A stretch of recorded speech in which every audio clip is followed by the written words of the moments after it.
Hi, I'm Stu and I'm about to set off to Japan and China on a 2-week trip, visiting lots of theme parks and doing plenty of sightseeing, and I'm inviting you to join me.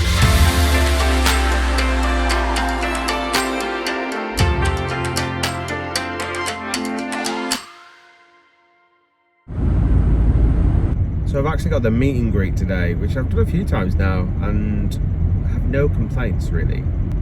Today I'm not doing the Heathrow meet and greet, I'm doing it was booked through Holiday Extras. And the instructions on how to get there are a bit ropey. I think it is just a normal meet and greet area, but you then go to a different drop-off point. And so we end up worsening the crisis, ironically, when we need to stem the tide. That's why we committed to It's tests for cancer and fast results. See here, there was a turn off on the left, the Virgin upper class wing. If I was arriving by taxi or being dropped off, I could actually go there, but I'm driving. Well, I've never actually been that way. It should be nice to do one day, but I'm pretty sure I remember this from last time. They say stay to the far right when you come in. And it's level 4. There you go, off airport parking. I think that would be quite hard to see. So this one I think is, yeah, this is the Heathrow meet and greet. It's the off airport parking. Let's keep going. Here we go. Right.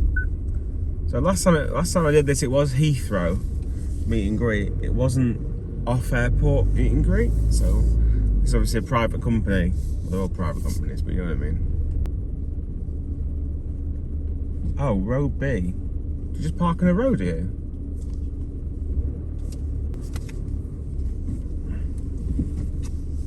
Right, let's go and find out where I've got to put my key, because I can't, like, there's no like kind of obvious place of where to put. Remember where you've parked? I don't know. We'll have to just see. Text message that they sent me. It said park at the off airport bays at the end of row A and B. So up here you can see it says off airport. It's literally just go to right to the end of A and B. Right, I'm in the right place. There's actually a little booth here as well. You can see where people are getting checked in and stuff. I think this is the desk. It's all a bit pandemonium in here, really. People around. Let's see if someone turns up. So you when I land, Paul? Yes, please. Yeah? Okay, that's one. Thank you. Right, keep on with me. Very quickly. Pandemonium, but when he came, it was actually very quick. There was literally 5 minutes of just not knowing where to go. But, you know, it was okay. Not as good as the Heathrow one, is what I'm saying. If you can afford the Heathrow one, go for the Heathrow one. So with meet and greet, you've got to come all the way around here. Oh, that's nicely timed with a plane. And you need to go all the way up to Virgin Atlantic. Well, if you're flying Virgin Atlantic, I suppose that doesn't make much sense if you're going flying with other people. But so that's where we're going to head to now. It is cold. I do have my massive coat, but I've left that in the car. It's very bulky to carry around, and I'm obviously going to be travelling quite a bit around to different places. Just gone for a lightweight coat, but I've got my thermals, because in Japan and China right now it's quite cold. Naturally, it's winter. So I've literally just got my brand new massive backpack, which I don't technically have to check in, but I just don't want to have to carry around for the next 2 hours or worry about it. I'd rather just have a little bag with my laptop and crack on. So again, very lucky that I'm heading over this way. But this is the quietest I've ever seen it. There's no queue for the economy line or any line. In fact, I'd say upper class has the bigger queue. Look at this. Compared to, I might just go to the other ones, you know. Be quicker. So there is a little lift here. That's not working. We'll talk about the check-in experience there in a minute. Not great though. I just think of people actually paying actual money. I use points. There's more bag drops here. In the future, I might just come down to this bit. I didn't even know this bit existed for Virgin. I thought it's a different company. I just think people paying a lot of money for your upper class ticket. I'm not. I'm using points and stuff. But even so, like, it's a lot of points, and it takes a long time to earn those points. If it's faster to check in economy, which is what I did in the end. I know I went over to premium in the end, but either way, economy was dead as well. It's faster to check in at any of those ones than your upper class. Something's wrong, isn't it? Oh well. So what definitely is a decent perk is the Virgin Security like pass through. You get your own little lane. I obviously can't film that. It's probably one of the best bits about it. The first time I came, it was absolutely miserable in there. It took forever. But ever since, it might have been just a bad day. So ever since then, every time I've come, there's been no line to go through it. So I take a left. Pretty sure all the lounges down here. I can't remember if the Virgin one's somewhere else. Lounge H. I did think I was flying with British Airways for a long time. I don't know why I thought that. I looked at my ticket the other day and it's like, oh, it's Virgin. Hello. Good morning. It's brilliant. Thank you very much. Right, I'm going to find a table. One of my favourite things about the Virgin lounges. Well, is it just an upper class thing? I don't know. Is the fact you can just scan and stuff. You just bring this stuff to your table. Every time I go, I've got to leave all my stuff, which is in an airport feels actually quite wrong. So yeah, right, let's order some breakfast. So this is a little sausage and bacon wrap. They don't do a sausage and bacon wrap, so I just ordered the sausage one and then asked them to put some bacon on it. Which they did. Right. I've had some drinks and some food. Have you seen? I've done other videos from the lounge. Used to be a pool table. Pool table's gone. Which is a shame. Upstairs. Oh, it's got a massive static shock. This little fire doors will say you can't come out. I always feel like I have to check this works. You've got a little garden.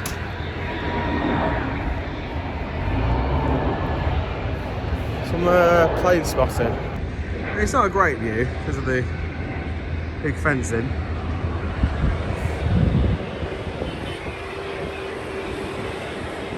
Yeah, I mean, there's plenty of videos online if you want to see my upstairs lounge, but I've just been doing work. It's going to be a story of any downtime I do get, unfortunately. I'll be doing that. Oh yeah, the pool table. The pool table was a nice novelty. Right, let's go to the gate. Quickly, I did this last time because it always just makes me laugh. You have a little fan on. And it's just like, you need to get changed or anything like that, there's like a lot of space in here. Which is exactly what I'm going to do because I'm currently roasting, so... This one's great. I was lucky. Right down this way. Does anybody else really get on these and they're not switched on? Your body still makes the adjustment for it and they end up going over anyway. Is that just me?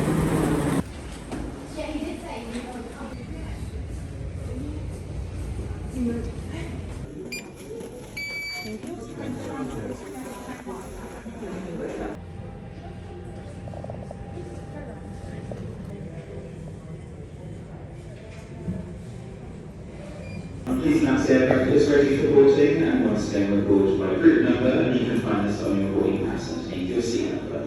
Welcome on board. 9A just ahead here for you. There we go.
and I'm going to try and get some sleep.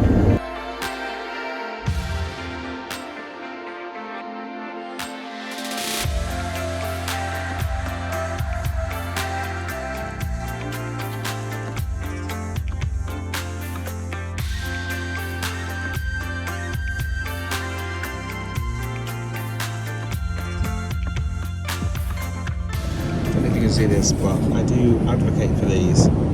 This is a little Bluetooth transmitter.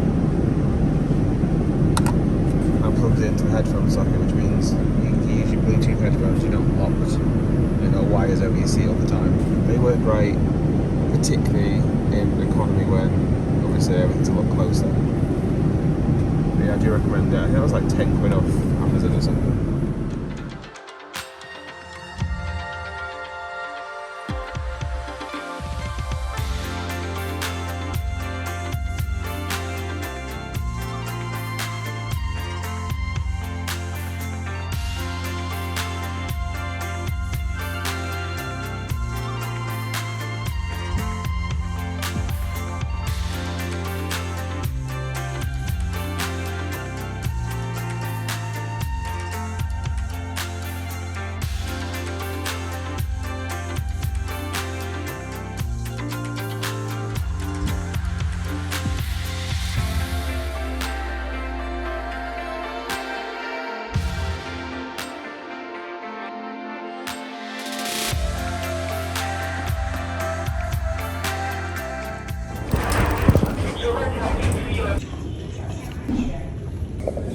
Stews? No, it's not stews. It looks like mine. It's not. I almost picked it up. The ultimate sin. Coming here with a bit of drama with my eSIM, because obviously all the Wi-Fi here, obviously a lot of stuff's blocked. Particularly WhatsApp is most important right now because my eSIM help desk is all via WhatsApp. WhatsApp's blocked. So I can't get any help. To be fair, I've emailed them, and by the time I was waiting security for 50 minutes, they've already responded saying, I've gone for the Asia plan, but the Asia plan doesn't include China. I'm pretty sure I checked, but like I said, I've been rushing to solve it, and it's very much possible that I just got that wrong. So I've said, but they did say in the email straight away, so we can switch over to China. So I just messaged back saying, I need China and Japan. That's all I need. Just flip it over to that. So I'm hoping in 10 minutes he's going to do that for me. I'd have to install another one. They didn't say like, oh no, you've bought the wrong one, now you have to buy another one. They just, the common sense has been applied, and I like that. Even if there's a problem, oh, just mine. Now somehow I've got to get that inside that, and then carry that in my bag. Managed to do it, it's all in my bag. This is another Aerolite. I use Aerolite a lot, and I'm pretty happy with it. So I'm actually in China. Just saying that seems really mental. Just because like, little old me, like, I never used to go anywhere. I'm not going to leave the airport till my SIM card's working, however, we're going to get the maglev, which I'm very excited. And that is the, probably the roller coasters aren't geeky enough. Then maybe we're on a new level with the maglev train, getting excited for that. Also we're on the Shinkansen in Japan, like the bullet trains, which I'm also very excited about because I am a massive nerd. Well, that hobby and that geekism and that nerdism has brought me solo to China, which is mental. Oh, it's down that way. Right, I'm going to stop my phone out. Okay, so you can see I'm still outside that very same cafe that I've just been, literally just stopped the last clip at. In that time that I've got my bag, sorted my bag, and that'll be a Holofly have got back to me. I was ready to rip into them because the first eSIM I ever used was Dubai. I turned it on, it worked from the moment I landed. Brilliant. Second one in America, absolute pain in the backside to sort out. Didn't work properly. Holofly though, I literally just, by the time I come up here, they said they've moved it over, there's no extra cost. All I had to do is reset the phone, done it. I've got Google, I've got WhatsApp, I've got everything. Because their eSIM actually has an inbuilt VPN, so I don't have to worry about anything. Unlimited data, 15 days, no extra cost. I'm the idiot. Let's go and get the maglev train. Now I'm pretty sure the maglev takes about 8 minutes to get from here to the town centre, city centre, town centre. Shanghai to town centre. The reason why it's called maglev is because it's magnetic levitation, so it literally floats. As it gets up to speed, it literally starts to float. Apparently when you're on it, it just feels the same as a normal train, but it's just cool. Now when I planned the trip, I actually planned how I was going to get from the airport to the city, what line I was going to take, because obviously I was worried about stuff not being in English too much. Obviously it's an international airport, you're going to get a lot of English, but I just wanted to make it as simple for me as possible. So there's tickets over there, that's for the metro I think, which is longer, probably cheaper, but then there's the, there's a ticket centre over here. Let's just go over here and see where they send me. Round trip within 7 days. Well, I will actually be going twice, so I actually do want a round trip. Probably go for the economy class rather than the VIP. Oh, this is, but this is not using card. It's using their type of card. And this is WeChat. They use it for a lot of stuff. So I'll have to go and buy it with actual cash. And this is what it looks like. So yeah, it starts to actually lift up. So there's no friction, therefore the speeds are pretty insane. So I think the platform's underneath. That's why people are waiting up here. Because there's actually that red rope just stopping people from going down. I'm assuming that's the case. I want to see an actual map, because Google Maps over here doesn't work. The streets don't line up with the actual like satellite view and stuff. Also to give you an idea, like no, you don't get any like transit. There are apps that work, obviously there's apps that work. Apparently Apple Maps is meant to be pretty good actually, because obviously they do have Apple over here. All the Google stuff which you'd normally rely on to get from like metro and transport, you get no information. Japan, all fine, obviously very different, but over here, I'm just kind of waiting to see if people move, essentially. There you go, so they've just literally got the megaphone out. It's very low tech.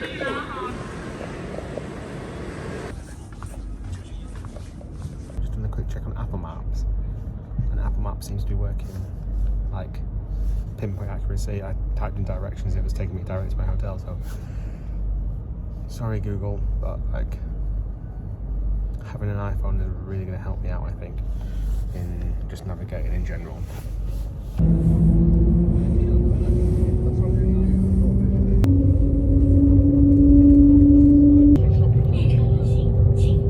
Just waiting for the moment now where it starts to... In fact, there's a display of how fast we're going. Can you imagine getting a display of how fast you're going in the UK? Like, they make a big deal of it. You're going 4 miles an hour.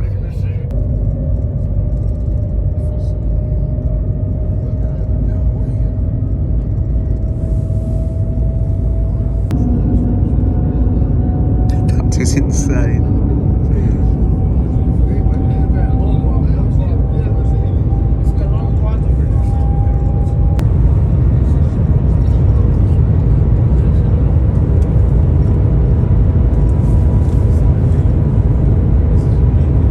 There's less bumping side to side of what there would be on any train, like, but we're tilting again. It's insane. This is an attraction in itself. We're not on the rails at all now, we're literally just floating above them. You can see how much the camera's moving and stuff. We do bubble a bit.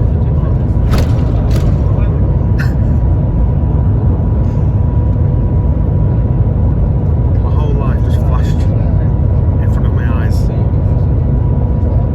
That's terrifying. The closing speed there would have been 600 kilometers per hour. We're still doing 300, so that's doing 300 the other way. That was terrifying what just happened.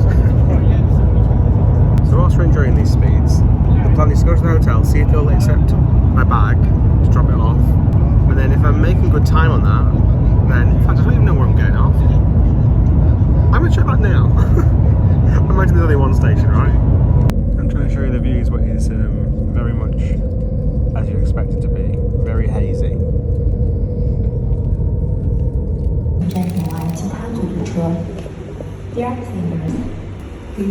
So to be fair, it's all in English as well. It was somewhere around here. That's roughly where the hotel is. That's where we're heading to. Oh, there's the maglev line, which ends here. It's only the reason why there's no map is because it's just one station. So, depending on how far it is this a stupid idea? I might try and walk, but I love that. I can't believe how fast it is to the airport. It's just a dream, isn't it? From the 1st of August this year, they've started allowing WePay for foreigners, because you used to have a Chinese bank account, but you don't anymore. So WePay and Alipay, apparently it works. You get like a fake bank account for I think it's 90 days somewhere that I read. But so I'm going to go on my phone, just double check where I'm going. And then if we can, I think I might try and get the metro because it's not too hectic here. And I can try and use a machine to actually use Alipay and get used to doing that. So I can do it. Worst case, I can just go and buy a ticket from the counter. But it'd be nice to be able to do that because I think using contactless or WeChat Pay, it's going to be important over the next couple of days. No, I am right. It's about a mile away, a mile walk. So let's just get to the exit. Where is the exit? We found it. Oh, we just closed. What? How do I get down there? They just closed off for cleaning. Did you see that a second ago? It's a very narrow escalator. It's making some noises. Oh no, that's the construction outside. Well, I don't need a taxi. I just need to get out of the airport, out the train station. Yeah, it says it's a mile. It's about. It feels like 12, 15 degrees. It's not cold. Yes, I'm in McDonald's, but for good reason. And because they use the same machines that we're used to at home, except the payment types are different. So I thought it'd be a great chance to test Alipay, which is exactly what I've just done. So Alipay, I literally signed up, I downloaded it. Probably best to download it before you come out here.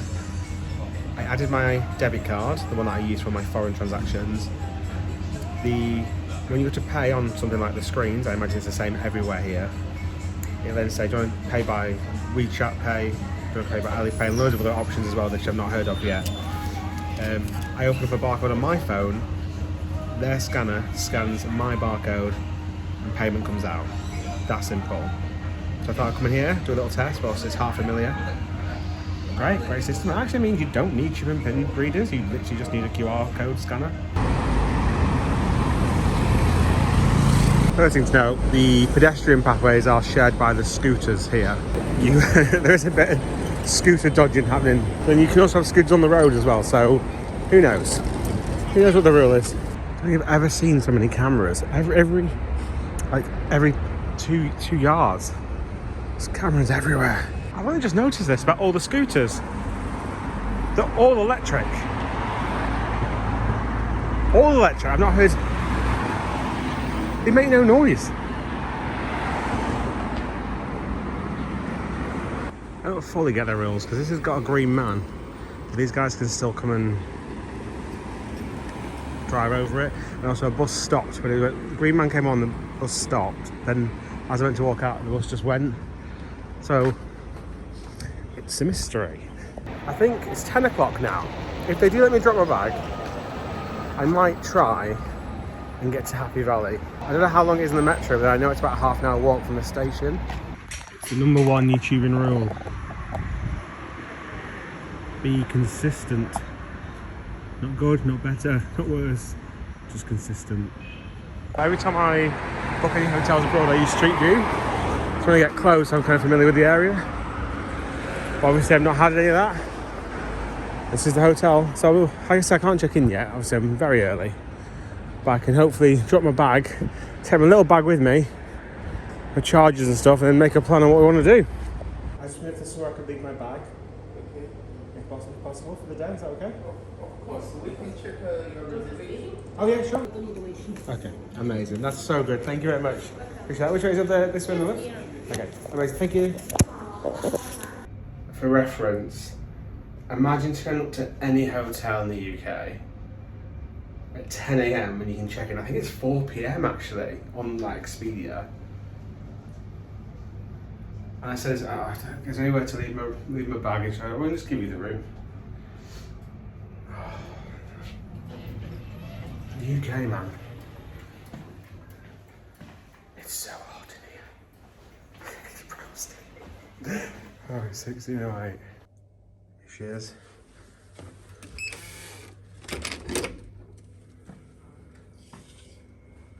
Oh, we are facing the city, but I'm not. I don't care. I literally do not care. Oh my god. This is massive. They did look quite small, the ones I got.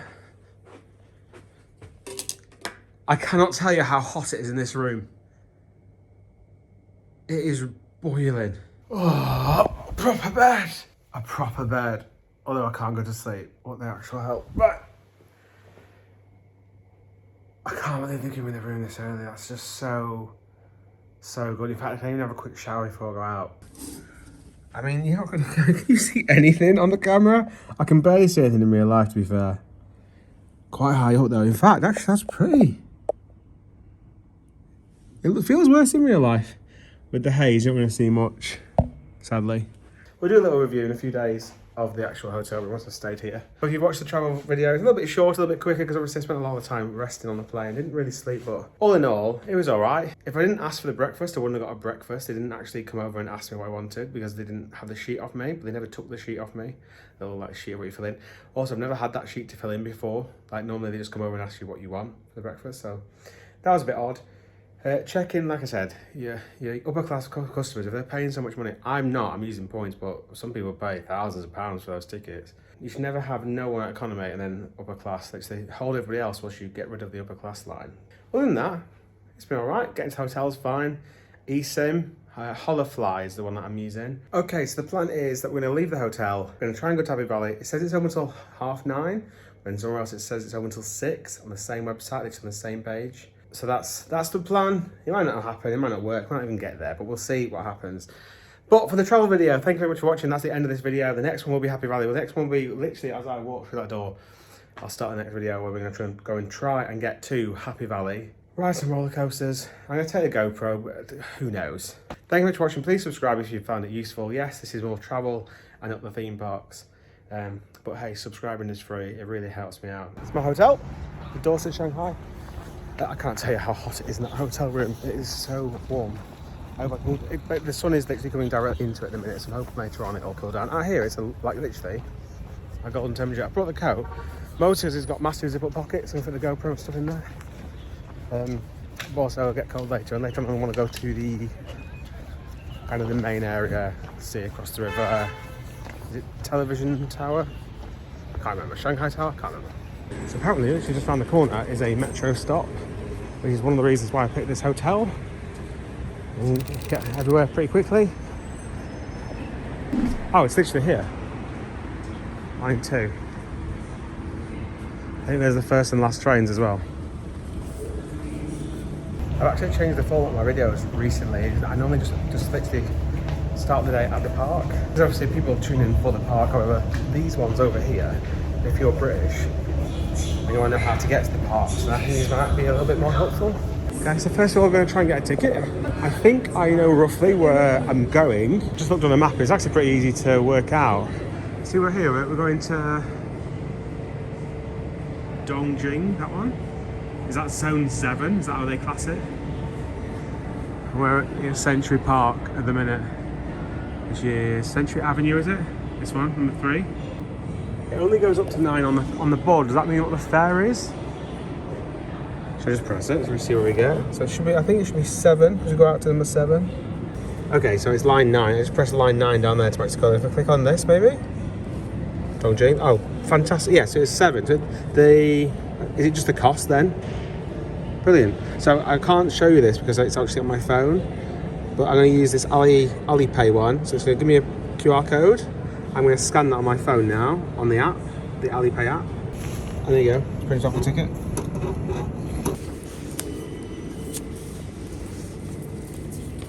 So I'm on this one for 2 stops, going to Century Avenue from Century Park. I'm going to swap over to that line 9. Love this, just love this. Price-wise and simplicity-wise, having the number and that's just the price is a dream. I thought it'd be really hard to understand, but it really was. Obviously, yeah, held through in English, but I thought it'd be more confusing with the fares and everything else what you needed. Now, click on your station, there's the price.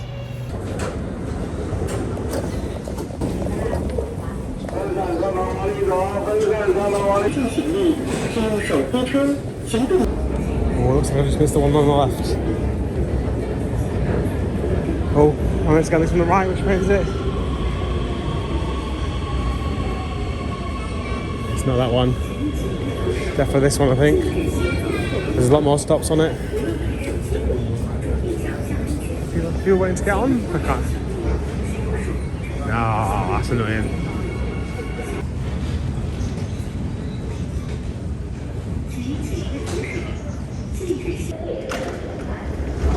Okay, that's our train that I was just on. 4 stops away.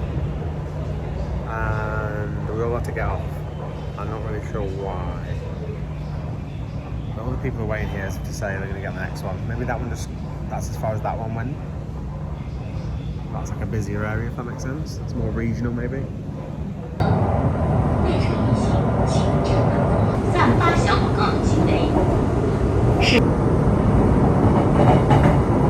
I can just about see a B&M dive coaster. Can you see it? Can't see it operating. I can see a pagoda type ride going now, but that is it. So we'll have a nice ride on the observation deck. We're out.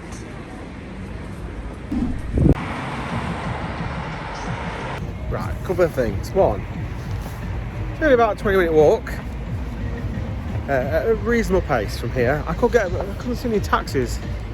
I'm sure there might be a bus that goes from the station. I mean, it makes sense. It's not that far, but it's far enough. Second thing, I'll let you down a little bit. I forgot the memory card for the GoPro. I'm a little bit annoyed about it because I spent a good few minutes sorting all that out, but my memory card is still in the laptop. So that's annoying. And 3, it's roasted. The coat and the massive gloves, not required. Maximum of 5 kilometers an hour down this road, or miles per hour, I don't know. And also no trumpet playing. I keep thinking I can hear rides going around, but it's not. It's planes. If it is open, it's the quietest theme park I've ever seen or heard. I am fast becoming to the belief that this park is not open. Everyone online says it's open today, but that means nothing. Got some cars coming down, there's not very many. That's a very, very quiet day. I don't know if they have anything else here. I think they have like a shopping village here and all the bits like that, maybe. I'm going to see if they'll just let me buy a ticket there somewhere. Like some sort of guest services counter. But if not, I'll try and do it online.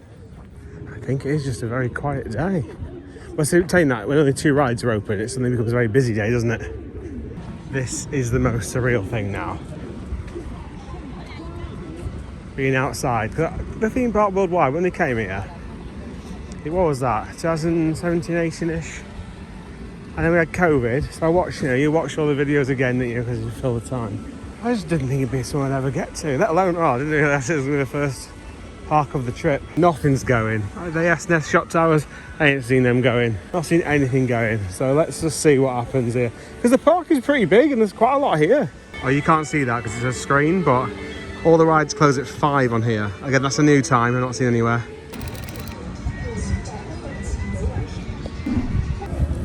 And we're in. Let's see what happens. Yeah, it's pretty much divided by 6.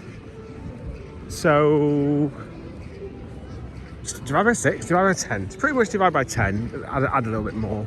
So probably about 26 quid, about 30 quid. Let's see what we're getting for our money. Looks very nice down here. Right, so if we see something open, we're gonna go on it. We're gonna try and go on it. Even when the ride did open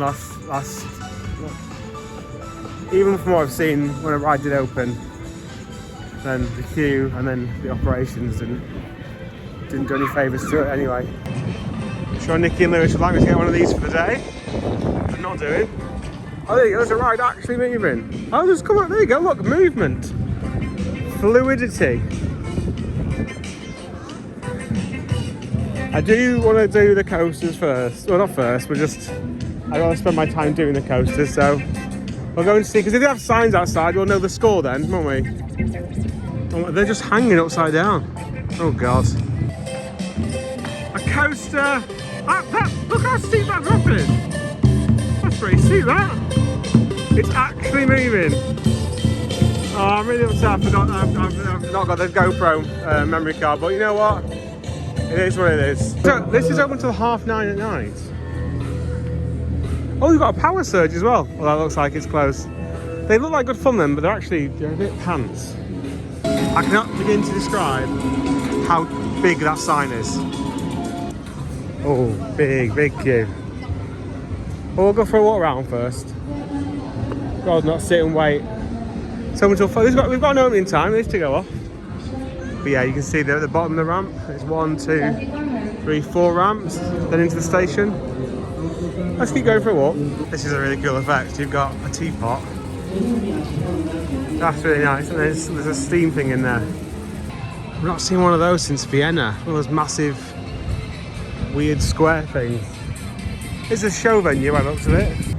Also, if the water park was open today and the water was heated, I'd be very much a fan of using it. It is cracking the flags. You don't see any of these around actually, do you, either? Little sky drop bounce thing. Energy Storm, they're quite intense. Again, do one of them at Wiener Prater. As you know, I'm not one to just stay in a park to the death for the sake of it. I will queue for the wooden coaster if there's literally nothing else to do. This dive coaster, I've not seen it go around. It's obviously not open, is it?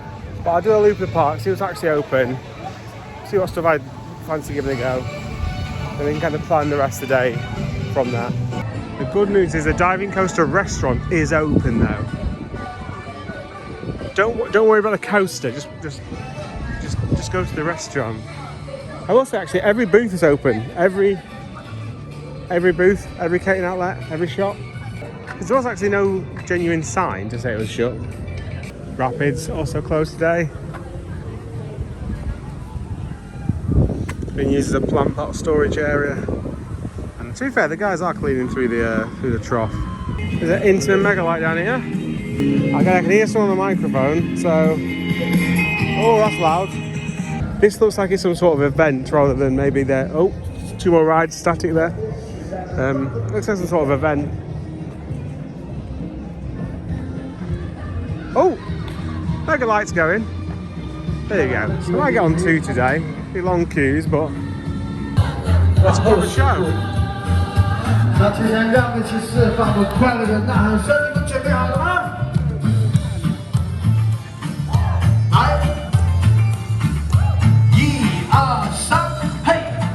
I can't even get much off ride for you guys because obviously pretty sure this is back in the sticks. Every food outlet is open though. Let's just get on it. Let's just go and give it a go. See if the queue moves or not. The problem is I don't know how long the queue actually is.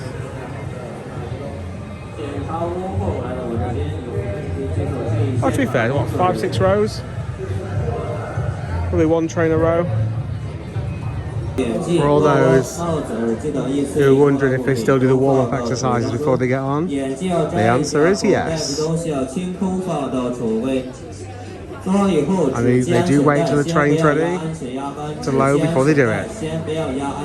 I know that's like a thing they do before work, isn't it, over here? A lot of places.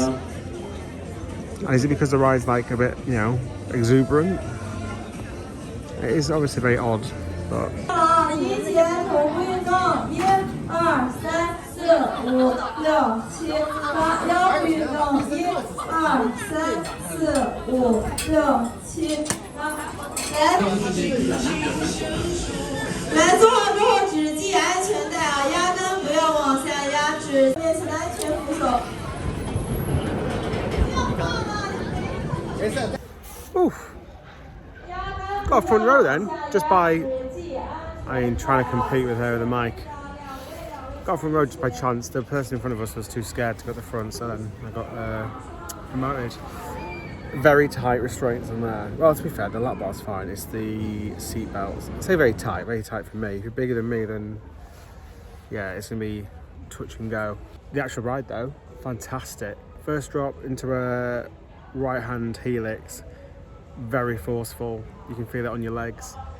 Massive pops of airtime at the front, probably a good pull over at the back as well. And then my favourite was actually these two kind of in the middle, the quick left and right, but low down, like there's like a little hill. I find them the best. It's a great ride. I mean, I'm surprised there's not more of them because it's a smallish footprint and they can probably just copy and paste it. I want to say there is one somewhere that I've seen. I don't know if I've actually been on it though.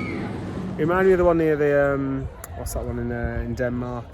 Piraten or something like that. Wait time, as much as we laugh, because obviously it's not what we do, like the whole head movements and all the exercises. I take back what I said in the queue line, they're actually doing that before the other train gets in anyway, so it doesn't really matter. Oh, this looks like another train. I suppose that's ever actually seen the light of day on the track. So they're actually doing that before it goes on anyway, so that's fine. That is part of like their culture and what they do, and fine. But dispatches, like, yeah, they're not going to give Europa Park anything to worry about, but it's not bad by a long stretch of imagination.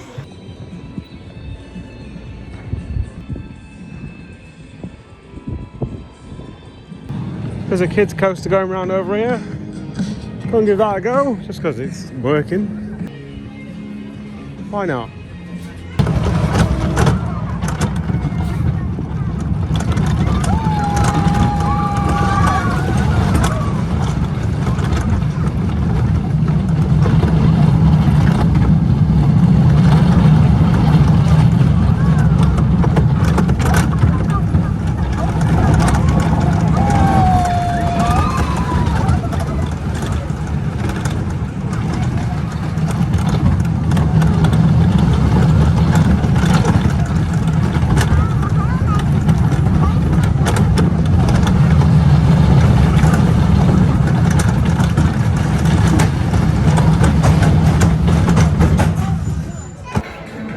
As kids rides go, yeah, that's alright.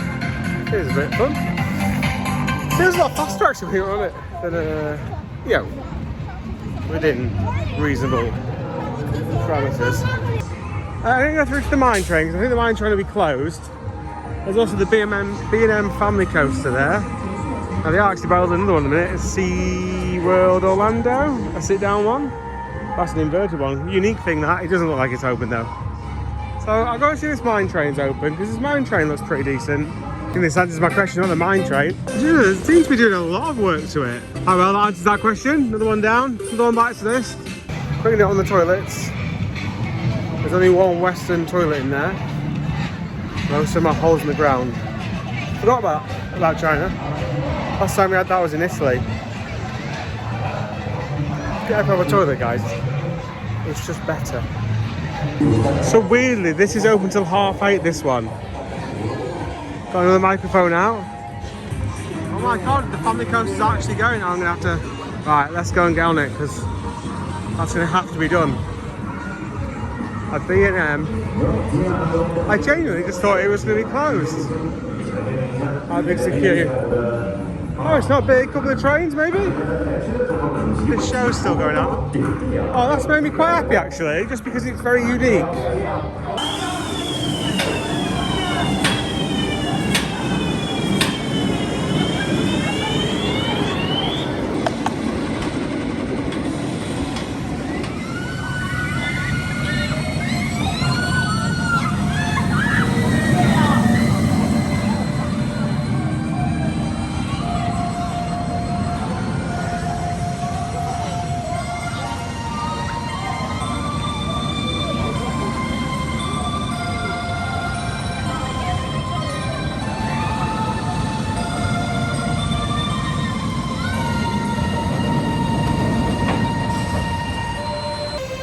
That is the highlight of the day.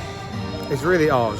You get on it, everything tells you it's a B&M. Well, it is a B&M, but like even the restraints, like swarm style vest restraints. No, they're not vest restraints. It's the bottom bit, but without the vest, essentially.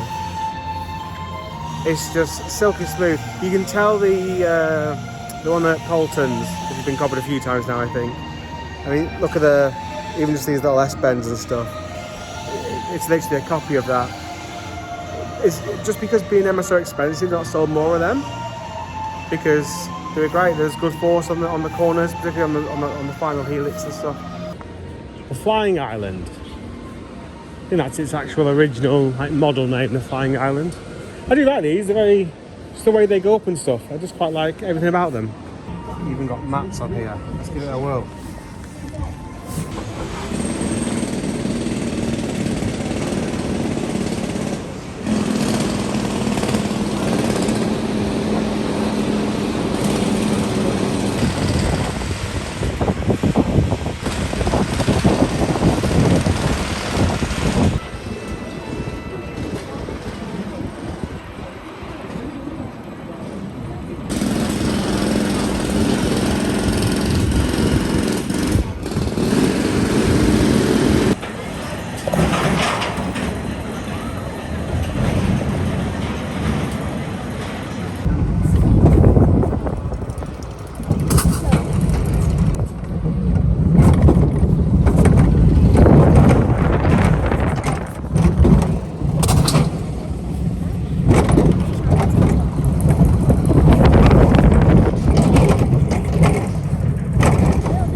Right, we're going to go and do the wooden coaster, and I think I'm going to call it a day. What a nice little thing this is. They've got sensors at the bottom, and as you walk over to them, they open up. What a nice little interactive thing that is. Can work. Oh, there you go, yeah. I like stuff like that. Because that's taking effort to put in and install. Sombreros ride. Old Drayton Manor vibes. Shoot the shoots. Let's go and have a look at it, shall we? See how wet you get on here. You know what? I might give it a go, you know. Of course I'm not going to give it a go. I'm pretty sure it's on one boat and the boat is in the station, so it's going to take 18 years for it to go around. There's a Mondo top stand here. I'm just going to expect some sort of parade. Right. Last big one of the day. I mean, if it is ridiculous, though, I might just give up on it. Wooden coaster fireball. I'd say it's 3 trains shorter than it was earlier. Still a lot of trains. It is by far the slowest moving. I've seen so few trains through the day. I guess probably at least an hour. The fact they've installed benches is never a good sign in the queue line, is it? They're actually putting the bear. Can you see that? A cuddly toy they've actually put in and put on the lap bars. Just faffing about with it within another few minutes. 3、4、5、6、7、8，整体运动。1、2。请大家在原地自行下位活动，否则列车会来。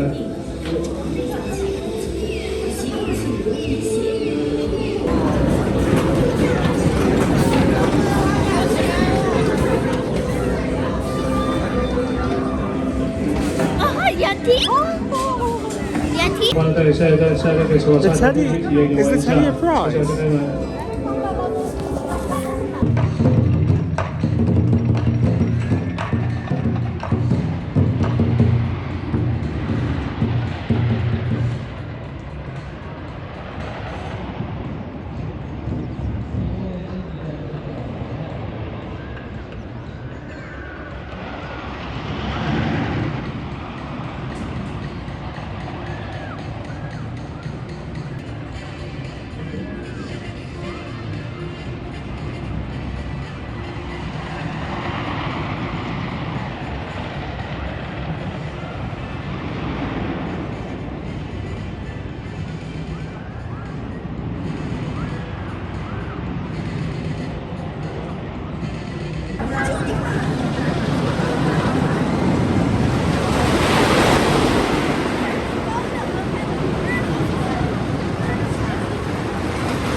To give you an idea of dispatches of this thing, I've walked all the way to here and it still has not dispatched yet.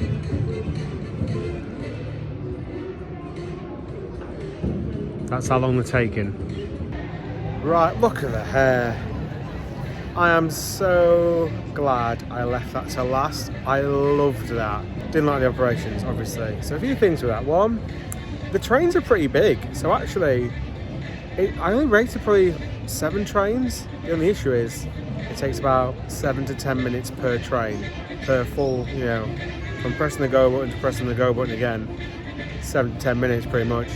So that's pretty grim. And then I showed you the bear, and I thought it was just someone's prize they put in for a laugh. It's not. I'm pretty sure you have to have a fully loaded train, and I'm pretty sure that that is their solution for when they haven't got a fully loaded train. Because when I got on the next train when that bear came in, I need to put him on the side. He wasn't taken away with any of the guests, so that's a new one. Never seen that before. Also, another thing I've never seen before is they print off every single photo. They don't have screens. Think about how technically advanced China and this part of the world is, and they print off every single photo. But by the time we got down the stairs, they printed every single photo and it was all just on display, ready to have. And I'm there in the travel video. Yes, they say, oh, you know what, China are doing it literally. They are literally just printing stuff off for fun. That is, I've never seen that before, and for good reason. Anyway, think about that every train. Not just a photographer of someone who actually wants a photo. Every train, every car. Crazy. But the actual coaster, loved it. It was a bit like Woden. It was very fast paced for long periods, but you're in a PTC train. It did feel like a smaller train, but that's the highlight of the day. After that, probably the family being there that I did earlier. And I'm heading towards the exit now. However, RCDB says there's a free shuttle bus with a joke at the end saying, for maximum airtime, sit to the back of the bus. So obviously it must have taken speed bumps over a certain pace. So I will carry on filming just to see if I can find that, just as a tip really, because I got off one stop too late for that shuttle bus. So if we can find it, and it's free apparently, and it takes us back to the Shinkansen station, the one before, the one I actually thought I got wrong. So you remember I came in earlier, past all these buses. Metro station free bus. There you go. This screen tells you what toilets are occupied in the toilet and what type of toilet it is. You see that? Men and women? Crazy.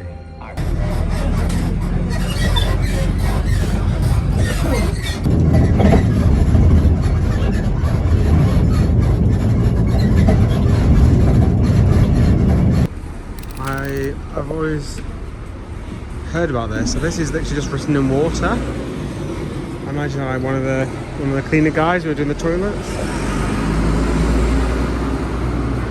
I think sometimes it's the news and like stuff like that. How'd it go? It said something about, fortunately I train people on how to do things right or something like that. So you could actually read it and translate it. So maybe that was more of a sort of preaching type thing.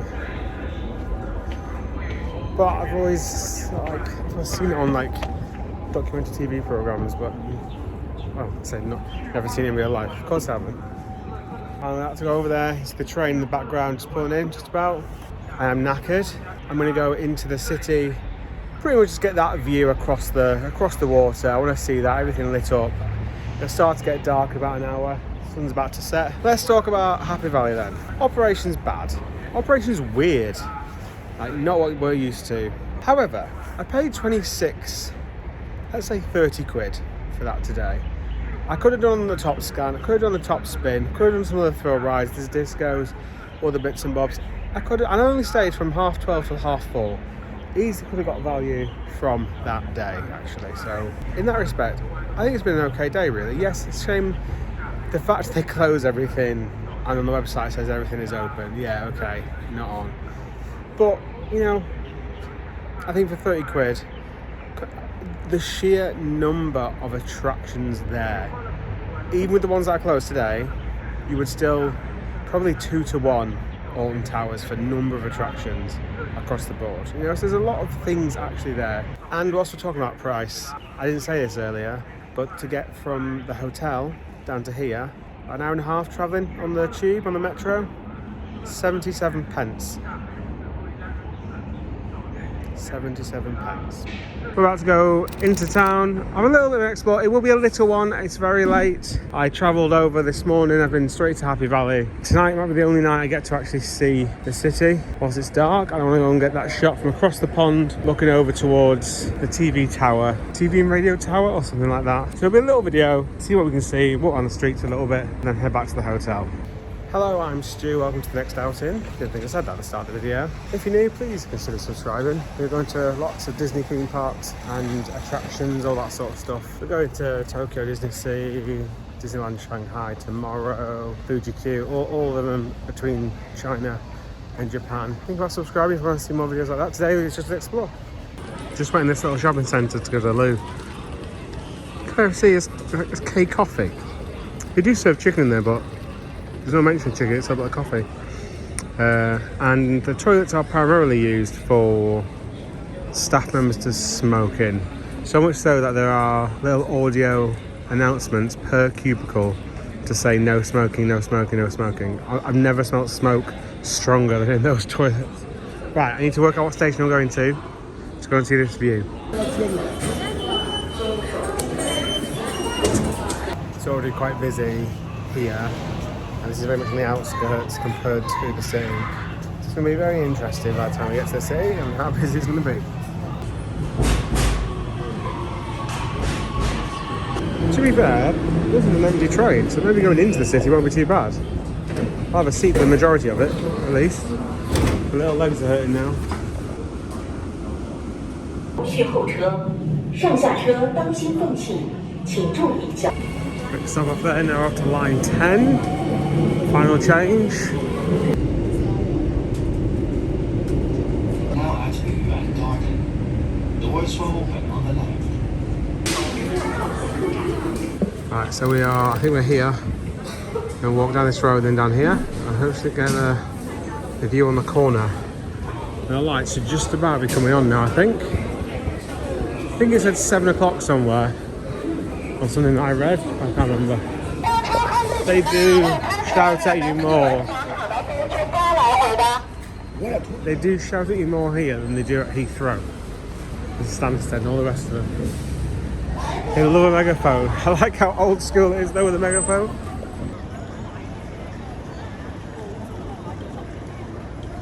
You know what I'm like, I'm a sucker for theme parks at night because lighting adds a lot. And all this is going to look incredible. Doesn't smell too pleasant though. It smells pretty minging. I did just get a glimpse of the tower and it looks pretty good.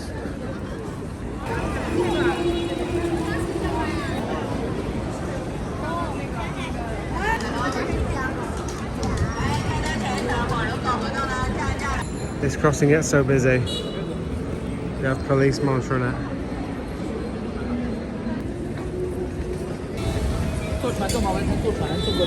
And you see huge. This is doing very well because it is drawing me in, but I have no idea what it actually is. This came for a nice waterfall, essentially.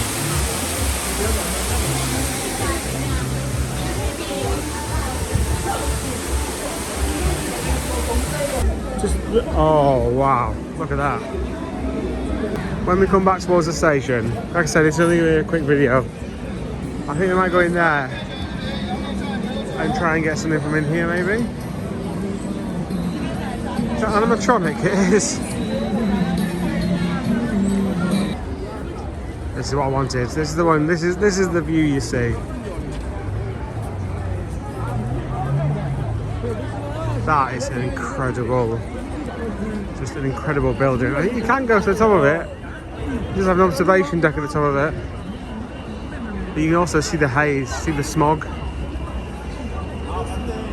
In fact, it looks worse on the camera than it is in real life. In real life, it doesn't look that bad. In fact, I lie. You can see it on the streaks off the lights. You can see that in real life. This is a bit crazy.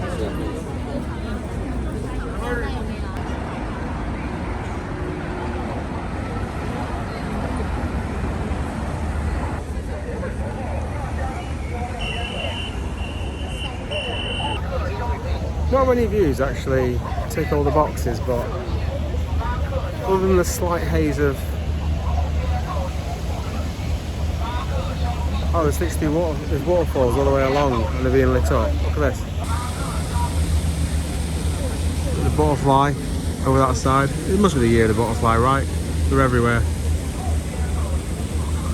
Huge tower, the ball, and then the Epcot style lights on there. And then basically just massive screens over there. Ridiculously sized screens. There's plenty of space up here as well. Like, it's not particularly crowded, but mind, that is the view that you associate with, well, I associate with Shanghai. Pretty incredible. So that's it for this little, ultimately a tiny little video, this one, just to find this view. This is what the kind of tick that I wanted. Tomorrow we go to Disneyland Shanghai. So excited. I've got 2 days there. Well, 1.5 days, not ideal, but now that I've done Happy Valley today, I can spend an extra day at Disneyland Shanghai should I wish to. So we've got that in our back pocket. So when I come back, I'm coming back through Shanghai to go home essentially. So tomorrow we're going there. Again, if you haven't already, please like and subscribe for all the Chinese and Japanese vlogs. I know, probably about, I don't know, 10, 12 videos. Other than that, I'll see you in the next video.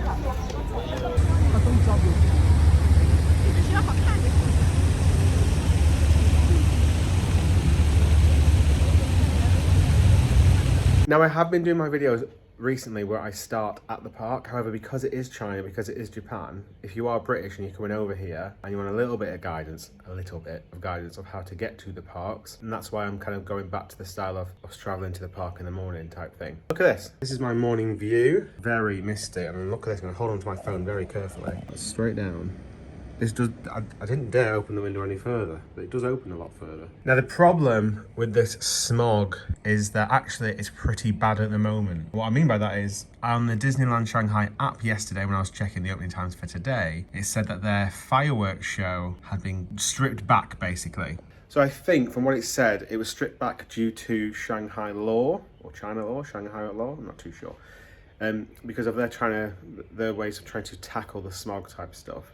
Weather-wise, it's only up to 17 degrees again today, but it's actually like 6 degrees now. So it is going to be quite chilly in the morning. So, in case you weren't aware from the travel video, the tube station for this hotel is literally underneath the hotel. It has actually an entrance to the tube station. But it's just at this door, isn't it? There we go, Disney Resort. So 11, it's going to cost 5. One ticket, QR payment. I just need to scan my Alipay now. There we go. I need to actually look on the map on where I'm actually going. I'm not decided yet, so obviously I film on my phone, so to show you the whole process, but I'm sure it's the same with WeChat Pay. Alipay was just the first one I downloaded and it worked fine, and it has worked fine every single time. Sometimes you scan their barcode, or sometimes you just show a barcode on your phone. When you show a barcode on your phone, that's like contactless back home essentially. Their barcode scanner just scans that and then just takes the payment instantly. It's good. Good little system. I need to work out where I'm actually going. So I need to get to Disney Resort. I need to get to Oriental Sports Centre. I'm currently at Century Park. So I need to get to Longyang Road, which is the one behind me, and then we'll get the line 16 down to Loshan Road, then across to Disney Resort. Oh, that's where the maglev train stopped the other day, so I could have got the thing. I actually walked it in the end. Right, that's this line here. You see it's one stop, Century Park to Longyang Road with the connections. It's really, I thought I'd really struggle with stuff. I was more worried about China than Japan, but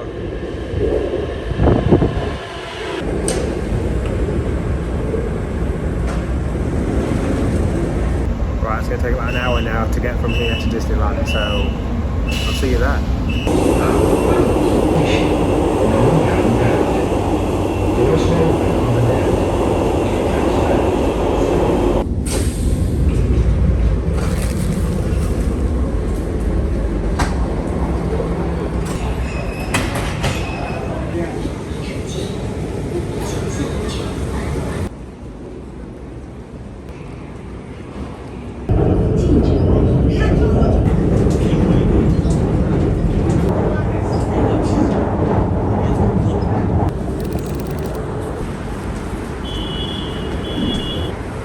bit's greyed out.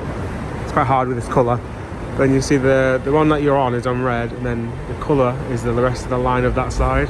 So 1, 2, 3 stops to Disney Resort. And here it is.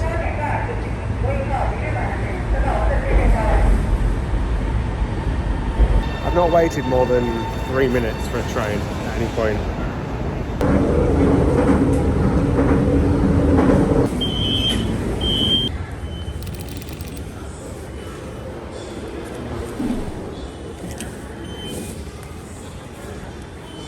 So you saw then on the metro barrier that I tapped it, and because that's been used, like there's no more credit on it, it asks you to insert it, and then it just, obviously it eats it then. It still lets you through, it just eats it. That's how they get them back and then reuse them. It's a good system to be fair. Oh, it's a lot chillier here, but we are here. This is amazing. Shanghai Disneyland, Disneytown. Disneytown is their Disney Springs / downtown Disney type area. So the gates open at 8:30. You can pay to have an hour earlier access. You know what? I really haven't got a plan. I'm not going to go on everything. For example, I'm not going to queue an hour for Peter Pan's flight. You know, that sort of thing. Because they are extremely similar. And I want to see the stuff that isn't similar, that is different than the parks that I've done in California and Florida and Paris. I'm really excited for the Pirates of the Caribbean dark ride and the Pirates of the Caribbean show. I think that's here. Is it Tokyo? Pretty sure it's here. Those are two. Those are the two that I really want to like. They're the peak ones. Zootopia will have big queues. Apparently, you have to queue to get into the area in a minute. Okay, let's talk about the whole entrance thing. That was very weird.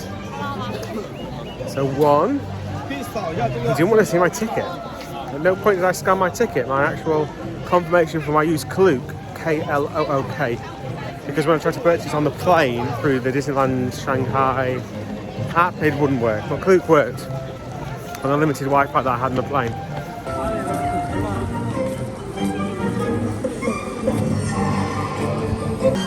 The only thing he was interested in was my passport number.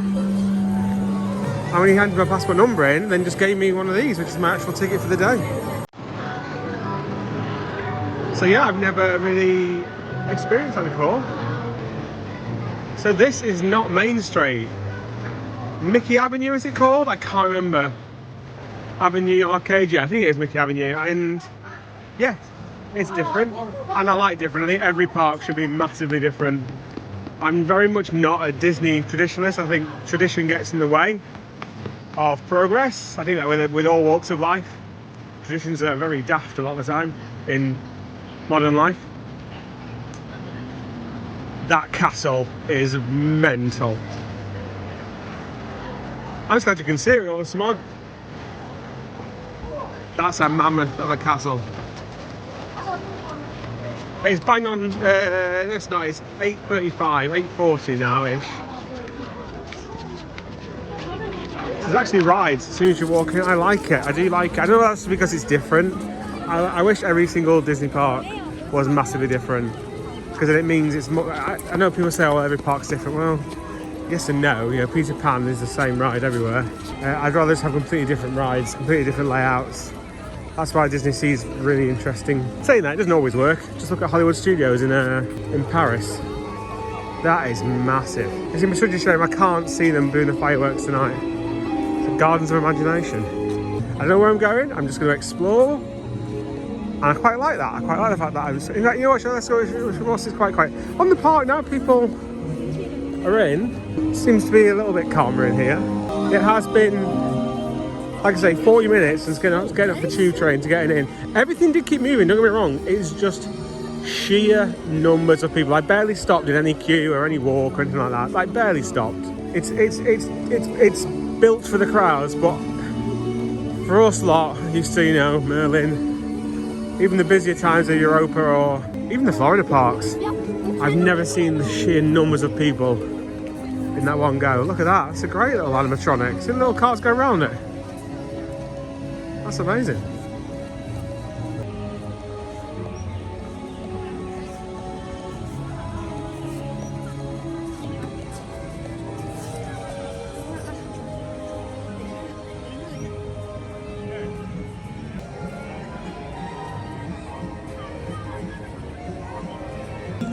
So here, their version of Tomorrowland actually looks like something that could be in the future and not something out of the 80s.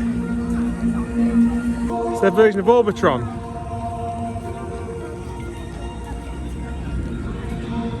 It just seems massive. Filming wise, I'll ask about the GoPro. I can't see any information, yes or no, for it.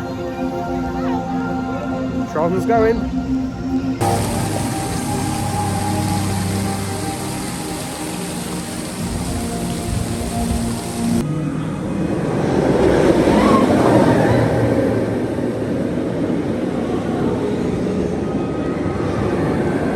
Okay, I decided to skip Tron for now. If I'm going to wait for it, I'd rather wait at night. The lady on the front said no cameras to use on there, and also that there's no single rider for it, which I'm sure I read somewhere, but they're saying that.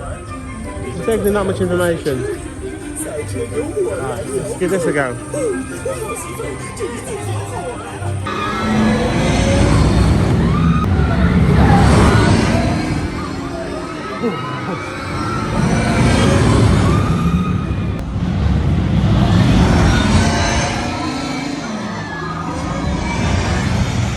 So yeah, I did the exact opposite of what I said I was going to do, and I said I'm not going to go on stuff that is purely just to get the tick. Also because it was on relatively short queues.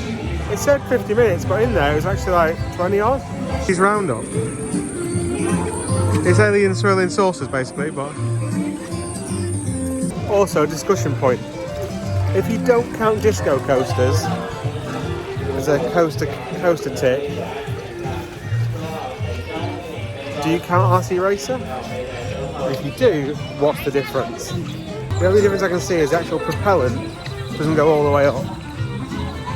But no one ever comments anyway. However, you can have that in the comments if you want to start a war. Right, so single rider is only on Seven Dwarfs, I think. In fact, I saw it one other thing. I found out now where I can actually see it on the app. It tells you if there's a single rider or not. It's getting very helpful. Picnic area. What a splendid idea. Wonder why that decision had to be made. Because you wouldn't put that in unless they had to. Definitely a culture thing. I like it.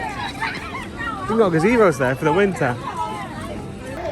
So there's not a massive number of rides here. There's a fair few. What I vastly underestimated was like the show venue capacity. There's loads of shows around, and I think that is where the capacity lies. So what's going on here? Little walking parade. It's a little bit of a mess though. What? What just happened? What was that?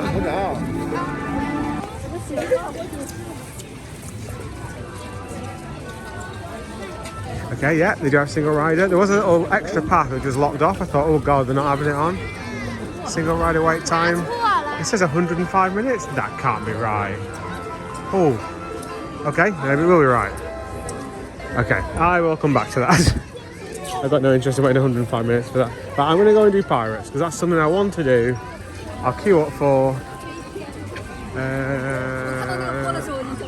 I'm getting confused because Zootopia is making a block. So the minute for the Zootopia area, you can only go in and out one way because the queue to get into the area. The lines are long at Disney parks, famously. However, when you're stood in them, because they move so fast, and particularly because they don't do the free fast pass here now, I imagine it's the same or very similar to in Florida, where the main queues move a lot faster now. Like a lot faster, and it just feels better, even though you're still waiting an hour, 2 hours, whatever. It just feels so much better.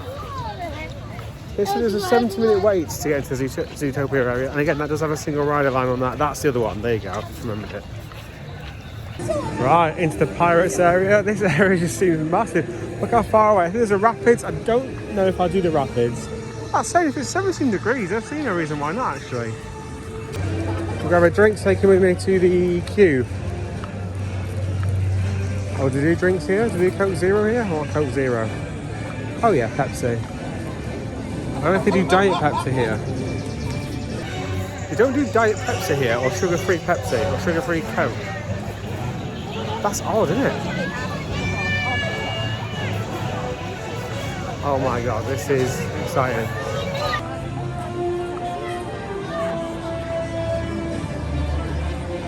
For any inconveniences may cause, and thank you for your understanding.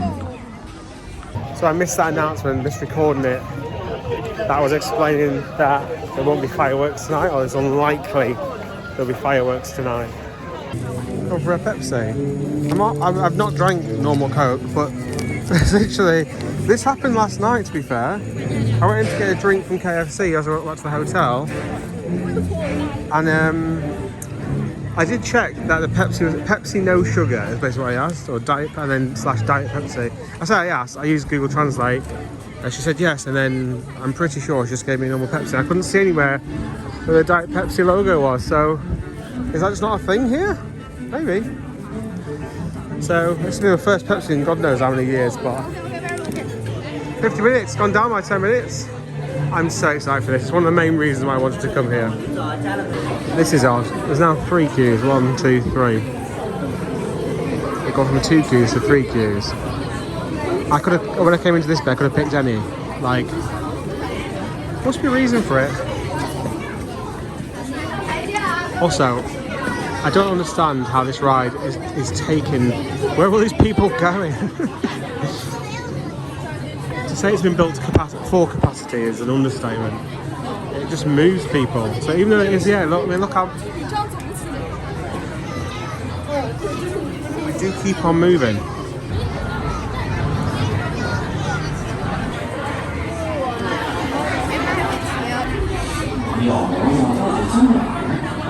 Okay, so it's basically one of these 3 lines, one for each boat each time, I think, which makes sense. They must load 3 at a time rather than 2 traditionally.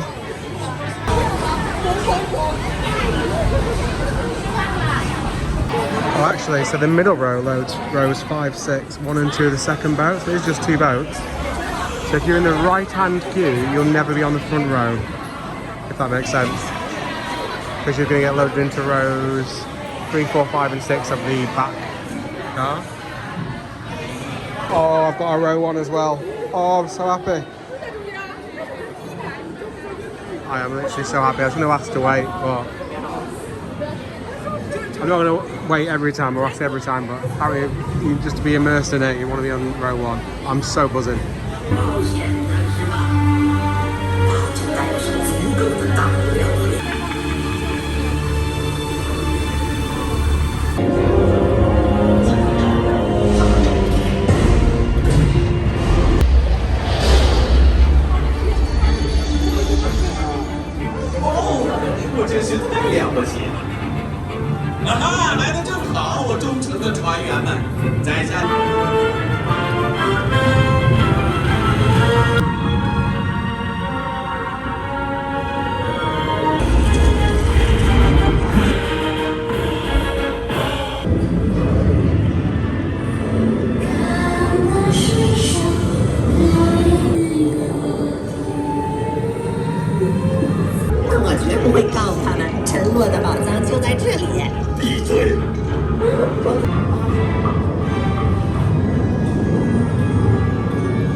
Okay, let's talk about Pirates. That is my favourite dark ride, I think, that I've ever done. Now, technically, Rise of Resistance is probably better tech-wise in the sense of you've got thrill aspects on the Rise of Resistance. But I'm just not a massive Star Wars person, so I'm never really gonna be as keen for that. The soundtrack on Pirates is Hans Zimmer, and that was like one of the major first soundtracks that I kind of listened to, and like got an appreciation for like movies, soundtracks and scores and all that sort of stuff. And it's all the same music. It came out at the same time, like just the first 3 films came out, so it's heavily based on those. And obviously then there's that effect, which you see fairly early on, is Jack Sparrow going from a skeleton to a full animatronic. Now the Beauty and the Beast one I've seen in the Tokyo Disney, the one where you can basically see it rising through the floor. It's quite clever, but it rises through the floor. I don't think that happens there, or if it does, it's incredibly well hidden. Obviously I'm looking for it, and I'll be going on that at least 3 or 4 more times today. Now I know what the queue's like and what the payoff is. That's where I'm going to be. But we had a seamless run through. No one in our boat had their flash on. I saw in a few other boats like the flash. People were videoing with the flash on and all that sort of stuff. No one did that. When I film it like here, pretty much under my chin. So I'm not actually looking a lot of the time at what's going in there. And also my brightness is right down on my phone. As to not impede with the people, because there's nothing more annoying when people do that. I just thought the whole thing was incredible. It's the reason why I wanted to come to Shanghai. It wasn't really for Tron, not particularly fussed about Tron. Tron will be good, yeah, but this is why I wanted to come. And it's not disappointed. I can't see anything else beating that. Rise of Resistance is great from a technical standpoint. It still blows me away, Rise of Resistance. But that boat moves left and right. You go down backwards drops. There's explosions, there's special effects. Everything's synced perfectly to your boat. My only complaint would be, towards the end, Jack Sparrow finished what he was saying before the boat would turn around, so that was a bit odd. And also, next to Jack Sparrow was projection mapped treasure. Didn't do anything, didn't animate, didn't do anything. Just literally a still image of projection mapped treasure, which is odd because in other scenes they had real treasure, so that was a bit odd. Because it would have been more expensive to projection map it than it would have been to just buy a load of gold. So anyway, that's oh my god, that's like 3 or 4 minutes, and that's going to be a massive section of this video probably, but I was blown away, and I knew it was going to be good. That scene when you turn around, you're going backwards, you turn around, there's 2 ships either side of you. Just the scale, and you'll never get it on camera. Particularly because I've got the lens I use. I can't use the wide-angle lens to film stuff in dark rides because it's not good at taking in light. The sheer scale, and you look up and you see like sharks swimming. You do feel like you're under, as much as you're going to feel like you're underwater. It's done incredibly well. I think it's a masterpiece of a dark ride. In the same way, the Rise of the Resistance is a masterpiece of a dark ride. Out of the frying pan into the fire. I think now this first show has already happened. The second show is at 11:10. I think that's just about now, isn't it? Yeah, it is.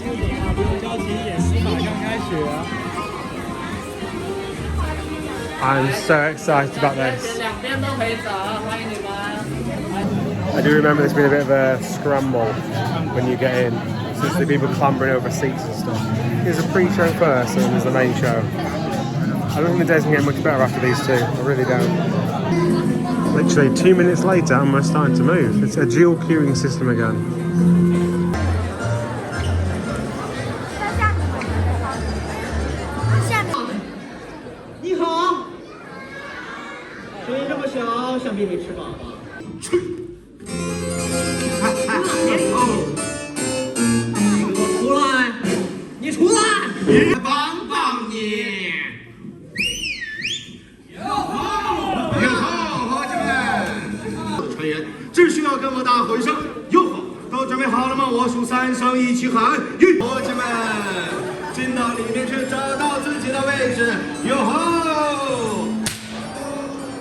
Look at that. Oh my god, I've never seen anything like that before. From memory though, from what I've seen, the theatre isn't like it's not full of bad seats. It's literally, I think it'll be okay. It's his famous last words. It's a full-on stampede. Right. Luckily, I'm just one, so I should be able to sneak in somewhere. We'll see.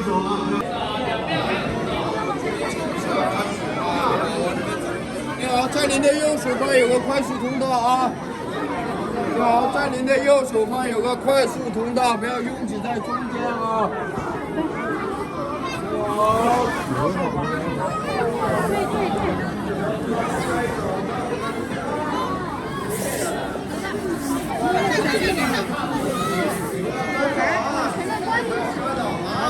果果来这边，果果来。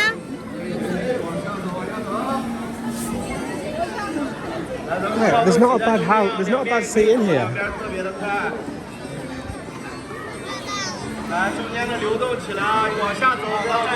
Like, there's no bad seats. There's no like pearls or anything. I don't know why it's so chaotic. Oh, here we go. This is the Mickey ears problem. Should be banned for shows. Mickey ears.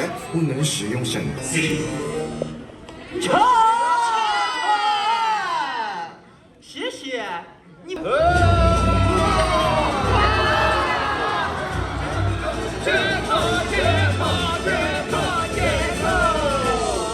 有这个什么味儿才可以扮演这个什么味儿。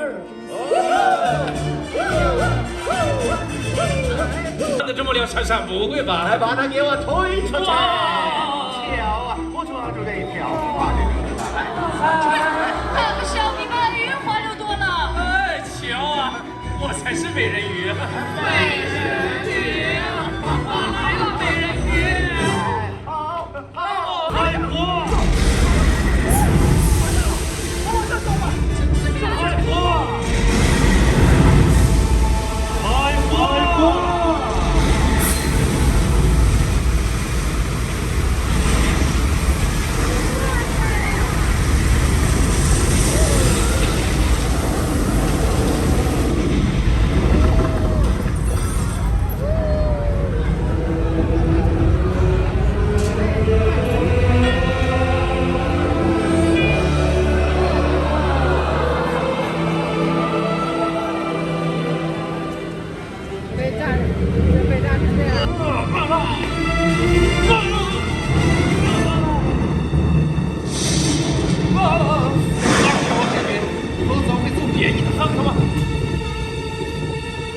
从上面往下看，它确实怪吓人的。我来吧。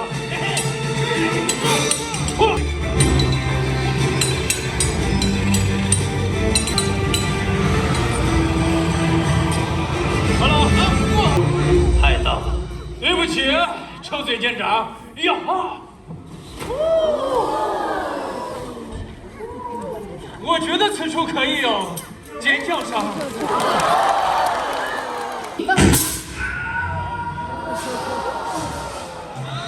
其他地方，抢！这次你休想从我这逃脱！去死吧，杰克斯派尔！无论什么天气，无论什么自然的力量，都无法阻止我将你碎尸万段！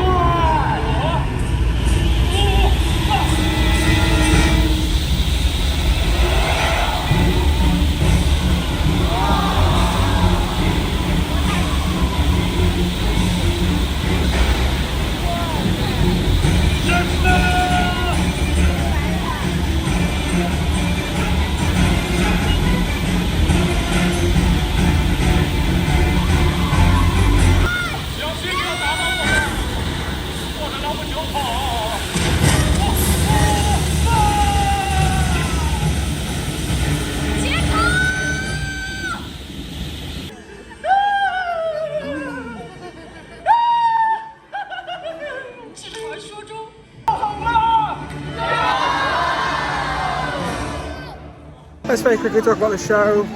The effect's brilliant, but there's a lot of waffle. Now, yes, it's not in English, so maybe it just feels a bit longer than it would do otherwise. But I mean, what time is it now? So it's meant to have started at 10 past 11, it's now 11:45, 35 minutes. And I can remember, like, Obviously the indoor skydiving machine, incredible. The rotating, like the piece of wood that rotates that comes out. Bit of zip lining, a few stunt falls. They're really good at the back where he flew backwards into the net, that was good. That's 5 kind of standout things. Oh, the canoes are going past. 5 standout things in a half an hour. That has the effects that, you know, when you watch that show or people put highlights in, you've seen everything about it. You know, there's no other stuff that you're missing. So still good. I'm glad I saw it. Just didn't blow me away like the ride. The ride was everything I expected. £4.50 for a corn dog. That's pretty expensive for everything else I've been paying for. Oh, we got Kevin.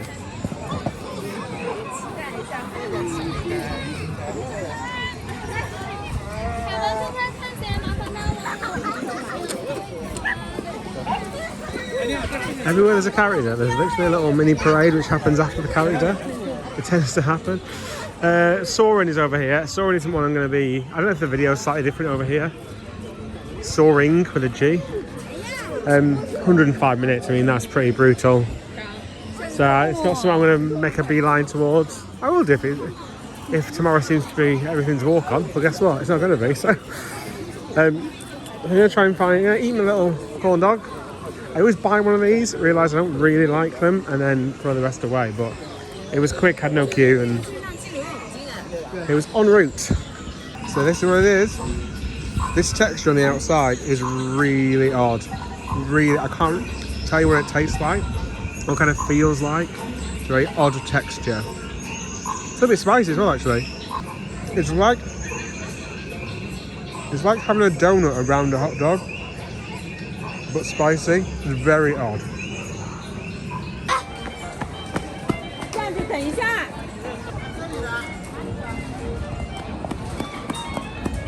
Okay, so I couldn't take you on with the GoPro, sadly. You can't use GoPro anyway these days, can you? Even though it would be strapped to me, it wouldn't have affected with a harness, it wouldn't have affected anything. If I can wear these clothes, then... Anyway. But I still give it a go because, like I said, I wanted to give all the new stuff a go. If you stop calling out for stopping anything progressing, so for example, you know, when they wanted to close Splash Mountain, people didn't want it to close. You're not going to get new, better, different experiences. That I thought, oh, you know, it's Disney, isn't it? Isn't it? Look how high you are at the top of there. In fact, it doesn't even look that high on the camera. But the caverns below you sometimes aren't significant to the point where some people just freeze. It's pretty odd because some stuff over here is tamed down quite a lot compared to like what we expect like in Europe and even the US. But then there's other stuff which is like balls to the wall. There's 2, there's actually 3, there's a third one because I saw at the end like an end point for the third one. But it was just brilliant. It's because it's my mind, that's not a Disney thing. It's not a Disney thing. So let's see if I can go up the cavern path to kind of show you a little bit further up. Let's see what we really get. It's literally just tucked away to the side here. So you go right under the path. It is very clever how it works. So can you see on the camera now? Not a chance. See if I can show you somewhere. You see here, all the runs run like this, so you can cross over, and every time you'll have like a harder one, a middle range one, and then you have like a path. So if there's one obstacle you don't want to do, you just switch across and get through. It's so well thought out. Obviously 2 runs here, 2 runs on the other side. See how Disney do some hiding of their lights there. Very odd actually, because you never know that you see any of the lights, stuff like that. See, there's loads of those crossover sections, and there's also a staff runner as well, I think, slightly different colour. Because I tried to go down there by mistake once, and it actually stops you from going there. Like my harness must have been different to theirs. Speaking of harnesses, that is a labour-intensive attraction to run. There's staff everywhere. Disney staff sat down because actually they expect to sit down so they can do your legs and stuff. It's just very odd. You don't really see Disney staff talking to guests sat down. So when I looked at that, I was like, oh, that's odd. It's just because it's an unusual thing to see. See, that's a decent amount of drop there. There was a couple of times I was like, I mean, if you're on there, put my head over here.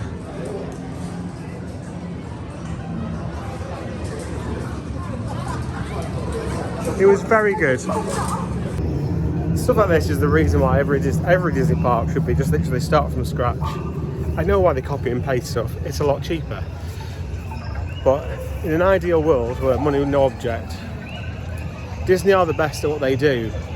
So let them just have a blank canvas every time they do it. That's my 2 cents anyway. I might be wrong actually. See the scaffolding at the top? That might be the Rapids, because the Rapids is covered. You can see it from the top of here. The Rapids is absolutely covered in scaffolding, and they're obviously doing work on it. So maybe the Rapids is entwined with it. Just in this toilet, because there was, it said toilet was actually just 2 like family toilets, and I saw this very powerful proverb in the toilet. Begin your day with a clean start. Sponsored by Dettol.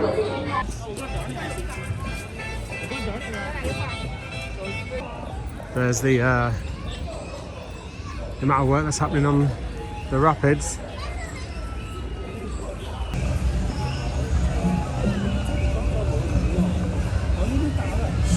So I'll put this on the screen just to the side, but the app has just updated and now has a yellow line. I was like, what's that yellow line? I've not asked it for directions. It's the parade. It just automatically updates, which is quite a neat little feature. I'm pretty sure it's coming down this way on the way to Seven Dwarfs, so I might just be able to catch it.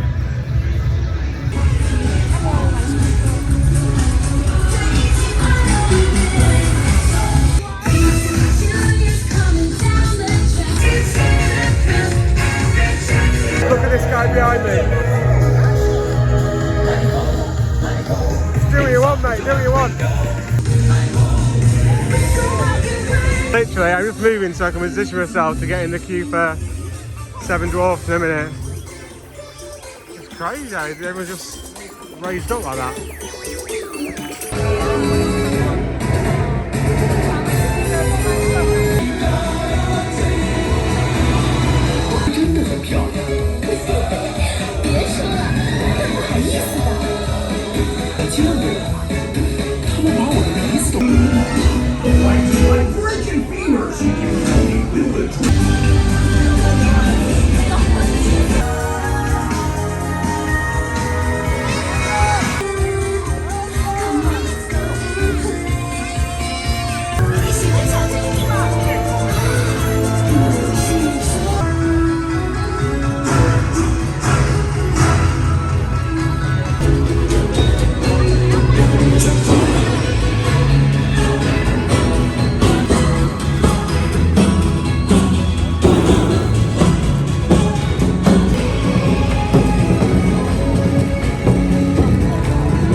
Currently in this massive, I mean you can't stop it, you've got to either keep moving or be crushed.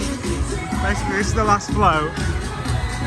And I've kind of run around the back of the last float so I can be first on this side. I need to get over to this side. People walking there completely now. That was mental. Like again in America, as much as like, you know, they do go the opposite way and you can't walk anywhere, you see why.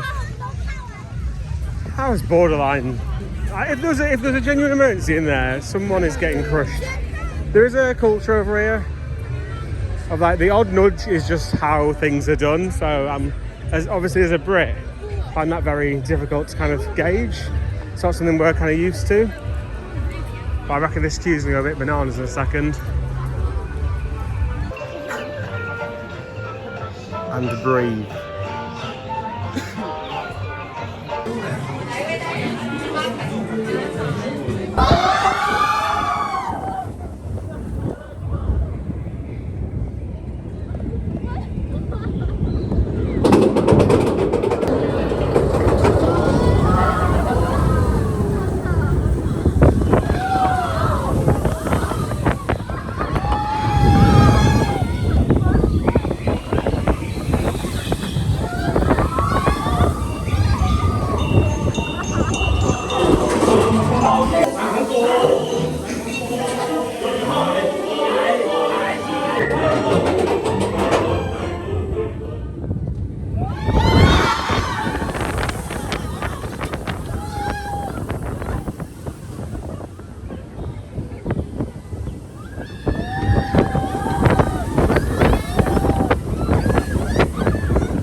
"25 minutes to get on and off Snow White's Seven Dwarf Mine Train," which I think is great, really.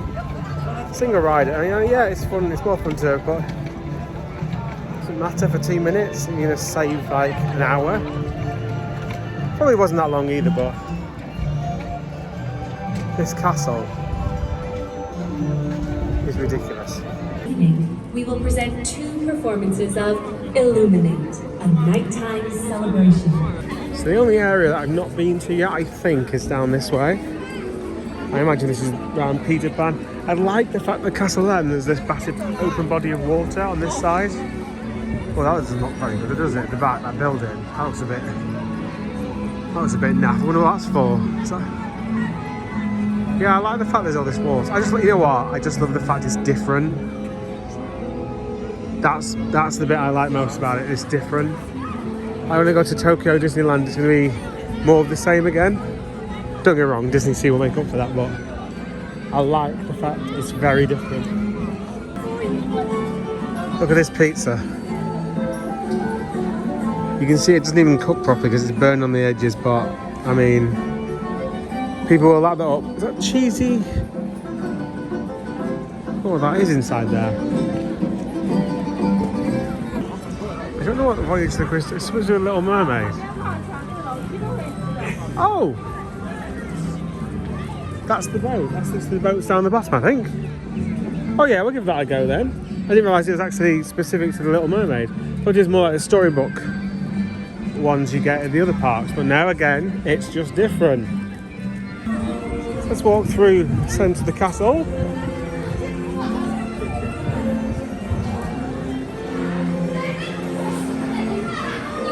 I do like how Disneyland Paris has the dragon. That is a nice touch, that. And I'm surprised it's not been copied more often.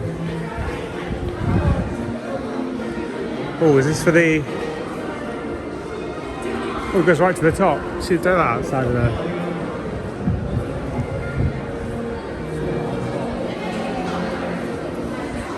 I'm glad they got the photos this morning. Because those speaker towers are really ugly. Like, why are they up if there's no show on? They should come up like 10 minutes before a show, then go back down again. See what I mean? Also, do they use all this space? Can you stand here for the fireworks? It feels like you'd be far too close. Look at that for a scene. It's incredible, isn't it? Why is Mickey and Minnie? I don't get the whole costume thing. Like, it's just humans in fabric, and people will wait so long. I don't get it. I get it more if you're a kid and you believe maybe that they are real thing. I don't know. It's just me. I don't know. I'm in the minority here. Like, I'm here for the tech and all the cool tech that Disney use. What's really odd, actually, I forget how short this little thing is. There's what would be the train station in back of... But that is one hell of a view. Around the outside, it is like a little, like a food market area, if that makes sense. This is selling sweet stuff. Here's Goofy down here. Oh, what's this on the left? I see people eating proper food. Oh, there's just some noodles on the go. Right, let's see what we can get in here. So, let's have a look. I mean, this is ridiculously amazing. I'm so excited. Everyone got knives and forks, so they didn't have any chopsticks, which I found was odd. I thought it would just be me getting the knives and forks, but no, they give them to everybody. And also, everyone was ordering the spaghetti meatballs there. Like, everyone. Anyway, when I ordered it, I don't know if they just ran out, but the steak was cut fresh. And the noodles are obviously just sat there. Let's have a look. So it was 108, which is literally £12, which compared to what you pay in the Florida parks or in Paris, crazy. Right, I'm gonna have this. It's far too much food, but I'm so excited to eat something proper. This performance of Disney Winter Magic Cavalcade has been cancelled. We apologize for any inconvenience this may have caused, and thank you for your understanding. Okay, I want to move pretty quickly. I'm a bit annoyed at myself because Winnie the Pooh was down and it's literally just come back up and it's on a 5-minute queue. That was on like 60 minutes earlier because queue times right now have spiked. They are going through the roof. If it's half an hour, I'll say, oh, it's gone up to 40. Oh no, it's 30. I'll take that. Like I said, it was on 5 minutes as soon as I saw it. So if it's 30, take into account the overestimation, probably 20 to 25, isn't it?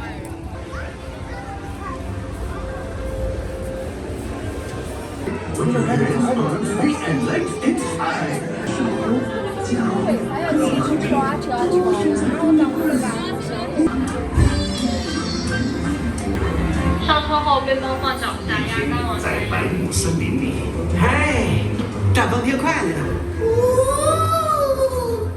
他永远也够不着，想吃蜂蜜。怀热三颗爱不马，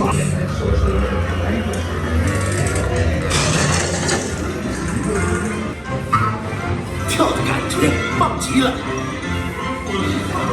长鼻罐和大臭鼠专偷蜂蜜，偷蜂蜜。长鼻怪和大臭鼠专偷蜂蜜。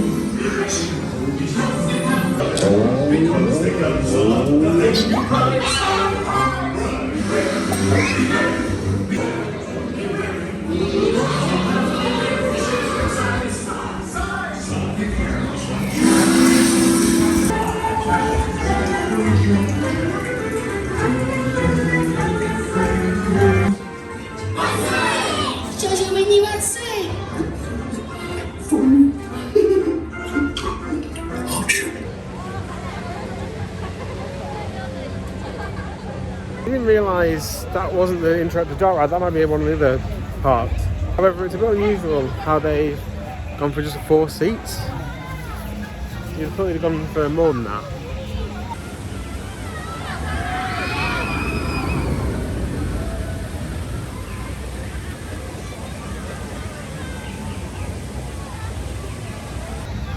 However, I did like the scene where they did the water. And the water level was kind of the same height as you were. It was all different like leaves. It was just very well done, and I can't remember seeing that in any others. If it wasn't done as well as that. I just feel like this is a brand new, you know, it's Disney's newest park. To go for just 4 seats per car is very weird. It's a weird decision, particularly for a park as busy as this. I don't know. They are. Okay, so I think priority access, you can't get into the land. But maybe if you bought it for the ride, they would let you in. So there could have been a double win there. Unfortunately, they've all been sold now, so can't do that anyway. So we shall brave this. It won't be 2 hours, but it'll be a long one, I think. Again, normally I'd probably just skip this. However, it is brand new. It opened, I think, just a few weeks ago. It did shortly run someone over after that. I think someone got out and got run over by a car. If I can find a picture online of it, here it is. But there's rumours of this coming to Animal Kingdom, I think. So yeah, I thought it'd be cool to see it at least. Right, I shall catch up with you when I'm inside. So it looks as if we're about to go to a back of house area at Disney.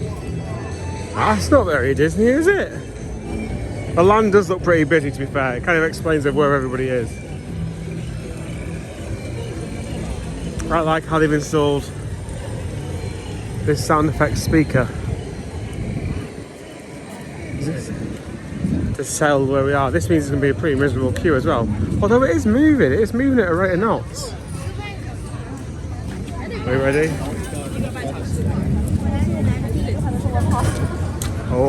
Oh my god.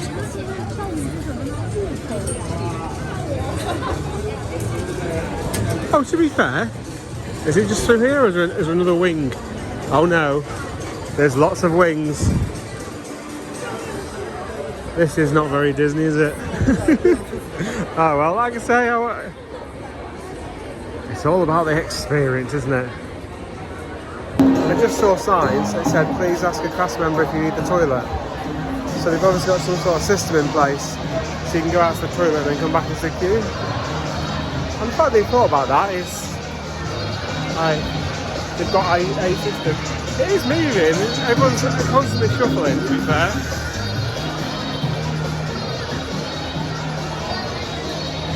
It does beg the question, why didn't they just go for a Star Wars Star Wars style boarding groups just to enter the land? Surely that'd be better.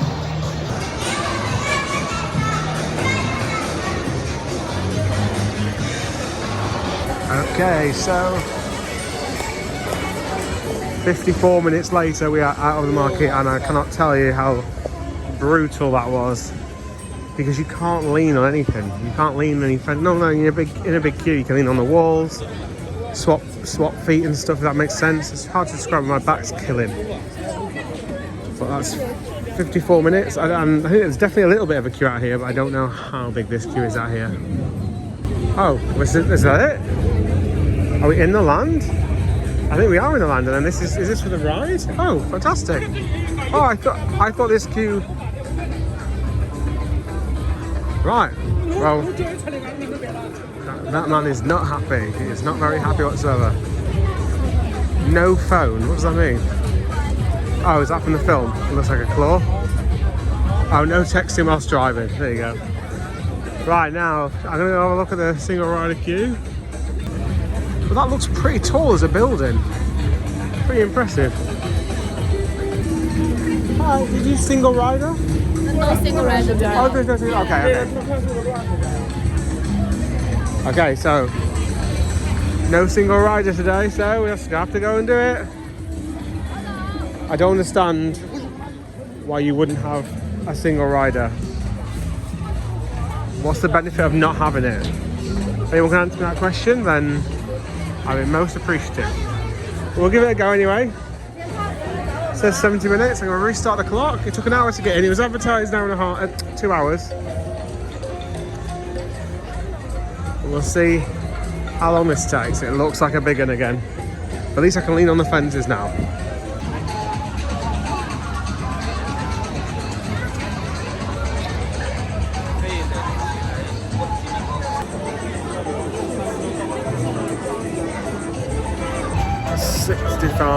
Minutes in, it's gone dark, which I didn't really think about. I just came in the queue to brave it, but it means I get to see the area in the dark at least. And it does look, as you imagine at Disney, pretty good.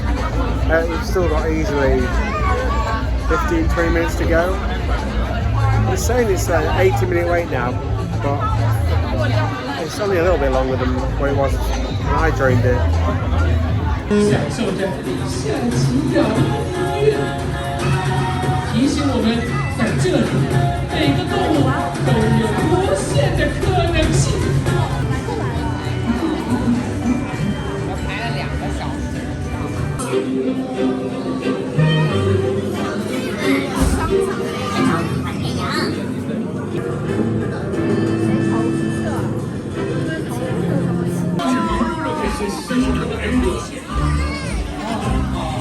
路上开罚单吧！搞什么？立刻退出外边呀！做不出下棋啊，都不成就太平不了。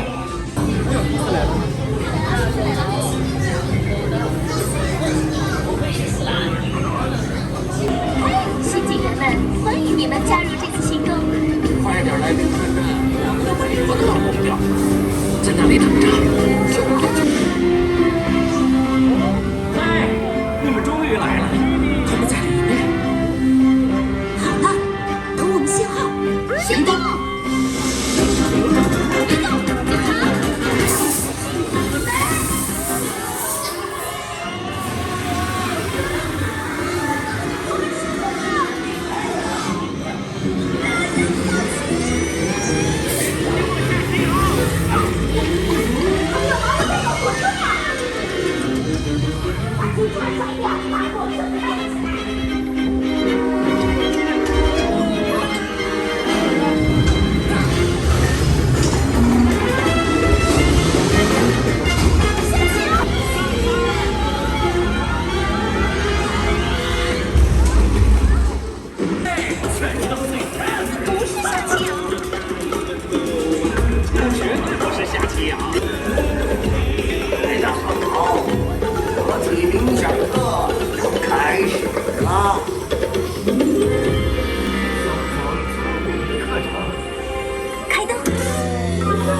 Now it's time to exit Zootopia, and I am very happy about that.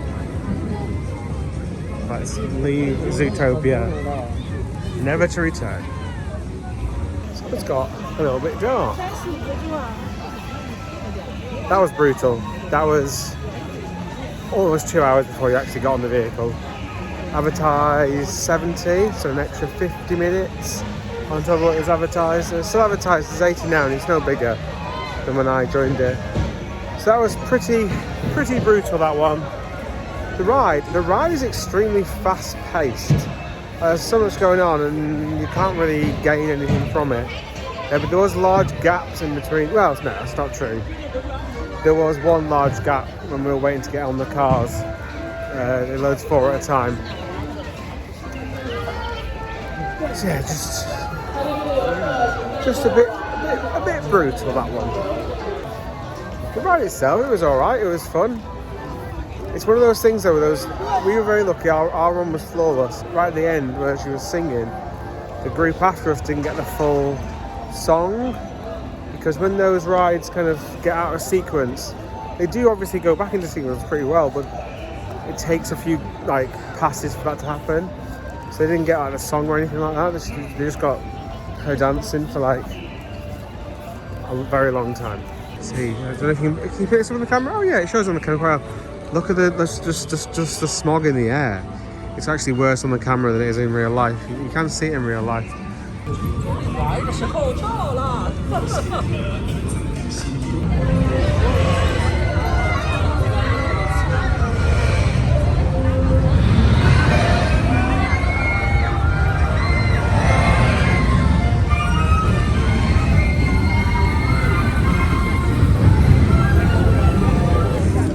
This floor. It's all sparkly. Okay. This is gonna look pretty epic, I think, when I go around this corner. I was saying that there's a show on.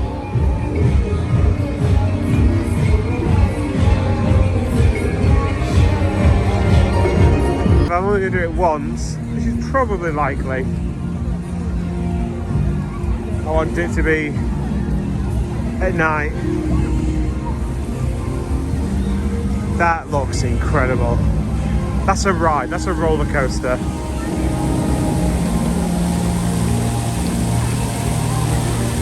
Oh yes, please, give me a bit of that.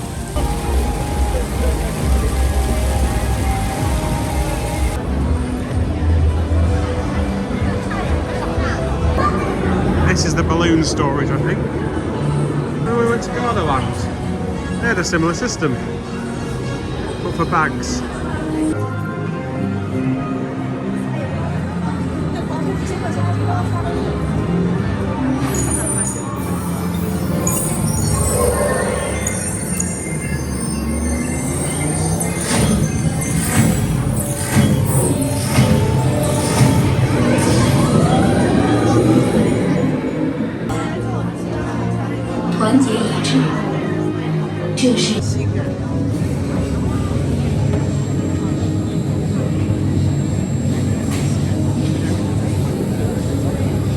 So, in case you've never seen this before, I'm sure you have. One person gets on the left side straight away and the other person has to walk around the back and get on the other side.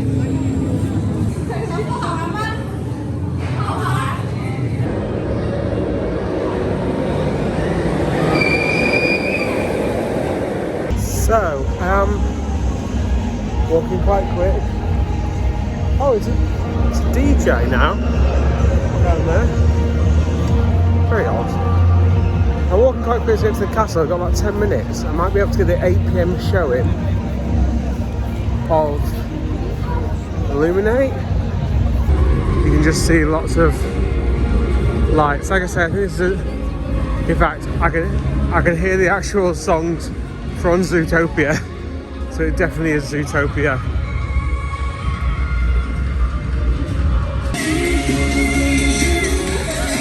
I cannot tell you how loud it is.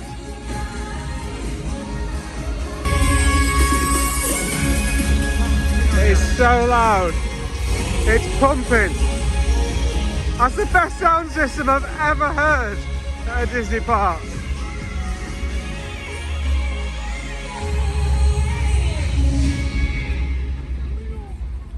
I mean, obviously that's not going to come across on camera. Just how incredible that was. I only got the last few seconds of it, and I'm going to get all of it. It sounded amazing.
I'm hoping there's going to be a mass exodus now.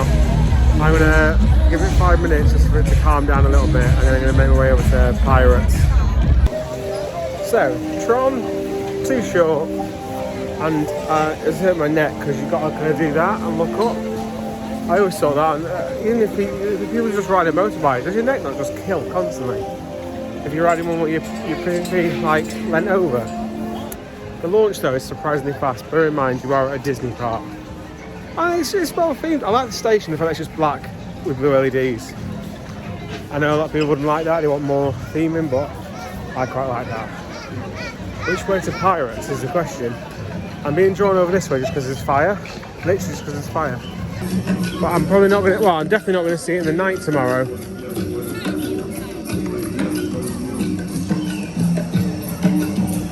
Let's quickly, whilst we are in the darkness, talk about the show. The show, it did miss the fireworks. I felt myself kind of getting a bit bored. I suppose fireworks just help keep that attention a little bit. It was 15 minutes. So has that been cut short a little bit because I don't know if they can't keep your attention for that long. That said, they still use fire.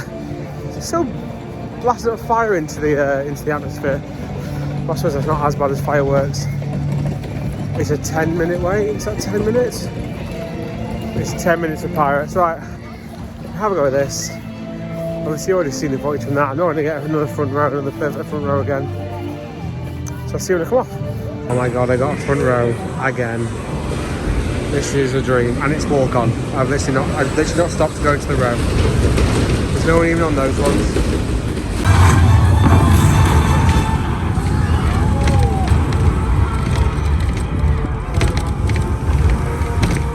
Found this absolutely banging spot. It's half an hour to the next show, and it's going to get a little bit busier, but up here's where you want to be. You get next to the fence up here. This is obviously to the right. It's just on a little, like, the path's kind of half hidden. Just another go on Pirates. Just brilliant. I absolutely love it. Got a front row again. It's just fantastic. I can't get across how many things. It's on like some sort of track system. Again, if you watch Behind the Magic on Disney Plus, incredible series about it. And they can spin the boats around, the back can like kick out and start going backwards. There's hills, there's really good subtleties like the seaweed branches that come down, the quite big ones, they kind of sway. All the ceiling looks like it does sell it very well that you are underwater. It's just a great ride, absolutely. It's by far my highlight here compared to anything else.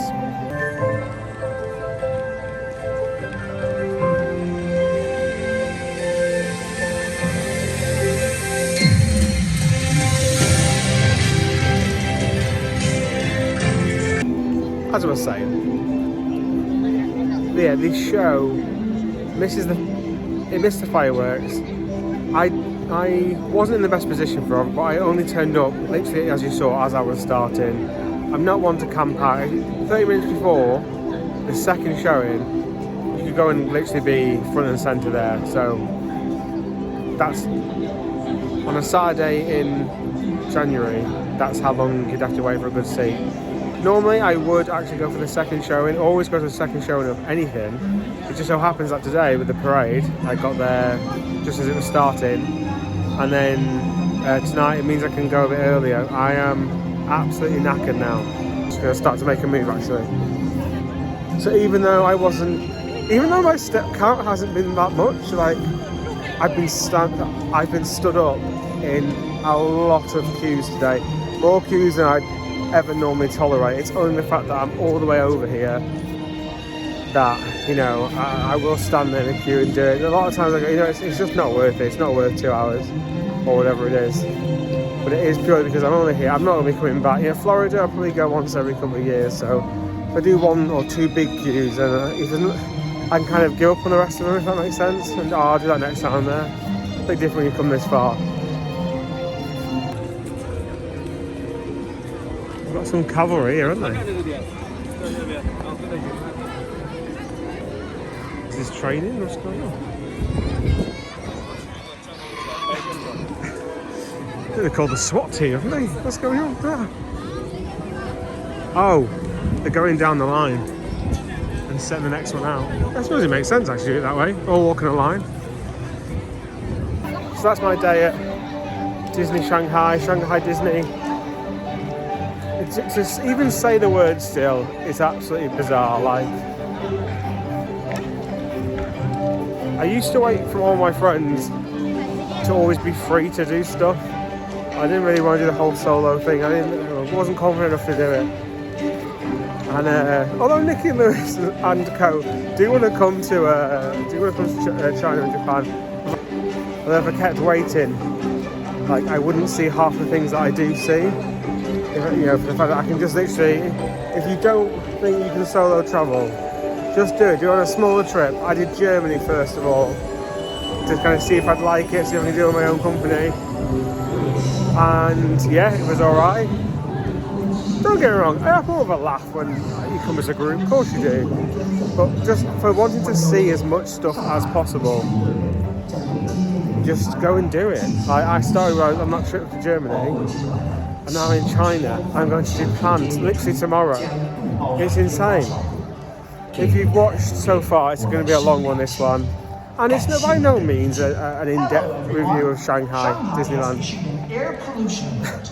Pursuant to the Shanghai air pollution They played this air pollution message all day. Okay, I'm not going to blame you for having no fireworks, mate.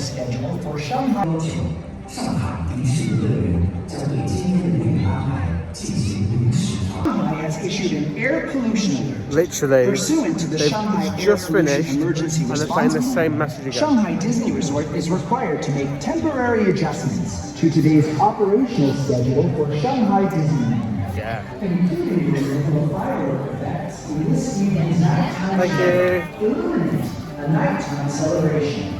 We apologize for any inconvenience this may cause, and thank you for your understanding. Can I play it again? No. Okay.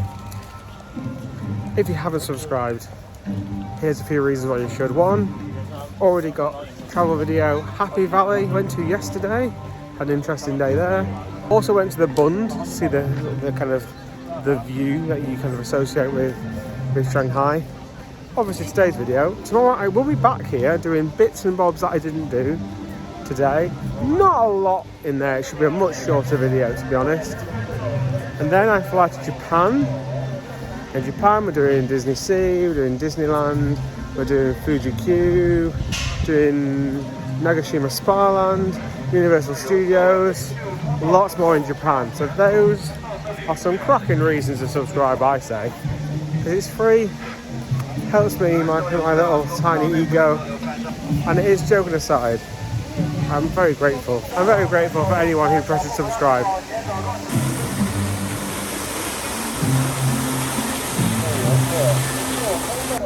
That's it from this video. I will see you tomorrow for day 2 at Shanghai Disneyland. I'm off back to the hotel. Very quickly, nice little travel tip actually, very quickly. So I've been going to the ticket machine every day and getting a ticket because, you know, I'm from the past. The Alipay app that I use, and I imagine it's the same with WeChat Pay, I can just scan the barcode at the actual, it works exactly the same as Contalis. I can just scan my QR code on the actual turnstile and it should just charge me for wherever I go. Hi Disneyland, it's day 2. Today's only half a day. I fly to Japan later today. I did kind of and ah about coming today because I got pretty much everything I wanted to do done yesterday. There's one show I'd like to see, but I'm pretty sure that's like similar to one I've seen somewhere else. I can't remember where. So I'm here till about 1:45. Then I have to start to head back to the hotel to get my bag and then off to the airport to then go to Japan. If you don't watch yesterday's vlog, then go and do that first because that has the bulk of stuff. However, the walk just to get in is a lot of steps. I've come half an hour earlier today, so hopefully I might have a few of them blocked off. Let's get past the speaker. So yesterday there was a very, very long walk with lots of barriers. Like, I cannot tell you, easily 2 kilometers. 2 kilometers? No, that's probably easily a kilometer. If I've got here about half an hour early today, I won't have that problem. Or they've at least shortened it, maybe. Things I want to do today, so there's that show, Storybook, Mickey and the Storybook or something like that. Try and get on Peter Pan's, we'll do the maze, we'll do the boat ride, we didn't do yesterday. Of course I'm going to do Pirates one more time, of course I am. I've not got early entry or anything like that. There were some brutal queues yesterday, but did do everything in one day. Like if I had only had that one day, I would have been happy. So you've got these, early park entry pass. And this one's just a park entrance. So I can go into this one. It's not open yet. But this was much lower, this queue, than the one on the far side on the right. I think people just actually assume all of this is for early, but it's not. It's just this strip down this side.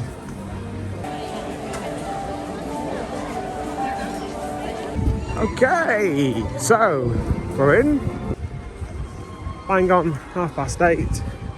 Because they actually open up all the security scanners and everything in advance of that. They actually let you in about probably 20 minutes early if you're right at the front. They did start using all those walkways again. It is very well crowd controlled, managed. Right, so looking at the queue times, Soaring is on 10 minutes. Now, if it is on 10 or even 20, I'd probably take that and give it a go. Just in case, because there are some minor differences between them. Tron is also on 10 minutes, so that's tempting me away. But Tron does move very quickly when you're stood in the queue. So it's really not a bad one to stand in if I want to go a bit later. I did Tron yesterday in the evening. I don't have a chance to do it in the evening today, but it was brilliant in the evening. There you go. If you want all the shots of the castle, that'll be very much in yesterday's video. I'm only here for 5 hours. I want to try and the key ones I want to get done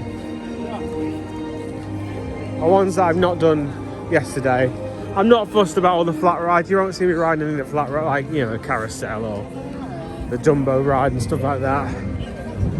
I'll probably go on Buzz Lightyear. I'll go on Soaring if it's quiet. Make my way over there. I'm going to have another go on Pirates, but I won't include any footage of that because, again, did it yesterday. Peter Pan, I'll go on that. There's the Little Mermaid like boat ride. I thought it was like Storybook Land, but it's not.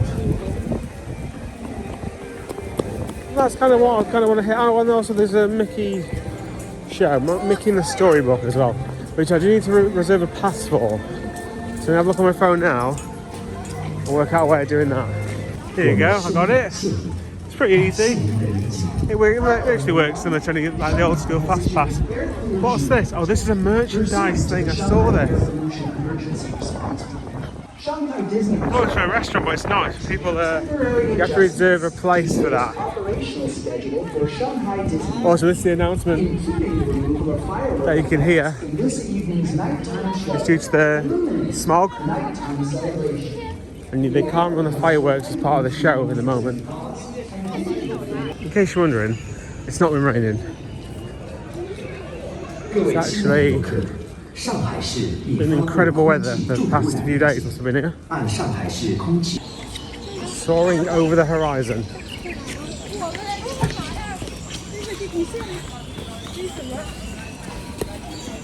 Here we go. I didn't think I was going to do this on my trip.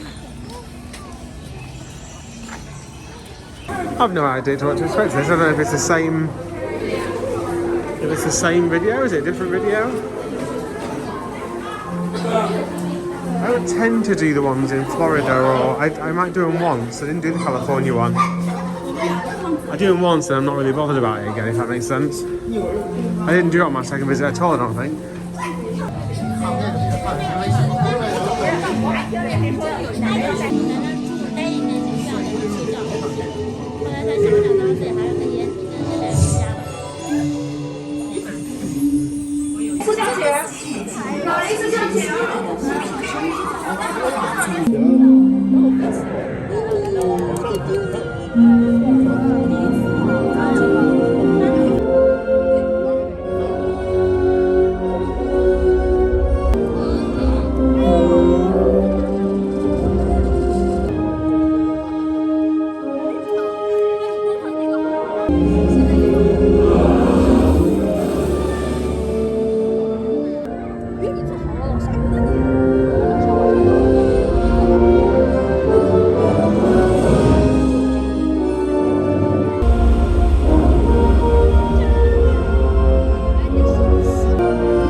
Looks like it's on 50 minutes now, so I'm glad I did that. That says, the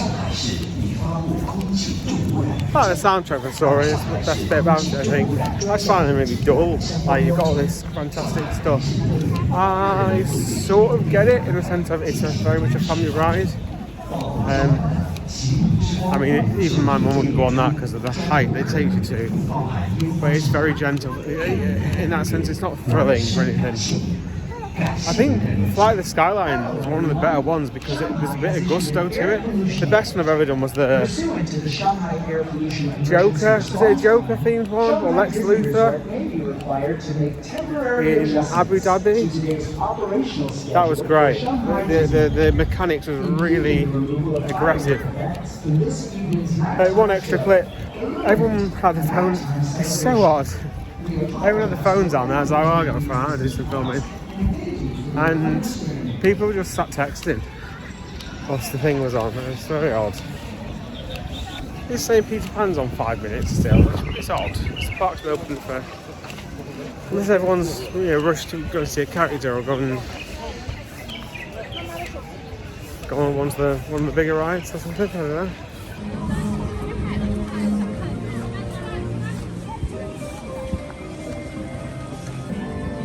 Well, it is very quiet in this area. So maybe it is going to be on a very small way. It's so odd because this is Fantasyland. The castle and the gardens in the front are so big, and obviously two of those rides you'd expect to find in Fantasyland, the Dumbos and the teacups, because they've been moved to there, it means this area is actually relatively small. Here we go, Peter Pan. It's 5 minutes, look at that. Oh, I didn't think that. Thank you.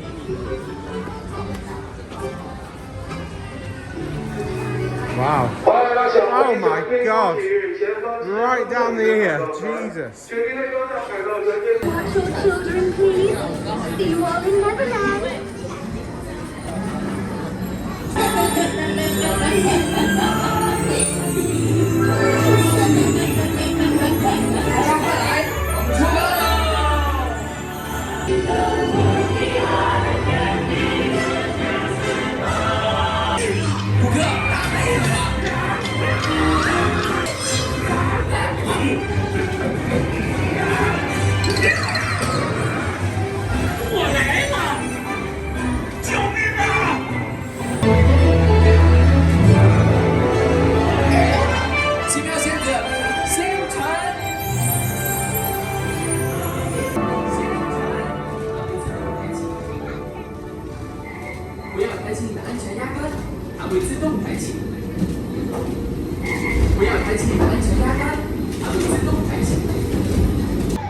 That definitely felt like it had some significant upgrades. The track in there wasn't like a monorail, it was like a proper roller coaster track.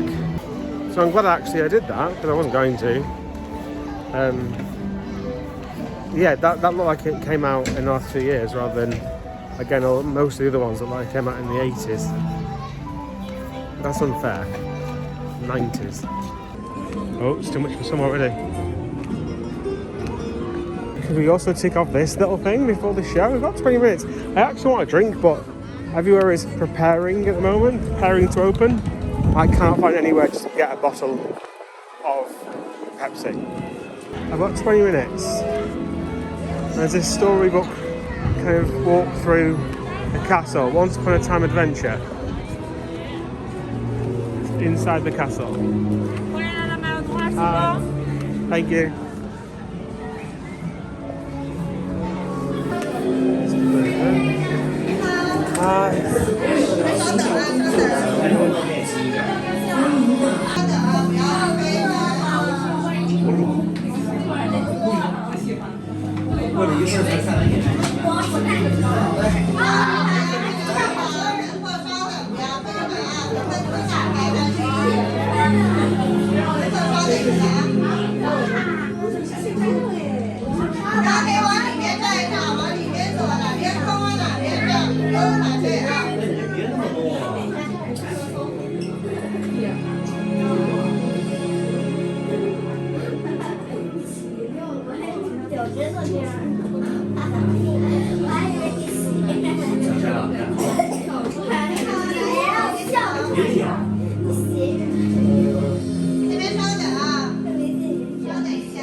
欢迎来到麦的手帕时光，在我们面前的是一扇魔法大门，在门后面有一本古老的童话书，书中的星辰将会带领我们大家一起开启一段神奇的旅途，一起穿越国境，走进森林，寻找小矮人的家，一起见证白雪夫妇的真爱之吻啊！大家原地稍等一下，魔法大门稍后会开始打开，稍等啊！踏进这扇门，看个究竟。来，魔法大门打开了，请往里面走，来，大家往里。很久以前，有一位白雪公主。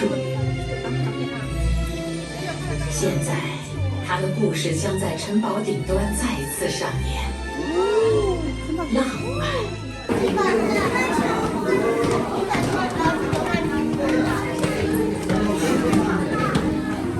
她在许愿井边等着您呢。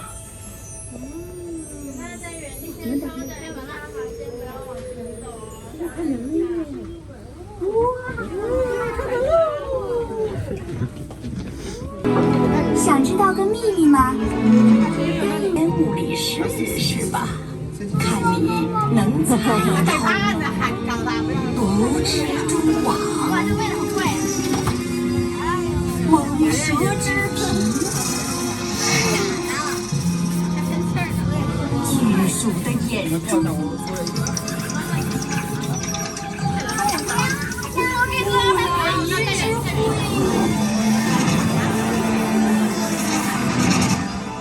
够了！趁他们不在，我们来把小木屋打扫干净。我的小帮手们到哪儿去了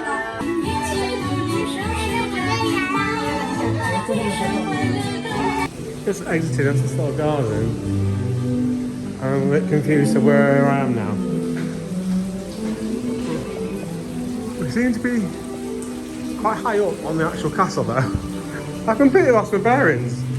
I had to miss out the last scene because I need to get to the show. It's a little bit disjointed that, because the idea is meant to move through as groups, I imagine, but no one's leading that.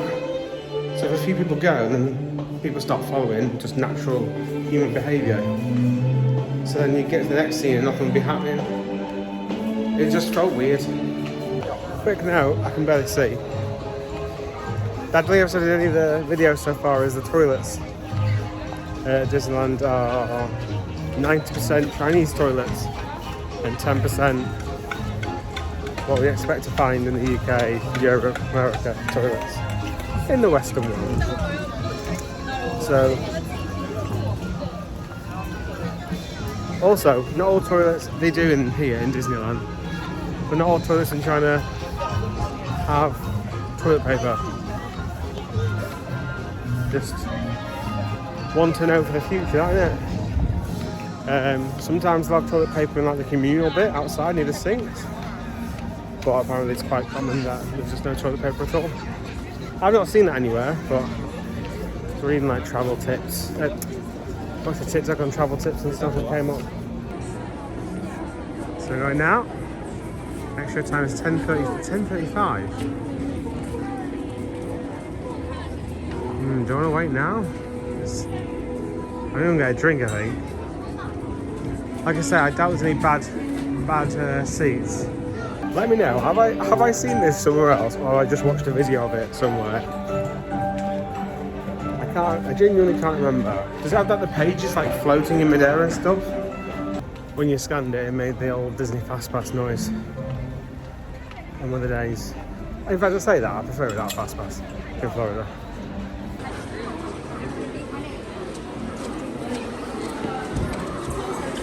The old double queue option, they love it. Right, should we see what sort of stampede's going on now?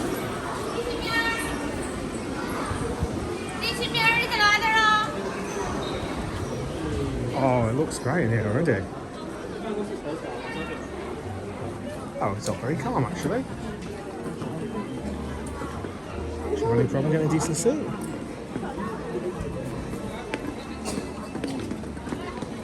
Here we go, I came back a little bit because it's very flat there and you get the whole heads in Mickey ears problem. Adventure, presented by teamLabs. Our adventure will begin. 不要再迟疑，快来拥抱奇迹。下一个童话属于你，看不完那么多。每当出门又翻开新一页，就绽放一颗新的幸福快乐到永远。哇！想想这里面该有多少惊险奇妙的故事啊！ 闭眼没关系的。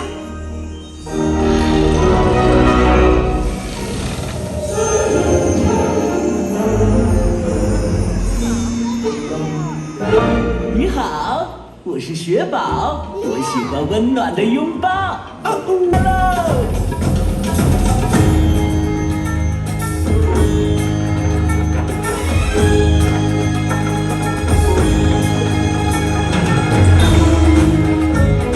Bare necessities, forget about your worries and your strife. I reached the top and had to stop, and that's what's bothering me. 您的王国有没有走丢的雪人呢？呵，开什么玩笑！你好好看看，小朋友，我们这儿连片雪花都没有。哦，这我的鼻子了，又滴水了。朋友，你没事吧？没事儿，怎么了 ？Yes, I can remember, never really knowing why. I wish I could be the perfect daughter. 向我望，为何我的影子是那么 All those years outside looking in, all that time out of how far I try.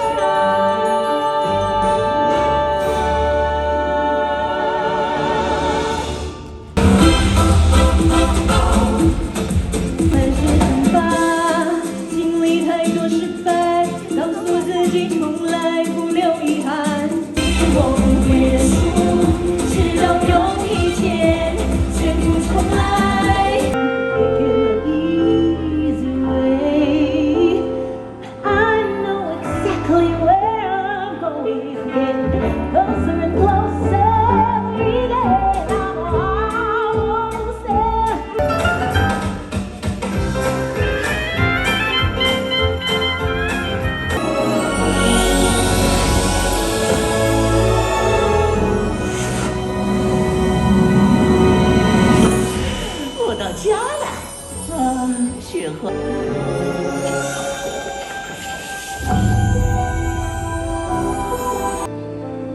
Kingdom of isolation, and it looks like I'm the queen. Let it go, and I'll run.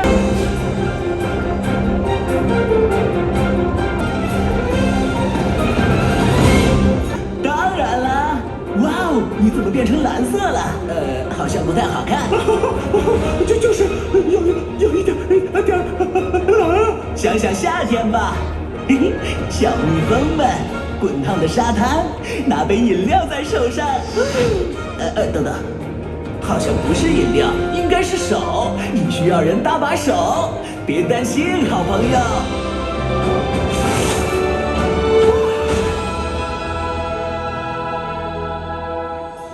哦，谢谢你，雪宝，没有你，我就被冻成冰棍了。明天的自己。 会有魔力。一个童话英雄呢？会是你吗？整理好心情，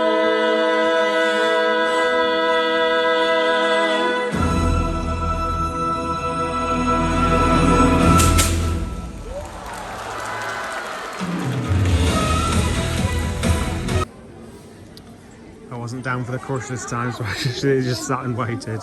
If you literally wait like 3 minutes, that's enough just to stop the crush. I am very glad I came back to see that. I was sat quite far away. Well, I wasn't, but I've just looked back at the footage. It was actually, it framed it perfectly on a 2.5 zoom on the iPhone. But it does look like I'm sat in a different time zone. And really, it didn't feel that at all. It's the camera, what it does on there. That was really good night. Obviously, I've said this many times, you know, the characters are the character. I don't care really about any character stuff. What I do love is all the tech and all that sort of stuff. That's what I enjoy, that's what I get out of Disney in general, to be fair. Same with Pirates, same with everything. And the fact they projection mapped moving pages. As the pages move, they're being projected onto. There's a lot of projection mapping in that show, very subtle, but very good. But when they're doing it, the amount of things that could go wrong, like the accuracy that needs to happen in order for that to work, and it did work seamlessly. I haven't seen that show in person anywhere. I've only ever seen it on a video somewhere, pretty much. Anyway, the sun is blasting it out because, oh my god, it is hectic around here now. The queue to get in, oh my god. Oh, I've done that, that's without a treat. When you go to, or they set up for the parade, are they? Is it why it's all a bit chaotic here? And also we'll do Toy Story as well. Buzz Lightyear's Laser Blast, whatever it's called here.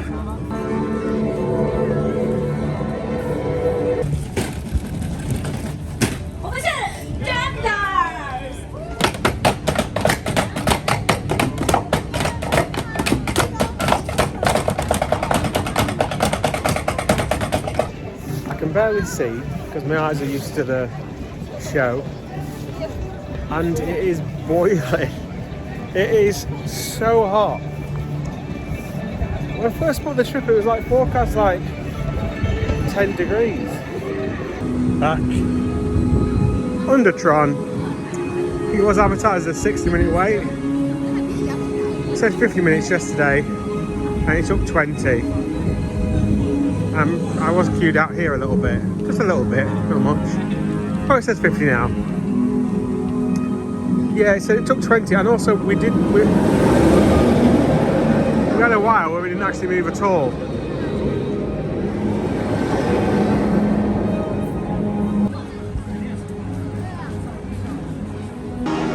This is much shorter than yesterday, actually. Easy what? 5 trains, 6 trains worth. It's about 10 minutes probably.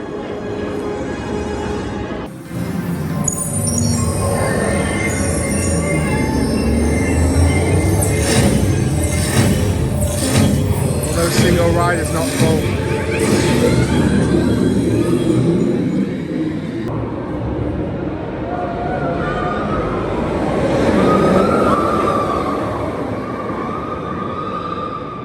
Yeah, it's just too short, Tron. Nothing really happens.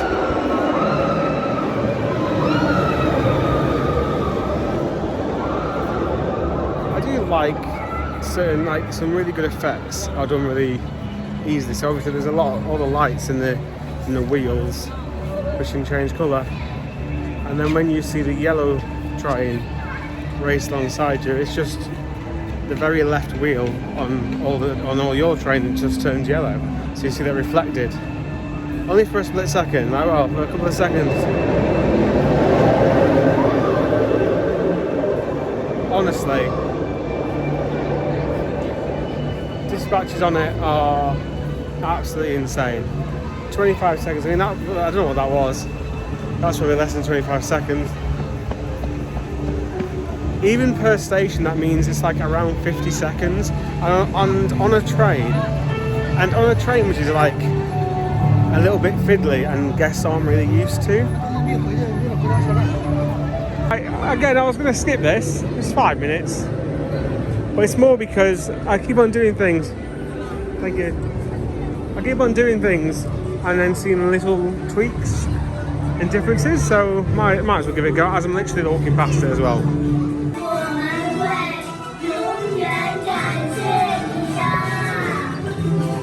Did you know that whenever you hear Woody in any of these rides, it's Tom Hanks' brother, it's not Tom Hanks. Anything that Woody does that isn't the films. Con. No Buzz Lightyear animatronic, which is odd. This is the best bit of the ride, to be fair, the massive animatronic. I remember first seeing that, my little mind was blown back then, how good that was. Oh, Jesus!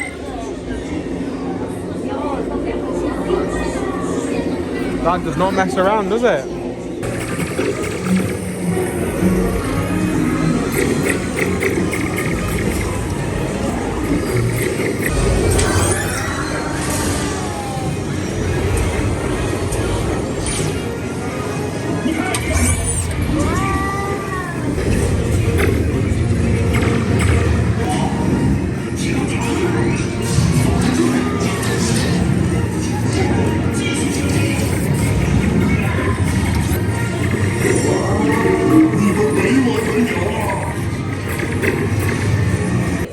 You can't see that, but someone spilt literally a whole tub of popcorn, and now the ride's at a stop.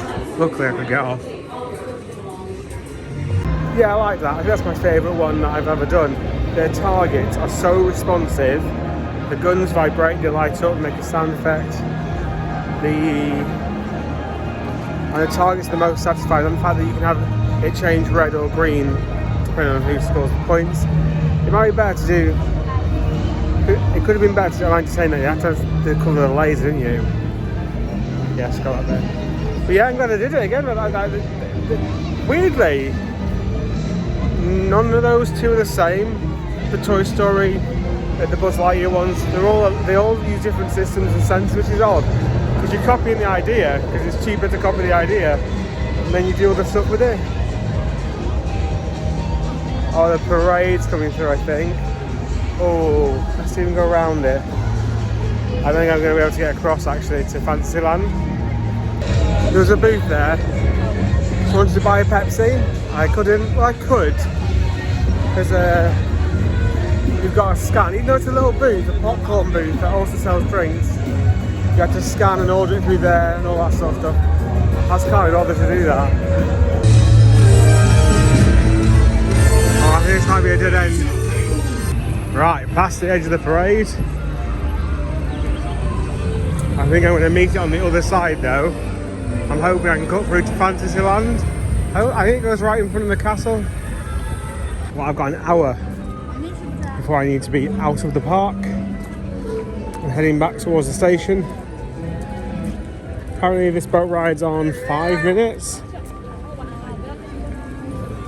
If that's the case, I should be able to do this and Pirates. Voyage to the Crystal Grotto.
That was okay. I do find with those boats where you all, it's the same with the Jungle Cruise, you all sit inside facing inwards so you can't see anything. It's better just to all sit forward so you can give your head left and right. Fact. Nothing was really synced to the boat, other than in the final scenes in the dark. It's actually under where I am now, which is right next to the castle. Right, so I'm going to Pirates. It's on a 15-minute queue apparently, which means I can do that. The ride takes about 10 minutes. And then I've got to leave. One thing I didn't do was the maze, but I've not got time now. I'd rather do Pirates again. The Alice in Wonderland maze. I'm not going into Zootopia today, but look at that queue. It's all the way back to the start. Oh my god. I don't know what's happened, but in the last 2 seconds, there's a bajillion people here. Someone just kicked out. Something must have just kicked out. This can't be. This is going from nowhere.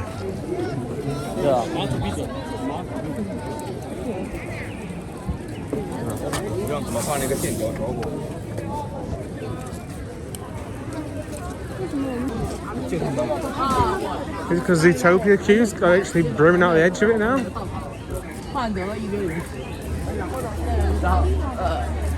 It's a bit of carnage, but it's great, isn't it? I love a bit of carnage. It's genuinely why I go to the Merlin parks these days.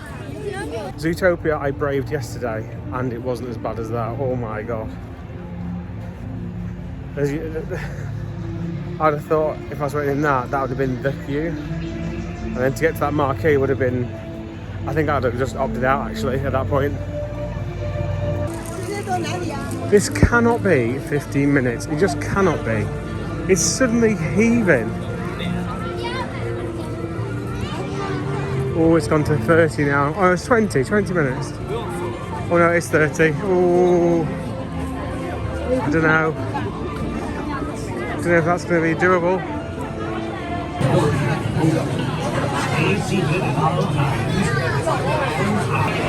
Oh my god. I'm at the front again. Oh, I've been so lucky. To be fair, I have seen people ask, and they do allow it if you do ask. So just ask for the front. See that? Oh.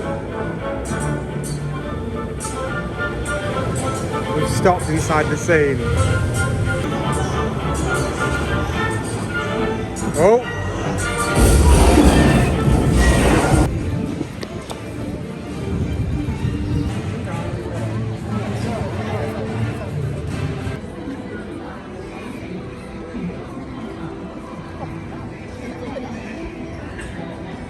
So that is it for my trip to Shanghai Disneyland. Tickets must not be exchanged. Oh god, the announcements. You can't do anything on the announcements. That's it for my day here at Shanghai Disneyland. My 2 days here, in fact. Absolutely brilliant. Even though the summer queues have been full on, but I always was coming here, and the same for Tokyo, expecting some big queues. And I do think getting rid of the fast pass system means the normal queues now move so fast. Obviously I didn't know what it was like in a past life when they did have a normal fast pass. But very few people are coming through the Premier. There are people coming in through the Premier line, but very few. My personal highlight here has to be Pirates. I talked about it a lot yesterday. If you have already purchased a the announcements. Please proceed to the main entrance. You are also recommended to download the Shanghai. I talked a lot about Pirates yesterday, and one thing I didn't even mention was the boat speeds up and slows down for scenes. It's brilliant. Disney Premier Access selection. I'm so glad the first time we did it as well. It was absolutely flawless. Sorry, the announcements were full on. I'm glad I got on everything that I did, even the ones that are similar to the ones in Florida and California. They have been tweaked here, and it is better because it's progress, whereas obviously I do have this, like I said when I first came in yesterday, tradition gets in the way of progress, and people wanting to have the rides from the 60s, 70s, 80s, 90s. These rides are just better, there's miles better. I'm going now from Shanghai, and I'm going to fly to Tokyo. I'm going to start it all over again. Let's get on the move and I'll explain on the way what we're actually doing today. It is brisk. It's a little bit colder here than it was. I've actually brought my gloves today just in case it gets really cold later on. It's already 3 PM. I've had a lie in. Yesterday was very stressful for the travel day that I had. Plane was late. It meant the trains were just about to stop running, so I had to kind of run to get the trains in and I had no idea where I was going to go. Data didn't work thanks to Holofly getting, literally they dropped the ball with that basically. But what we are going to go and do, first off, is go to teamLabs for their Planet digital art thing. Basically walk around barefoot in all these weird sort of trippy things. It's all been all over TikTok and stuff, but obviously projection mapping and just digital stuff, I'm very much into that. I forgot it was here until I saw, I don't know what I saw, but something triggered that reminded me it was here. So I'm going to go and do that now. And I got tickets, you can get tickets on the day. I'm very excited, about an hour away. With regards to the tube, metro, the JR, I've put on the actual IC card, I've put onto my phone, so it should be now just like, and I top that up through its own app, which is fully usable in English. This is a sumo wrestling stadium, if that's what they call it. And today, I don't know what's on today, there's a lot of security. In fact, I did nip out to the shop earlier to get some stuff, but it would appear it's still the same. Like, it seems to be an all-day thing from what because I've watched other like YouTubers who travel quite a lot, who come here, and you can literally leave, you can come back, but there's been people here all day, like waiting at the car entrances and exits, in the same way that people would do for Taylor Swift.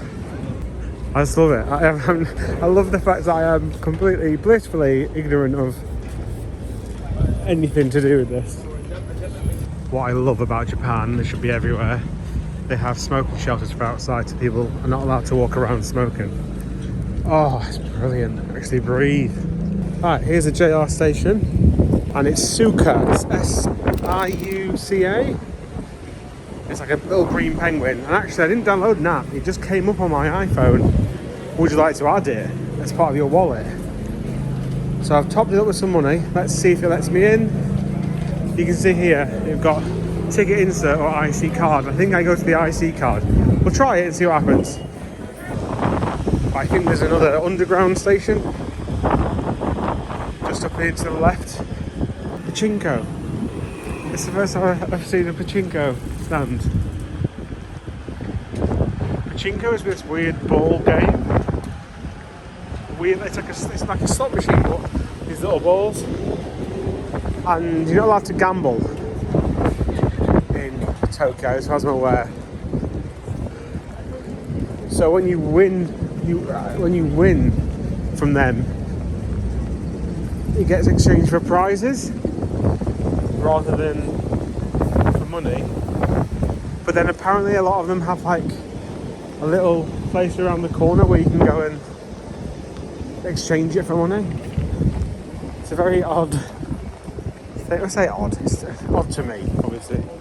I'm an idiot. I probably could have just got to this from the other side, but never mind. You live in line. The OD line, the E line. Let's try this again. It's been nice to have a lie-in today, by the way. Just a bit chill. Yesterday was so just mentally exhausting. Right, let's try now. And I'm just going to tap my phone and see what happens. So all the barriers are not barriers, they're just like touch points. And it's just come up saying, I'm just reading it because a notification came up, so it's registered. I'm hopefully in the system. Now, I don't know which way I'm going. There's a train here, but I'm going to jump on it because I don't know which way it's going. There is actually, at least there's screens in this one. There wasn't screens last night, so it was a bit, right. Give me one moment to work out what I'm doing. Yeah. So it's this bit that I'm actually reading, because this is E13 and I want E16. I'm on E12. And it's this that Google gives you to look for.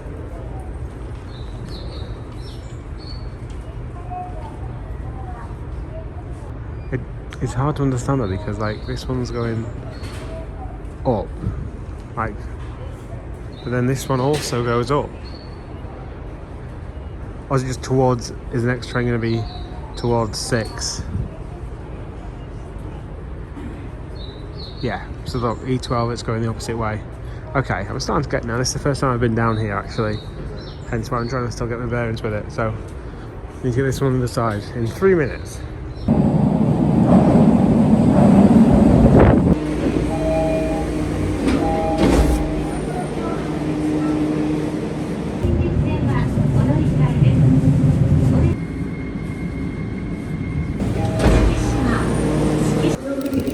Arakawa line.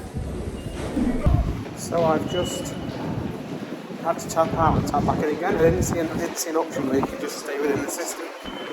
And it has charged me. So I don't know whether it's going to charge you for different strips. If that makes sense. So we'll see if it charges me again. It's like 300 yen.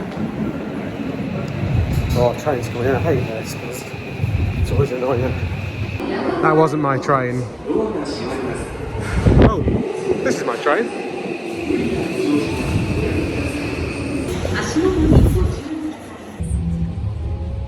The next stop is Toyosu. Okay. We're going to the U line next.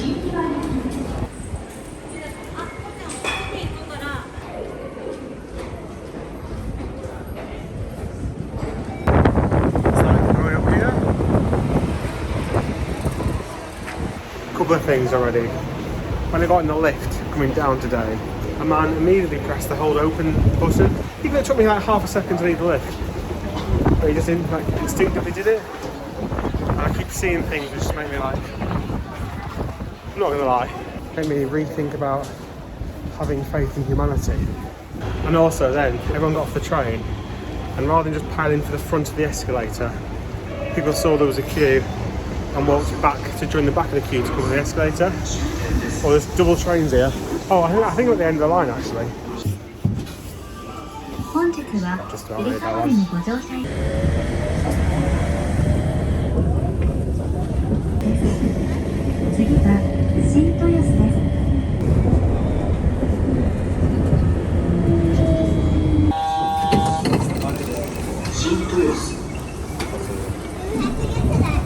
£2.57 that costs for about 20 minutes going from line to line. So we're not in China anymore. It's not expensive, is it? It's really windy. Apologies again, quite a bit of wind noise.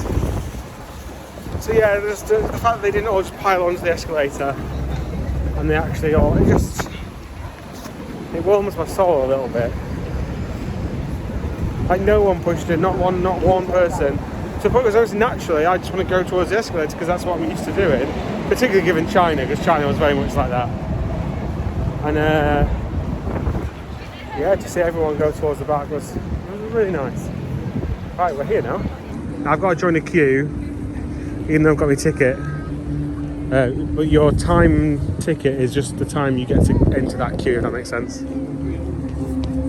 Line doesn't seem too crazy if it's just this one snake, and it is moving.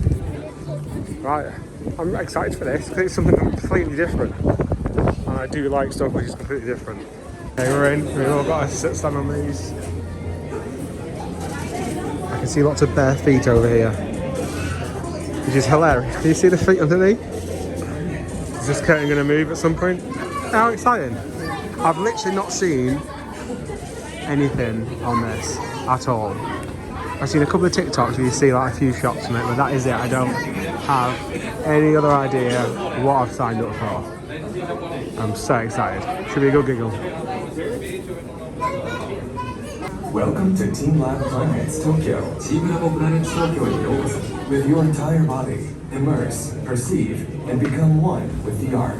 体ごと没入し、体で認知し、体とアートは一体となる.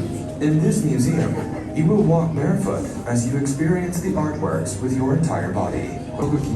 Please keep your shoes off until the exit door. お帰りなさい。お履物はお出口までお持ちください。Thank you very much for your attention. 大変お待たせいたしました。Please take off your shoes and enter. お履物を脱いでご入場ください。So please take your shoes here and then heading side.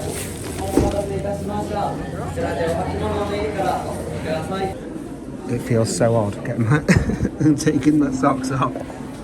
It's such a weird thing. It's a bit chilly, not gonna lie. Right, 874. It feels really odd because water area and garden. It feels odd because obviously it feels like a swimming bath changing room, but obviously you're still fully clothed. If that makes sense. It's very odd, isn't it? Oh, there's ramps in here. You can't see me, can you? No. Okay. Right, here we go. I can hear water. Oh, you see that?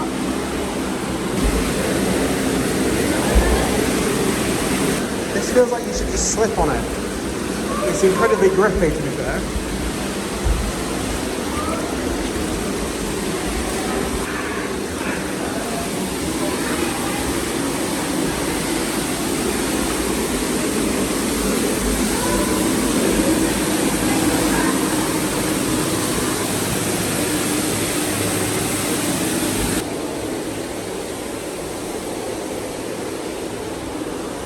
Even got little towels so you can dry your feet off. Should we do that? Let's do that.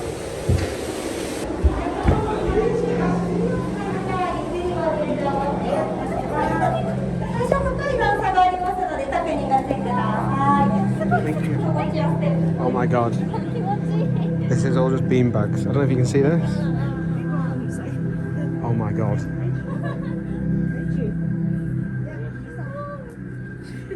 Is this ever going to come across on camera? I'm not joking. If you opened up a bar where it just had these in, I mean, don't get me wrong, it get destroyed. Can you see? It looks like the most comfortable place. I don't know if you can see me or not. It's quite dark. It's the most comfortable place you're ever going to be. In places where it's particularly dark, like in there, which you can't see very well. If I take a picture, you can actually see what I mean when I describe it. So the pictures will be slightly dodged, obviously. They do tell you to keep, obviously they have to, because everyone just goes in there and you could literally just fall asleep, given 10 minutes.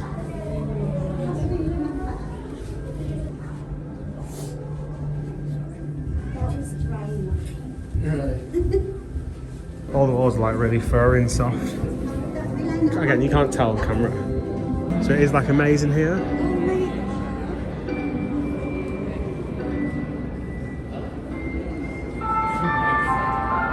Oh, to be fair, it's a really clever effect. I thought it was really tall, but it's not. It's just mirrored, so it keeps going. That's why the floor's mirrored. So it creates, oh my god, it's like an infinite.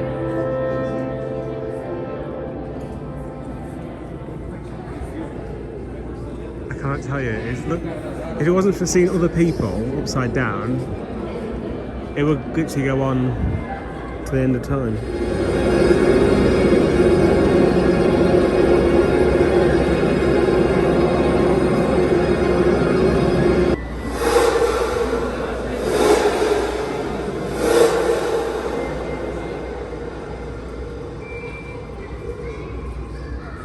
A big hub area here.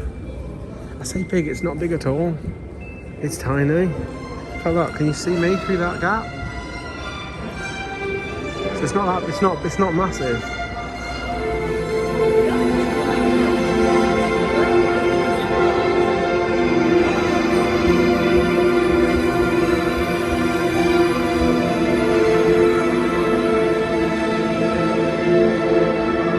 I'd love to know the actual size of it.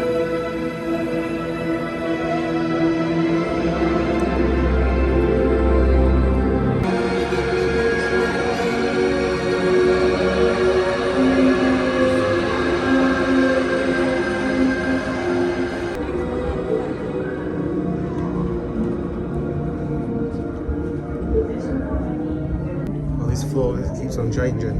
We have sponge and then we have carpet again. Oh, I can smell water and it's roll up your trousers again. Time. I've got my passport on me, so I'm hoping I'm going to be alright. But if I had jeans on me, like, I'd really struggle, I think, to wrap them up that high. Oh, it's warm. I'm actually scared. It is a bit cloudy though. I don't like the cloudiness nature of this.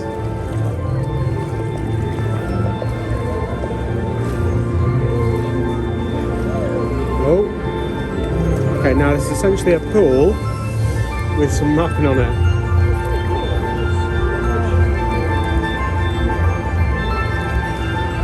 Oh, there's fish. Can you see?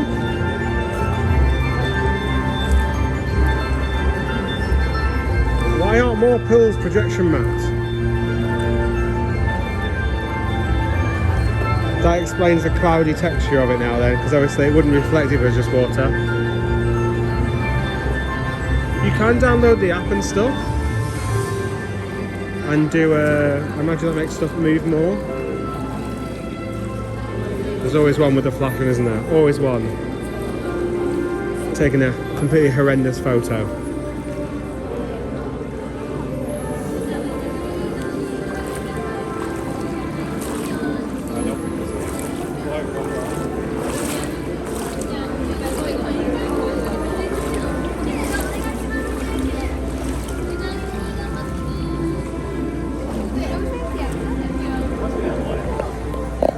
How many phones on a daily basis get lost in here? Because like, once it's under there, you'll never see it again. So it's not as even you can even get to it easily.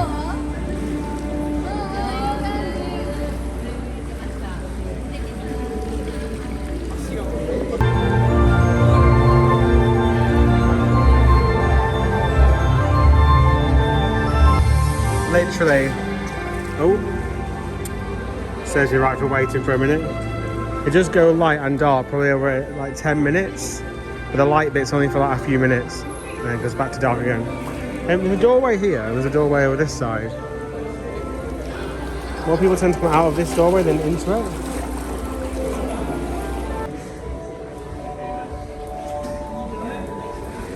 Back in the tower rock again. Now moving over to the industrial zone. Dun. Dun, dun, dun, dun, dun, dun. Again, it's just been made for Instagram really, hasn't it? I'm not massive, I don't like put a lot of effort into Instagram at all. I post on there, I have my trips. So if you follow, you'll see like where I am and what's going on. This one said don't stand near the walls or else you might be crushed. Are all these movable? Are they all movable? Oh yeah, they are, to be fair. Oh no, they're on ropes? Yeah, they're on ropes. Oh, I just pushed that one. Oh, that one isn't on a rope. I just like pushing them away and see if they bang into people. Is that bad? That's probably a bit bad, isn't it? Is the bare feet rule purely to keep, obviously because of the water, but also purely to keep this clear, I imagine.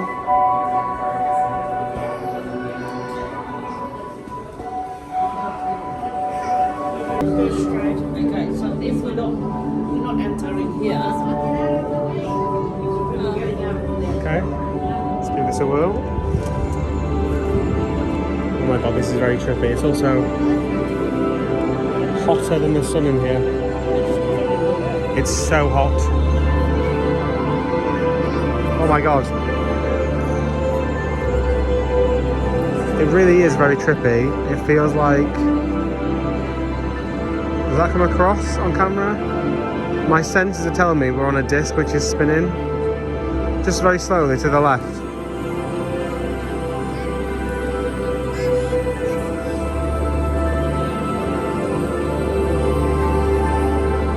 It's the 360 projection dome.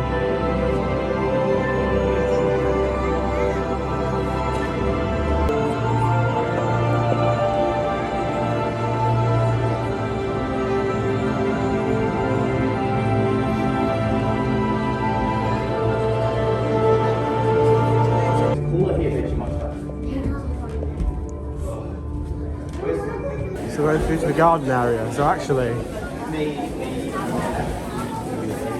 it's not kind of... Ah. There's something hidden in it. Rammed. Oh, we're back at the start again. But this time we go. So you can just go around again. There's no way they'd know.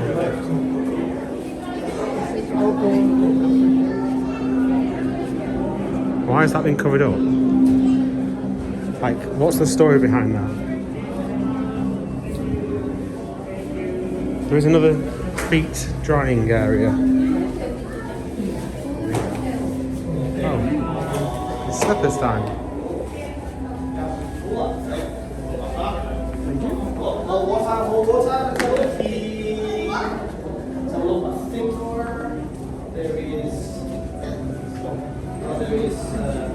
Oh, it is chilly out here. Oh, I didn't realise this is a nighttime thing. So apparently if you touch them, they all start to go a different colour. Or hit them, I don't know. I can't remember. I saw, again, it's just what I saw on TikTok.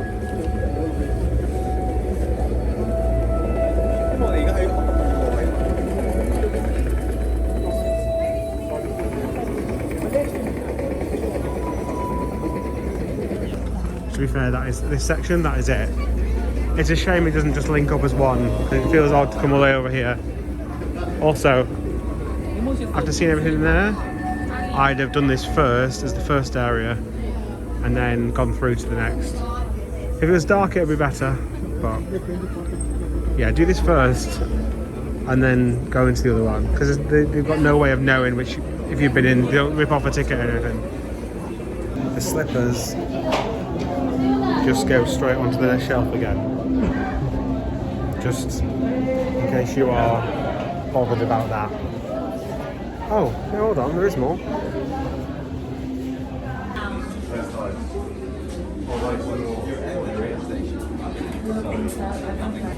Okay, so we waited here for about 5 minutes or so.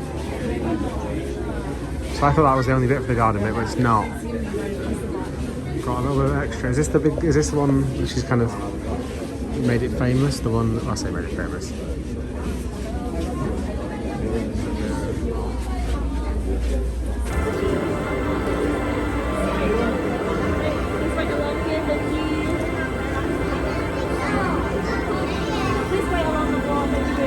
There's people in there. I think where the next batch in goes.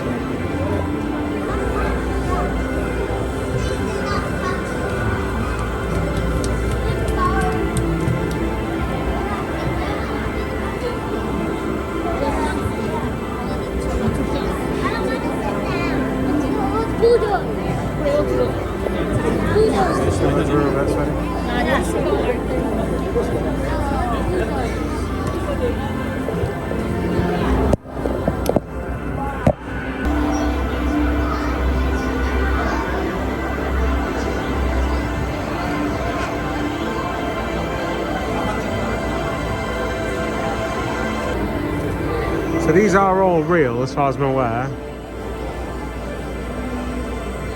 They do come like quite close to the floor and you're encouraged to enter it. You have to kind of crawl into it.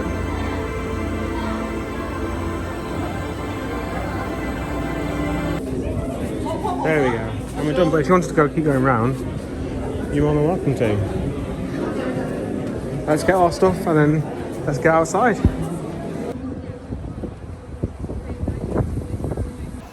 Right, teamLabs all done. I don't know, I'd say I wanted to see. That's the whole point of a art exhibition, isn't it? You're seeing what they want you to see, blah, blah, blah. I thought it'd be more digital stuff. If that makes sense, rather than like just the balls and some LED, lights and stuff. But I still enjoyed it. It's still very odd, and I would recommend it. Shibuya Crossing, the famous crossing. Yes, it's very touristy, but I am a tourist, so I'm gonna go there and just see the chaos of it all. It's our train.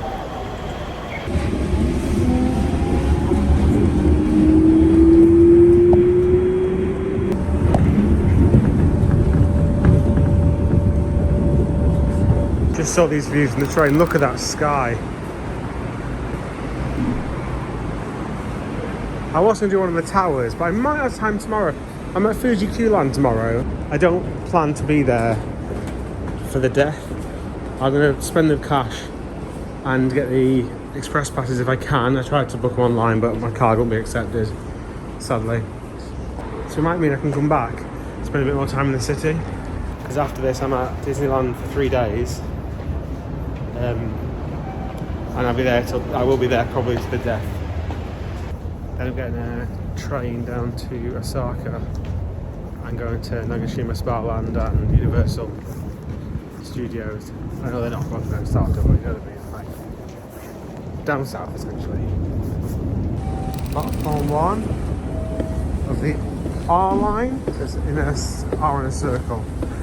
I think this means it's blue and the lighter green one turns into a different colour, I think.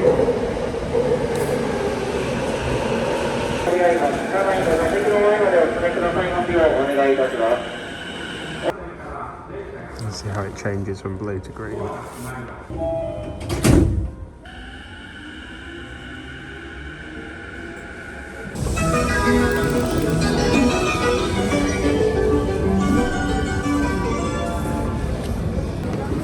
Oh, we're starting to get a bit busy on that one then.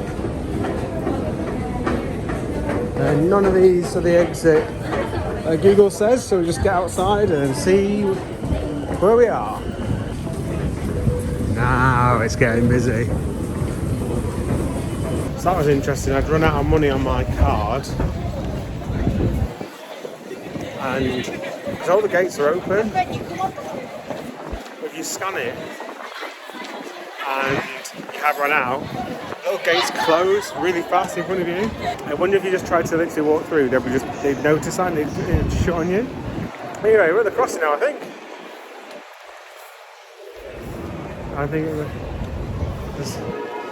All the neon lights are starting. Well, not neon lights, it's now LEDs, isn't it?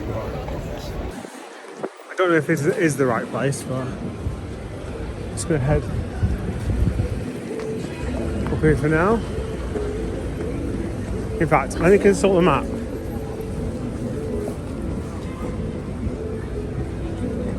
I know famously there's a Starbucks there, isn't there? Okay, it's down this way. So I've come out of the west exit and turned left. There must be another exit though, because that's got a sign now for the JR Shibuya station. Here it is.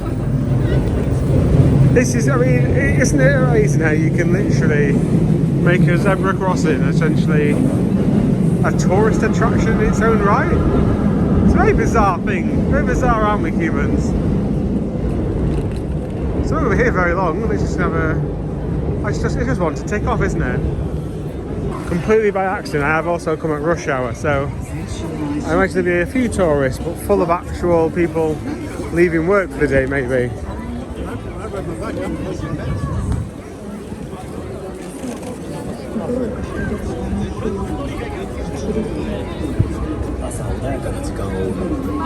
Oh, is that the once famous Starbucks coffee, which is now H coffee?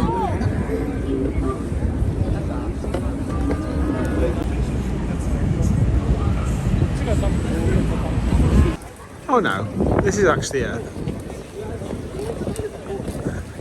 You can see people literally running into the centre to get pictures and videos.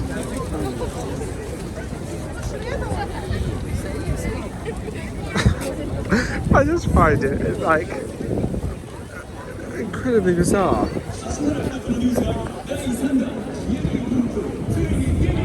Has the Starbucks gone then? You don't have the Starbucks here anymore.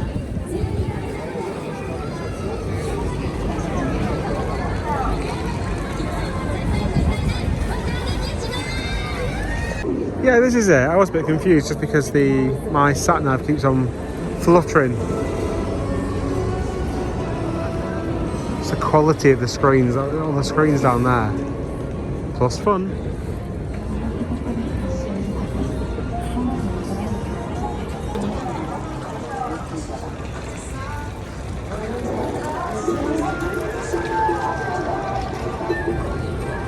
What is mental, just sheer people-wise, is that people aren't waiting just to cross. That makes sense. Sounds silly, but But it's not tourists for the most part. There's a few of us with cameras and stuff you can see dotted about. But yeah, just look, people are literally taking pictures.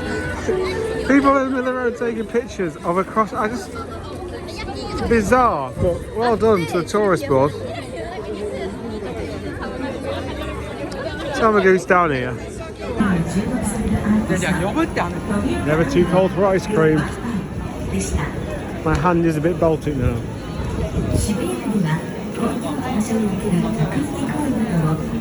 So it smells good.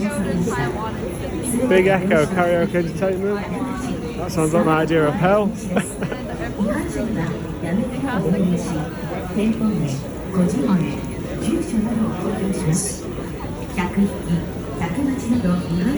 How have you got all this and then an IKEA?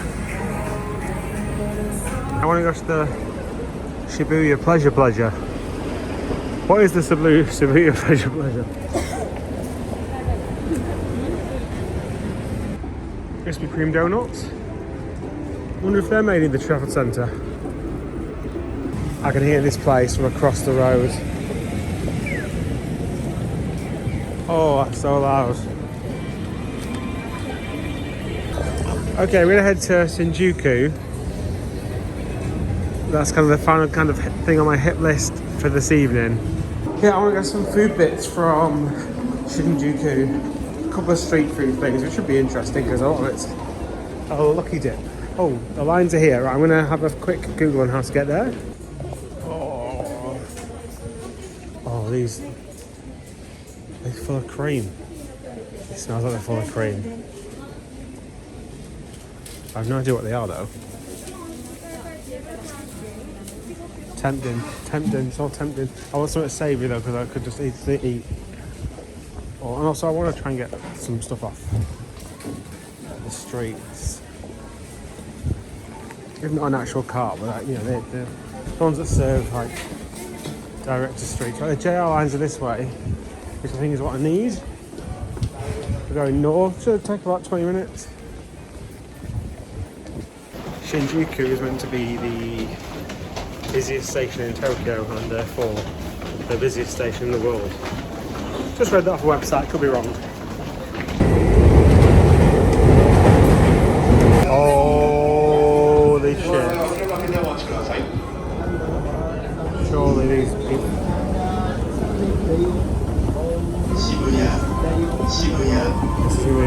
Well, to be fair, quite a few people are getting off, so.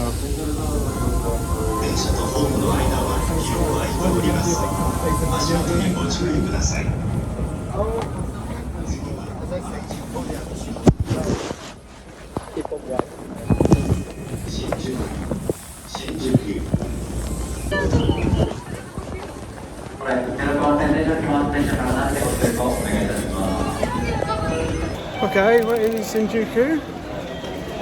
I'm going to try and get out of the station at some point. Just people, so many people. So odd because in China, a lot of places just had no one there other than Shanghai, Disneyland, obviously. Right, we go for a little explore around here. I'm not massively hungry, but I will get a few little things. It's like a Pokemon bottle, doesn't it? It seems to be down here where the action is, so we'll just follow what we can see.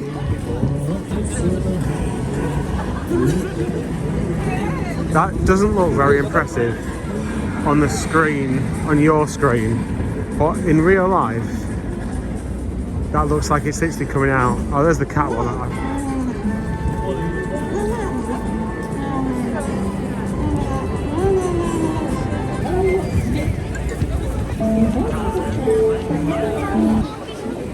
These little restaurants, when I say little, I mean little. They are tiny.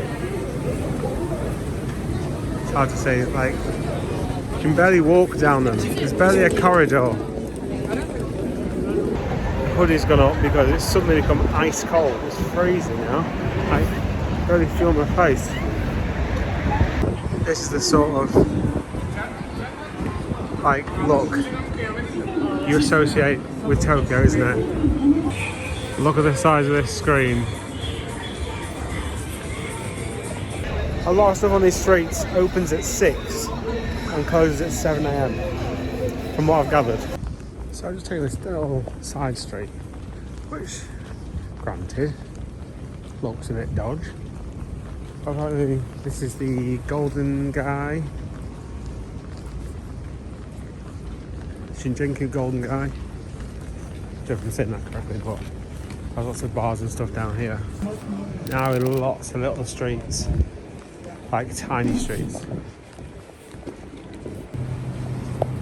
You see how small this bar is. It's got 7 seats, and that's it. They're all the same.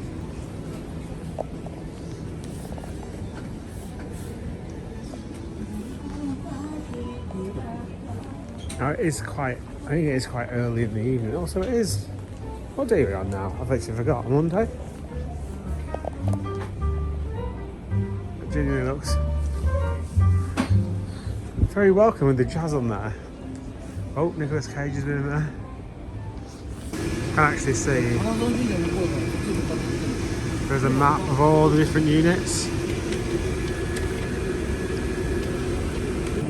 Oh my god.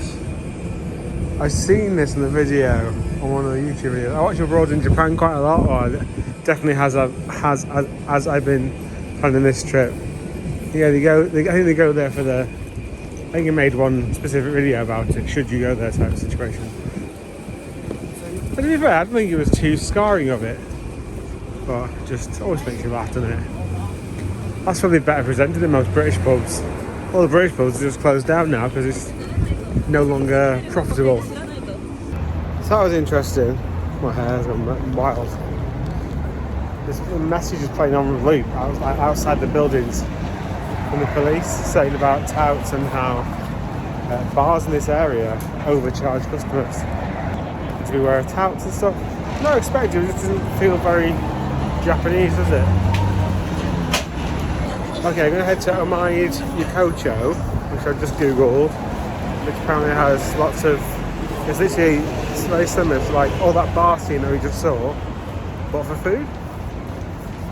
So I'm going to go and see if there's something to munch on there before I start heading back to the hotel, probably.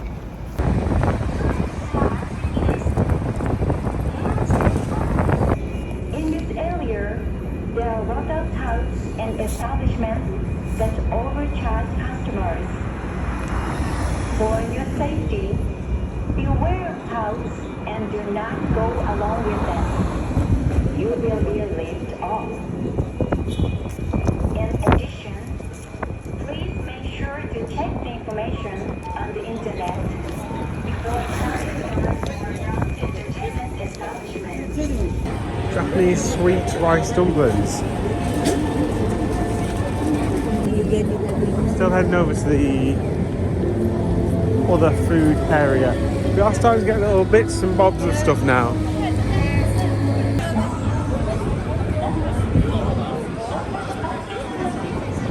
Okay, we finally made it. After a couple of wrong turns.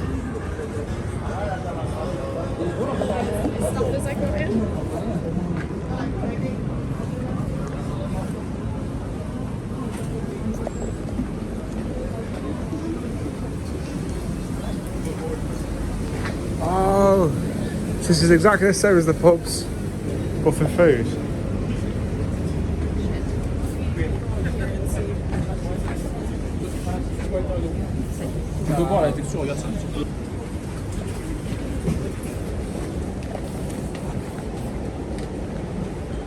Maybe taking away just isn't really the done thing.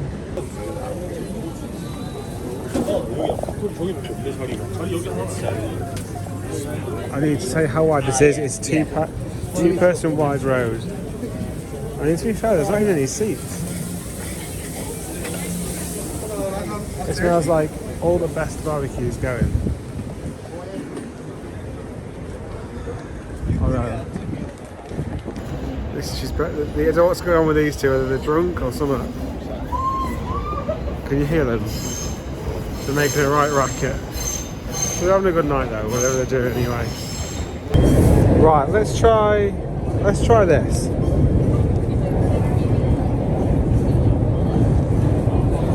for a small serving. For better, for worse. Right, I need to scan my... You can actually pay with the same card that I'm using for my tube. Right, so that's giving me a ticket. There you go in here. Oh. Okay, so my number. The lady just explained. You see my order there. I have no idea what this place is, but I'm getting quite hungry now, and at least here I can actually get something. To leave food is actually a really, like, something you shouldn't really do in Japan. So if the chef's in front of you in all those little restaurants, that'd be a little bit awkward. trying to explain that or translate that would be an issue. So this is a good compromise. Also, there's locals eating here, which is good enough for me.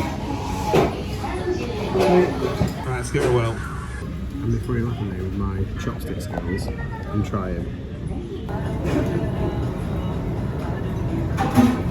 This is the place I went. I cannot tell you what it's called. Oh, Matsue, there you go. Can't say I was a fan of the leek sauce, but the pork rib and rice, yeah, it was alright. It was nothing, you know, I'm not going to say come back to Japan for it. But it was alright, you know. It's filled a hole.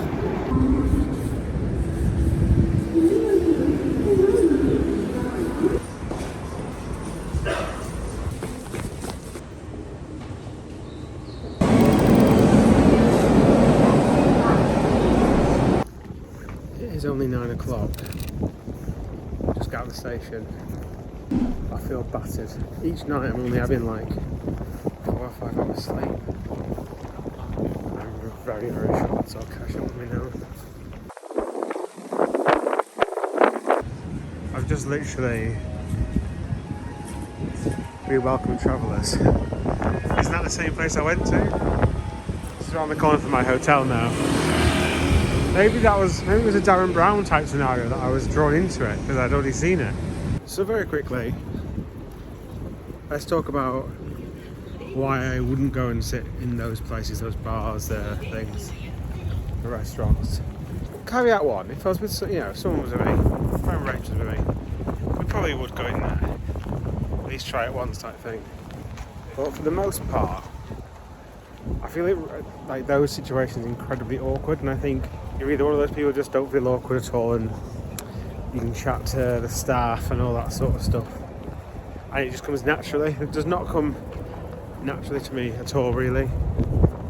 In fact, like when people say, oh, how are you, and you have those conversations, I feel like, well, I don't really care how I am, really, because in the same breath I don't really care how they are. It sounds pretty brutal, but I just don't find that engaging, like conversation, or like where you're from, what you do, all that sort of stuff. I really struggle with, and it comes across in like insanely rude. So what you do is you learn to have these conversations to kind of pacify the other person a little bit.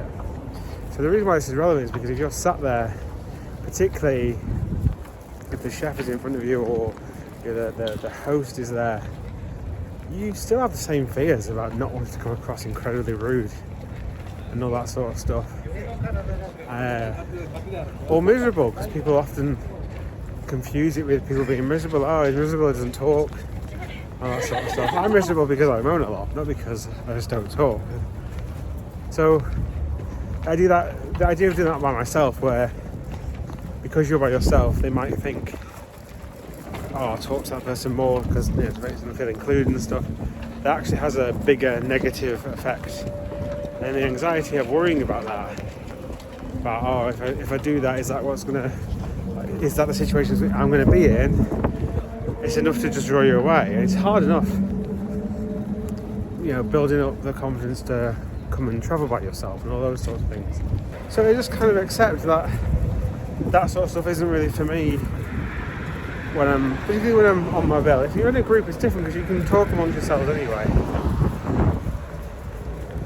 There are restaurants over here, and I will look at maybe going to them, but there's ones where it's the polar opposite.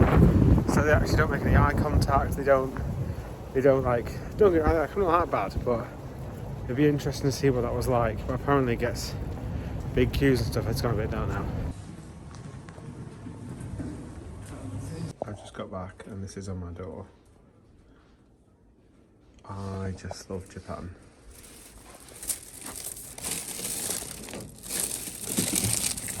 Oh, I just sat down. In that bag was like fresh sheets and stuff, but also a fresh set of pyjamas, because obviously you use pyjamas to go down to the spa. Or pyjamas. What do they call it? There's another word for it. I can't remember what the word is. I'm not tired. Very quickly, it's quite funny. Every time you turn the power onto the room, it plays this. It's like an information.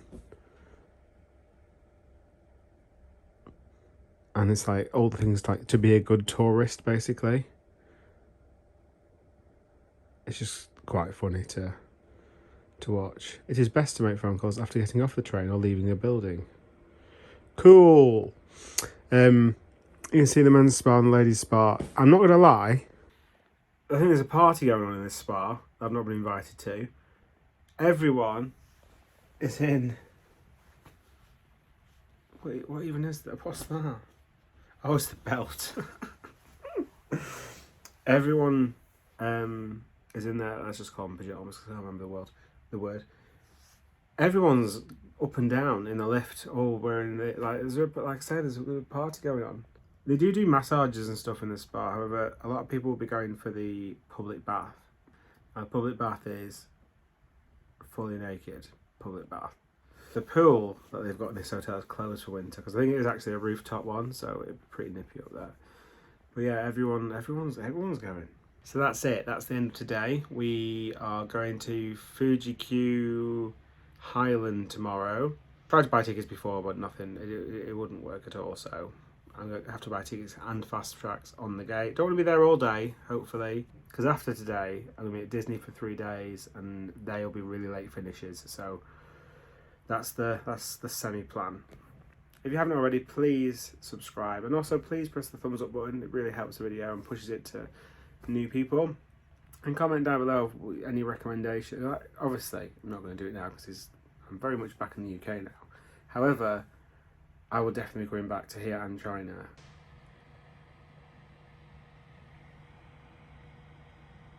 Good morning.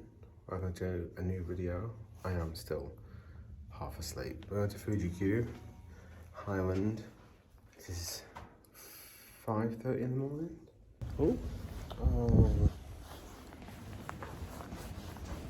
I've got up at the wrong floor. That's how tired I am. Just followed the person. Oh, there's a convenience store in here apparently. That's what it says. I found the stairs. So, to get to Fuji-Q is actually a bit of an effort on public transport. There is an express train, but that sells out like a week and a half ahead of time. So don't rely on that. Oh, there's an ambulance here.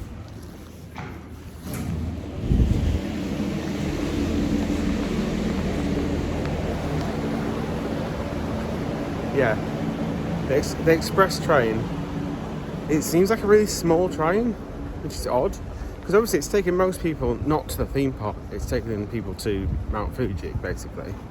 All the express train means, it means you don't have to change trains when you go onto like the other lines. So 2 lines are covered by the JR pass, but the final bit, it's the blue line, can't remember the name of it off the top of my head, you have to have a different ticket for. It's a private line, so I'm going to have to get off and get a ticket and get back on. It must all actually be one physical line though, because the express train, you stay on board for the entire journey. Anyway, welcome to the next outing. If you haven't subscribed, please do so. We're in Japan. We've just been to China. We've got Tokyo DisneySea coming up in the next few videos, so if you want notifications on those, that's the reason to subscribe, and it's free. Right, I'm gonna get to the station. It's gonna be a bit of a frantic one because the connections are quite short, and on top of that, I don't know where I'm going for most of it. Japan still very much is a cash world, which is odd, isn't it? When you think you'd have thought it would have moved over to the digital world like massively so.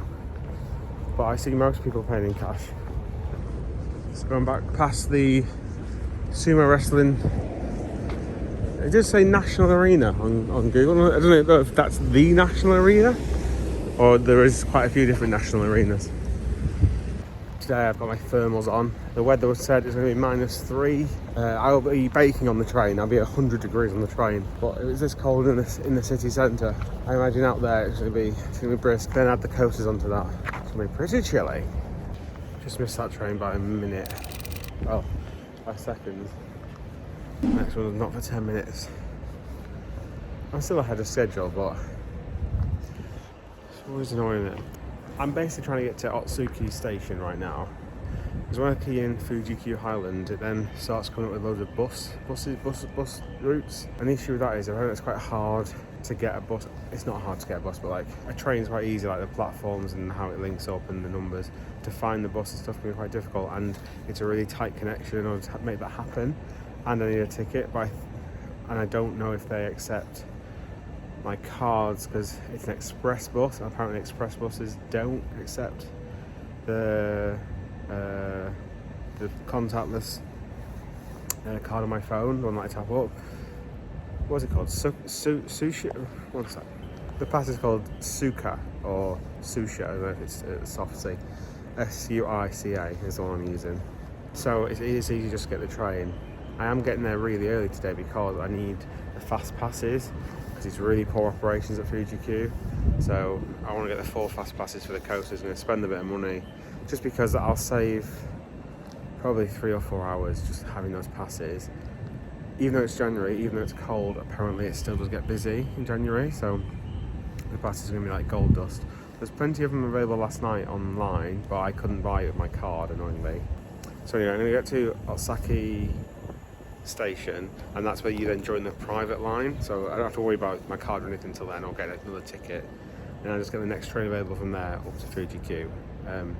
Might not be the quickest way to do it, and the buses will be quicker. That'll get me there in 2 hours 20. It's going to take 2 hours 40-ish, I think. But I wish there was a way on Google to specify train only, or if there is, I've not found it yet.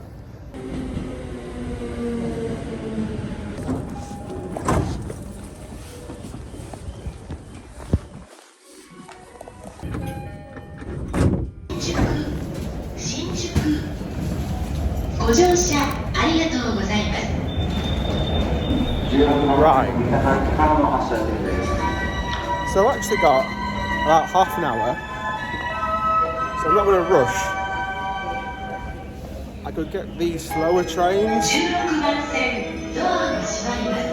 One moment. I can get the slower train, or I can spend half an hour here and get an express train, because I've not got an express train before and they work a bit differently, so I want to sort of learn how that works as well, just to kind of get a better understanding of how stuff works.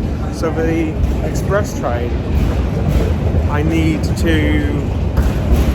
you still pay a fare with your IC card, but you also need to get a separate ticket reservation which you need to pay for. So I can literally just use my phone to tap me in, and I also need the reservation, which is what I'm going to go and do now and find out how I get that. The line I need is the Chow line, which I cannot see on there at all.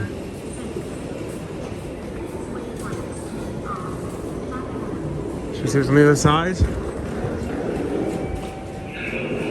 Oh, reserved seat ticket machine. Fantastic, that's what we need. Right, let's go and get to that. Oh.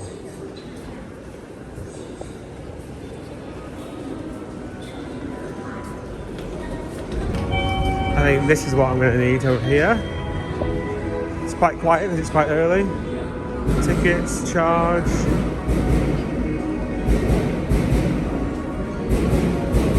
Ticket office, is this different? You just try it on here and see. Let's just try it and see what we get. Oh, tickets is in the middle here.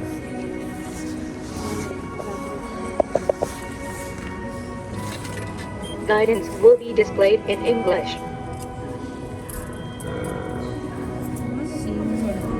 I see there says seat reservation there.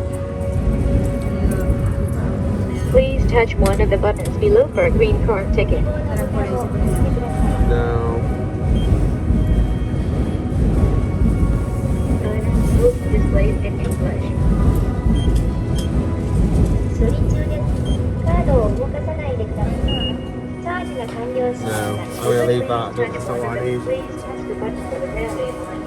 Please touch the button for the battery line. Okay.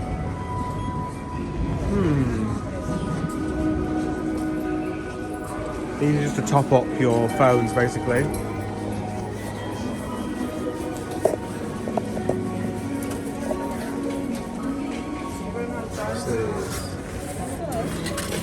Guidance will be displayed in English.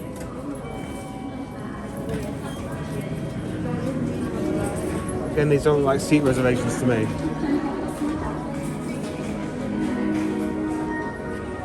Oh, are these the ticket vending machine? Can we go in here? Here we go. Oh, it's nice and warm in here. Right, this looks a bit different. JR East. It is JR East, so hopefully this is the one. Right. Let's go to English. Welcome. Please select a ticket type. We can see the difference between the two. I'm not sure. I see it was on express trains. I don't know which one I'm going to now. Let me double check.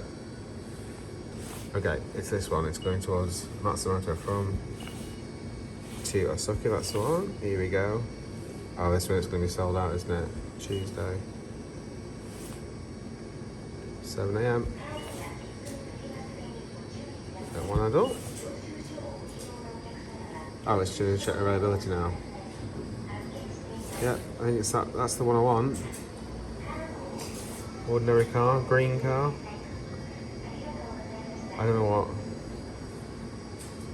green car is.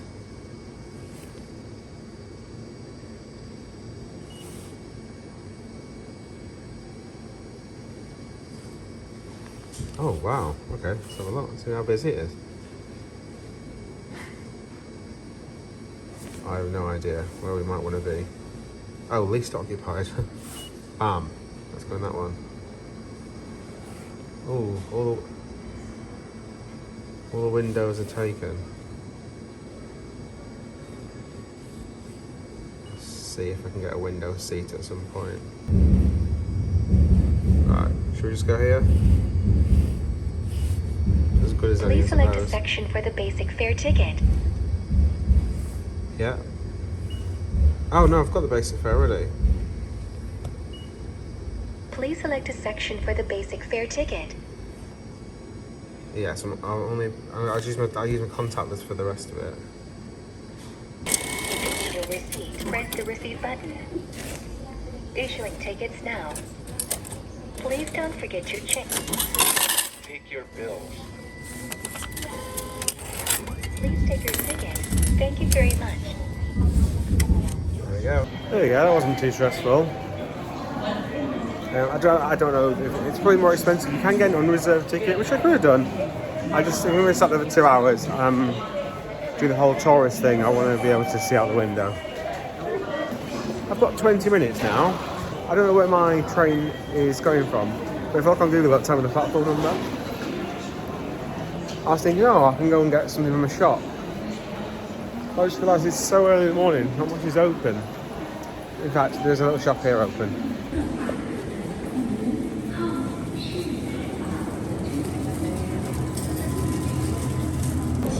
Literally just went and grabbed a ham and cheese sandwich.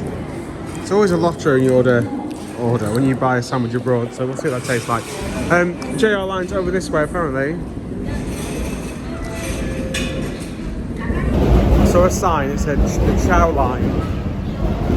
It's purple on Google, but in here it's like orange. But it said the Chow line platform 7 to 8 and 10 to 12 or something like that. So there's more lanes down here, more platforms down here. There's no signs on this gate.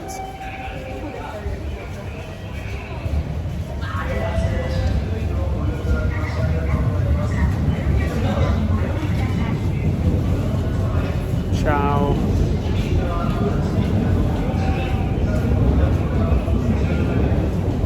go and ask, I think, because I can see a platform 9. He's just hiding on here. Here we go. Chatline and Express. This is us. It's well, when you're in this little bit, it's well signposted. It's just that bit's after the decision making of tapping in. Now, I imagine if I tapped straight out again, it wouldn't charge me, but even so, seems odd.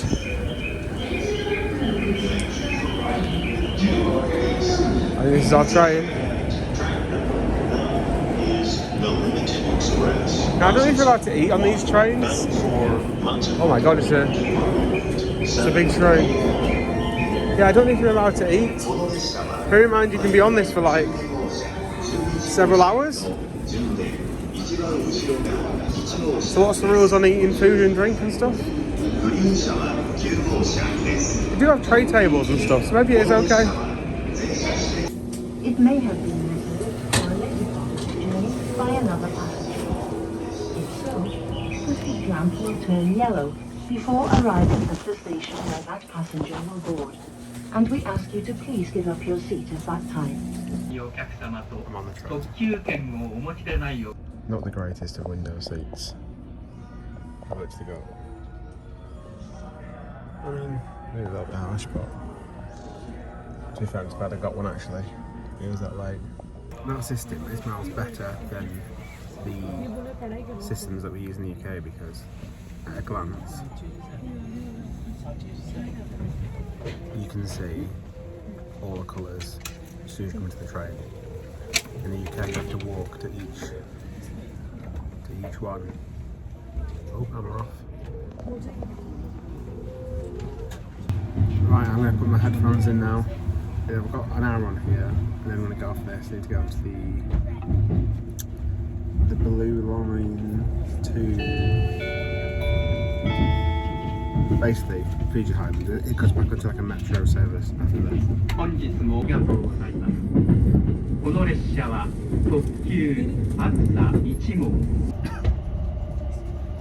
The announcements make it sound like you don't need a reservation. I'm pretty sure that's not what it's saying.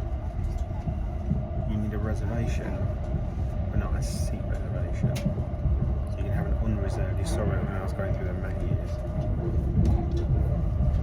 But the way it's phrased, that the English phrase of it, makes it sound like you don't need a reservation. It's as if you don't have a reservation. I think it means that you don't have a seat reservation. It's nice to be on a big boy train. Not the biggest of boys compared to some things that are coming up.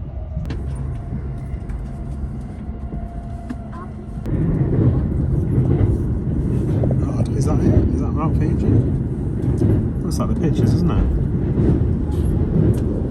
It feels very quick that we're seeing that. I know it's very far away, but.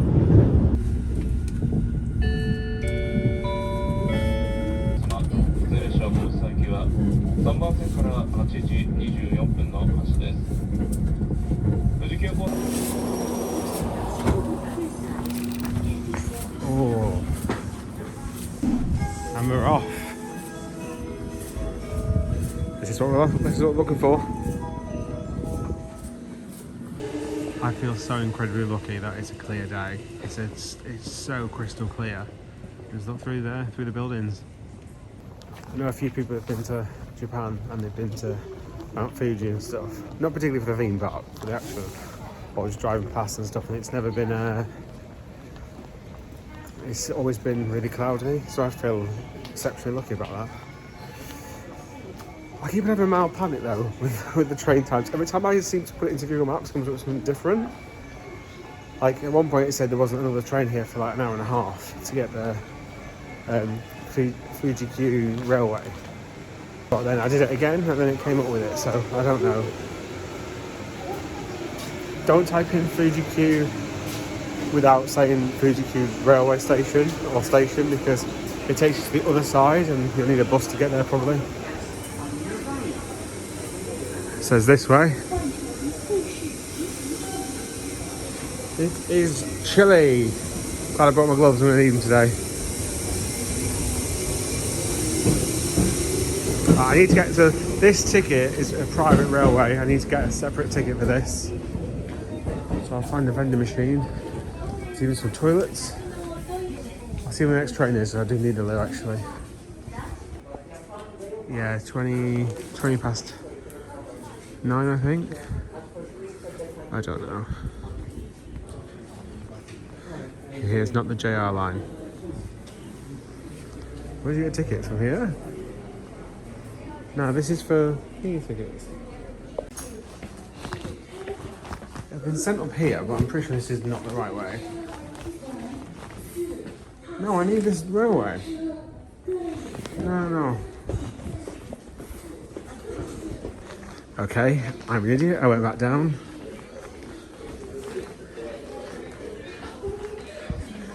Sorry, so I just thought it'd be 2 lines, but it's not. No, it's... What?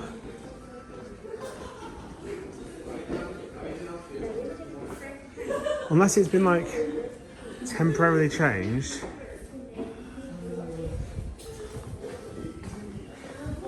He said to come down on line number 4.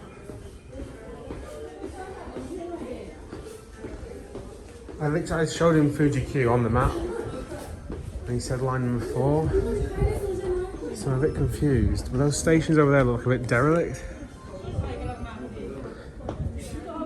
So I'm not sure.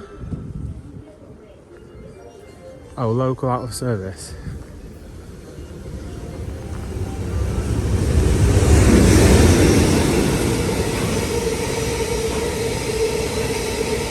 Okay, I've definitely just seen the 819 platform 3 Mount Fuji. Mount Fuji's the stop after Fuji-Q, I think, or before Fuji-Q. Can't remember now. So I think they're using this platform because they can't use the other platforms, maybe. But I went to tap out. He said you don't need to tap out. You can use your Suica Pass, which is the wallet. It's just not labelled. This is obviously a temporary setup at the moment.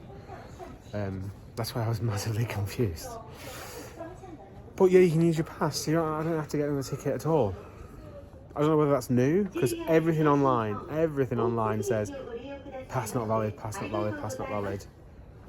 But this one works, so happy with that. It means less faff. Not like we're doing a lot of faff, because nothing's really a lot of faff here. Not really. So I'm going to be on this train for an hour. This will be a slow train, but I imagine looking out the windows will be pretty nice. I've got 20 minutes or 90 minutes, so I'm just going to nip to the loo. Also, my sandwich was banging. Enjoy a little ham and cheese sandwich.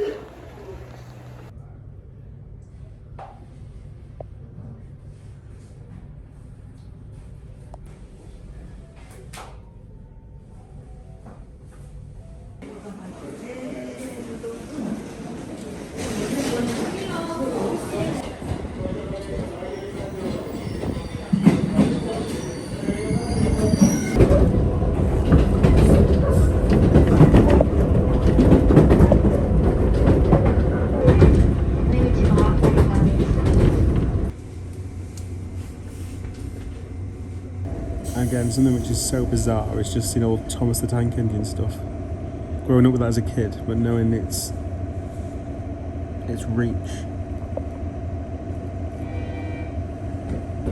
I know there's been quite a few shots as have been coming in, but that is nothing short of stunning and amazing.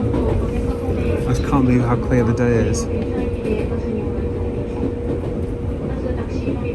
You can even see the zigzags on the left, which I think is the path up to the top. Meanwhile, on the other side,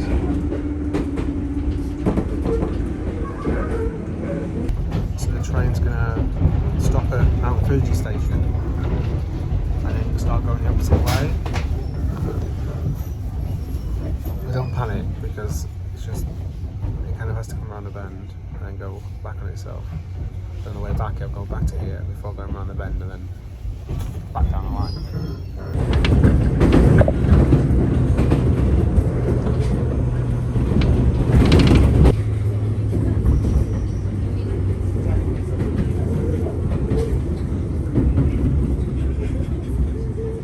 And here we are.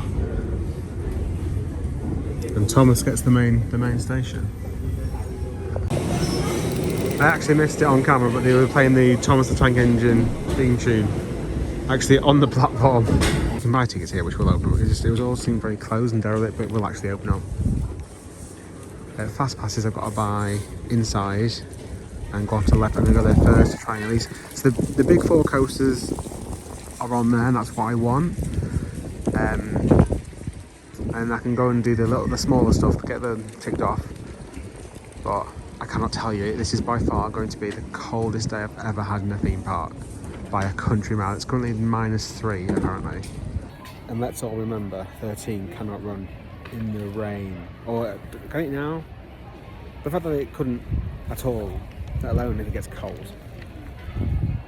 My right hand for filming I'm in genuine pain with it. Everything is just blown away. Lazy run to get the boxes. We do have some news though, and the reason why I'm not seeing much going around, I think is because of the wind. A lady just came and did explain that because of some high winds, some rides are closed basically. But I mean, it's pretty gusty down here, so God knows what it's like up there.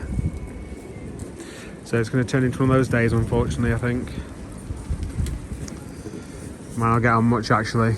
It does mean any of the rides that, all those rides that did take an hour queue, where are all those people going to go if it is busy? Okay, it's not really busy over here, but if on the other side it is busy. So yeah, it's going to be a tough day now, I think. Nothing you can do, it's the wind. The wind does affect coasters high up. I cannot stress how windy it is. Like everything, all the railings are, because they put banners on all the railings aren't extremely heavy duty.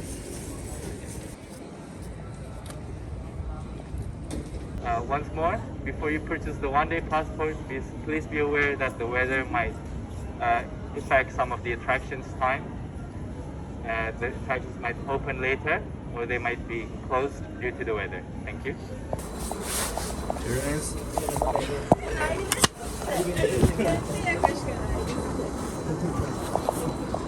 To be fair, I can hear the lift hill going for that. Is that a lift hill? Maybe it's something else. Right, let's get in. I've not really got an action plan now because I don't know what's going to happen. Right, I can definitely hear a roller coaster train. But now I'm near the entrance, I can't actually see it. I cannot believe that's open, if it is open. When I say open, but like even testing. I just checked the weather, it's -3 and it feels like -9, it said. Oh my God, it's going. It's going, it's going. There's the people on that then. Right, I might just head there first, see if I can get on it, and then go and get the passes after that.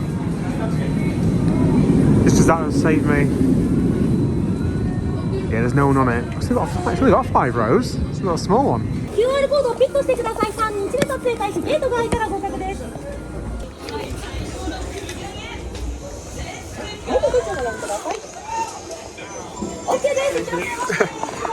Very odd system.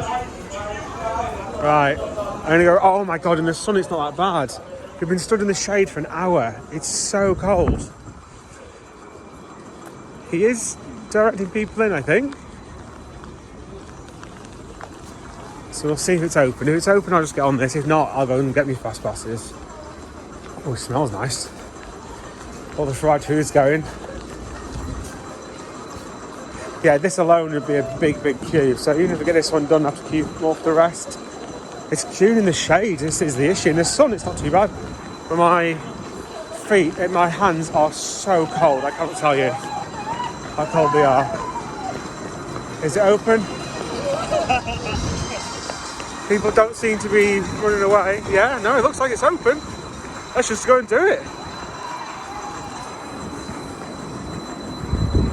Oh, that's great. I'll get this one ticked off.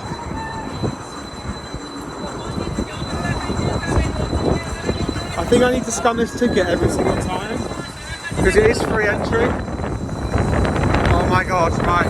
Let's see on the other side because my hand is about to fall off. Also, I think you have to remove your shoes on this, so that's going to be fun. Oh yeah, getting this ticked off early is good. Save myself about a tenner there. No filming, no GoPro.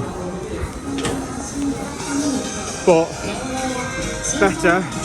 No queue. To get it on. Fiji, no queue. I'm going to make the most of this because obviously later on it's going to be busy, I think. I mean, like I said, the other car park could be empty as well, but I'll believe it when I see it. You're not allowed your shoes. There you go. Shoes off. I got my ski socks on. It's going to be so cold. Putting you in the locker along with the shoes.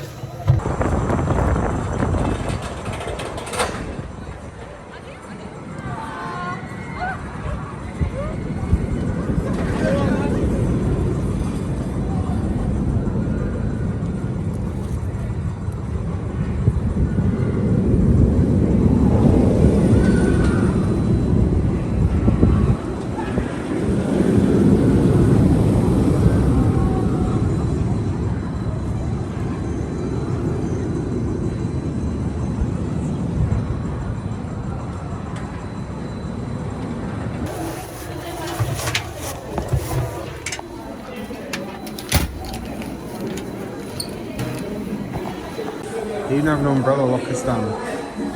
You got scanners and 2 like loading bay weight things. You get full airplane safety briefing, and it's about 10-minute dispatches. Operations aside, and also you've got to check your own restraint. Like they do everything, then they come and tell you to pull the seatbelt. It's like on soaring or volunteering, you got to tightly pull the tag. But that's because it's in an awkward place all the time. My feet are on fire, are on actual fire. It's so cold. It was great though. It was great. It was, like, compared to Magic Mountain, that one is so much smoother. It's enjoyable. It's floaty. You're kind of all over the place with it. It just, obviously the cold, my feet are tingling. But it's absolutely fantastic. Like, on a nice hot day, and particularly because there's no queue at the minute, I don't want to keep running around on that. But if we're only on that one day because of the queues, then so be it. I'd rather go and get all the stuff done whilst it is particularly quiet. And I'll come back, because operations on that later are going to be a write-off basically. There's so much faff with it. And then add in anyone who does have the priority pass for it. I mean, you're never getting on it. Off-ride footage, for example. Off-ride footage, I'll grab it as and when I can, but I just having my hand out to film this is problematic. Oh, speaking of, so that's the train. It took me a while to get all my stuff out of the locker and stuff. That's the next train. Going on lift up. In case you're wondering if it's cold, that's the water ride, it's all frozen over. I don't think it's as long as the Magic Mountain one, but like a long way.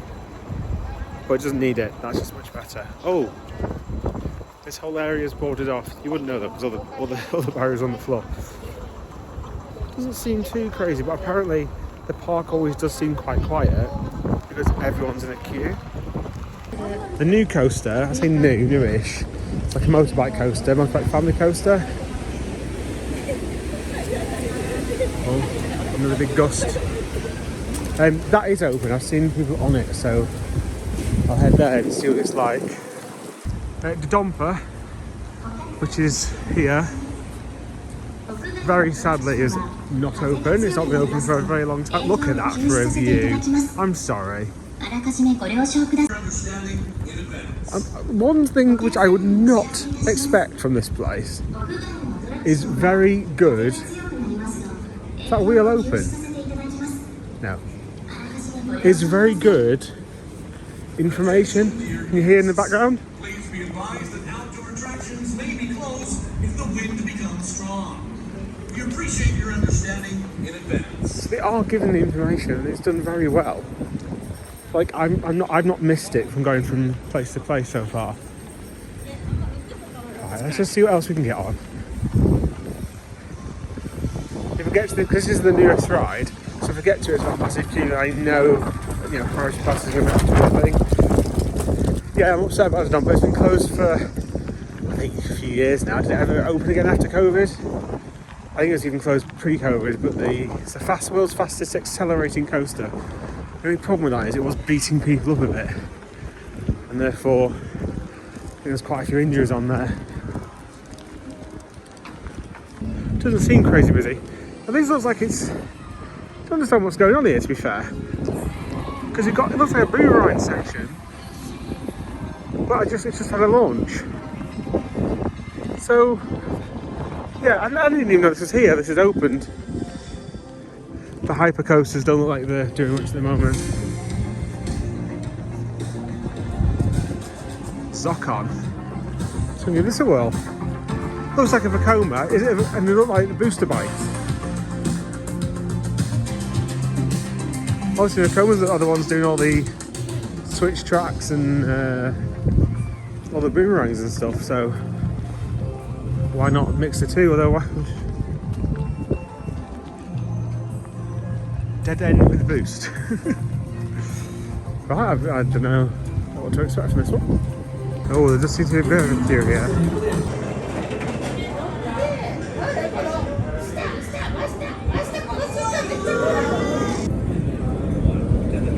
ご搭乗前にすべてのお荷物を備え付けのロッカーにお預けください。ポケットの中には何も入っていないことを確認し、ご搭乗をお願い。大変危険です。落下したお荷物は二度とお客様の元へは戻りません。落とされた方に責任が及びます。また、持ち込みが確認された場合、直ちに退園していただきますので、ご了承ください。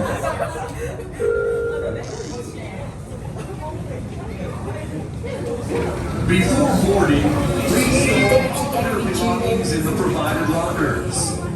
Ensure your pockets are empty before getting on the ride. Mobile phones, keys, cameras, wallets, glasses, hats, and all other items are strictly prohibited. Please double check that your pockets are empty.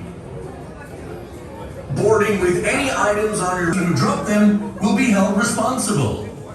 If prohibited items are found on your person, you will be asked to leave the park immediately. Neck, leg, lower back, chest, and others. Those who are more prone to fractures due to weakened bones or osteoporosis. Blood pressure or chronic disease. A rule that I've never heard before, and that is if you're over those 64, with cerebrovascular and cranial nerve disease. You're not allowed to ride. 64. Those with diabetes or circulatory disease. My hair's a bit crazy because I'm a hood up, but it's literally a heater which everyone is huddled around.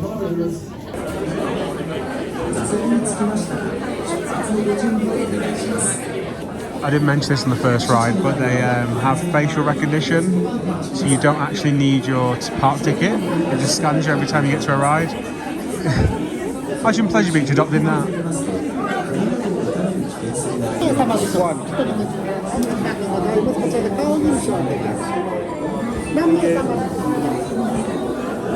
Okay, so yeah, the queue was grim. An hour and 40 minutes that one was.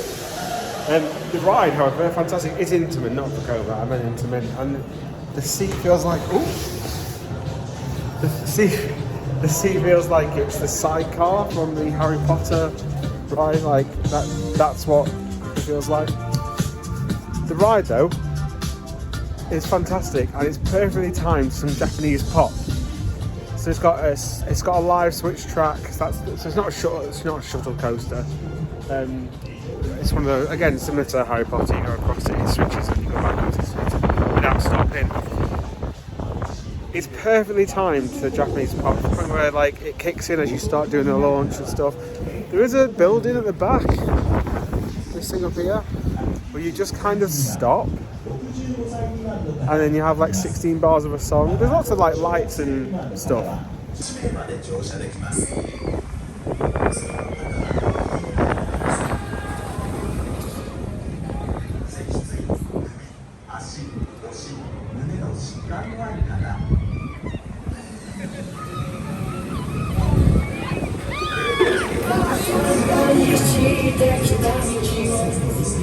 しの方、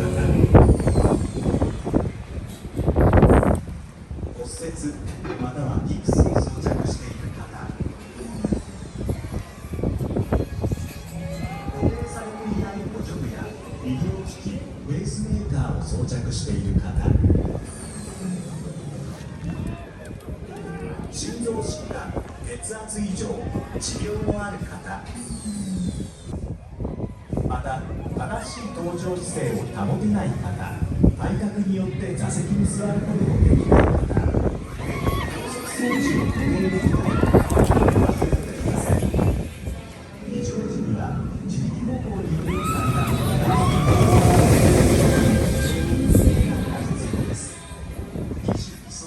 Okay, between the last clip and this clip, I just filmed an off-ride. So off-ride footage. A minute and a half that one took to come out of the where you change from going backwards to forwards again. A minute and a half. It really crawls in really slow, and then when you stop, you just sit and listen to music and lights. Which, if you've got several trains going around the track, yeah, that's fine. But also, I wasn't allowed to sit in the right seat. I sat down, and then I had to go on the other seat. You know why? No one told me that pre-sitting down. Very odd. Very odd. Just very odd procedures. Very odd. Anyway, but it's a great coaster. If one of them got copied somewhere, I'd have no problems with that. It's fantastic. Triple launch at the station. Launch up the spike, or a little launch, then launch backwards, then one final big launch. It was great. I'm going to go and try and get a speedy ticket for Takabisha. This has closed. I've seen it around ages. I've got this like third-party app that I'm using. I say not app, it's just a website.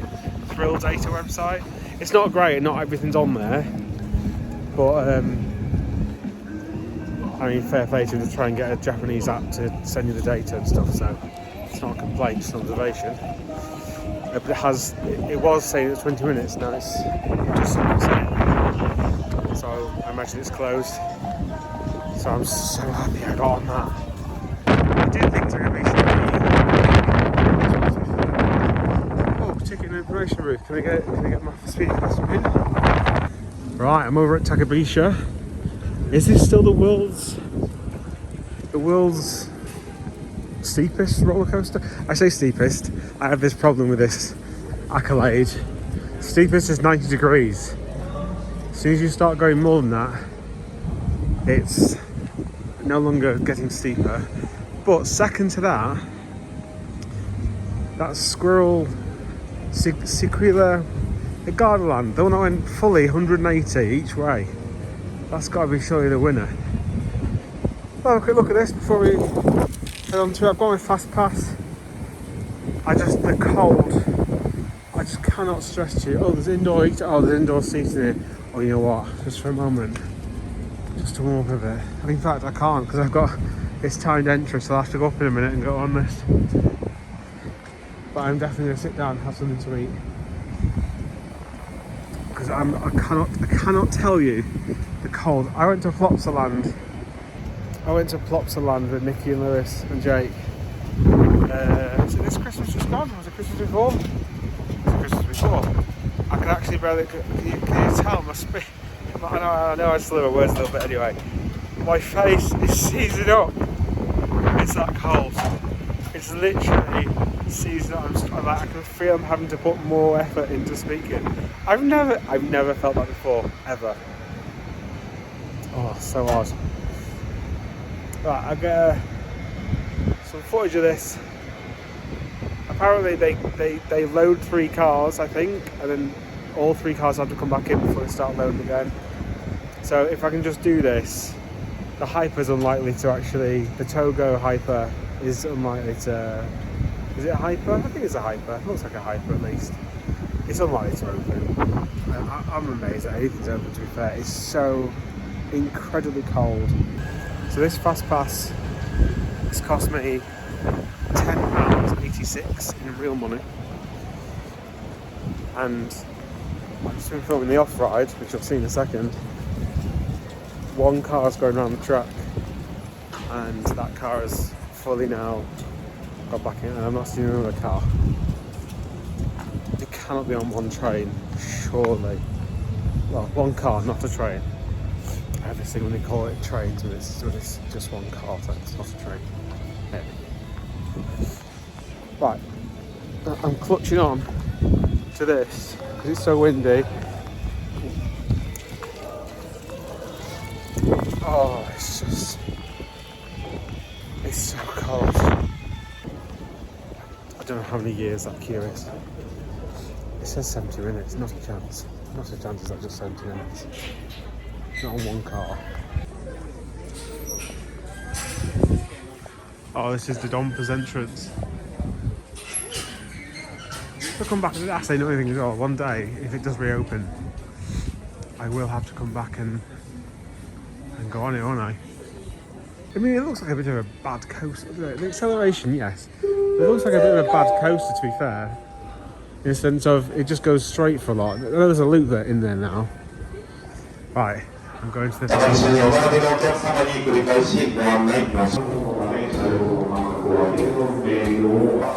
This is an infrared heater. I'm just going to live under here for a few minutes.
You won't believe this, it's just closed.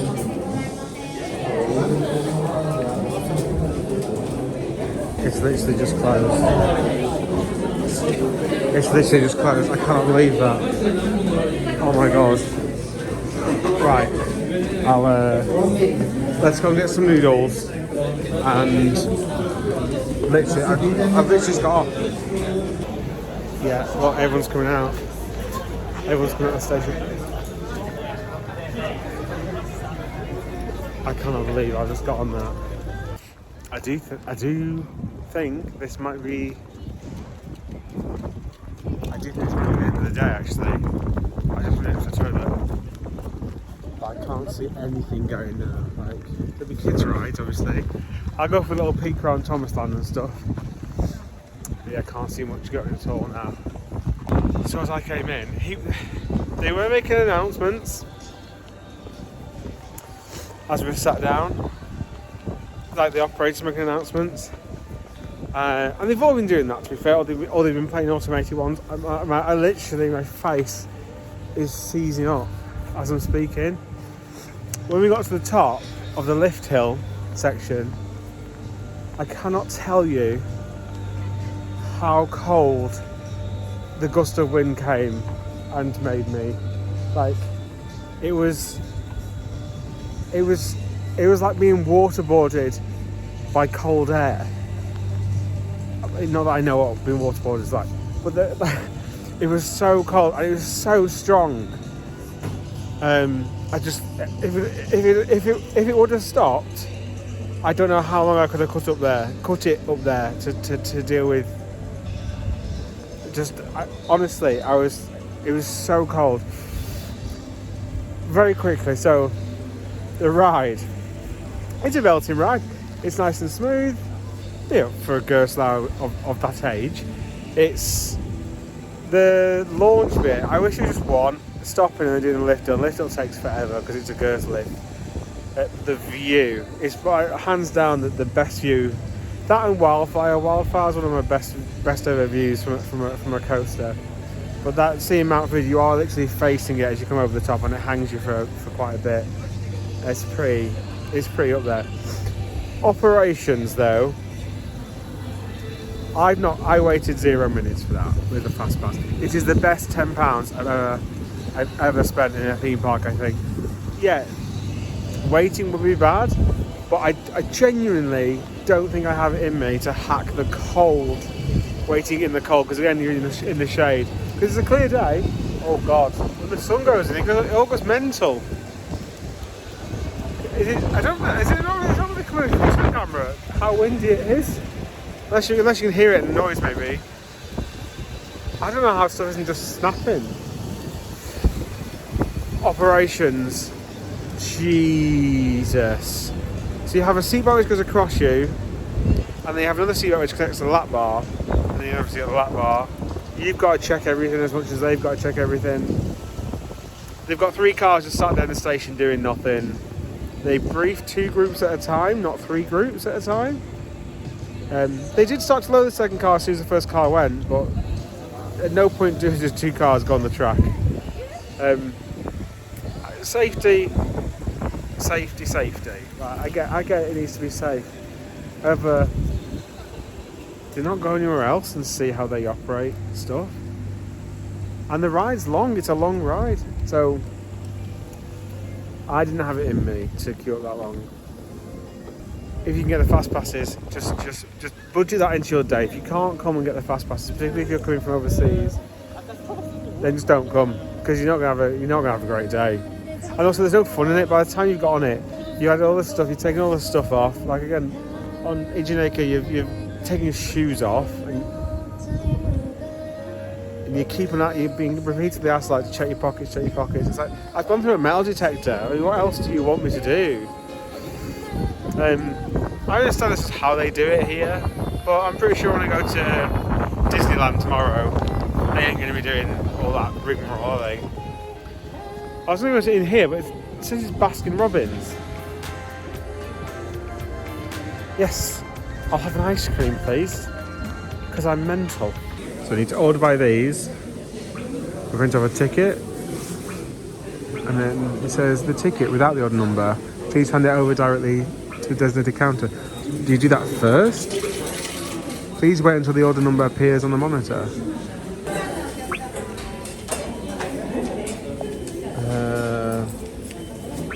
Let's see what noodles we've got.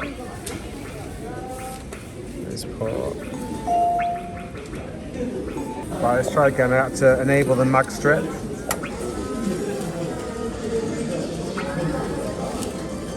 Starling disables the mag strip every time, I think. £7.33 it says it's come out as.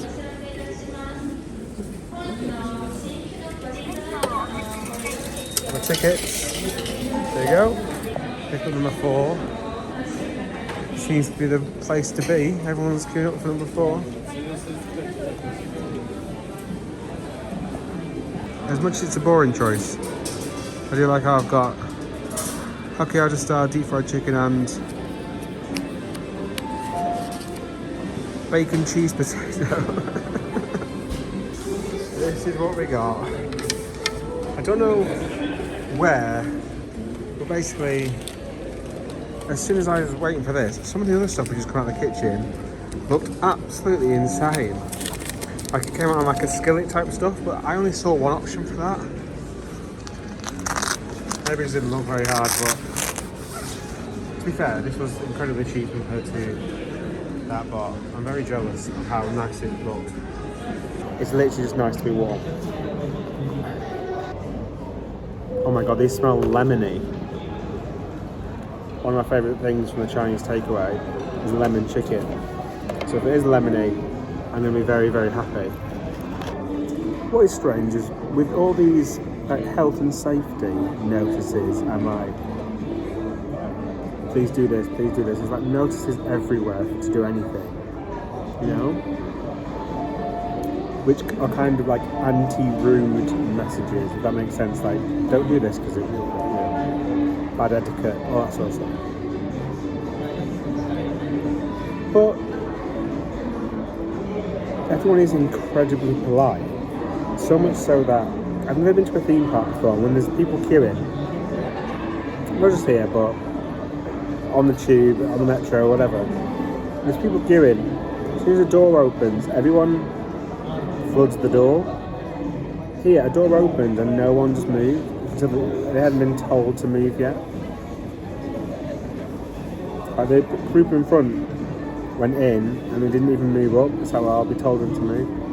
And yet, the flip side of that is there's literally like signs everywhere for stuff. I just find it odd that the signs are necessary, because most of the countries you could have as many signs as you want. No one's ever going to look at them or take notice of them.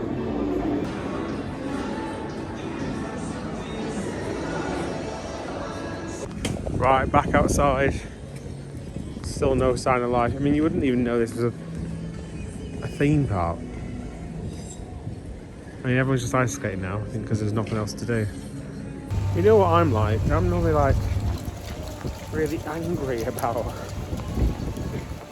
rides being so they take my money and stuff. I do think there is an argument that even though it's out of their control, it's also out of my control.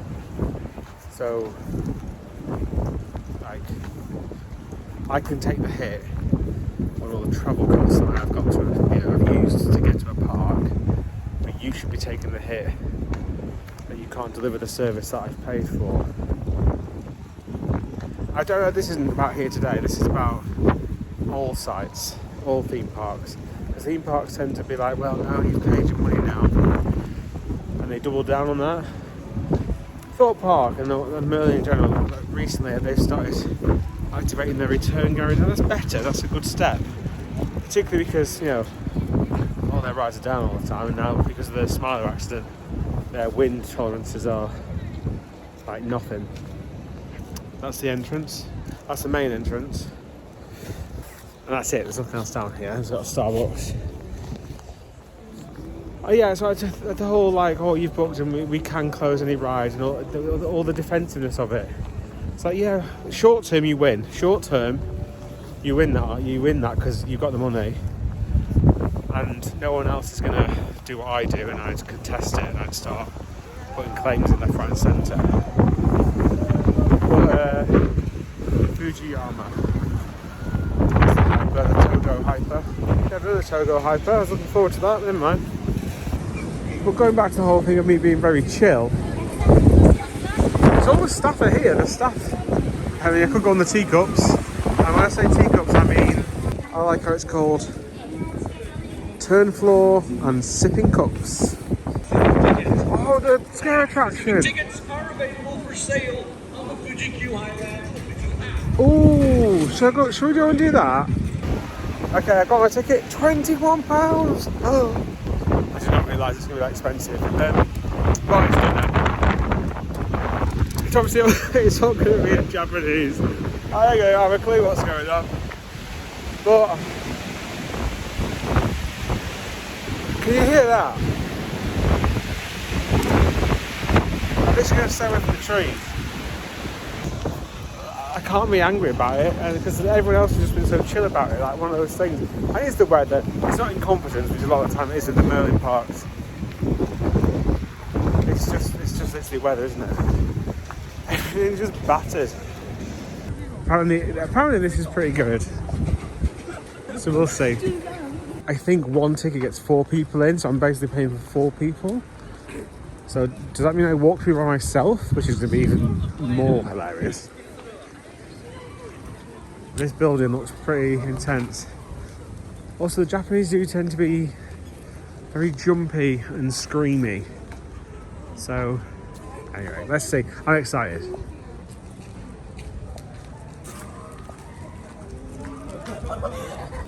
Right, there's no queue, thankfully.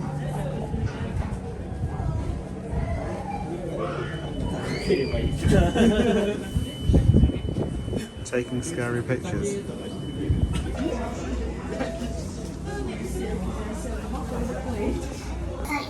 What can I say about that? Attention, dear guests. We have reached the cutoff time for today's queue at Go-Go Belstrode in Thomasland. We apologize for any inconvenience, and we invite you to enjoy other attractions that are currently open. I mean, probably just keep that one open. Know what Go-Go Belstrode is, but we're going to find out. Yeah, so right, it's massive. It's absolutely huge. I couldn't tell you how many levels it's on. I think 3, maybe 4 in places, in the side turrets, if you will. Like, you're up and down stairs all the time in there. It's impeccably themed. There's not just like a repeat over and over again of the same stuff. It felt like I was going through an actual hospital. Lots of different stuff to see. Like, yeah, that was good. However, for the first, I don't know, 50% of it, I was in there for, let me just have a look at the time. I was in there for a good 15 minutes, which actually for a scare attraction is quite long. It's so long, in fact, they use a technique that I've not seen before, in that they have like doors where you have to stop. So if loads of people have all congregated, it splits you up again to give the actors a chance. But that's the problem. 4 actors. I spread 4 actors. I only saw each of them once. It wasn't even like there was a multiple time thing. Over 15 minutes. So yeah, like it's not a haunted house. It's a scare attraction, and you're paying £21. That's a lot. Some effects in there are really good. So these little floor whips, which would come in and whip your feet, not hurt, but it would sweep the floor essentially, and like it looked like someone with a hand was doing it. That was pretty good. No music in there, all just kind of sounds and eeriness, which I quite like. And also, I was by myself. When you go in, you sit in 6.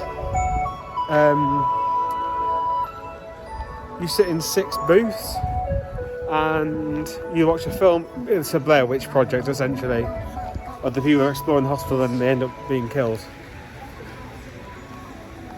But then the atmosphere just stops, because then you're sat there for like 3 or 4 minutes in absolute silence. You hear some rumblings of people, you know, shouting. And then someone gets you, then they have to go through another safety briefing with you, which you've already gone through. So it's just like, do all the safety stuff first if you got to do it, then just let us start. At this point, we've already watched 2 pre-shows to build the atmos up. Maybe one of those pre-shows has all the rules in it again. If you're really into scare attractions, then do it. If you don't spend £21 on it. Which is sad, because it looks amazing. All the gear. I've not even no idea, just no staff. Anyway, we're now in Thomasland, as you can tell by the music. Oh, we've got a soft spot for Toby. I like Toby. Don't like Gordon. He's a bit of a know-it-all, isn't he? Gordon. Look at him.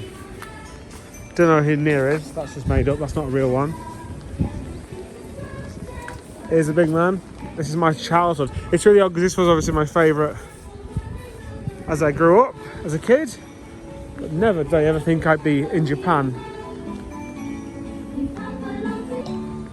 These rides close earlier then. What time is it? No, let's have a look. It's 2:45. And one of the rides has already reached capacity. There's a dark ride in here. I think there was a coaster at some point. Is that open? That water ride's open. Well, I don't know if is that Bulstrode's Go-Go or whatever it's called. Can I do the dark ride because it looks pretty fun. Oh, here's the coaster. Oh, look at the track on that, looks massive. You won't come across on camera. Yeah, it says Senso 4. Nia's Animal Coaster. What's this sign say? Closed due to wind, so they say. Which I'm sorry, I'm just not having. I don't believe this cannot operate in the winds. Because look, it's all pretty much downhill at a decent gradient. I remember this looking pretty bad when you part of the ride here. This looks alright now. Brown's never even the nicest colour, is it? That's a ride! I've never seen one of them before.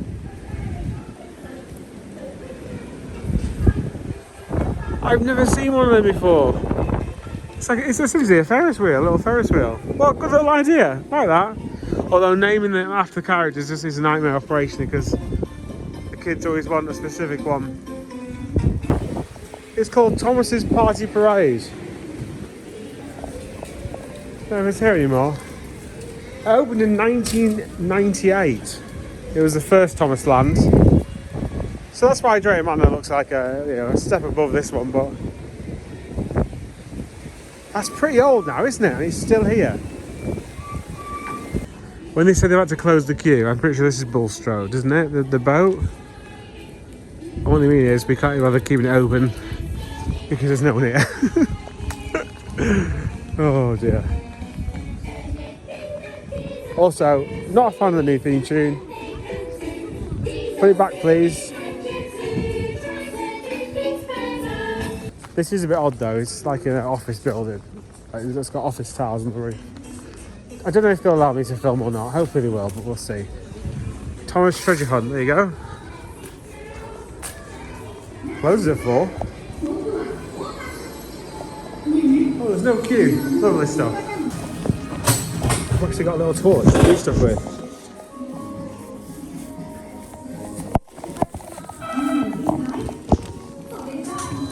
I've never had a torch before. I love this stuff. There you go, shine it on the things, do you?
That was delightful. Obviously, it was one thing that kind of tugs at my heartstrings because my childhood. It's going to be that.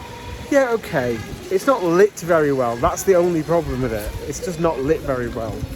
It's lit by lights that were there before whatever that building was in the past, like a training building or whatever. But if it was lit better and a bit more music, yeah, it'd be a cracking dark ride, because a lot of stuff moves around there. It's a similar, if you take away the ceiling, it's the same as the Wallace and Gromit. It's the same, like, nothing really moves, does that make sense? There's no mouth action or anything like that. But yeah, it was pretty good. The wind is meant to be getting worse, so nothing's going to open, hence why I'm not planning to say. I cannot believe I got on 3 coasters today. I feel very lucky. What is this? Impossible Games. 30 to 90 minutes. Oh, it's this floor game you see on TikTok all the time, or I do. Oh, there's a ride open. I'm gonna go back, try and find the dark ride. There you go, 3D shooting attraction. So I'm gonna give this a go. Can we just remember there's a whopping big volcano over there? And it's the first volcano I've ever seen in my life with my real eyes. Right.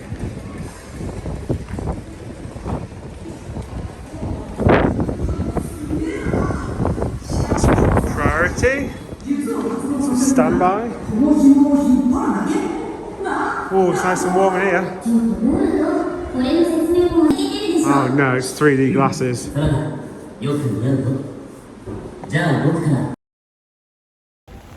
There's a flying theatre here, so I might as well give that a go if it's open.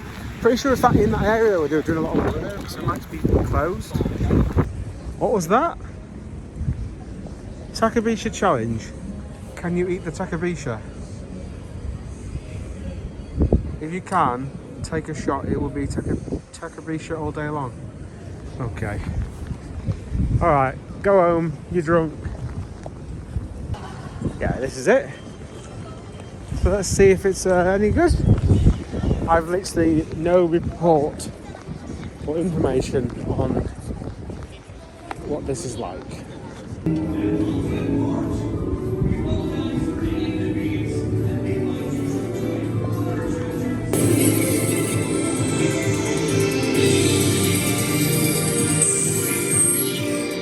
Look at those graphics. There are people waiting. Suggest it's open.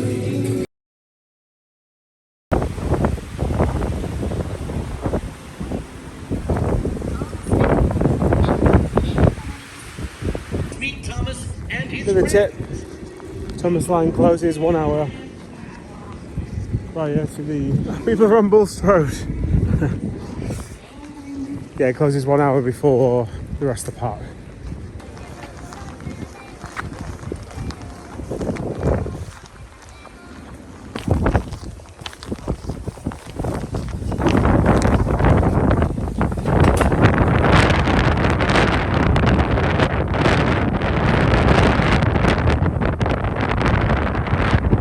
So I'm heading to the station now. That's the end of my day here at Fuji-Q Highland.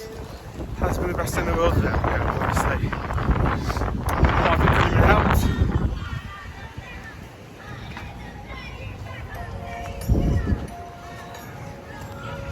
Part of the song, I don't really confuse that. Could have been helped? No. I'm amazed anything's opened with any sort of height today. Like, genuinely amazed. Oh, what is this? Please tell me why I need to face ID to exit. Very quickly, I do recommend going through this entrance purely just to get on that quickly.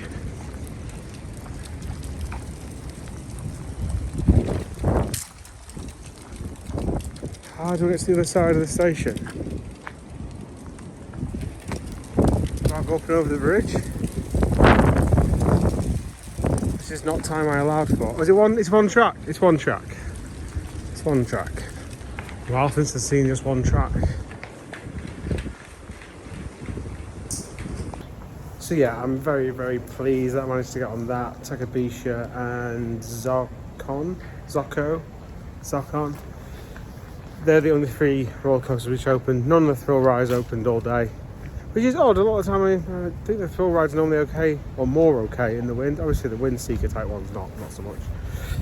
So that's it in this video. It's going to take about 2.5 hours to get back into the centre of Tokyo. Tomorrow I'm going to Disneyland Tokyo Disneyland, one of those two. At the minute you can't park hop, so I'm just going to go to Tokyo Disneyland the first day, and I think Tokyo DisneySea for the other 2 days. There'll be vlogs from all them. If you haven't already, I've been to China, Shanghai, we went to Happy Valley, went to Shanghai Disneyland. We've got travel videos of how to get from Heathrow to all the places that I got to. All those videos are already online. So please subscribe and take a look at those other videos. But there's some more videos to come, which is another reason to subscribe. Hope you found this useful. Like I said, it's not the most thorough video, but I'm just pleased I got to do 3 of the coasters. Actually, I spent a lot of the time doing some other rides, bits and bobs, and I have had an okay day, to be fair. Like, it's not the worst day I've ever had in a theme park. That's still Six Flags Discovery Kingdom over in California.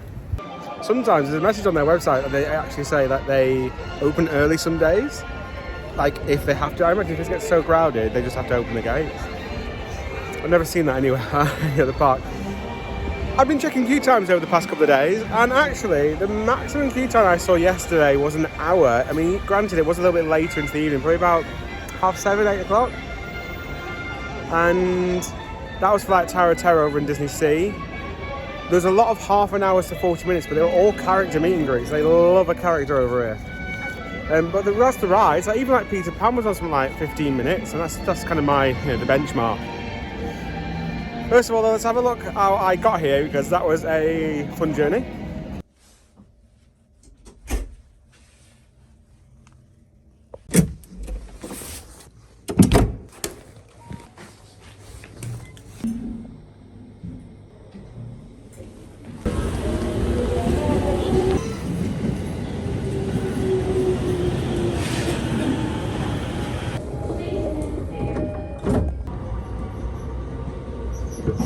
Ichiran-sen, ドアが閉まり。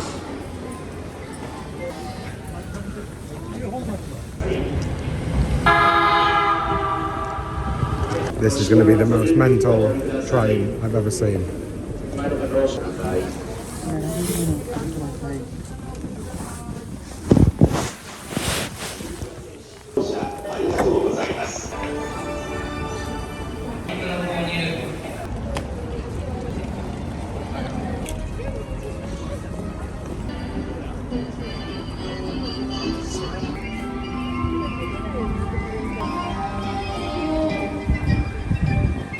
And now you're back in real time. So yeah, it was the busiest tube metro I've ever been on. And obviously it's just a bit crazy, but it was fun all the same. I mean, can you get the scale of this? That's the centre, and this is one half. I think it curves around. But this park is built for, well, I can't go down the centre actually, so I'm just going to go here. It doesn't really matter, does it? This park is very much built for crowds, like, genuinely. All the paths are massively wide compared to any other Disney park. Bang on Quarter 2, started to move, which I imagine I'll be at the front by that point.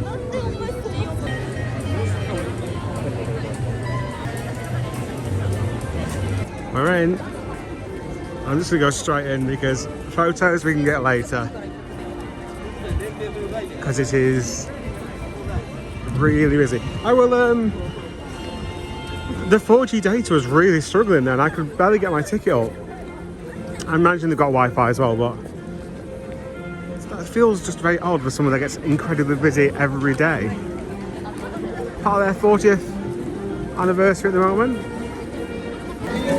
There are a couple of things closed. Unfortunately, Beauty and the Beast is closed. Now, not that I have a massive interest in Beauty and the Beast, but it's one of the best interactive trackless rides Sad to be sad that's closed. We've got a roof here as well. To deal with the Japanese weather, which has been incredible during my trip so far, and China.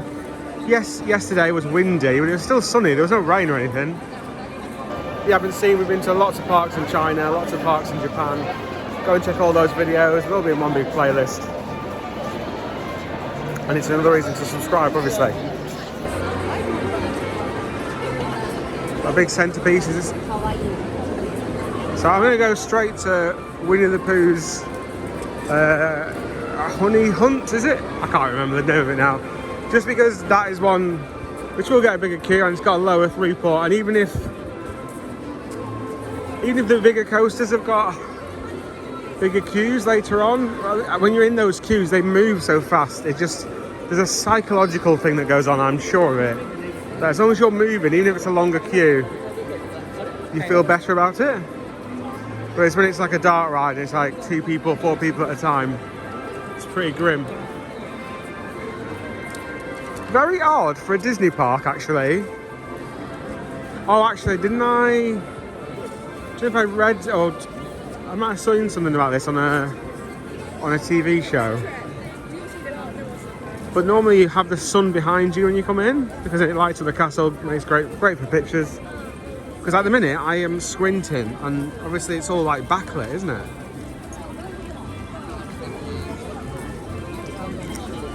Yeah, some of these paths are massive. Is that a dead end? That's a dead end, I think. Oh, they've gone all out. She's gone all out. She's not messing around. Sweetheart Cafe, look at her queue. So there will be some big queues. I say there will be some big queues. Like I said, I checked the queue times last night. It looked, obviously, the sheer numbers of people looked insane, yes. Granted. But a lot of the big queues are for the meet and greets. They love a meet and greet. You know what I do like? All this is on a slant. Can you see that? There's actually seats, because when they do the big shows here, they can't be camping out for the parade already. Oh no, they've got... What? Is that just their collection of toys? What's going on? You see here, so everything's numbered. So I imagine they sell tickets. It's like a priority spot for the shows and stuff. It is very different. But they do camp out very early here, which I'm not going to do. I'll view the show from wherever I'm going to view the show.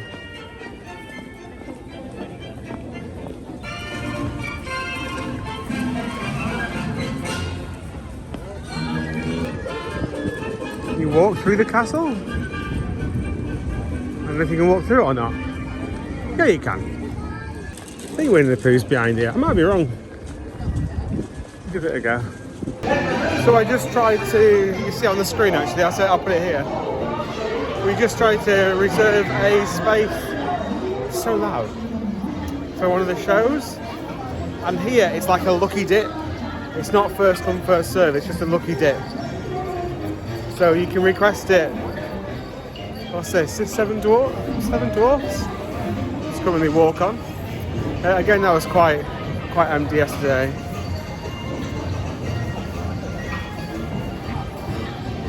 Who's 20 is on 20 minutes, so I'm gonna get that ticked off because I had like, even late on, I had an hour queue yesterday. But I didn't get, there's only one show where I have to do that for today. There's also a one where you sit in and you dine. Not gonna do that. But yeah, didn't get a ticket. And then you're not allowed to reapply for anything like that, so when we go and see that show. Oh, it smells like chocolate.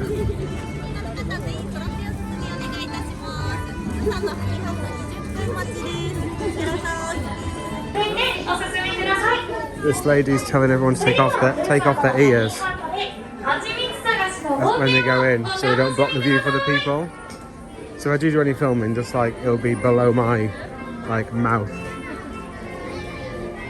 So it might not always be focused on the right thing because I can't see the camera, but I'm not gonna block anyone else's view. Not that I do anyway, to be fair. A lot of people do, but I definitely do not.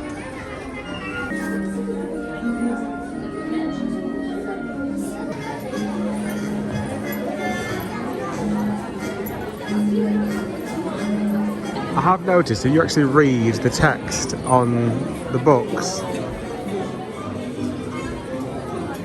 it doesn't fully make sense.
This is the exit, but no one came. Like, they give you a choice to go into the shop or go just to the exit. No one came through the exit. They all went into the shop. Now it smells like alcohol. That's odd. 45 minutes now. I waited about 10 minutes for that. I'm glad. There you go. So again, just make your first choice wisely. Right, I'm going to go down. To be fair, it's the queues. Yeah, Space Mountain's about 85. Other than that, it seems pretty okay. Like, I'm not stressing the fact that I don't think I'll get stuff done today. There is Roger Rabbit's Cartoon Spin down this way, so I'm going to have a look at this. Here we go, down here. We've got Toontown. Now, Toontown is very busy because that's where I think you can meet Mickey, meet Minnie, all that sort of stuff. Sorry to destroy the hopes and dreams, but your spending half an hour of your life meeting someone dressed up in some cloth. It's just fine if you're a child and you don't know it's not real. That's my opinion. So what's going on down here? I don't know what's going on.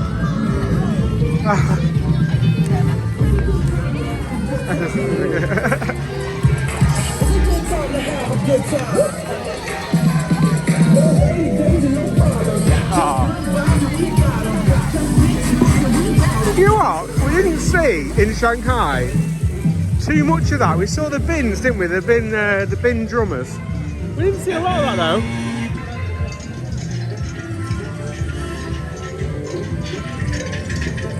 Here we go. Is it here? Right. Thank you.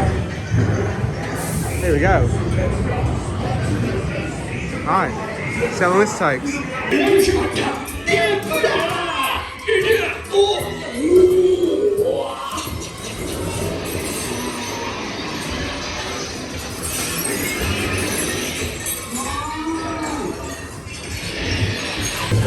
Danger! Danger! Warning! Warning!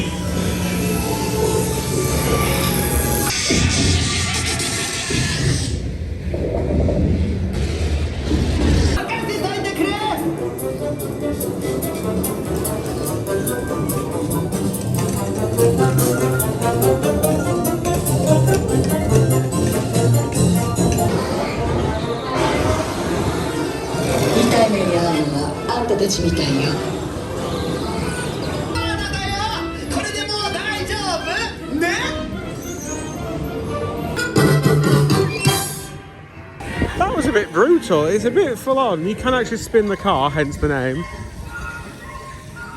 It's very it's like a very heavy teacup though. It's very hard to turn. What's that over there? What's that masking? Can you see the mountains in the background? Normally when they do that, it's masking something. It looks 2D. It doesn't look 3D. Oh, is it? Oh, hold on. Is it the volcano from the other park? It might be, mightn't it? That would make sense. I cannot get over the smells here. The smells of the sweet chocolate and churros, I'm guessing.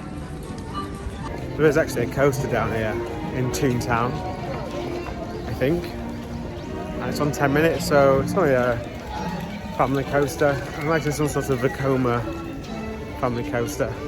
Yeah, it looks very much like a Tammy type situation, although I don't think it's the same.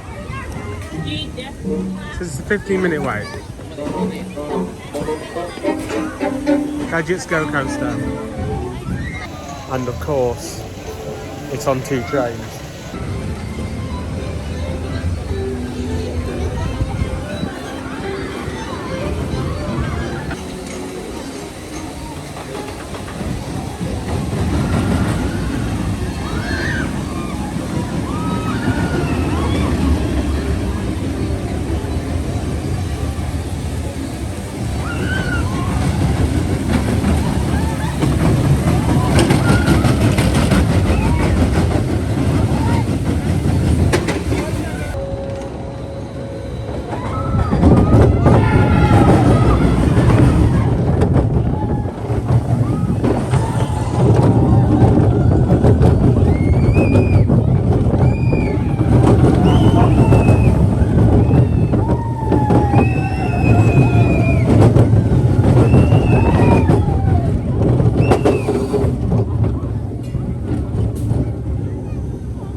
On and off in 10 minutes. Cracking little coaster.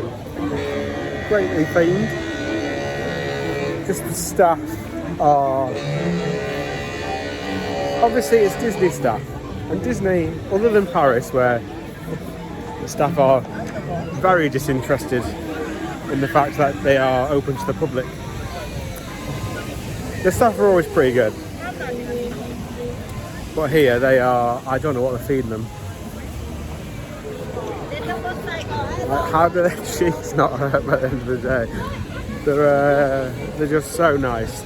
Like, I don't know, that, you know, it's like Japan plus Disney. Do you know what I mean? Like, I put those two together, and what do they do if someone's been an absolute pleb with them? Do they ever get angry? Do they go home and just like turn into that guy from Inside Out?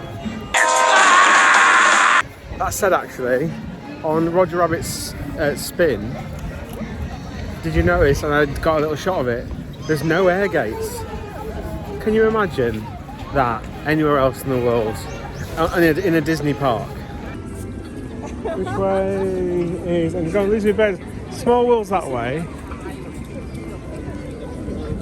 Were these the rest of the dark rides, like Pinocchio, Peter Pan? Were they down here? In fact, I'm going to consult the map actually to see what the coasters are on. You know what? I'm going to come back to the dark rides because the initial rush now for stuff seems to have gone, and everything's calmed down a little bit again. So, for example, Space Mountain was on 80 minutes, and now it's down to 45. So take the Disney edition on there. That's probably about half an hour, 35 minutes, isn't it? So I'm gonna head there now. I'm pretty sure I was going the wrong way. Oh, some of the food here smells amazing. I'm here with my 7-Eleven sandwich that I bought last night and put in the fridge, which was very nice, but it's just, you know, a lot cheaper than the stuff that they're selling here probably. Don't think I'll be able to film on Space Mountain, but oh, this is Beauty and the Beast.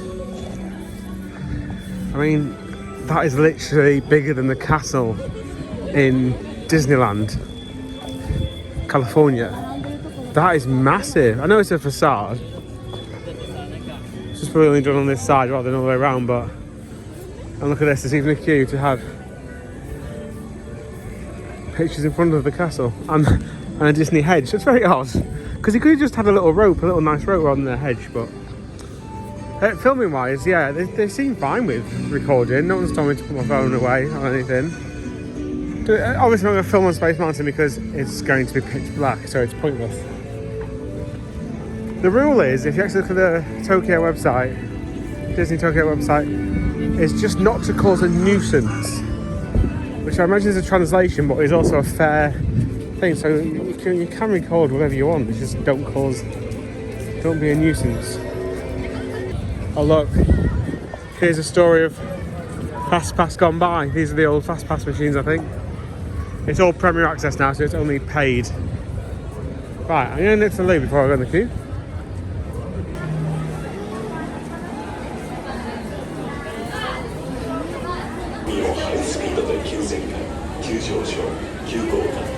What's funny is because that's a character meet and greet, and they just roam. They're not announced, I don't think, and they just come out. But they do get a bit swamped here. Stand inside, you see a bit better. They do get a bit swamped here, and he has so many bodyguards. There's literally about 6 team members around them. As this is after the merge point, I imagine it's not too far from here. What's this for?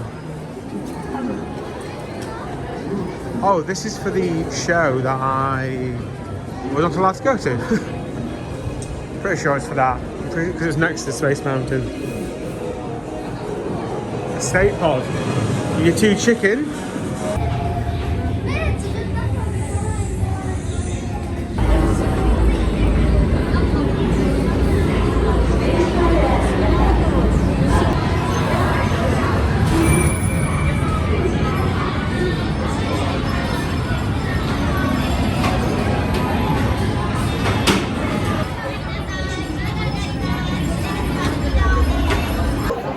That's my favourite Space Mountain. That is a proper roller coaster, proper forces, thrill. You have no idea which way you're going, obviously, because it's pitch black. But not just that. It was no trims at all. We didn't slow down once. I'm normally quite good. Like Tron does quite a few things with like light and stuff. I'd rather go on that than go on Tron again. I'll have to do that a couple more times today. It was absolutely brilliant. Absolutely brilliant. I mean, inside there's nothing, there's just essentially a mirror ball. Not a mirror ball, but like, you know, there's stars, big shooting stars and stuff. Well, that was absolutely brilliant. It like really surprised me because I didn't know anything about it. I don't hear anyone talk about like, oh, the one at Tokyo Disneyland is the best one or anything like that, or like the fastest one. It's just felt out of control. which is great. That's what you want, isn't it? This is a big queue, so this might be one that I don't do, unless it... Oh no, yeah, actually last night it did die down quite a lot when I looked at it. Because again, I did the one in Shanghai and it was pretty decent. So I will do the older stuff as well if we get time. When we're queuing for Space Mountain, which was bang on 50 minutes by the way, bang on, literally 49 minutes when I last looked at my phone before I got on. In all of today, I've not seen any queue jumping, and in fact all of Japan I've not seen any queue jumping, even when we're leaving the tube trains and stuff. Saw someone queue jumping in the Space Mountain queue, and they were British. Group of Brits, the mum with her kids. Now queue jumping, they could have just gone to the toilet and stuff, but I just haven't seen anybody else do that. This is Alien Swirling Saucers basically, but it's Baymax. Trying to find Star Tours, meant to be around here, just so I don't have to go back on myself. Even this music is so incredibly dated. I think that's actually half the problem. If they just change that to a fantastic orchestral score, surely that would make a massive difference. It's down this way. I think it's this blue building over here. Now Star Wars does absolutely nothing for me, but I'm not against it going into Disney parks at all. I think there's a lot of things with Disney where people still want it to be like The Lion King and Snow White and all that sort of stuff. Well, those films are incredibly dated. So yeah, stuff needs to kind of progress and update, and I have literally no problem with that whatsoever. But Star Wars does very little for me. However, these are fantastic simulators a lot of the time. So we'll give it a go. It said 15 minutes on the app. It's up to 20 minutes now. Thank you. Let's give it a whirl. Thank you.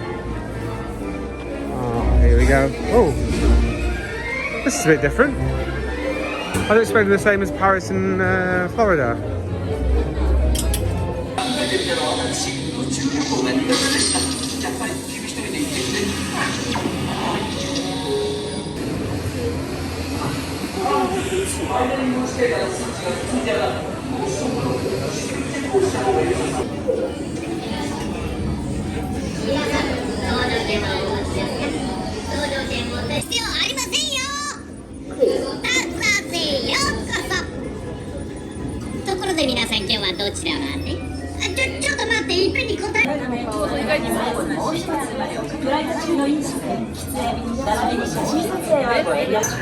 Right, there's a sea when we come off.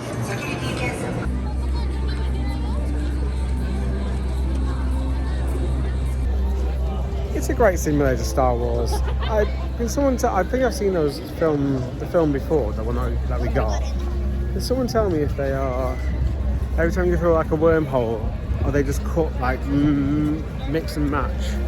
If that makes sense. Like you could just go from one to the other, or is that just like if you get that one, it's the same film throughout? No, but I need to work out what I'm doing next because I will catch the parade because it's the only day I'm going to see it. And it's a sunny day today, which means it should run as planned.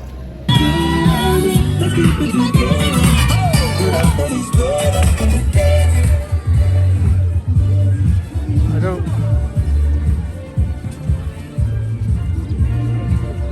See, parade-wise, no one's camping out back here. And I'm pretty sure Tokyo, the parade's massive, like height-wise, they are incredibly tall. The only issue is getting back to this spot is going to be a difficult bit because I'll be trapped in the centre of it, if that makes sense. And also it's slightly elevated here. It's a bit you can pay for to get into. It's not a massive area, to be fair. The majority of people go for it. Look how wide these paths are. They are absolutely enormous. Let's head into Adventureland. Let's see. Oh, maybe Pirates. Pirates didn't have a big queue. About 15 minutes or so, that'll be fine. It's 12 o'clock, so everything you've seen so far is up until 12 p.m. which I don't think is bad whatsoever for Tokyo Disneyland. I know I'm visiting in winter, and it's not always possible.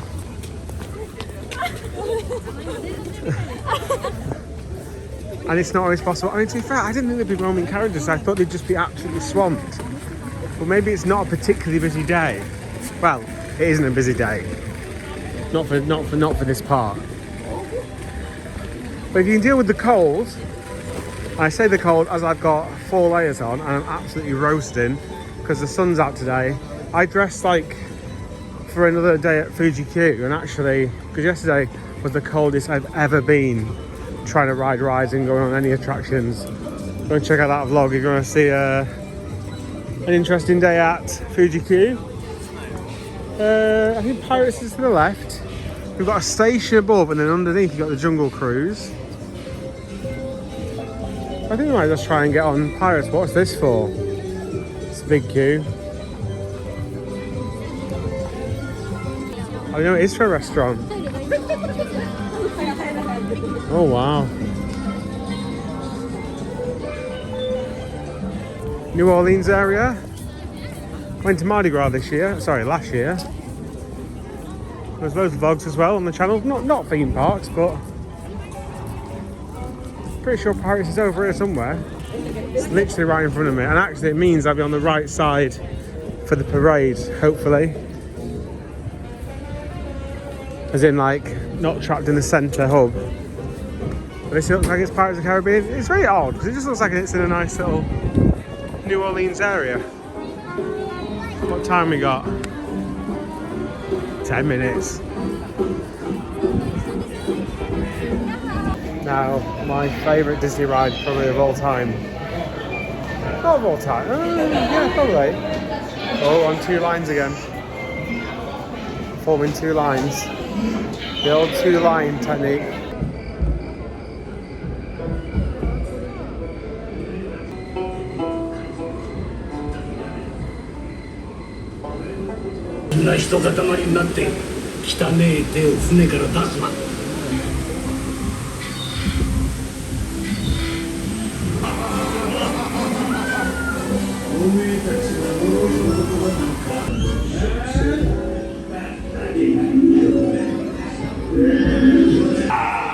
Aye, and tales there be aplenty in this cussed place. Dead men tales now tales. Run up your white flag, you scurvy scum. Jack Sparrow, show yourself, you miserable cur.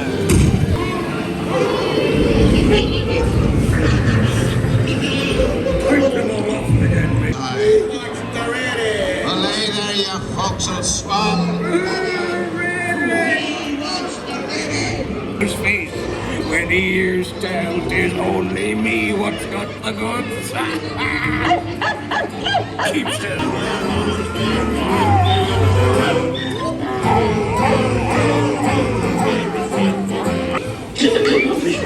No arse there, Roger.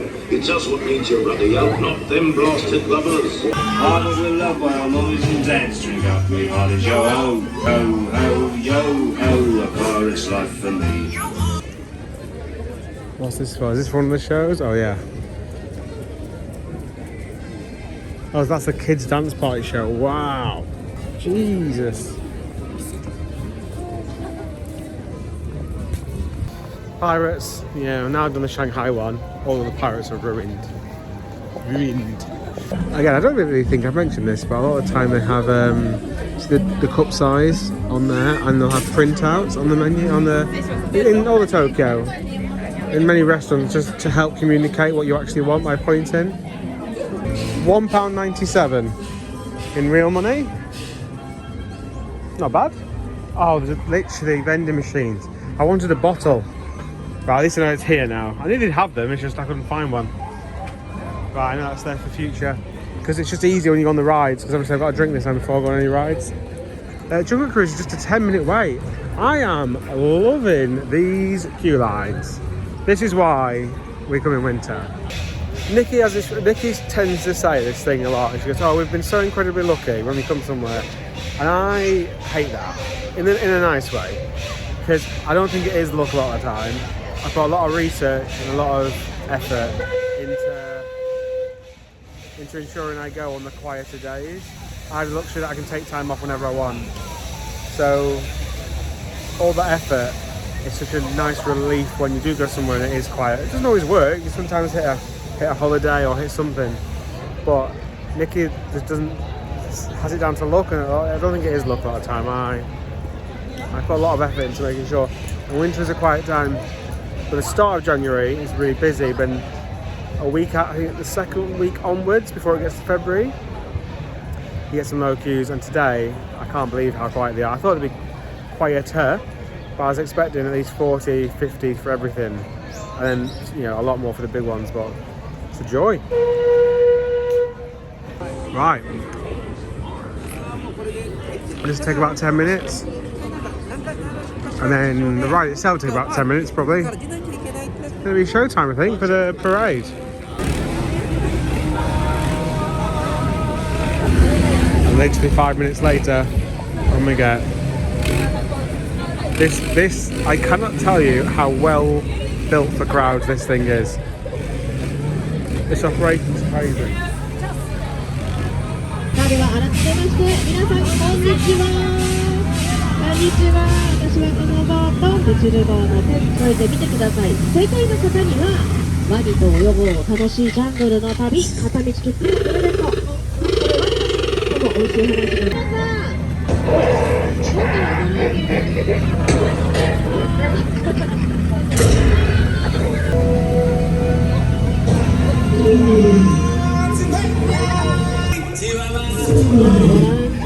味しい話で皆さん。今回はちょっとばっかりにそんな階段です。ごめんなさいね。ヘビだー。あー、叫びましたわ皆さん。左に避けて。演技だと思ってませんか？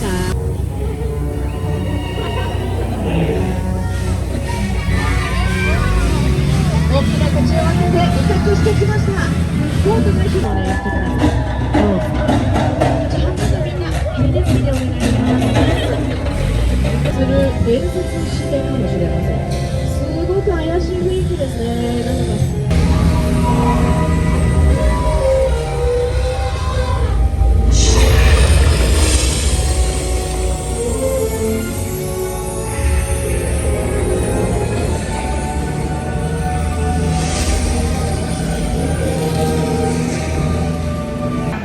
That was good. I actually was sat on the actual step down. They have a cushion that they put on. And you can get about 6 more people in there. But that's just a machine.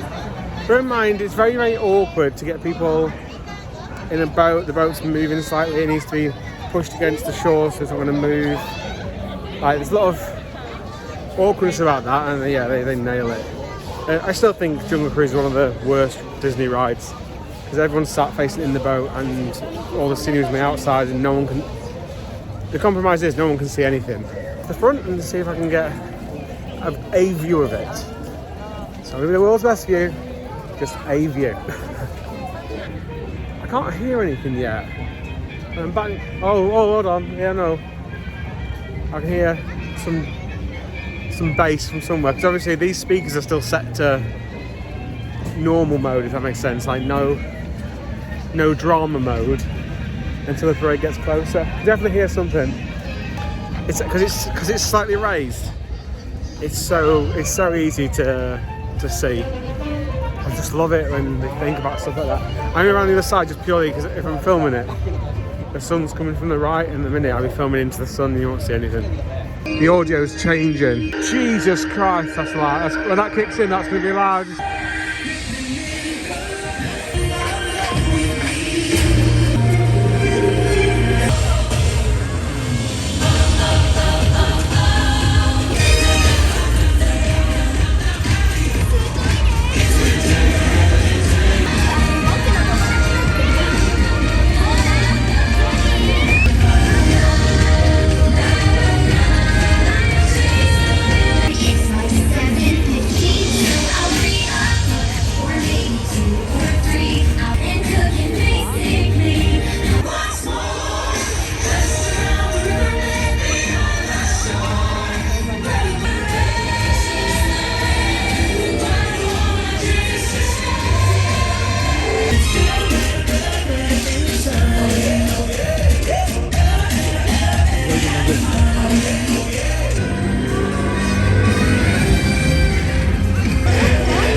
end of the parade. The parade's still on, obviously, but in fact, is it a sponsor as the last float? Literally.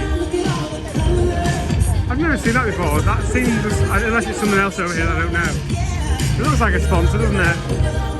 So literally behind me is the end of Main Street, or whatever their Main Street's called. I think it's called Main Street. And there's just literally a little there, like a little raised bit. As you saw, I arrived literally as it was starting. And I got a decent enough for an adult to stand there. A lot of my advice would be useless with regards to if you got kids. Because if you got a kid, they've never seen anything, are they? That is the issue. But that was very short. It was 10 minutes, 15 minutes tops. It was actually really short. I've only just thought about that. Let's take off the train whilst we're actually here. Then we'll move into Frontierland. I think it is called Frontierland here. So it's 10 minutes, but I think it's literally walk on. Oh no, there's a bit of a queue, sorry. There's just a bit of theming.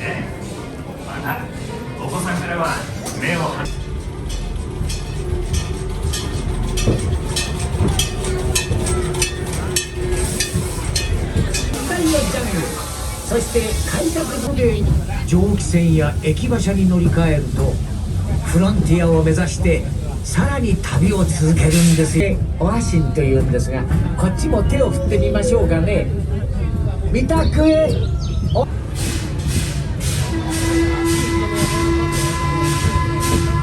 その土地を開拓したんですよ。彼らはとても親しい。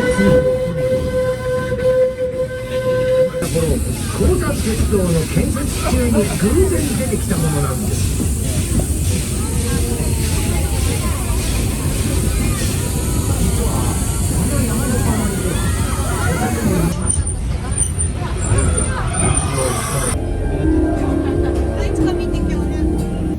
Wasn't much to see on there really. I do like the fact that it's a loop and you don't have to keep stopping to then get people on and off and faff about. I just like it being a loop. I do like that. The electrical parade I'm actually quite looking forward to. Again, because of the tech used in there and it's lighting, it's night. I don't think I've ever seen a nighttime parade actually at Disney. I knew the Disneys.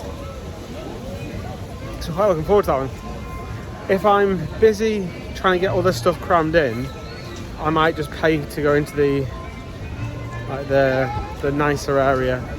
Because I can just turn up to that quite late on and get in and get a decent view of it.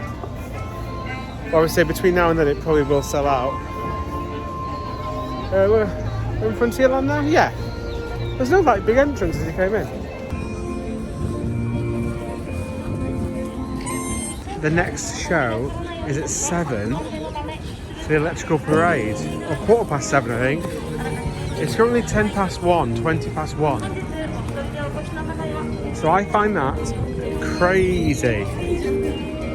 Also, yeah, look at how wide the path is here. It shows you the numbers they must do. This is a quiet day. It has to be a quiet day. Let's say in 60 minutes for Big Thunder. We shall see. Well, this is a second big-ish queue. Again, 60 minutes. I was expecting it to be a lot worse, to be fair. Also, they are constantly, you just saw it then, they're constantly readjusting the ropes. I mean, constantly. Because if you leave the ropes out and make people walk around them all the time, people start jumping over them, and therefore the whole system fails, so they have to keep on adjusting them.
like that. It's just, I think it feels very much like a carbon copy of ones I've done before.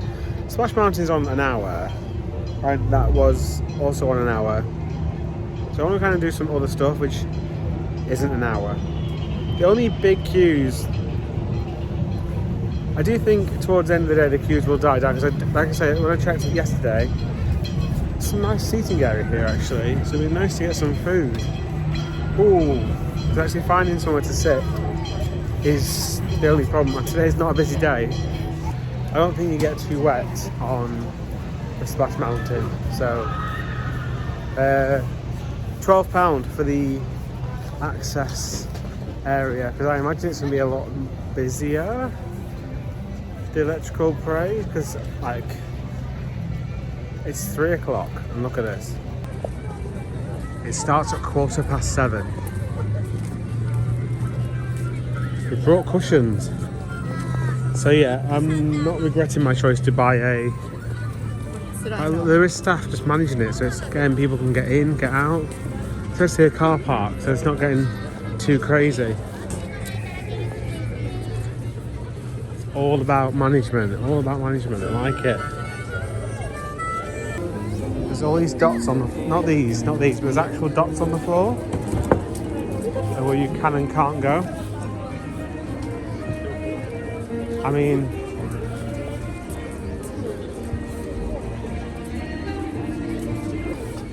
half the population, unless there's something else happening and I've not got the memo, but there's nothing in the app.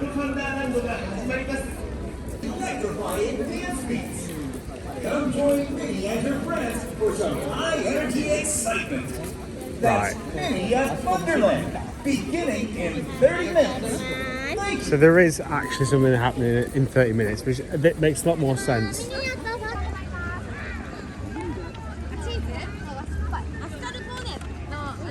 Grab myself some food,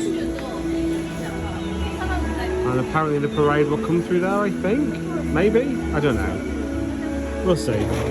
Change the plan. The parade's about to come through, and I'm going to get stuck here. So, whilst the parade's on, I go and do some of the dark rides. They've got short queues just to make it a bit of a split it up from the big ones. Splash Mountain, now it's going dark, I imagine we'll get a shorter queue. People don't want to get wet, but you don't get that wet anyway. But people just in that mindset, right? I'm over the middle bit now. In fact, I can actually have my burger now. I'm in this area. I could probably have my burger now. I think we class it in the American term like a cavalcade. It's like, I think it's two or three floats, not much. Right, let's go on Snow White Adventures.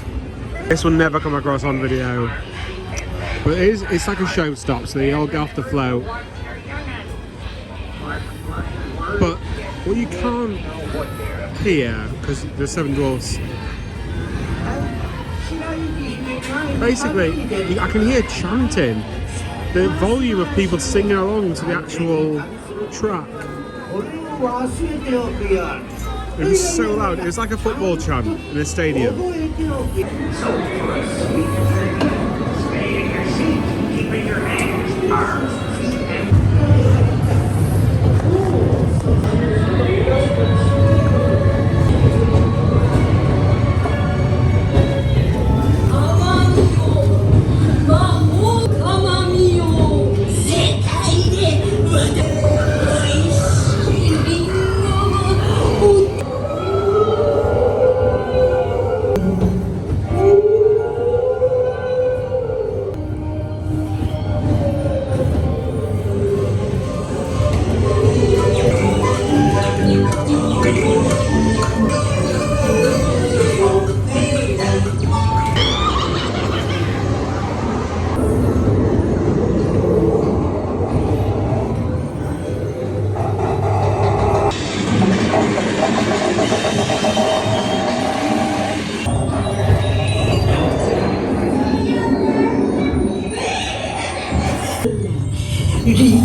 That isn't like just Snow White. That's Disney's ghost train. It's far too scary from what you might expect Snow White to be.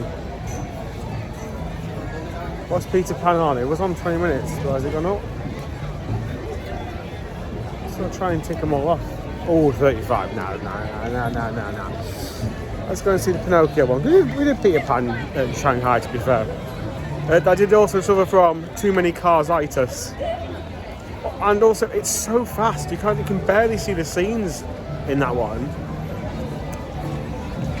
You speed through the layout at 1,000,000 miles an hour, and you start stuttering towards the end. As in, like, you're in scenes and stuff isn't triggering properly. There's nothing magical about that, is there?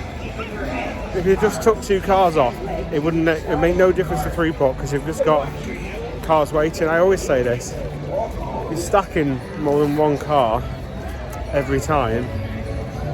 You're just wearing down materials for no reason, for no benefit. It's not bad from this side, is it? I think Pinocchio's down this way. For the Magic is a 3D thing, isn't it? It's not an actual show. I always think when I see it, it's a show, but then I realise it's not.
God knows what you saw in that POV, because one, I was sat behind 2 adults, so it's not tiered, so that's partially the problem.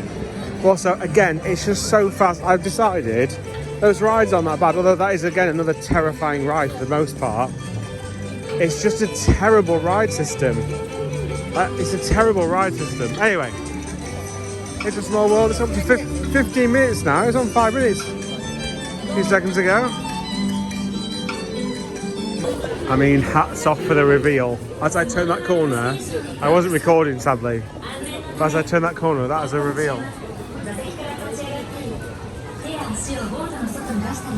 That's pretty good, to be fair. I give him credit for that. I just hadn't really expected it. They just opened some new gates up, haven't they? Look at these very poor operations. They've only got 1 station running. Oh my god, there's a train going past.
the best thing about it is the station, isn't it? The nice to have some of the characters in there as well. Another thing I've noticed in Japan is no one ever steps on the seat. It's quite awkward to get into those boats. It's like quite a drop down. No one ever steps on the seat. Why would you step where you're about to sit? Another thing I've noticed in Japan is no one ever steps on the seat. It's quite awkward to get into those boats. It's like quite a drop down. No one ever steps on the seat. Why would you step where you're about to sit? It's getting a little bit nippy now. 60 minutes for Winnie the Pooh. So glad I did that early. I was like, what was it? Wait, 15 minutes, 20 minutes for that? Right, I'm gonna go on Splash Mountain. It's still an hour queue, it's not really gone anywhere. After that I'll have about half an hour buffer to then get to my premium placement for the electrical parade.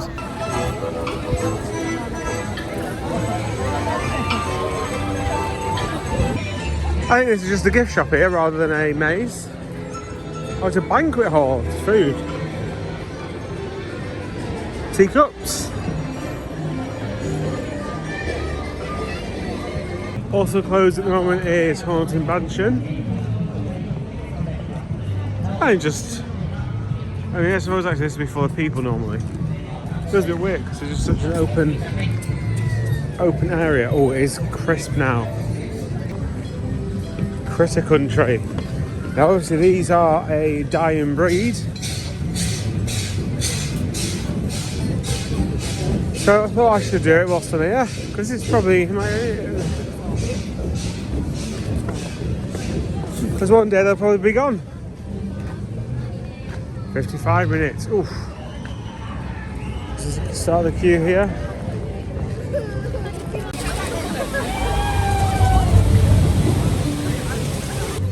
Just been all over.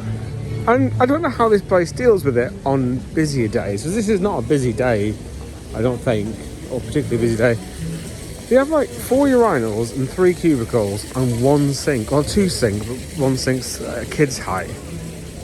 Like, what happens if it gets busy? It would just be carnage. Right, let's start the clock. It says an hour.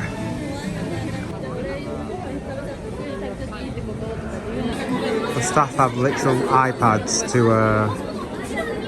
go over what needs to be done, like a safety. Basically, it's a sign.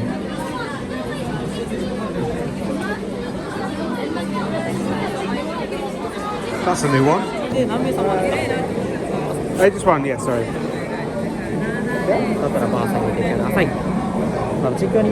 Okay, perfect. Thank you.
I'm a little bit wetter than I'd like. Oh.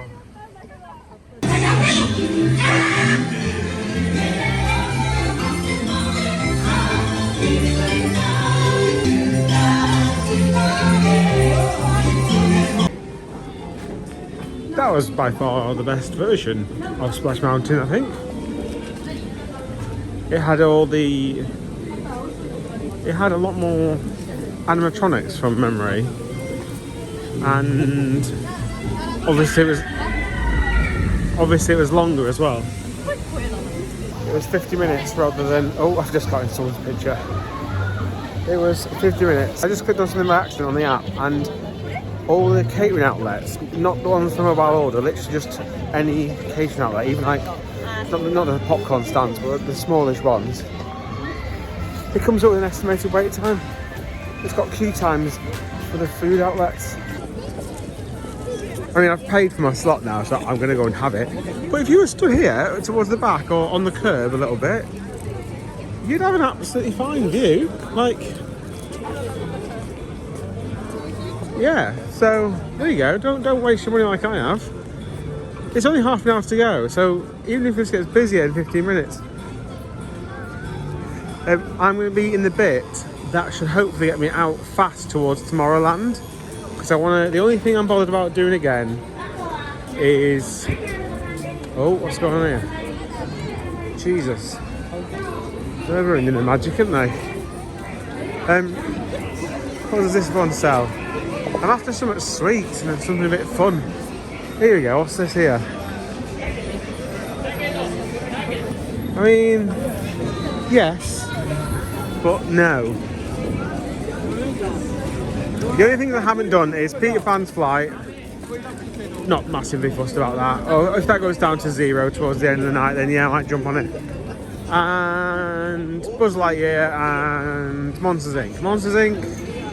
I imagine it's very much the same as the one in California. And Buzz Lightyear we did. I've done them 1,000 times. Buzz Lightyear. I know that will probably be a little bit different, not massively. So I'm not massively fussed about that. I just want another go on Space Mountain, but Space Mountain has been solid at 50 minutes.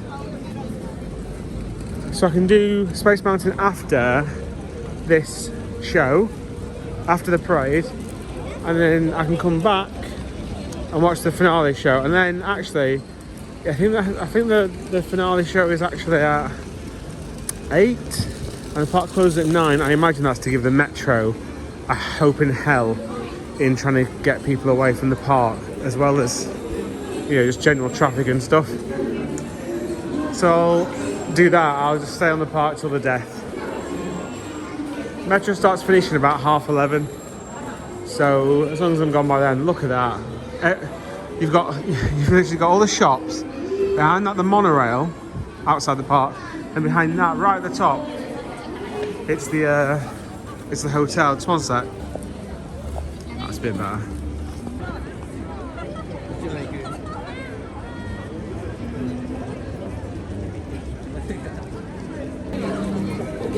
Baymax proves as popular as ever. The queue is literally overspilling everywhere. I've never actually had a look at it properly.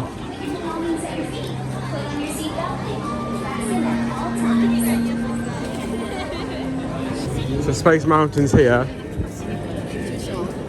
Has a 40-minute queue at the minute. And literally just at the end of here is where my ticket should let me in, I'm hoping. Like I said, if you go to the...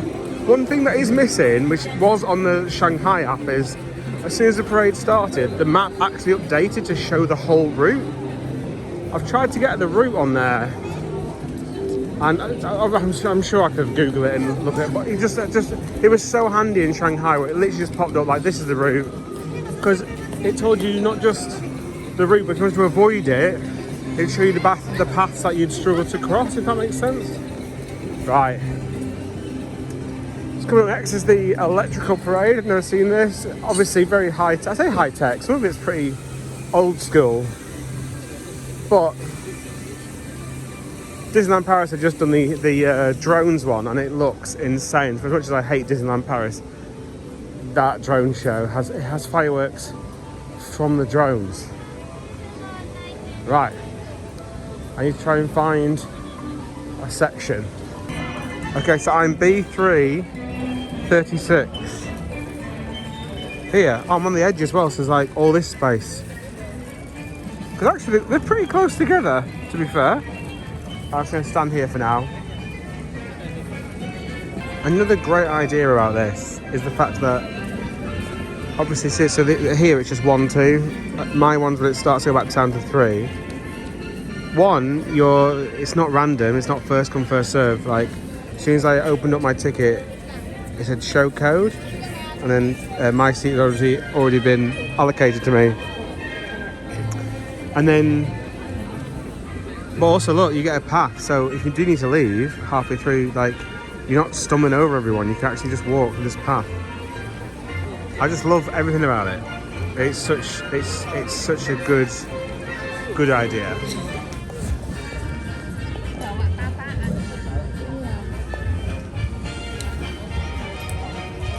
They literally take all the flags off. You know, little flags that kind of show people that there's a rope there. And now they're actually removing the rope, so nothing blocks the view. Don't get me wrong, sitting down isn't the most comfortable, particularly on a ridiculously cold floor. However, they're getting a lot of stuff right, aren't they?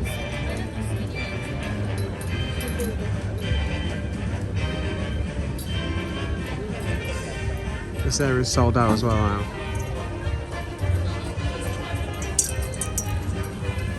Also, being where I am, it means I can hold my phone up a little bit and not block everyone's view. I just don't know if people in front of me will do that.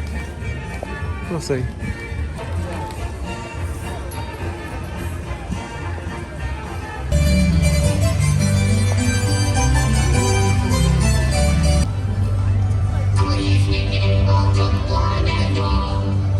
Disneyland proudly presents our most spectacular project of nighttime dreams and fantasy. Millions of sparkling lights and brilliant musical sounds. Tokyo Disneyland Electrical Parade Dreamlands.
It's an incredible night!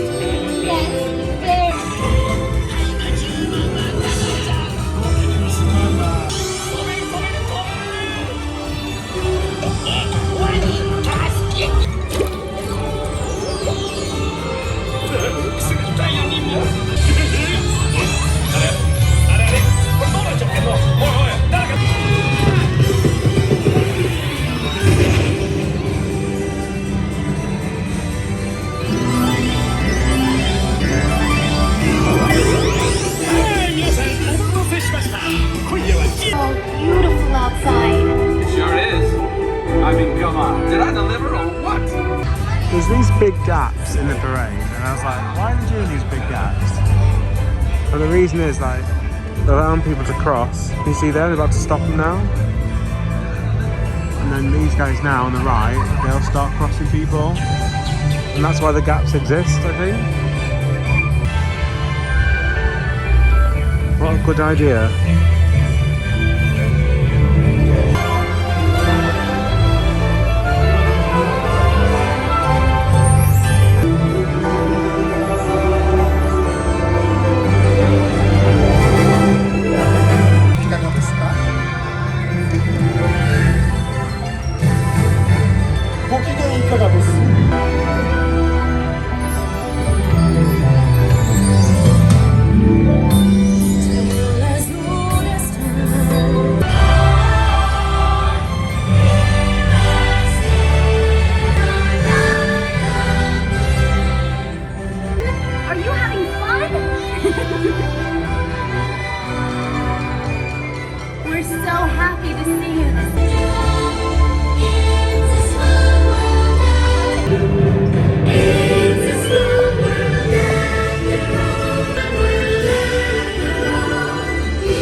So, quick thoughts on the parade. Yeah, it is pretty impressive. It's pretty long actually. However, there are big gaps, like I said, to allow people to cross the road and stuff. It was alright. £12 I think I paid. It was around that figure. Just over a tenner I think. To sit in the extra spot. The fact that I could just rock up minutes before the parade, great. The only issue with that is they do say they stop letting you in at 5 past. I mean, they don't. You'd be fine up until quarter past, sorry. But it takes 15 minutes for it to get to you. And now it's giving me a really weird time before the big show. Whereas, you know, if I'd have got it as it comes out the door, I'd probably gain 20 minutes. So I probably wouldn't pay for the ticket again to sit down. Also, loads of people were struggling to actually sit down for that long. Like, everyone's like, legs are moving. Me included, like, I'm just not built for it. I love the idea, but for half an hour, it's a long time, isn't it? If you're not used to it. Obviously, a lot of people over here are used to it. So but it wasn't just me. It's fine if I found the problem. But loads of people are standing up or like trying to move further back or use stuff as a backrest and stuff. I know I always moan about a backrest. But this show is 20 minutes. I should just about be able to get into to dive into Space Mountain.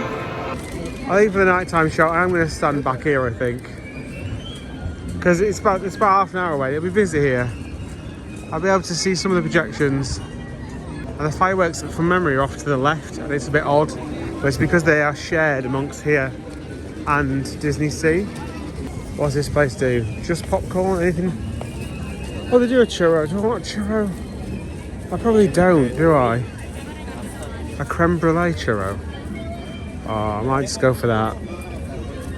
Right, this is worth a churro alone, right? Watch what's happening here.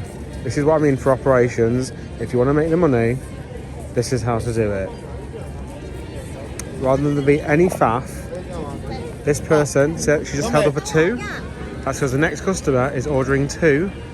She's going to pay for 2, and then the next lady will serve the 2. It's just an absolute dream. I loved everything about that. Just to get it was worth the 600 yen just for that, just to see that absolutely seamless operation. Oh no, what are they doing? They might be doing other snacks. But I'm heading down here away from the show because we go to a vending machine to get a drink. They literally did churros. You know what I just said about just do one thing and serve them quick? That's literally what they did. I mean, it's alright. Yeah, I just don't really get excited about it. I used to, and you know, you have chocolate and everything else with them. I just don't really have chocolate these days. I also can't find my vending machine. Where's my vending machine gone? Found the vending machine. I think it was 6 people deep. 6 people. And it took about, no joke, 90 seconds to get through all 6 of them, and then me. And I was paying with coins. I'm for vending machines if that is how well they are utilised and how fast it is to get a drink. Big fan. Also, they are like £1.30, I think. I pay more at my local corner shop for that.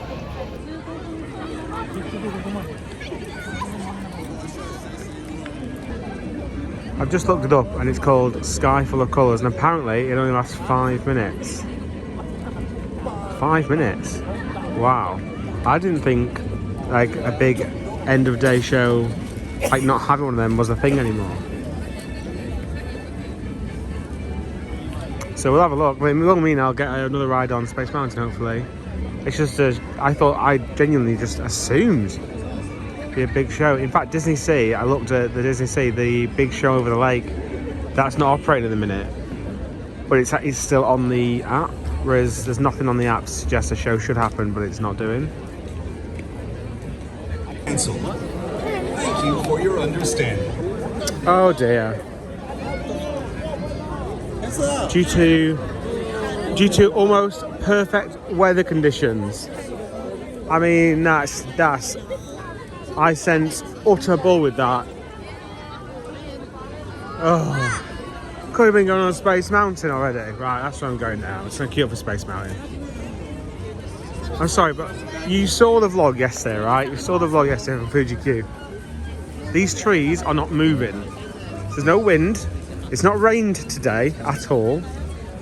It's a bit cold, but even then, it's like, it's fine. That's an utter nonsense, that.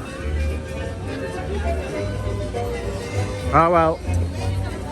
The only positive about that is doing the research just before and find out it's 5 minutes long. The only issue with that is the show normally then gets everybody gone. And I was hoping that'd be like the little decoy. Right, I'm gonna head to Space Mountain. Never seen this at a Disney park, but 10 minutes before closing, they've shut the queue line. I've never seen that at a Disney park. Apparently, the park doesn't open like late, doesn't have after hours events or anything like that, because the trains don't run late here. Like midnight, the trains stop running. Just like I found when I tried to get one the first day I came here. So because of that, we can't have public transport to get them home. Like rides have to close when they need to close, if that makes sense. This had a 40 to 50 minute queue. I don't know when they closed it, but it'd have had to be like, there's a significant bit of queue now that's gone because they've taken down all the ropes and stuff. But if it has a 2 hour queue, does that mean it closes 2 hours before? It's something that I just never really thought about. But now there's no more fast pass. We're flying.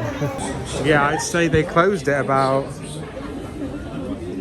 5 minutes after I joined the queue. So quite a long time ago now, actually.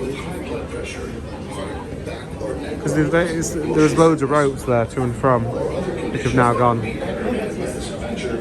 So there you go. If you're stuck with me for this long of a video, there's a tip. Make sure you don't wait to go on the rides. Like, you know, you can't just duck in like you will be able to at most of the Disney parks.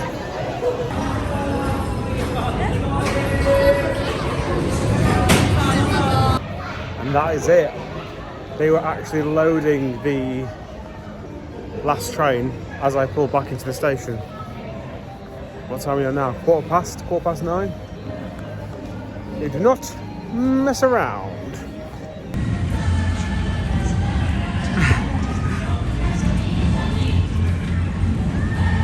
Can you see that? I don't know if you can, they're actually dancing to the Baymax tune.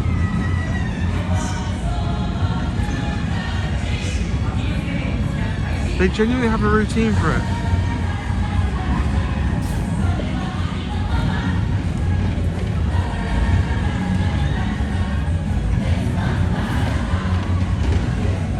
Oh, crazy. That's it for my trip to Tokyo Disneyland. Still sounds really weird saying all this stuff. I never thought, I said this before in all the other videos, I never really thought I'd be doing, I'd actually go travelling on my own, particularly this far afield. So my thoughts on Tokyo Disneyland. One, the staff are just on absolute glue in the nicest, best way. They're just genuinely lovely. You've got Japanese culture in the sense of, like, I've already talked about this in the other videos, like just little things like they'll hold the, immediately if someone is getting in or out of the lift, they'll hold the button to hold the door open, even though it's not going to close for like 10 seconds.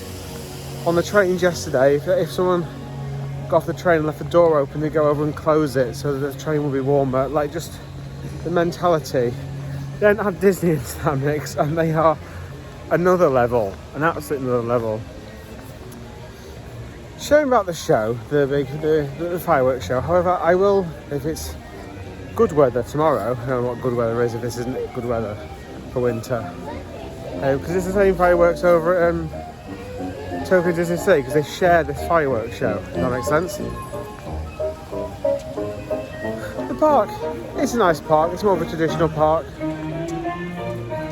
As in, you got Main Street. Yes, it has a cover on, but all the same. Casey's Corner for the hot dogs.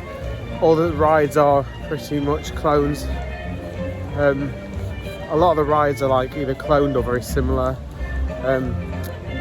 Pooh's Honey Hunt, like that.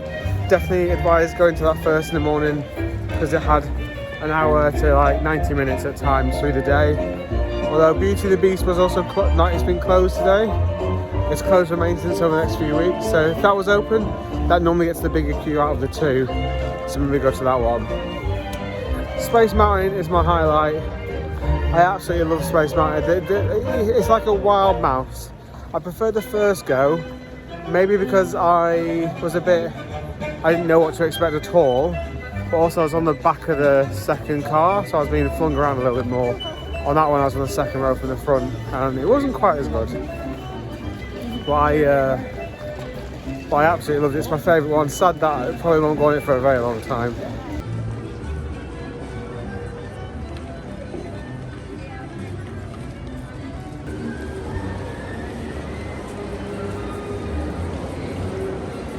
Yes, like I said, regards to the staffing stuff, like the staff have to be able to get home. Everywhere is closed. Like it's not as if like, oh, yeah, even the shops have closed. The merchandise. Can you imagine closing your shop like that early? Well, there's a massive queue here. So I have a photo with what looks like the mini ears. That alone is like, I don't know how long that is. Anyway, if you come in with a family, you've got kids and you want to do the meet and greet, you'll probably need 2 days, so maybe 2.5 days. But if you're coming in winter, like I'm here January the 17th, 2024, queues today have been, okay, there's been a few hour queues, and I decided to do Space Mountain again. That was that was about half an hour, because by the time we crossed over the closing point, there's no more fast pass, and we went like the clappers then. As you can expect. At the minute, there's no pass to kind of go, well, give me a 2-week pass. You've got to buy each day for each park individually. So it's very simple, but it can be very expensive when I spend a long time here. For me, I feel like I've done the park. The only thing I didn't do was the Monsters Inc. one and Buzz Lightyear. That was the only two that I would do that I didn't do. And so what? Tomorrow, Tokyo DisneySea. I don't need to feel this rush there, because if I want, I've got a third day. I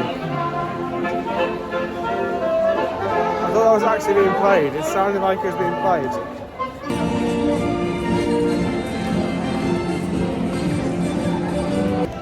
I've actually got 3 days scheduled for Disney, and I feel like I've completely done that part. There's nothing in that park that I'd buy a ticket. It's about 50 quid to go back and do again. So DisneySea tomorrow, I might try and do as much as I can and see if I feel like I've done it. Because if I do feel like I've done it, it means I'll get 1 extra day. Oh, I'm in the way of everyone's photo.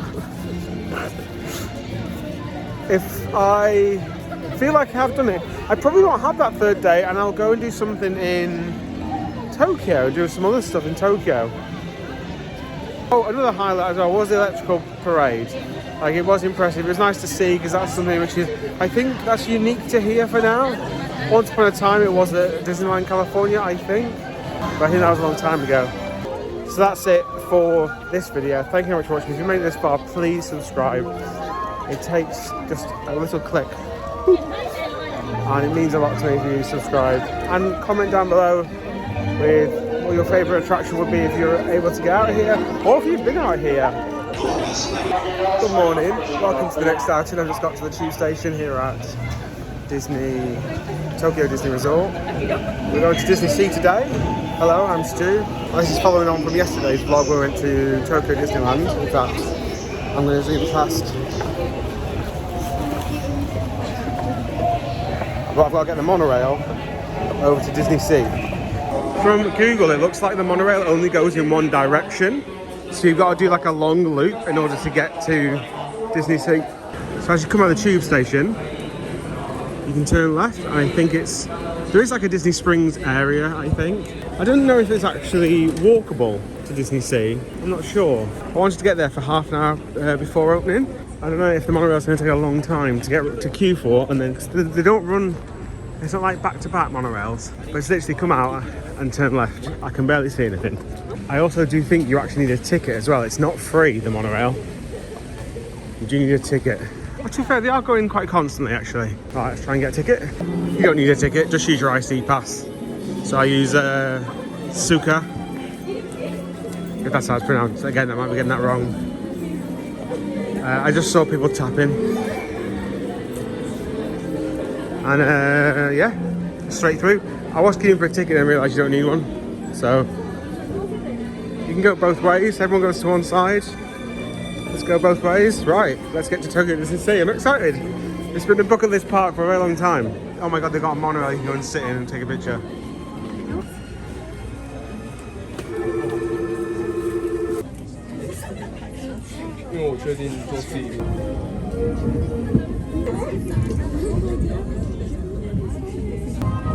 So there you go, yesterday. To be fair, that's roughly about the queue that I joined yesterday. It took about 15 minutes to get in. There's actually characters at the front, if you see there. So that trip to Disneyland Station actually took a few minutes. Oh, the music gets louder as soon as the... and I love that. I love the fact that that's been thought about. If you're going to Disneyland from the metro, I would literally just walk it, because I was lucky, there was literally a train waiting, and if it wasn't, I was waiting a few minutes, it'd have been quicker just to walk. And also then you have to pay for the train. Oh, I missed that, but there was literally one lonely car park worker. He was literally by himself, and he was waving to the train as it went past. He's in a car park with no cars, because there's just no one in his car park. These are the hotels, I'm assuming.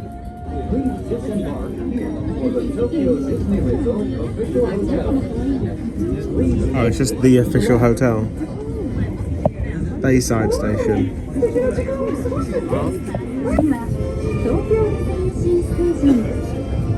In case you ever wonder what the back looks like. Tokyo DisneySea Station.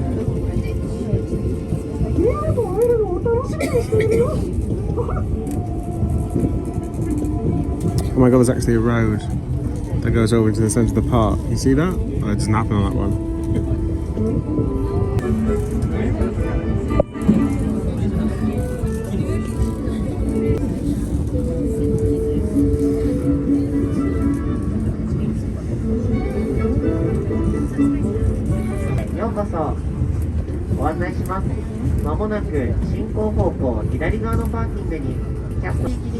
We're on the back of Tara Terra.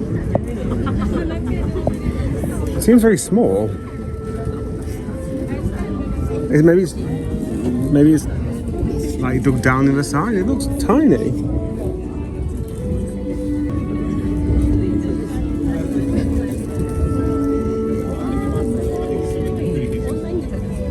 Didn't even notice then that the cones are in a big 4-0, celebrate the 40th.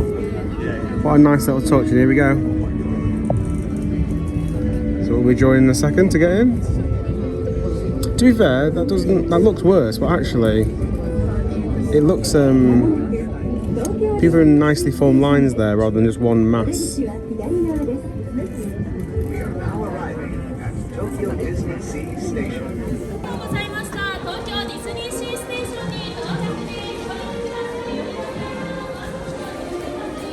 Just gonna nip in here for a second for this view.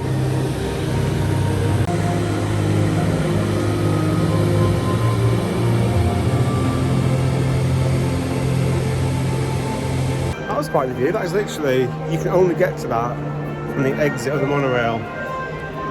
That's pretty good view. Pretty good welcome plaza, that, isn't it? Yeah, from this side, you know what it is, actually, I've literally just clicked Tower of Terror. It's the forced perspective, isn't it? So on the monorail side, it just looked like a plain brick wall, but I've just seen it from the other side and it looks massive again because obviously the windows are getting smaller as you go further up. I've never had a black and white so clear difference before. I've not been able to make that judgment before. Right, I've been wanting my chicken skewer since I got on the train an hour ago. So I'm gonna have this. And we've got about half an hour before the park opens. And again, similar to yesterday, at 8:45, 50 minutes before opening, they've opened the gates. It's a bit different here though. The security is literally just before the ticket booth, which seems odd. If they had security back here, all these people could go in a lot quicker, I'd imagine. But to be fair, it's moving. Like everything here, it is moving. So, my plan of action today, to start the day, there's two things which gets big queues pretty much all day, and that's the Terra and Journey to the Centre of the Earth. They're the two big ones, maybe an hour, 70 minutes. If I've got to stand in the queue for an hour, I'd rather stand in the Journey to the Centre of the Earth queue because it's all new. I've never experienced it. I haven't even seen any sort of POV for it or anything about it really. But Terra, even though it's not Twilight Zone Terra, is different. I imagine a lot of it's going to be similar. So I'd rather go there first, get that done out the way, and if I've got to spend an hour in the other queue, then so be it. Other things that get big queues are Raging Spirits, which I think is the roller coaster, the Disneyland Paris, same as that, and Indiana Jones, I think it's just the dark ride, which is really good. I actually really like that ride. So, but they both, weirdly, those are the only two rides across the whole resort that offer single rider. So I'm hoping by a single rider I can get those two done pretty quickly. About 10 minutes not moving because the security, the plaza must have filled up back to security, so they've stopped again. It's only just started moving again. Also, I've been a complete donut. I'll explain why when we get in. They have different scanners here, so not everybody gets body scanned. You can see she's asking people to stop. This is interesting. I've got like my charger and stuff. Everyone has a charger here. I genuinely don't know what witchcraft this is. Also, it's bags as well, so you don't have to search every single bag. What's odd is, why have this system here and then have a different system at the main park?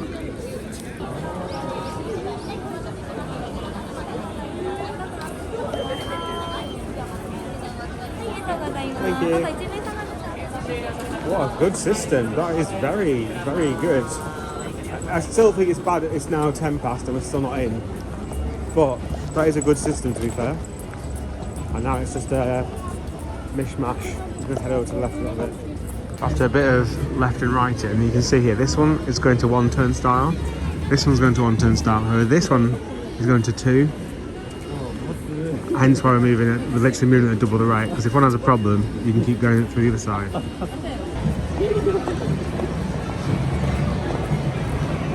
Right, we're in. Loads of people are queuing for something I'm not sure what they're queuing for. So why am I a donut? Well, on the app it says Premier Access. Then next to that it says 40th Anniversary Premier Priority Pass. I mean, I'll come back to this. Look at this view. Scale is what I can't get across to you. I can't tell you how big that is. Or how big it feels. It might be obviously forced perspective on there again. I'm not going to stop. I'm going to come back and get pictures in a bit. I'm going to go straight to Terra. That was my plan. So I thought the 40th Anniversary Priority Pass was like a bundle of Premier Access paid stuff. It's not. And the reason why I thought that is because at Shanghai Disney, it was like they were selling bundles of stuff. So you couldn't just buy, I've just seen the Journey to the Centre of the Earth whizzing round. So I just actually assumed that was the same. Now the only positive about all of that is it didn't affect my day yesterday. I didn't not get on lots of stuff because it was too busy. But it's just annoying that I didn't ever think to click on it because it's, like I say, it's why I say 40th Anniversary Priority Pass. It's just Priority Pass. So I just clicked on it there and it's a free service. Every 2 hours I can pick a new one, but I imagine I can't pick many new ones. However, the selection on there was both the Indiana Jones rides, Finding Nemo, and a couple of others, but Tara and Journey to Central there weren't on there. I imagine they'll be paid only. That's what I'd imagine. Which makes sense because they're the most popular attractions. So I just picked one up for in the dark ride. Because why not? This means I will be able to go on it pretty quickly, the dark ride, rather than have to have the lottery of the single rider. Granted, this won't look too great because the sun's behind it. But I mean, it does look spectacular, but I just feel like coming on the monorail, coming in on the monorail and seeing just how small it was. But from the inside, it does look absolutely massive. This does look spectacular. And when you stood underneath it now, it does look huge. I know the sun's blasting it out a little bit. It's probably about half an hour away, I imagine.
So a top tip would be, if you are unsure on whether the Tara is for you,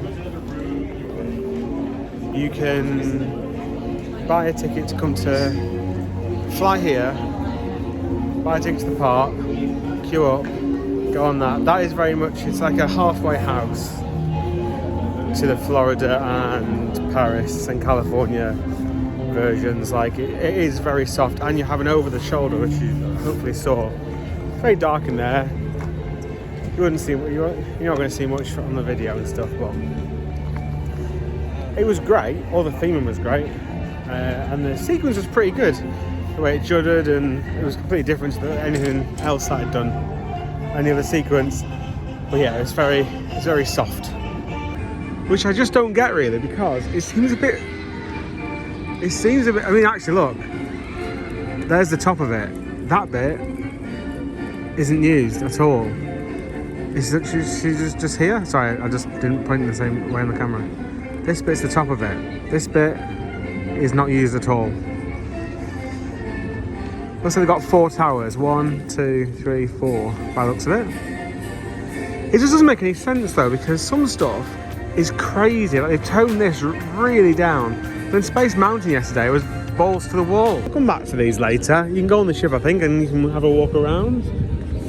This is your entrance. What's this? Oh. Is that to get on there? Or is that for something else? Now, queue time wise, just as an update, that is on 90 minutes now, Tower of Terror. 90 minutes. It did take about 20 minutes to start the experience. I never know if it actually means the ride as the start of the experience. I always assume it's the start of the experience, which is the first pre-show. Well, that's essentially a queue anyway, isn't it? So let's go for a stroll I'm going to do a couple of rides. There's Aquatopia and also Nemo and Friends Surf Rider or something like that. And by the time I've done those two, it should be time for my fast pass for Indiana Jones. But now, I mean, you see all those crowds when you come in, but now it looks alright, doesn't it? I did check the 3 attractions that are paid. Sorry for the sun. The 3 attractions that are paid Premier Pass, in the same way as Orlando works, whereas a lot of stuff you can get for free or on the Genie Plus, and then they have a few attractions which are like premium.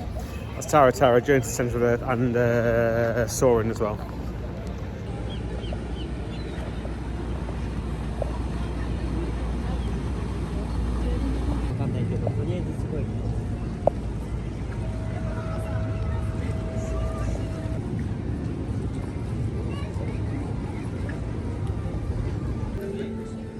I genuinely thought these were fake for a minute.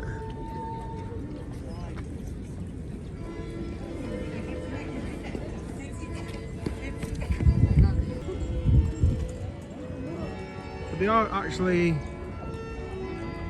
No, I swear that was moving a second ago. They will stop now again. Being gaslighted by some ducks. There you go, there's one. I've never seen ducks as like... I don't know if they're just normal ducks or if they're special breed of duck, I don't know, but I've never seen them all just kind of gather and just sleep. Trying to stay warm, I imagine, because it must be so cold. Anyway, you didn't tune in, you didn't click on this video for ducks. Donald Duck, maybe. I mean, to be fair, that's a lost cause as well, because I don't do character stuff. Newsflash, it's a person in a costume. It's not real. There's a big queue here to the cook-off. The atmosphere is very different, and what I do like... Oh my god, is this just a snack hall? Again, there's a server here. And she's writing down the order to speed things up, so when you get to the counter there's not... It's just faster. Can you see that? Or maybe it's the menu, so people aren't deciding when they get to this point. And it is moving, to be fair. Yeah, it's a very different atmosphere, and I'm not hearing constant zippity-doo-dah and like all the Disney music. Even when it's themed a lot of the time, you hear the same, like, going to Tomorrowland, you're going to hear You've Got a Friend in Me when in a techno mix type thing. This thing's always fascinated me. So it looks like it's a deep pool, it's not. It's actually probably a couple of inches.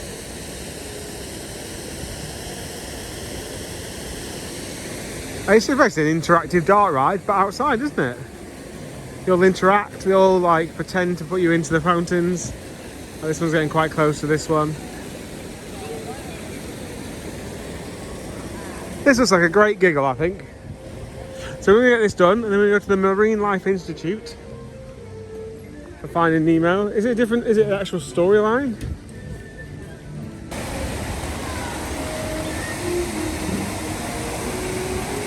This looks way more fun than the cars. Aren't the cars, again, this is one, like I say about... Thank you. The cars are like, they're dinosaurs now. It's in Tomorrowland, and then like, you press the pedal down and you hear that massive like... It's like... nothing's gonna run on diesel in the future.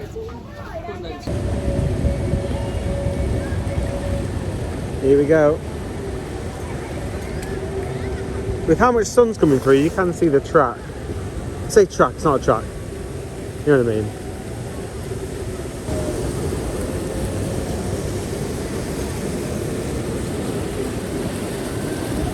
This is very clever.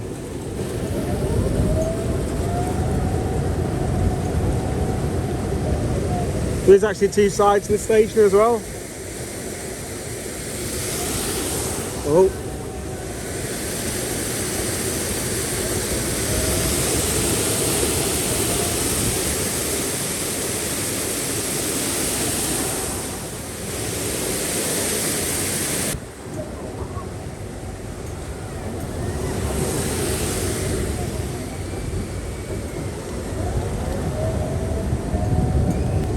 That's a nice effect. Do you see that?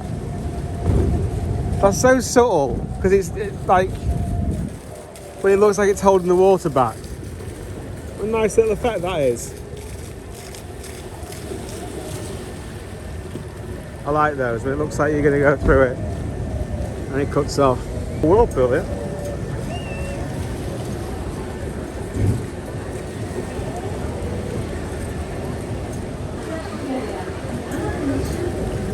Yeah.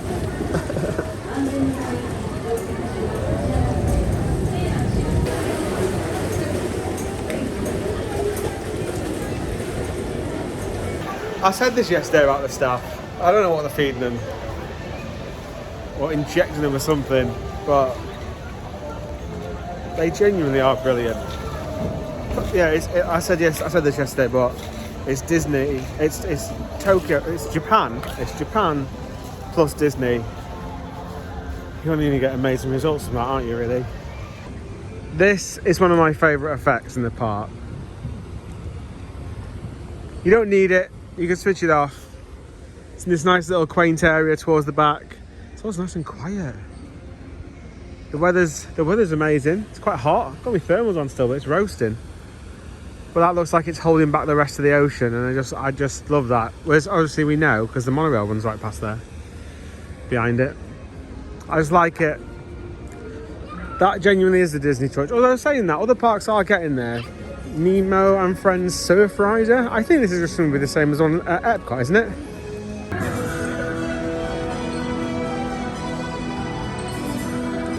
Okay, so it's definitely not an Omnimover. It's been told to take off anyone's ears. I don't know now if it might be a simulator. This one. Thank you. Take off. I love the fact that they're told to take off their ears. 私は研究員の中条です。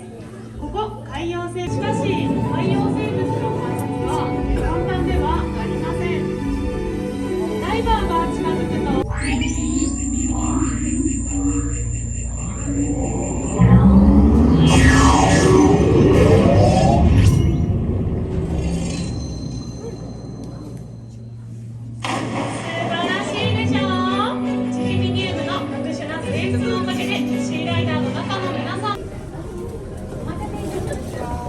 Oh my god, this thing's massive.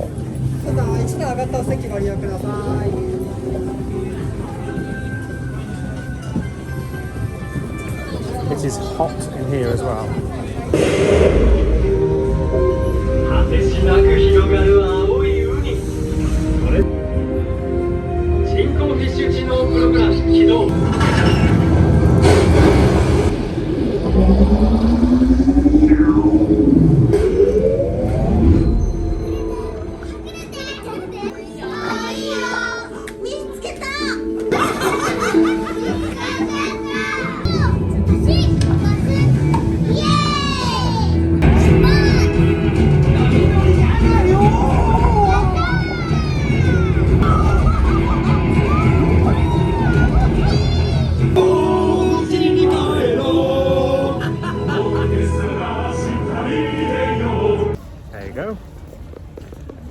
That. It was just different. It was a custom film. It feels pretty up to date, as in the sense of like has Finding Dory. The whole thing's based on the Finding Dory storyline, isn't it? The Marine Institute. The simulator was pretty gentle. So about halfway between Static and Star Wars, the Star Wars simulators.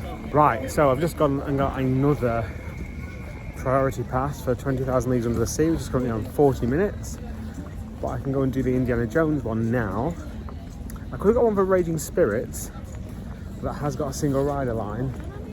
So I'm hoping to get on that with single rider. Because Raging Spirits would have been at 4 PM and 20,000 Leagues is kind of about half an hour, which would be fine to be free to get on and off Indiana Jones: The Dark Ride. Queues are queues are a bit bigger today, or at least from what I've checked. Indiana Jones on 70 minutes, so that one was by far the one to get from the free selection bunch. In this area though, this is where Mickey and Minnie meet, so there's big queues on the map for this area. Oh, to be fair, they're all about 30 minutes, 30 for Mickey, Minnie, and a dog, which I'm not sure who that is. I don't even recall seeing them.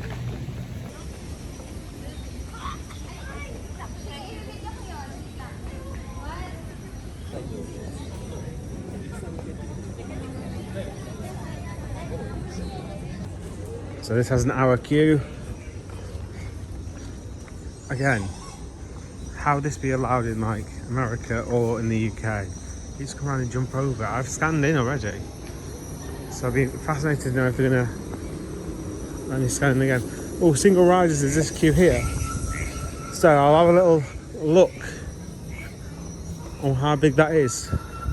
Obviously this follows the same route as Dinosaur, but out of the two, I do prefer this. I particularly like the room that moves backwards. Like, that blows my mind. Thank you. You think you're moving backwards? You think you're moving forwards? Oh, you know what, I can't. I always get it wrong when I think about it in my head. You do need to scan them again, which I thought would be the case. This is a single rider here and there's no queue, so I might have 2 goes of this whilst I know it's quiet. So come back off and come back right back on it again. Okay, I'm a bit confused because they've sent me down this one for a single rider, which is just the priority pass. I don't know whether I'll just get stopped, you know, at the bit where you have to scan again. Maybe there's a little secret door there that they send you through. Yeah, so there's another secret little door that they send you down through single rider. And you get to the second fast pass like scan point, and this is it. 2 people. Fantastic. That was fantastic. Now, the second ride I had the front row, the first ride I was on the back left. And the back left, I don't know whether it's just how it pivots, like around the corners. I was being, again, I said this before, that clip of Mr. Bean when he soups it up to 11, that little simulator ride. I don't remember it being like that in California, but in the second ride at the front it was not, it was very much calmer. Or I just got an over-exuberant car where it's been recently fine-tuned. But it's great, and I also if you look in the right places, you can see that you're not moving, the whole room is moving when the ball. I just love it. It's a great ride, absolutely great ride. Way better than Dinosaur. Right, I've just got another fast pass because the 20,000 Leagues Under the Sea time has started. Right, other than Turtle Talk, I'm not going to do Turtle Talk because it will be in Japanese, therefore I'm not going to gain a lot out of that. As much as I'm always like, Turtle Talk, the best is like the tech and how it interacts. Obviously a guy somewhere, because it's the facial expressions which are picked up and stuff on Turtle Talk, which looks incredible. But obviously in Japanese, it's really lost on me a little bit. So it's literally the same as the old fast pass system. As soon as your time slot starts, even if you're not at the ride, you can select the next one.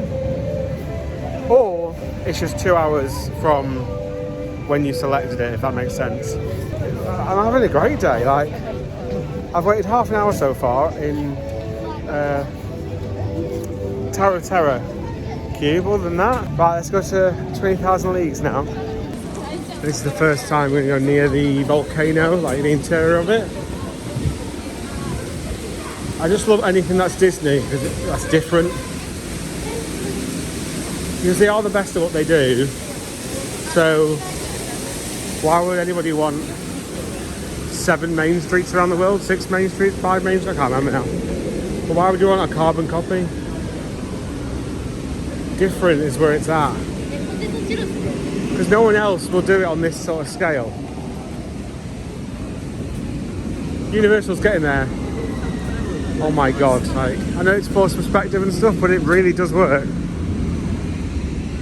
Oh, you just saw a little sneak peek then of Journey to the Centre of the Earth. Oh, apparently it's around here somewhere. See, I never really got, like, this is like an enclosed dome. Not dome, it's completely enclosed. I thought this would be open on one side, but it's not. I've never really got that across the videos. You're coming by this way. I'm sure there's other entrances and exits as well, but I think this is 20,000 litres. It's coming on a 45-minute queue, it said. So I'm saving that. I'm doing tremendous well. This is my favourite area. It just is my favourite area. There's so much like going on. You got a ride in the mountain, massive animatronics, boat ride. Oh, that's a queue. Is that the queue for it? Right there. Indiana Jones was the first one that anyone said to me not to use the camera. Like, I don't hide the camera and stuff. I'm obviously like, I hold it quite close to me like this, so I'm not blocking anybody else's view. That's the first one when they said, no camera please. Right, here we go, here it is.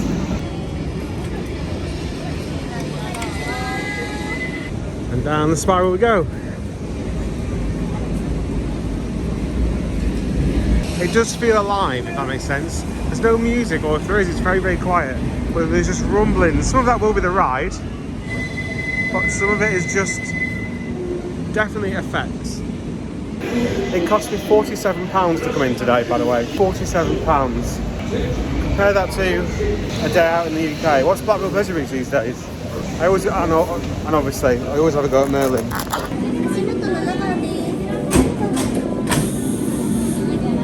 Thank you. Oh my god, look at this.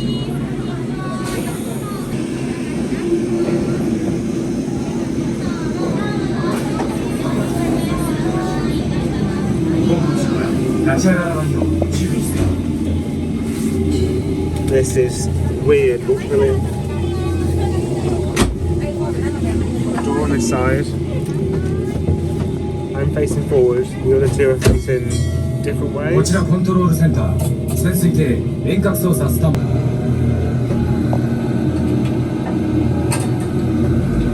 スクリューの状態は良好。まもなく基準終了。全システム正常に稼働。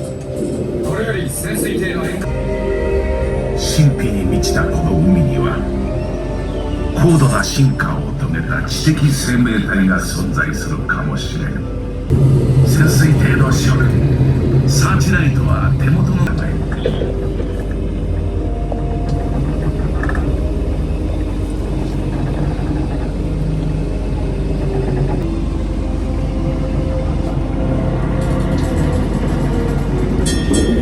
浮上させよ。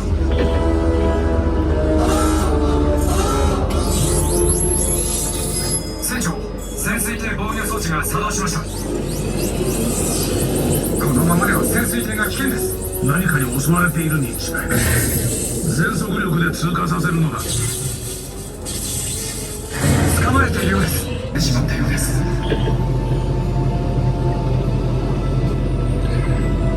何かが潜水艇を押し上げているかのようです。驚くべき現象だ。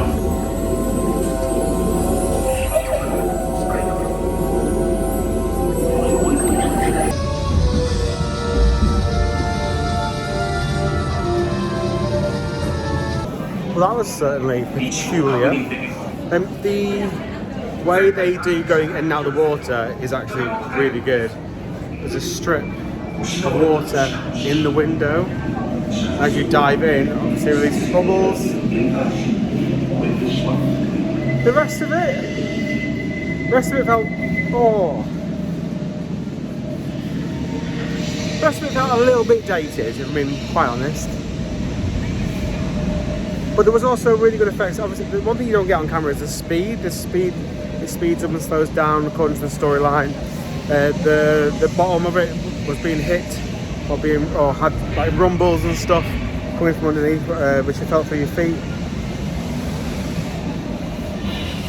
I've never sat in that way though. I was sitting forwards.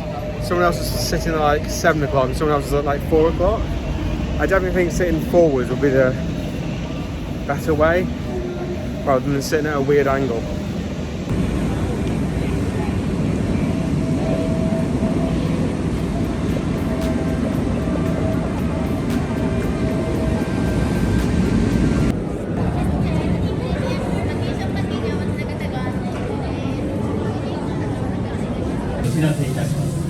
Center of the earth. Rugged terrain. 各位游客请。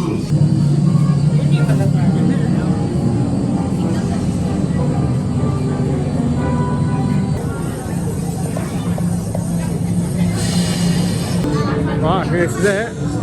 I'll see when we get off.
So again, perfectly reasonable for a great dark ride. It's a great ride. It's just I think I could only ever be disappointed with the height. There's a fire effect which is on the left. The only problem is the car is so, it's got a roof, it's quite enclosed. You don't really see, even if I probably held my phone up and filmed and stuff, you wouldn't see that much. And obviously it's dark, it's like very dark, UV like type dark. And the monster's massive, and the drop is the best drop on one of those type rides. If you're not sure, it's one of those like test track essentially. The fast bit is extremely slow. No, that doesn't make any sense. The fast bit is extremely short, which is the only downside. But it was the best bit of, like, it's not airtime, but you'd just about call it floater, I'd imagine, on the back row. There's a roller coaster around this area. We're also going to take a look in here. Apparently it's very well themed. It feels warm.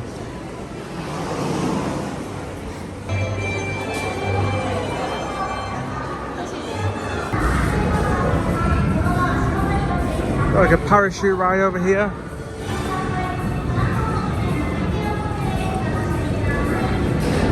This is very, very well done.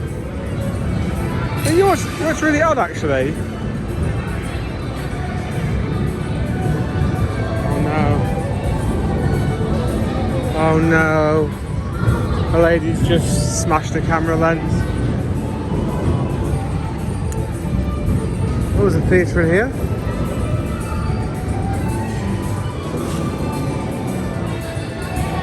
Yeah, what's really weird is you don't see Disney doing a lot of this, do you actually? Or do you? And I'm just not...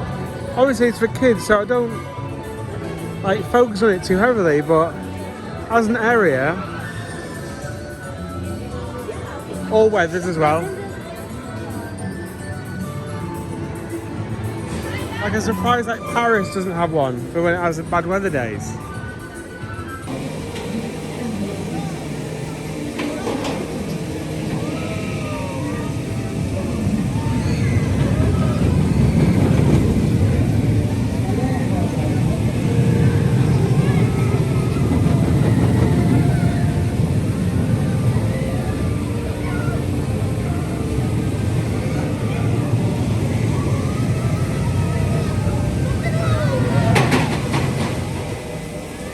It's a 20-minute wait for the family coaster, so I'm gonna just wait that out and see if it gets a bit quieter. It's on 2 trains, so it'll move pretty fast and stuff. It's just stuff like that I'm not doing because I want to do it. I'm doing it because it's part of my brain. Can't not tick a box on a website.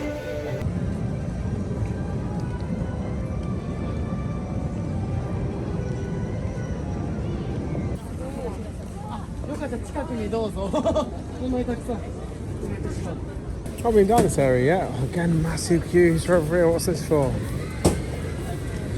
The turkey legs. Spiced chicken leg. Oh, smoked chicken leg. Oh, look at this. Now we're talking.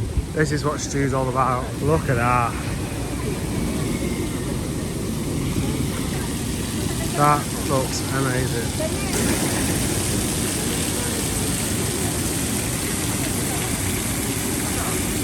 I just noticed something, because obviously they release the gas into water and the bubbles catch fire when ignited. Now a lot of the time, the bit that's already ignited will ignite the rest. However, obviously over time it might go out. Unless you have a massive flamethrower going towards it. Can you see that? Also, every time a car comes through, a massive blast of smoke comes out. It looks phenomenal. I love that. Again, it's very odd here with like, they tone some stuff down, but then some stuff's a bit crazy. And like their warnings are quite different. Like, so obviously it's hard to see the loop from out here. But you can see here, fast-paced, turbulent ride, 360 loop.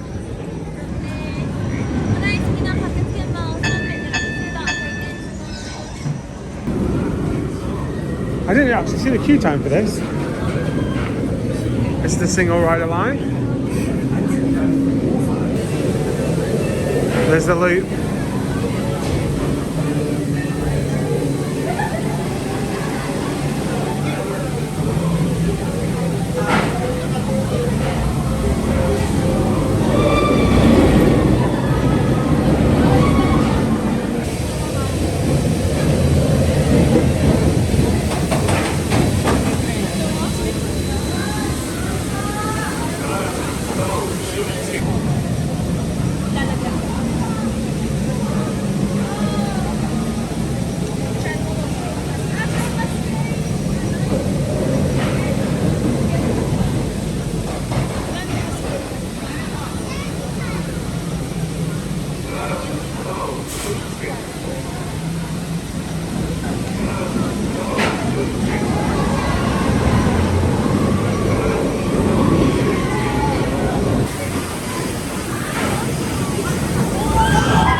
That was as expected. It wasn't quite as rough as the one in Paris, but it's not far off. So you have the world's softest, cushiony restraints, like the, you know, head cushions when you bang your head, essentially.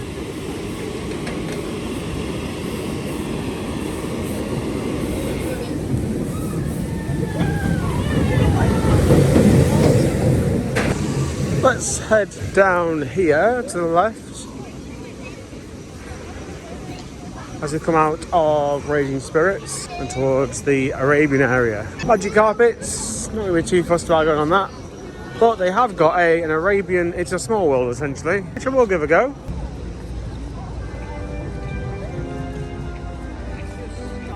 Sinbad's Storybook Voyage. It's on a 5-minute wait. Fantastic. 为了安全起见，航行时请勿站立。さあみんな、水平線を目指して冒険に出かけよう。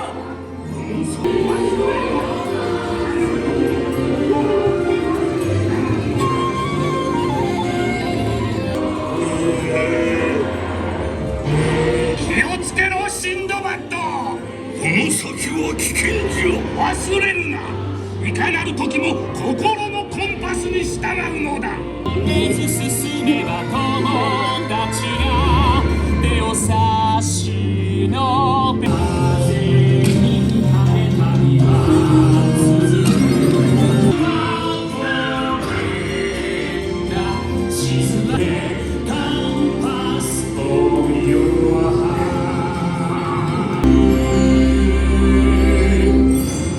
さあもう大丈夫。王族たちをやって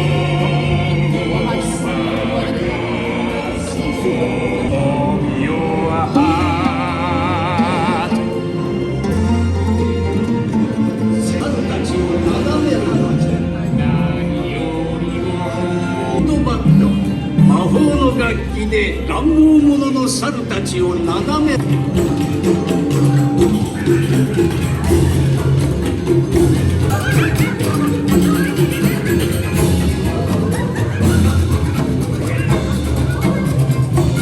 みんな演奏がすごく上手だね。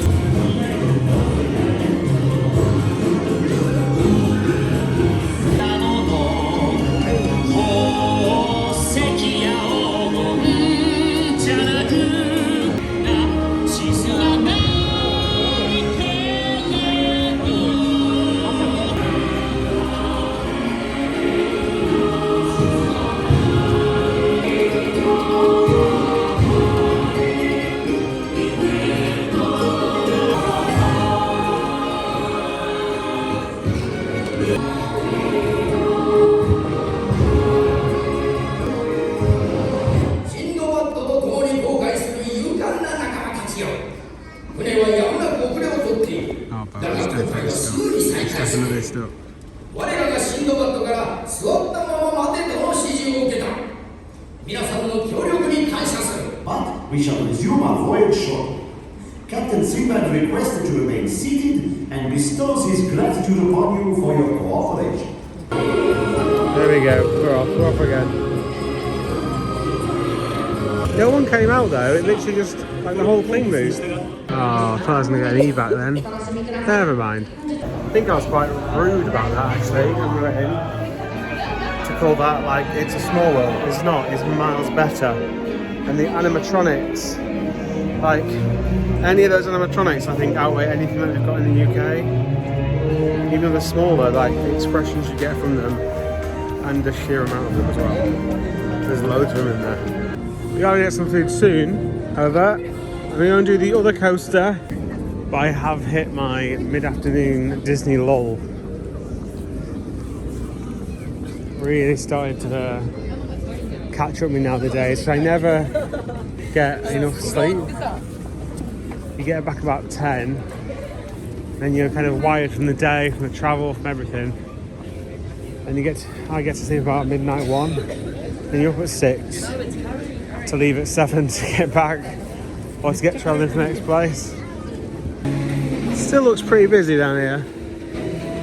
Still says 20 minutes. Hopefully I'll move. I imagine it's a couple of switchbacks here then a straight line to the station.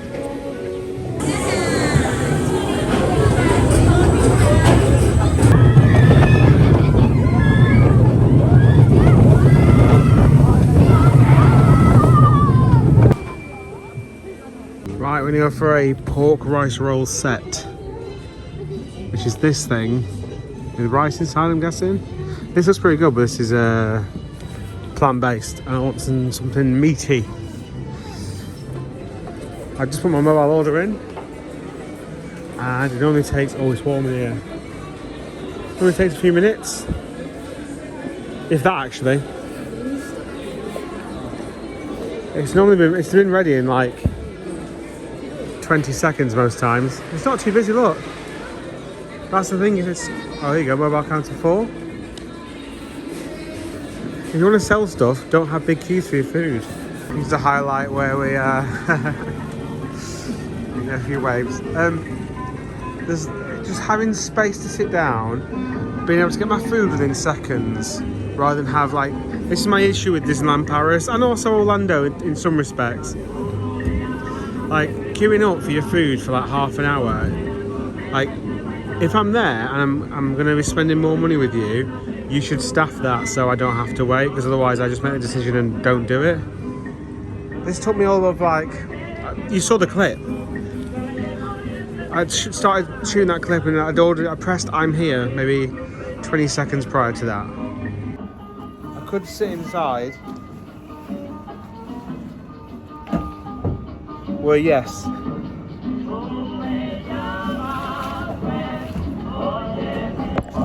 It's a bit warmer. Also, what's dead funny is every time they give me one of these, they pause and go, no straw. It's because this bit just opens up and you just drink out of it, which will get rid of all of the horrible, crappy straws. I know there's still a plastic lid, which is still a problem, but... Fries, which is just fries, and then this bad boy. It's like a spring roll if the outer bit of the spring roll was made out of bacon. I think this is going to be quite fit. This is exactly what I thought it was. It's literally rice wrapped in bacon. It's pretty nice. Right, I don't really know what I'm doing now, because I've pretty much done everything I want to do. But I want to I do kind of want to see the park a little bit more before it gets dark. So I'm going to go on the steamer and do a lap round. Okay, they're just explaining that you have to get off at the main entrance, which is good actually, because I can start there and walk around again. So that works fine. You can tell because some boats go past.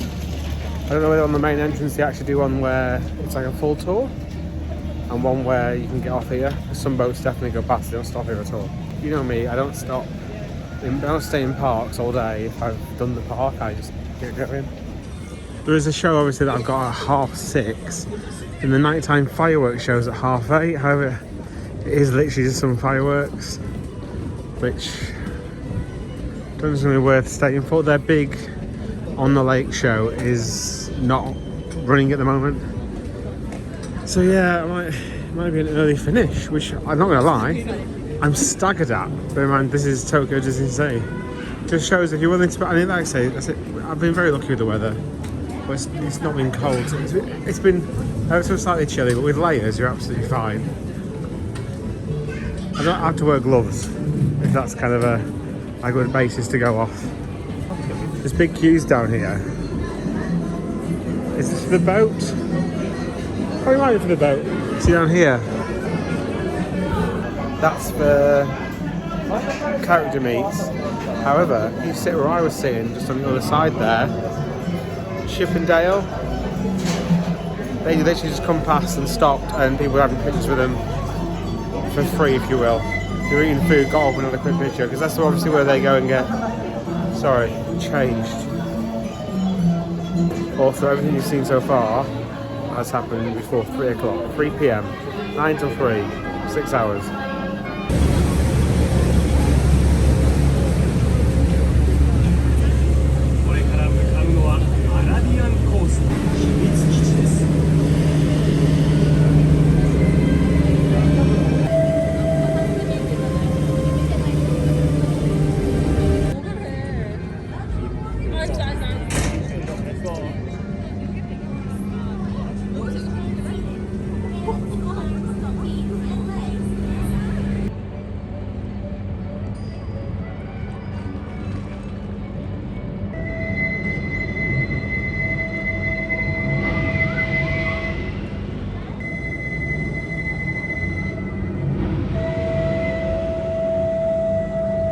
Right, so for the next half an hour or so, going for a little stroll. I'm going through the areas that I've not been through yet, or not like looked at in any detail. Because obviously when we came in this morning, I was around to Taro pretty much. Oh, ow. Yeah, more unannounced characters, I think. There's quite a few out. And there's no wait for them because they are unannounced, but there's no queue system for them. It's very low tech, that, for something which everywhere else is so well organised. I was just saying before about not hearing Disney music all the time, but I've just realised it's good because Pinocchio is over there and he's just come out and they're playing that music. If so, small touch, but I like it. Because it's the first sort of like Disney character music I've heard. One thing I do like about Paris is the hotel being over the entrance, and that's quite a thing, because it's a thing you can plough plenty of money into as a park, and it will do well. I think they've done the same here, haven't they? On a whopping scale. So this is where we came in. I'm going to head over to the left this time and go towards the Venetian area. You got the gondolas and stuff and go and have a look at. Look at this. Now again, I think people are camping out here for the parade in speech marks, parade. I don't know how many boats actually come out with the carriages on. We will see that today before I go. It's in about half an hour, I think. Again, they have the same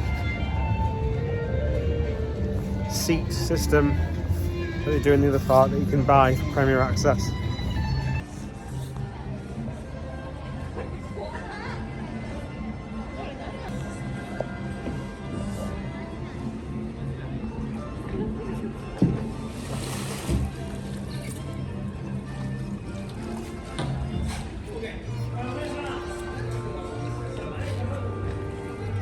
We're about to start the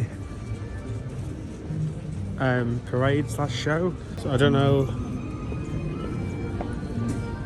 how much we shall see. I've just made the mistake of looking at the queue times for Universal. Today's Friday, today's Thursday, I'm going on Monday.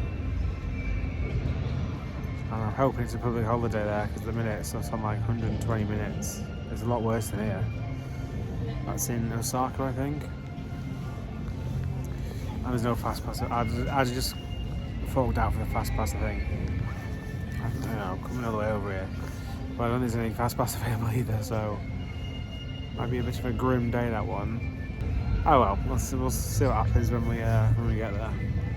It's another reason to subscribe. Get a plug in. With a sparkling spectrum of colorful dreams, the Disney friends create a brilliant future for all. Now raise your colors to the sky as we celebrate the 40th anniversary of Tokyo Disney Resort together. Let's celebrate with colors will begin in just a few minutes. Thank you. Okay, so it's the opposite here. Everyone's been asked to stand up. They haven't stopped for 10 minutes waving these flags. This is really odd because you can see it, but the music isn't here yet.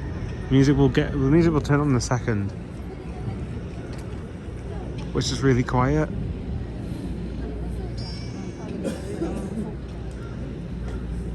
In fact, there's no music whatsoever. Oh! Jesus Christ! That's the loudest sound system I've ever heard. It's so loud. I love it. I do love it when it's so loud.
have made the executive decision to leave that. They're still going around in circles.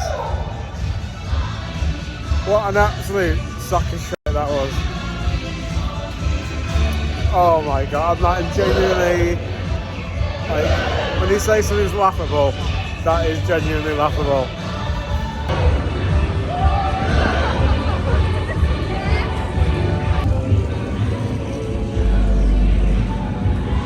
At one point then, I panned around the entire lagoon there. You've easily got 5,000 to 8,000 people probably all around. It's full. Everywhere's full, and that's happened 3 times today, that monstrosity. Don't get me wrong, the next 20 minutes can be fantastic, and I've just left too early. There's no nighttime show on tonight, nothing on the lake at all. It's literally just 5 minutes of fireworks, and even they got cancelled last night, even though the weather was perfect. And the only thing, they had 3 weapons in their arsenal. They had a boat, which would spin around and go around. They had flags, little tiny flags, and they had, oh, Toy Story Mania's closed. Didn't see it on the website. I thought there was something else down this area that I missed. Looks like they're doing a fair bit of work on it. It must say on the website, I just missed it. And the third one was the boat sparkled. There's not even pyrotechnics, like at a low level, like shooting off the boat. There's nothing. And the boat, even the boat seems really small. And I just thought, you've got no big spectacular on in a minute. You can't even bring like 5 or 6 boats out with different characters. And also the characters, there's only like 7 or 8 of them on there. It should be full. Look at how many people are here. Like, and it's meant to be the reason why it was laughable is because the standards are meant to be so high, because it is DisneySea. Like, if that opened any other parks and they were advertising, I mean, just it was so bad. Anyway, I recognise them, you know, I just wanted to see what they're doing. The sound system, banging.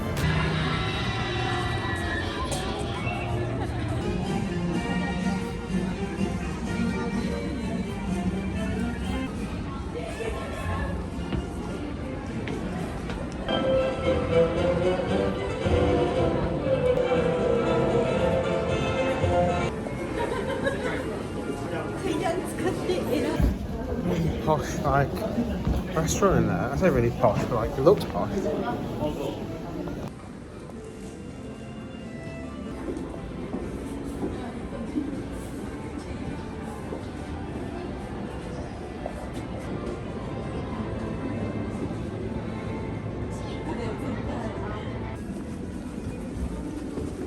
I'm pretty sure I used to be able to walk on the deck of that. There is a rope. I can't see anyone else walking on the deck. So if that's changed, or if I'm imagining it, but no one's up there. There is a rope to stop people going further upstairs. I was wondering why everyone's up here. I think everyone's up here because sunset's happening. Oh, I think they're trying to get a sneaky view of the show.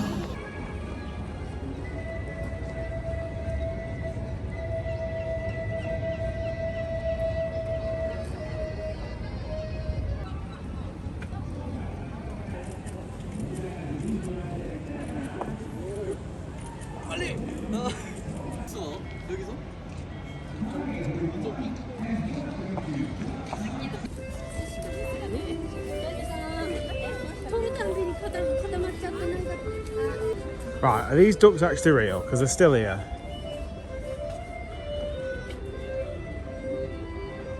What's the crack with the ducks? Look at this little water station with the cups. Just freely available. So this is a little... Is this Duffy and Friends, is it? Duffy's big over here. Duffy isn't really big in the west, but over here, this isn't even for a character, this is for a statue. Let's just all remember that. And today's a relatively quiet day. and time-wise, I've seen a lot of groups taking photos. It's not a quick process. They're there for the long haul.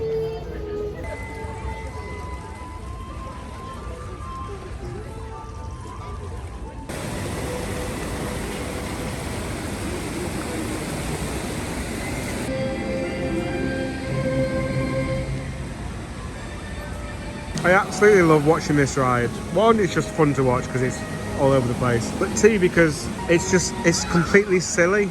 And you look at everyone, particularly the families, like everyone's just laughing on it because it's just a bit odd. Like you start going backwards, you spin around. It's a great ride. I have no idea why there's no more copycats of these.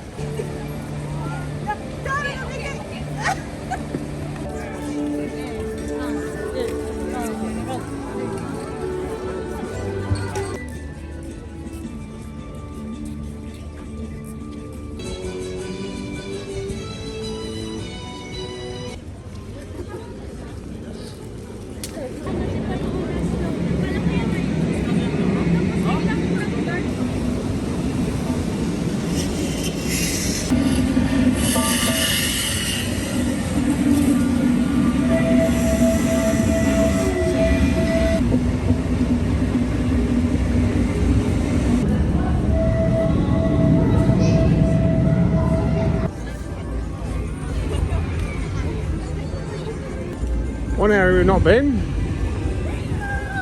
is in the fort, and I think you can actually go up the fort. There is an attraction actually down below, which is like, it says something like escape room, Leonardo challenge. The only issue with that is it's all in Japanese, and it's actually advertised as what's this, man? Fortress explorations. Can we go this way? Doesn't say not. What's in here?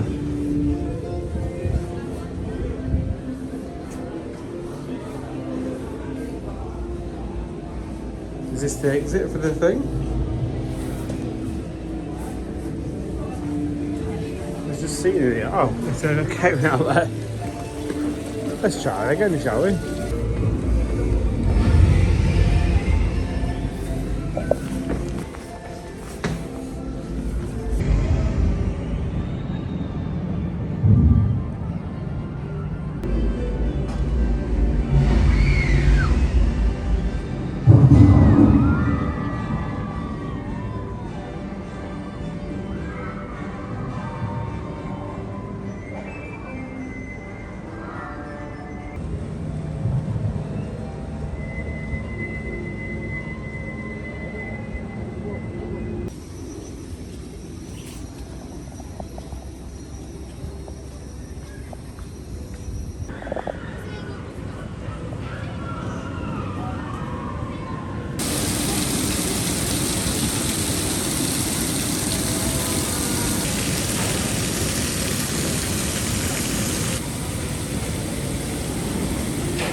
So I think this is Soarin', is it? I've literally been over to this side of the park today. Fantastic flight, Soarin', there you go. I mean, that is one hell of a show building, isn't it? To be fair, it looks very different now that I've actually been over here, but it's 80 minutes. And I haven't got it in me now.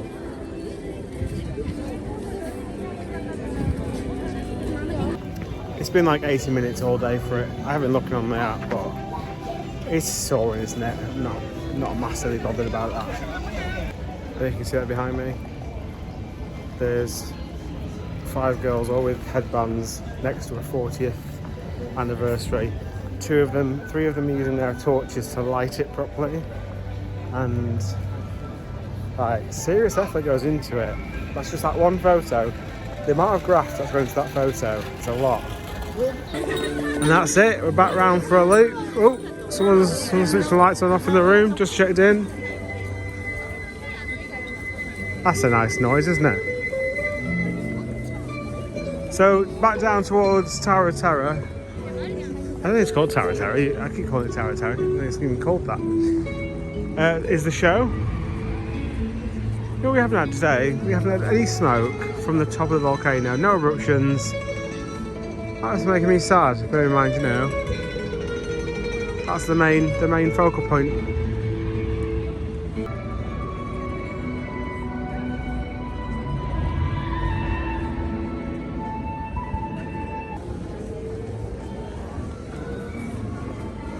So I'm about to see Big Band Beat.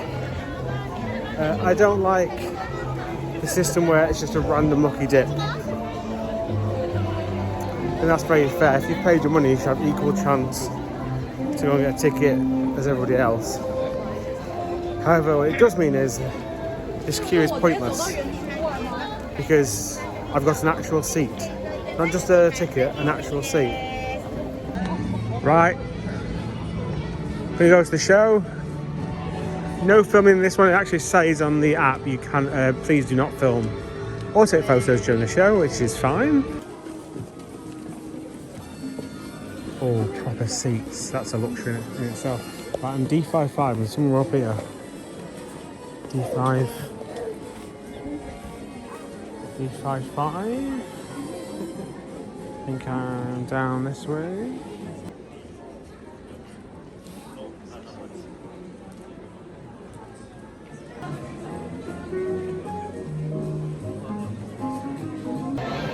Yeah, Big Band Beat, it just wasn't my sort of show, sadly. It was carried based, so all the singing was like pre-recorded. All the facilities in there were great.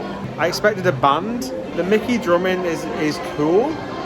I am skeptical on if he's definitely a drummer. Like, he can play the drums, obviously. But whether that's actually live, I don't know. I don't think so. I just wasn't...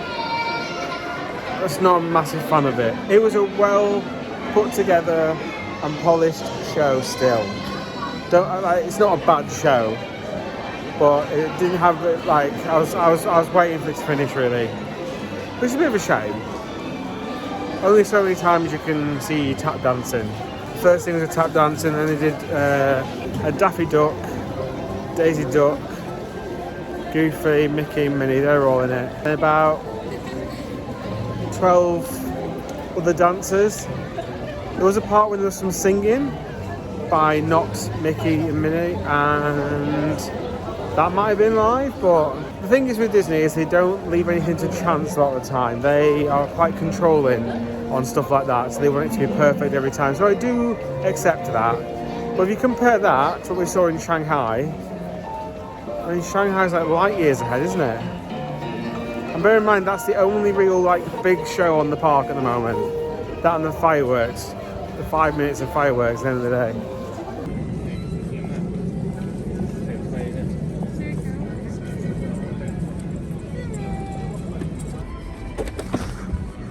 I nearly just decked it. My legs are literally like jelly now, they're starting to rain. The queues for the gondolas, by the way, went absolutely insane just before that show. Because it's at night, they want to go get the photos, I think, as they go on the lake.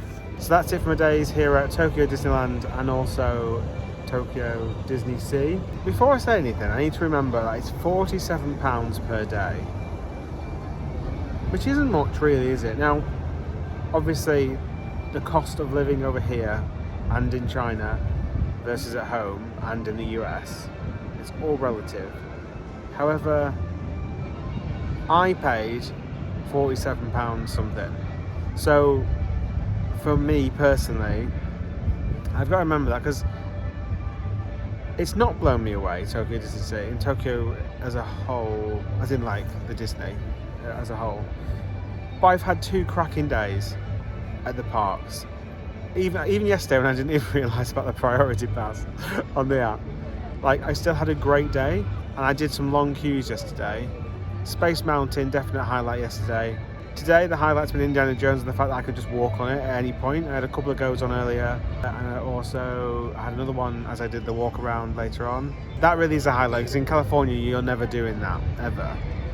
Downsides, yeah, show wasn't really up to much. It's very small, like it's a lot smaller than I thought it was. I don't know why I thought it was massive, but it is relatively small. Massive shame that there's no big finale on the lake. I don't understand why there's not. Or even if you couldn't do the big Phantasmic style show, why can't you do something other than just 5 minutes of fireworks? Exactly the same over at Disneyland. Don't tell me there's not enough people here, because there is enough people here. I do love the feeling of DisneySea. It is very different. It's more chilled than the other parks. I don't mind the fact that there is characters in the park, but the characters are very much tucked away. Like, other than Pinocchio we saw earlier, we didn't really see any around the park or hear the music all the time and all that sort of stuff. That said, you know, I probably will be coming again at some point.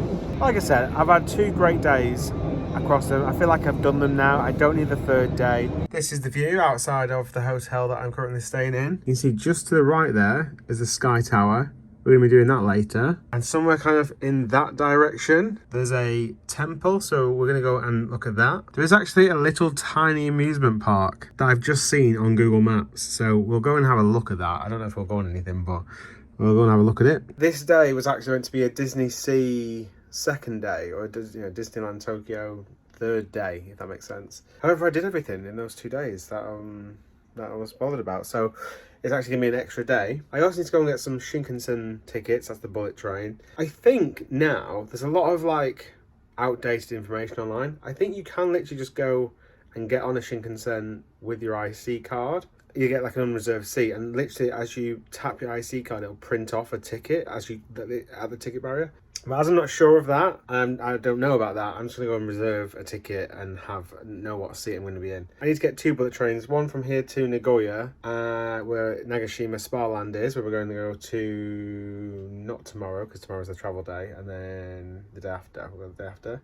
And then we're going to carry on going down to Osaka to go to Universal Studios Japan, which I think it's going to be a testing day with regards to ride queues and stuff. Because I've not booked very far in advance, apparently fast passes are like gold dust there, and because the queues, and then because of that, the queues are even worse than what they would normally be anyway. But it's one of them, so what? But first, we're going to try this Ichiran restaurant. It's basically an anti-social's dream, essentially, because you're in a little booth, and it's something I've seen on TikTok and online, so I wanted to go and at least try it and have some ramen. It gets quite busy, and there's like a queue outside towards the end of the day. So I've purposely not had any breakfast. I'm going to go for lunch, which should hopefully be a little bit quieter. So just before I get going, make sure you press the subscribe button. Very much appreciated to everyone who does. Let's go get some food.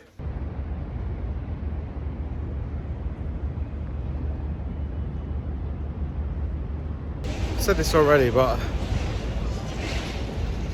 this does seem like a big deal, this sumo place. Oh, there's a market on.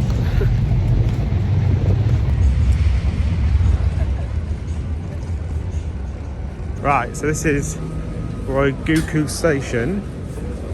Ryogoku. I'm trying. And just to the left here, you see there's lots of ticket machines, but only this one over here, Shinkansen Limited Express. You can only get your tickets from this one, the seat reservations, if that makes sense. Let's get a reserved seat.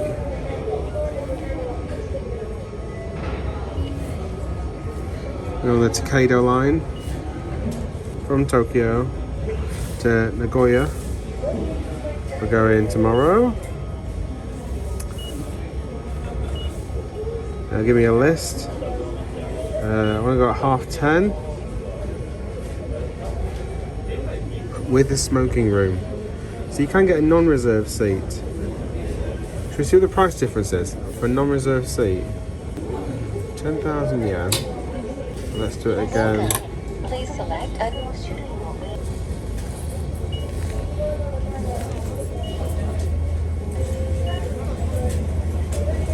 Please select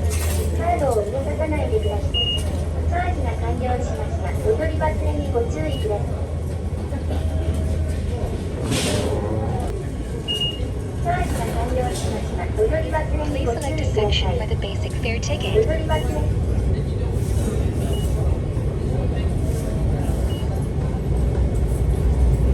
There you go. So it's extra £5 to get a seat reservation, essentially.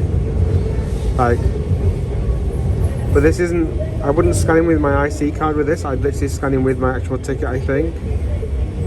Also, when you buy a ticket for the Shinkansen, it doesn't take it out of your balance. It takes it from the card registered to your Sucker card. Right, I'm gonna buy this. I'm gonna have a receipt as well, just in case. So actually, my credit card's in there at the minute. Don't forget your card and please take your card. Because I couldn't pay by the contactless. Thank you very much. There you go. There's 2 tickets. And one's a receipt. So you've got 2 tickets and 1 is a receipt. So what's important to note as well, so normally I tap in with the IC card, which is what I'm about to do now to go around Tokyo and stuff. However, I'm pretty sure that those tickets, when you get a Shinkansen ticket, it actually covers like a local area, if that makes sense. So when I travel from here to the Shinkansen in Tokyo Station tomorrow, I can put the ticket in and it'll let me through because I get travel within the Tokyo area, if that makes sense. So I don't want to pay with my IC card because I'll end up paying again for the same journey. Does that make sense? I hope that made sense. Basically, I've paid for like a travel pass, essentially, for Tokyo as part of that ticket, I think. So near this, I think it's just one stop to Akihabara Station, then do a switch. I've wanted to get this on camera, actually. Can you hear that?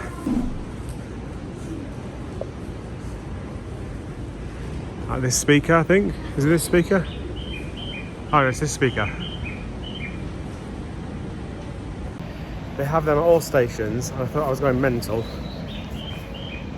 And it's to help visually impaired people find the stairs and escalators.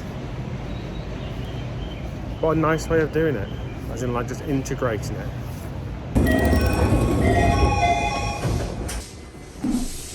So the main reason for coming down to this area is the Sensoji temple. It's the reason why we're kind of coming to this area. Just so happens that there is one of the restaurants that I want to go to down this way as well. And also it's not too far away from the Sky Tower. We're at 4 PM. I'm going to head there and hopefully get that as it goes from dusk to sunset. That's the idea. It smells amazing around here. Yeah, the other day I was looking for some street food and stuff. The road I've just been on does seem to, oh my god, is that an actual Denny's?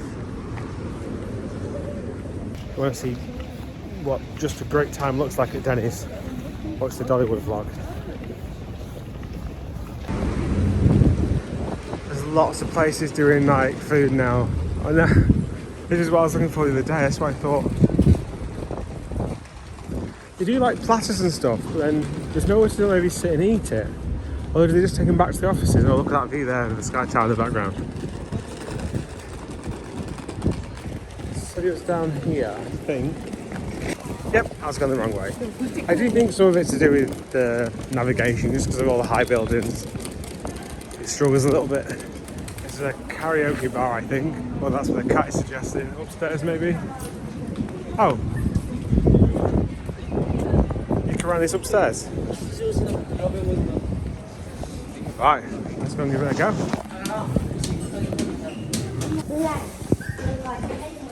We've got ourselves a vending machine. Oh, English? I think I just want this one. I don't want the egg. You know my opinions on egg. This looks good. I'll get the cola bottle. That's it. I need my, I think it's cash to pay, cash only. Let's see credit card, but I can't see a place to tap in. Oh, well, I'm an absolute idiot. Oh, okay, in that case.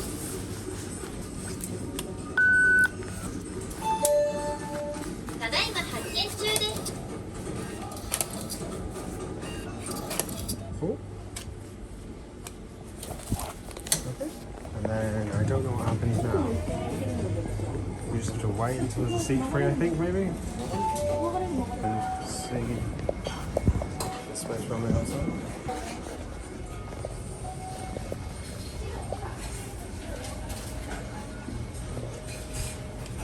Oh. Alright, put my stuff down. One moment. Okay, so someone just come and explain that basically if I push that, that's the call button. And I need to leave these here and they'll just take them, if that makes sense. So, I have no idea about most of this, so we'll just go with the flow. Let's go for medium, garlic, medium. At Nando's I have no spice whatsoever. I'm being quite quiet because it is quite quiet here, just to be a bit respectful of other people.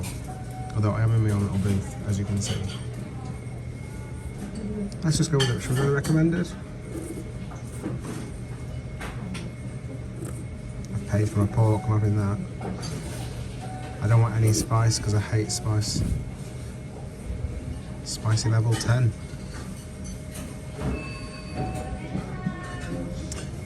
I quite like a firm noodle. So I'm gonna go off piste for that. Okay, that's fine.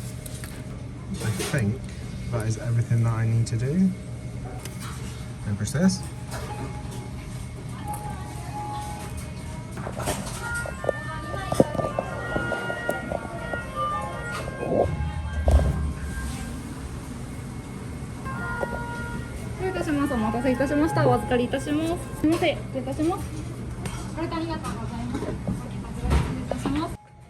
So, water direct to your table. Potato. Just really excited for some food. Starving. Coke's arrived. And again, there's no diet option, so I've not had normal Coke in a long time until this trip. There's cohorts behind to hang your coats up. And there's tissues there. Serviettes.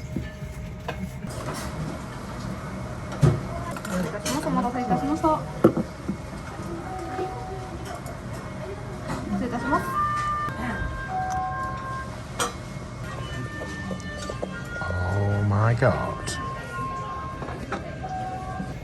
So I've been listening and people do not say anything in response. That bit feels the most awkward. Not to say thank you or something.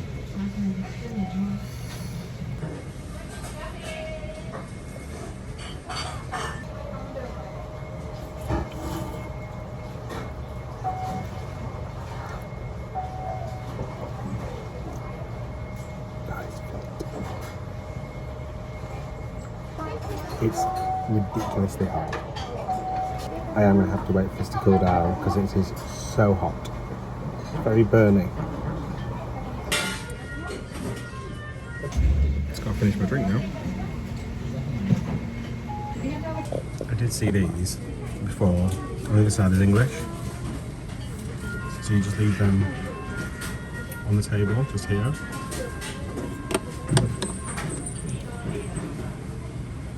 They explained that anyway as soon as I sat down. But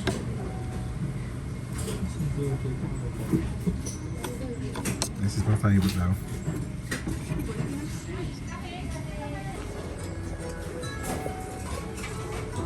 Here you go. You can see the tables. I missed this when I was coming in. Available seats are shown above with the green lights next to them. Pretty sure this was my seat here. I've just pressed the call button. It's flashing me that it's getting cleaned as we speak. Stick a chopstick in me. I am done. That was so nice. I can't tell you how nice the food was. I'm not a food expert, connoisseur, whatever. I think a lot of the time when people tell you how nice something is or what food, it's utter nonsense, because it doesn't matter how good a fish is, right? I'm not going to enjoy it because it's fish and it stinks. It doesn't matter how good it is. So everyone's obviously quite snobbish, this, that and the other about food or trying to review it. Experience-wise though, and with experiences, it's the same, isn't it? People like certain things. People wouldn't spend as much time and money that I do going to all the theme parks and stuff. So, you know, it's the same. However, like, I always have this thing when trying different foods, because you're paying for it, and then if it's not to your taste, not that it's bad, but just, even if it's just not to your taste, yeah, it's a waste of money and all that sort of stuff. That puts you off trying something next time. However, I want to do that as an experience, and it was great. Up until the last 2-3 minutes, a couple came in and they wanted seats together, which kind of misses the point, doesn't it? So the one of them just stood like directly behind me whilst I still had half my coat left. Now it is very much like over here, because everywhere is so cramped and small and tight, the idea is you have your food and you go. You don't stay around and linger. You can go somewhere else for that. But in these little food places, apparently you should eat, have your stuff, and go. But yeah, and because it's quite cramped in there, like I just felt like daggers in the back. I've just noticed that. There's so much food down this street. This is an entire food street. Oh, I thought of eating something else. It tasted good. It tasted really good, and the experience was really interesting.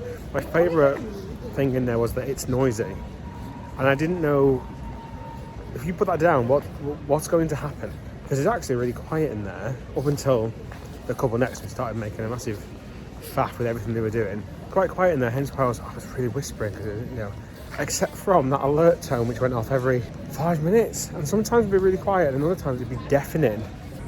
So here is the little theme park. I can hear stuff going around in there. I think it's 1,200 yen to go in, and you might have to pay again for the rides maybe. Please purchase ride tickets and free pass tickets in the park. Okay, yeah. We can have a look from out here though. I mean, it's a +1 essentially. Oh, this is the coaster here. See the screen bit? But it's not. You wouldn't spend a long time in there, would you? You know what? We've got time. We've got time to do this.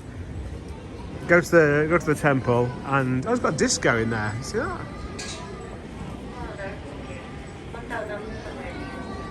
And we've got, and then we're going to go over to the Sky Tower. So yeah, let's just do it. I thought let's do it before this massive group goes in here. Hi. Arigato. Thank you. And we're in. What? I mean, it's just literally, it's in the city. This coaster goes around these buildings. Well, let me put all this stuff away. There's no way to get the ride ticket, so you can buy an unlimited ride pass, which I'm not going to do. Are these tickets? Here we go, ride tickets. We even have a ghost train. Right, I need to find the entrance to the roller coaster and then buy as many tickets as I need. I mean, this is full on Japanese now. There's no English, because who on earth's coming here? A little car ride. It's very nicely presented. Right, here we go. Is that 7 tickets? I think it was 7 tickets actually.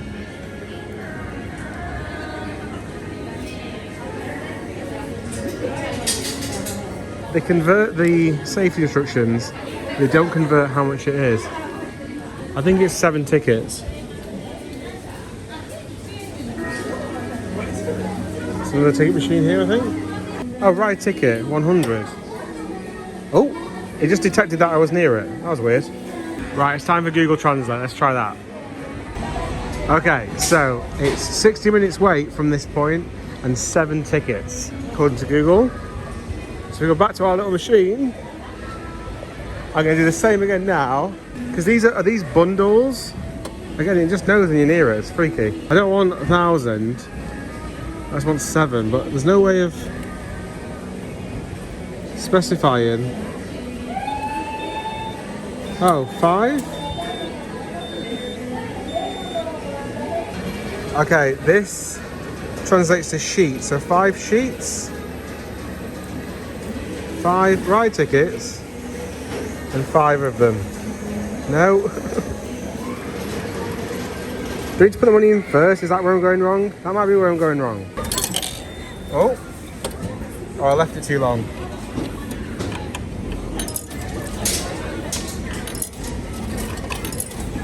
Right, so 700 yen. Ride ticket. Oh, so I just keep pressing it down, do I? Yeah, there you go. That's how you do it.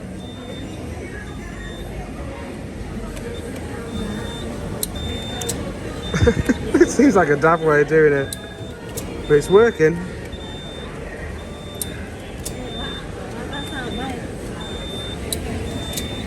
There you go. With a bit of help from Google Translate, we got there. We've got a monorail and another monorail. Oh my god, it's one of those helicopter ones from RCT. Like old school helicopter ones. I've never seen them in the wild before.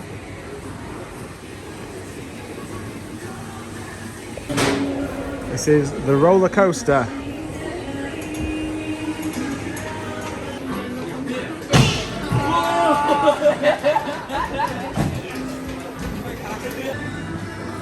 This one translates into, it is dangerous to drop your phone. Not to hold on to it, just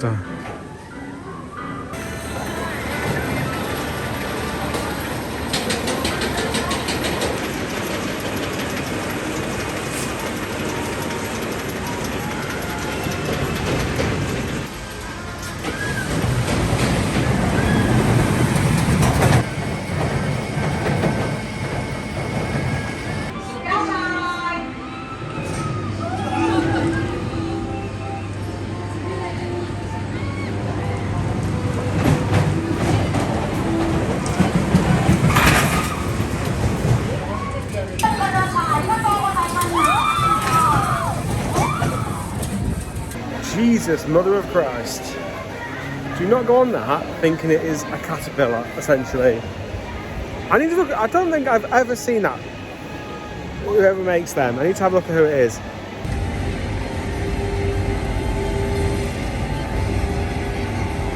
So you'll notice if you look at the train carefully, it is very much a red padded train. Everything's padded. Everything is padded. Like the sidebars, the behind you, the handrail, everything. You're basically doing a perimeter of the park, and according to RTDB, it's actually built on the structure of all the buildings like that surround the park. You know, that food street you saw me walk down. So you're going left and you're going in a big circle. You can see it's behind me there. And I was like, oh no, it'll be nice and gentle. It looks pretty tame. Going down the first, that's it, going back into the station. Going down the first drop and coming back up, I thought, oh, that'd be quite good at the back. And as soon as I got to the top, I was then essentially punched in the back by the sea.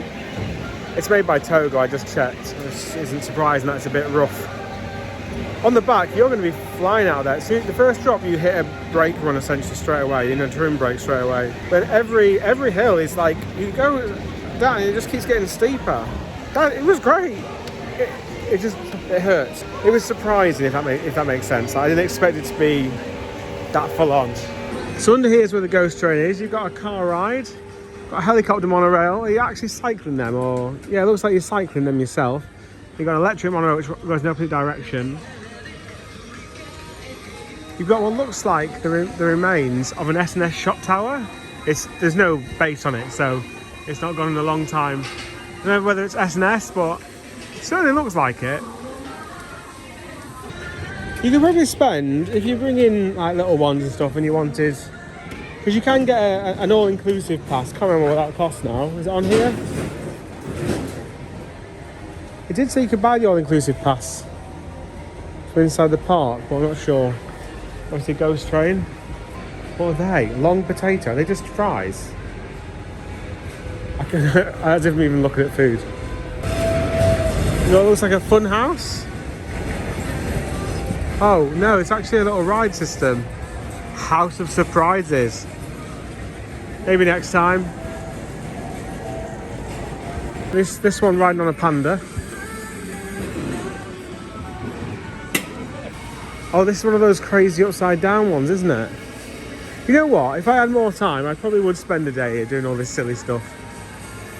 Don't know what that is. On top, you've got a Zamperla, you know, the paragliders that you cycle. I saw this whilst on the coaster. In fact, you can see here, look at the profile on this drop. It goes down into a trim brake, and it keeps on going down but at a lower rate. Then it goes up. This bit was all fine, it's just when it got to this next drop on this side. Oh, no, there is steps, but what's that going to? Looks like it should be closed off, doesn't it? Oh, I imagine this is where you can buy all your tickets. Oh, there you go, yeah. Oh, then they do a wristband, you can see there. I think it's 2,800 for the wristband. Oh, it says in English there. There you go. Got a windmill. Got a swan ride. Carousel. Little frog bounce. I think that's your lot.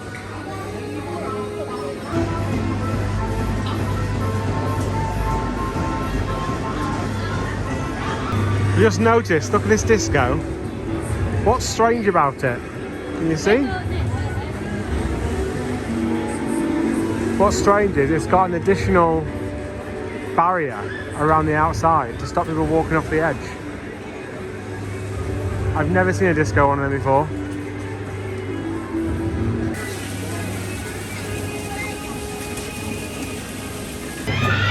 Right. I think that's it from this little park. It's a little park that I didn't have any sort of agenda or didn't know it existed. I think I've seen videos before of the roller coaster. Like, I'm pretty sure it's from an Asian park. But I'm not too sure which park it was from, so it might be that one. Apparently it used to have a dragon car on it, and I think I remember seeing videos from when it used to have a dragon car on it. Let's go and find the temple now. Hanayashika is what it's called. That's the entrance. That's where we came. That's the road we just come down. Then just down this way is the actual temple that we came for.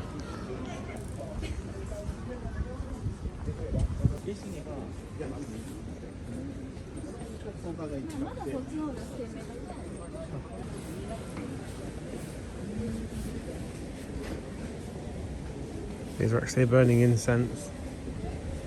100 yen for your fortune. Only if you drew a bad fortune. Tights the rat. So these are all bad fortunes. Also, how does this work? Drop in 100 yen while praying for your...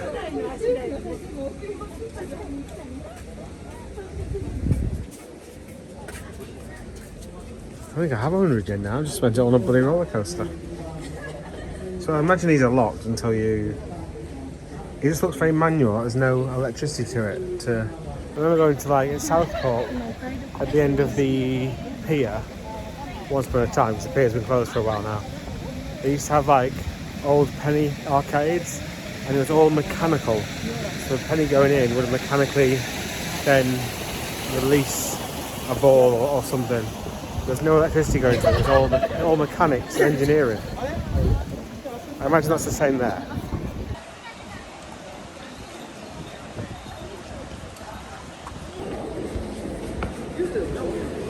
All you can smell is incense.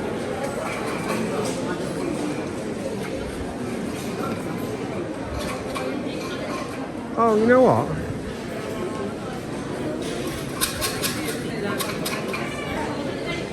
They're shaking the tin. What does the tin do? I'm trying to work out what's actually happening. I'm gonna watch these guys do theirs.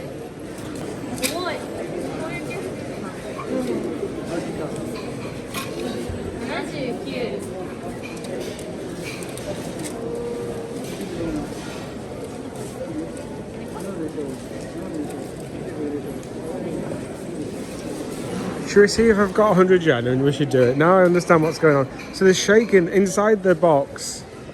Inside the tin there's loads of sticks. And the sticks then match up to the drawers. But nothing is locked or guarded at all. And that, I'm pretty sure, can only happen here, can't it? I just love that. I love everything about it. Right, we've got 100 yen.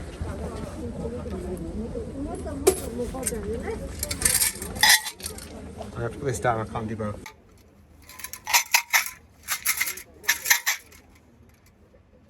Oh, oh, oh.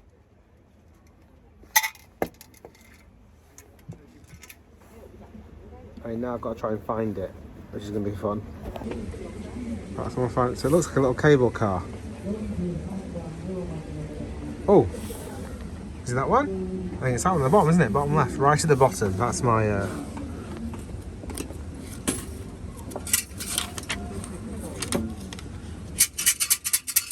no, I can see the word bad fortune.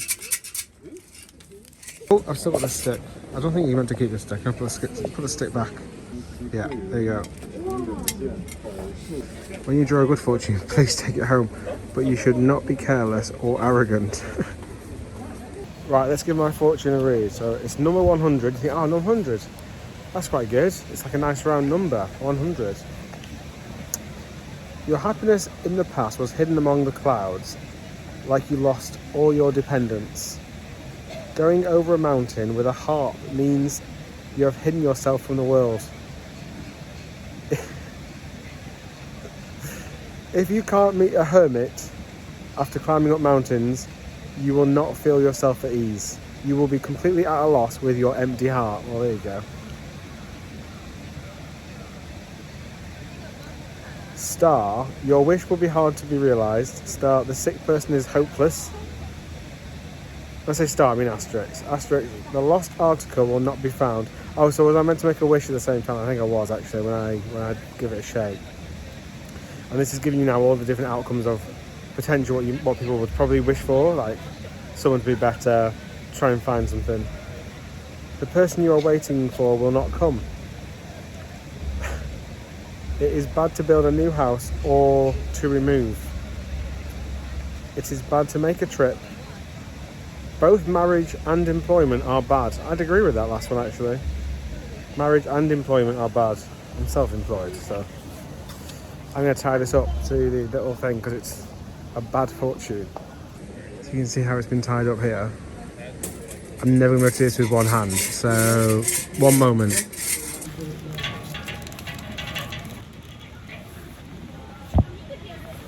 There you go. Marriage and employment still is bad though. Well, that's made me feel much better about my life, hasn't it?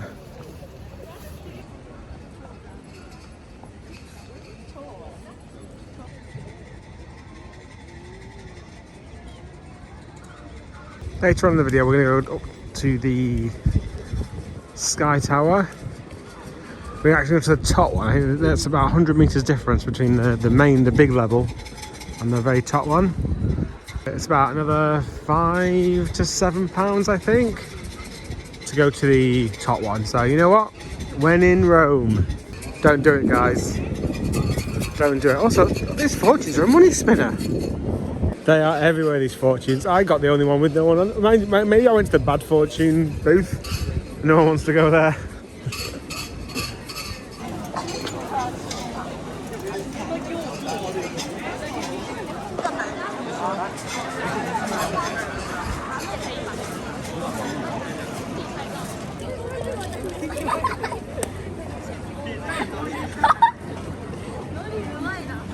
No matter where it is, no matter where it is, there's always taps to be had. I love it as well, don't they? I don't just mean here, I mean everywhere. What's enticing about any sort of tap shops, everybody? Especially now that you can take photos of you, like back in the day when you couldn't take photos, or 5,000 photos. You might buy something to remember the trip by, but like you could film if you wanted to every single moment of the trip. So the Sky Tower, is over there. In fact, am I going the right way actually then? I'm probably having to go down this way, really. It looks miles away, but it's only about a 20-minute walk, so it'll probably be a bit slower given the crowd levels. I thought we still got plenty of time between now and our reservation, so I thought we'd just have a gentle stroll over there.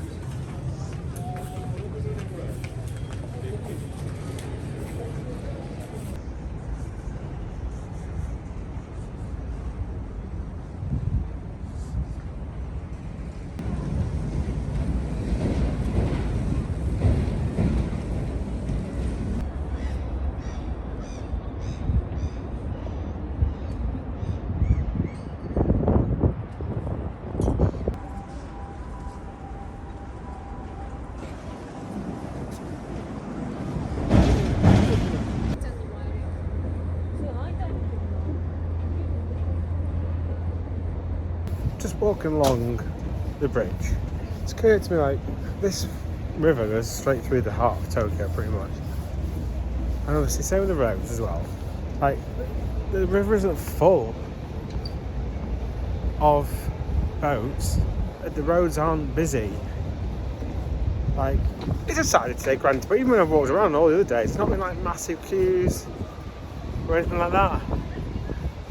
Their train system, it gets busy, don't get me wrong, like, there's been some massive pushes to get everybody on, but nothing extreme. And it just shows if you actually invest in big infrastructure, the bigger picture, that is worth having.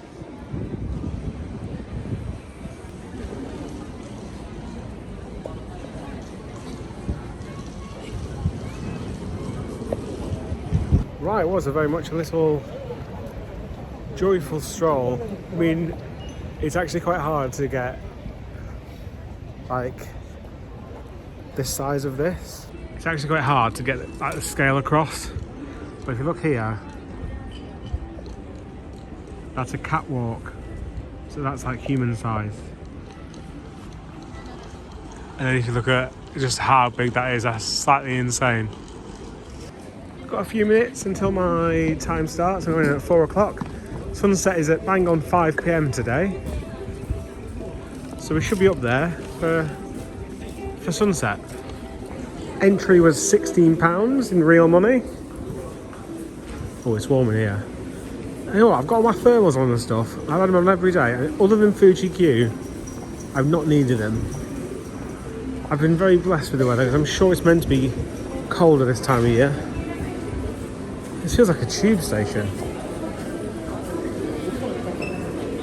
Okay, you have to go to this first, and then get a ticket. Hi. Yeah. And this one? Yeah.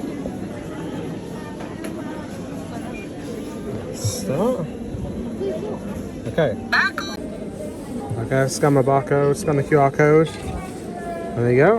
That's it. So, why do that? Why not just literally have the QR code be scanned as the thing? Oh well. Right, got airport style security now, so I'll just see you after that. So we've got the Tembo deck and the Tembo Galleria, which is the taller one. 200 metres above it to get a record. I think it's the highest tower in the world, 634. Not the highest building, just the highest tower. You just can't take any of your paint with you, no paint is allowed.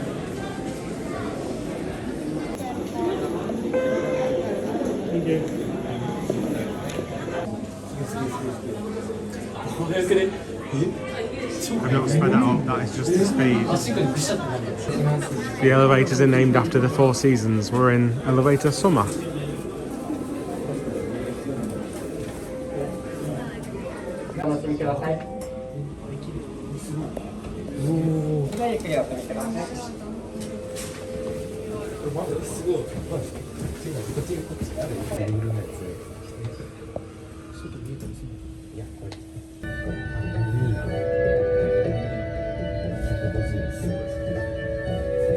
Next up is the Tokyo Skytree Tembo Deck.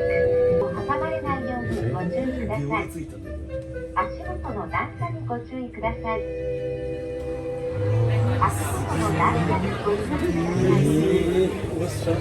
そしてここにビュー。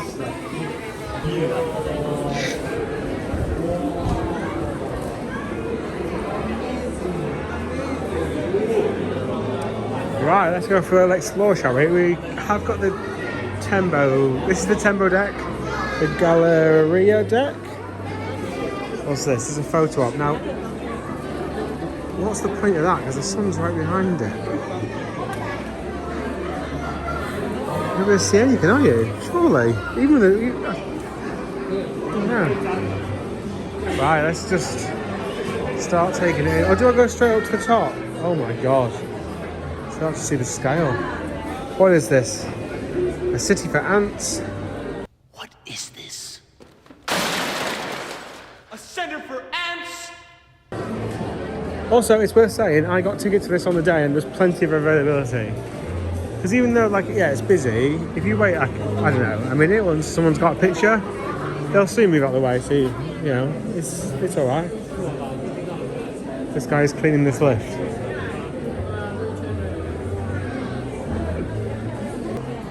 You can see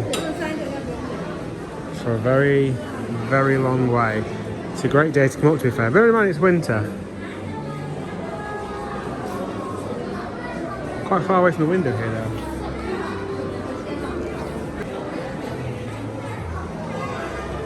So this is some sort of cartoon which is Pokemon-esque. It's finished. There's someone holding a sign there saying it's finished. That means she's the last person in the queue. It's finished. How do we get in here? Here we go, I think. Just gotta go around this barrier. I do have this theory that as soon as you go up so high, you can no longer tell the difference. I had the same theory with drop towers. After about 150 meters, it becomes a bit pointless. Like, yeah, you're falling for longer, I suppose, but you can't really tell the difference after a certain level. Hi. Thank you.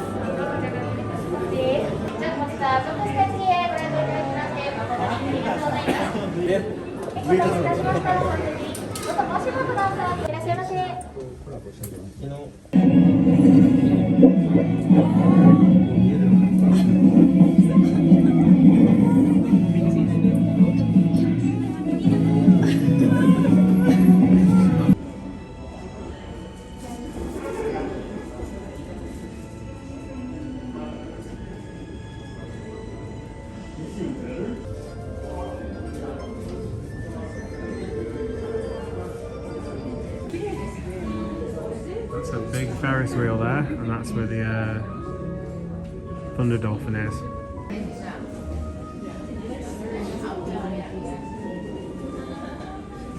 Right, just look for a second. Look at how calm all those. Try and find a busy road.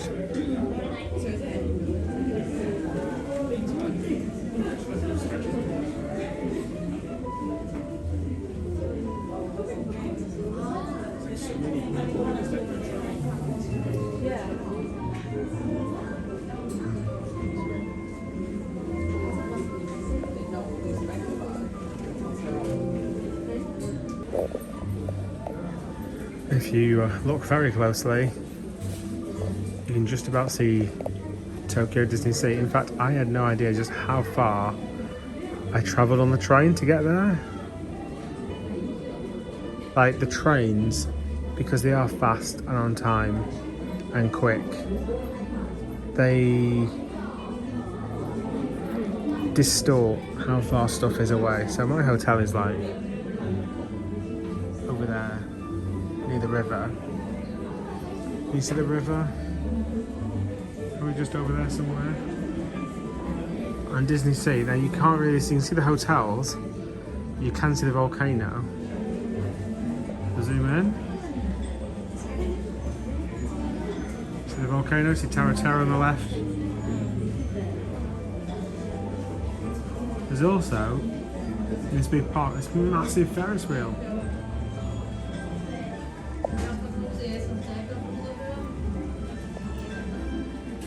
Look how tall this building is. Like even the helicopter pad and everything else about it. And look how small it looks from this viewpoint. Crazy.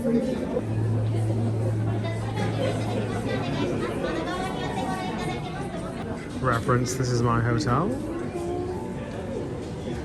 Tall one in the centre. I'm toying with the idea of walking back actually rather than getting the tube.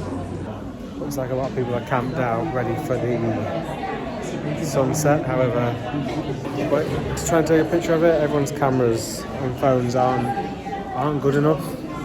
Phone cameras aren't built for that.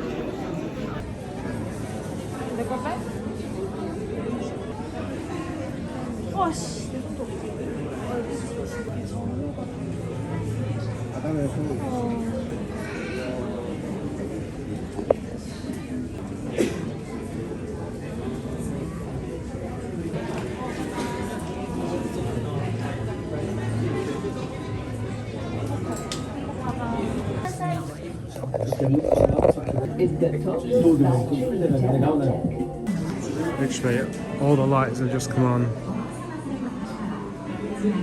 So I'm gonna wait for it to go dark. I will grab a drink. What's in here? Skytree Cafe. Over on the other side.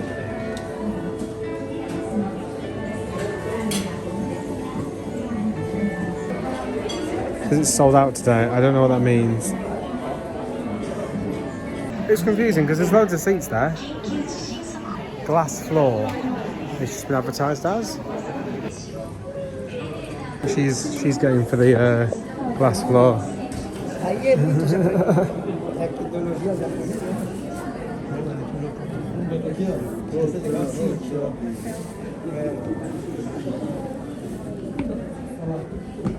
Oops, sorry. It's also got 2 layers as well, so you go through this one. You have another one to go through yet.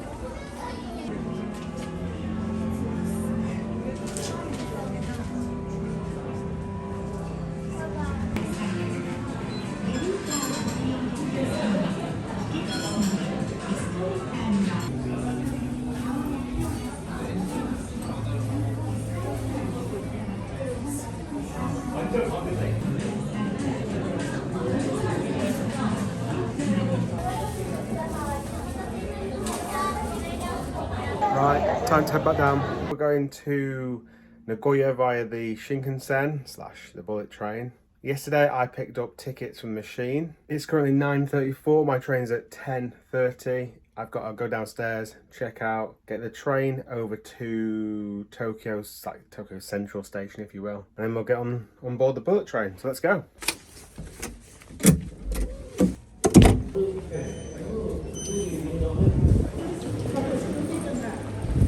Oh, it smells tonight. Oh. If you haven't seen already, there's a hotel review on the channel of where I stayed in Tokyo, but I've been going to many theme parks across Shanghai and Tokyo, as well as doing some sightseeing stuff, some touristy stuff. They're all in one big playlist on the channel. It's my first time in both Shanghai and Tokyo. But yeah, today I'm going down to Nagoya, to Nagashima Spa Land. Hopefully go there tomorrow. Then we're going to carry on down to Osaka and do Universal Studios Japan before flying home. In fact, I don't fly home. I fly to Shanghai. I spend a day there, a full day there, and then I fly home. Now, getting tickets for the Shinkansen has been really confusing. Like on the official website, like it has guidance of what tickets you should need, and I get confused between a base fare ticket and then an express ticket, and then on top of that a seat reservation ticket. Now the seat reservation I don't think it's the express bit which I think costs the most, but I'm not sure.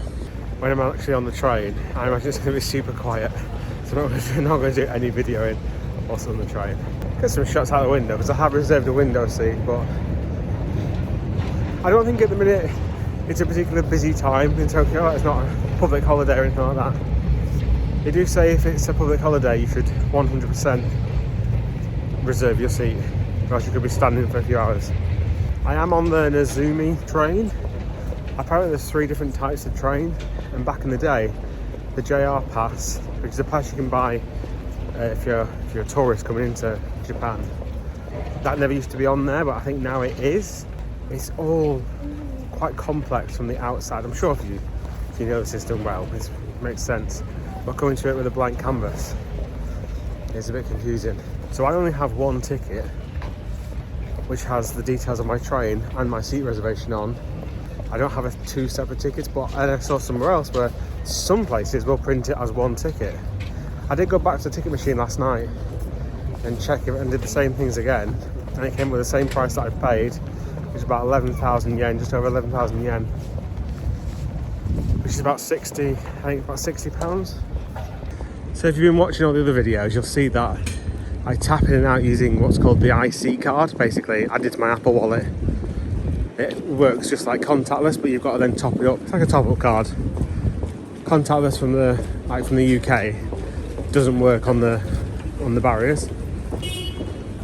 However, today my local travel, as long as it's a JR line, is included, I think, in my Shinkansen ticket. So I'm not going to do my IC card today. You see here, I've got tickets and IC. So normally I tap with my IC, but if I did that today, it would charge me again for this local trip to Tokyo. But I should be able to just put my ticket in and for it to be included. But we shall see now. I'm just going to take it out. So you can see here, it says Tokyo Ward Area to Nagoya City Zone. So both of these should include the local ticket, I think, like the local metro. So I've not actually used the tickets yet, so we'll give it a go. Yep, there you go. Right, okay, that's good. That's step 1 complete. I'm pretty sure I would have come up with an error if it wasn't valid. I worked it out in the JR pass for what I wanted to travel to and from wasn't worth it. The cheapest one was 7 days at 50,000 yen. And I've not spent anywhere near, I've topped up my card, my IC card, probably with, I don't know, 10,000 yen, 6 days. Because actually once I travel to the parks, I've not been traveling all day. Once I'm at the parks, I'm at the parks.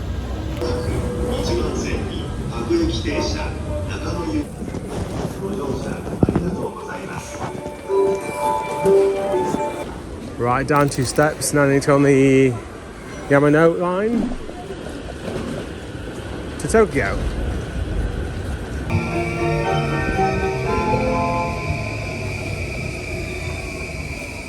Actually, about 4 trains just arrived at the same time then. Akihabara.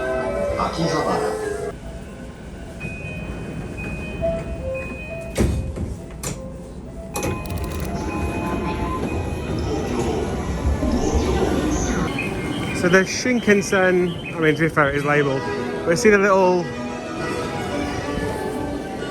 blue logo? I don't know what the green logo is, whether that's the same but different. We do have 3 different types of train which go different speeds. Now, I just by chance I booked the fastest one, so it's 1 hour 40 to get to Nagoya today.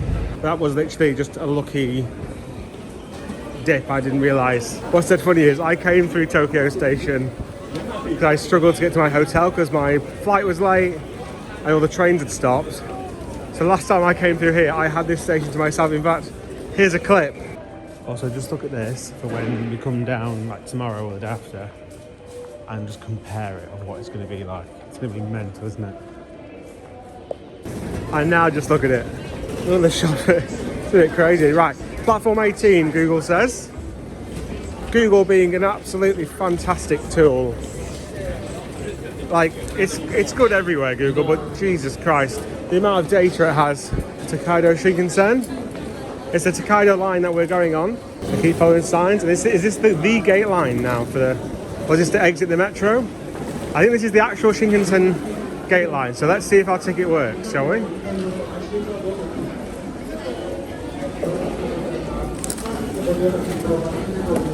There we go. So yeah, that's it. So I did buy the right ticket, it looks like, because he didn't ask me for anything else. These are the bullet trains. Woo! Excited. Again, it's extremely clear. That's a 10:09. I'm quite early.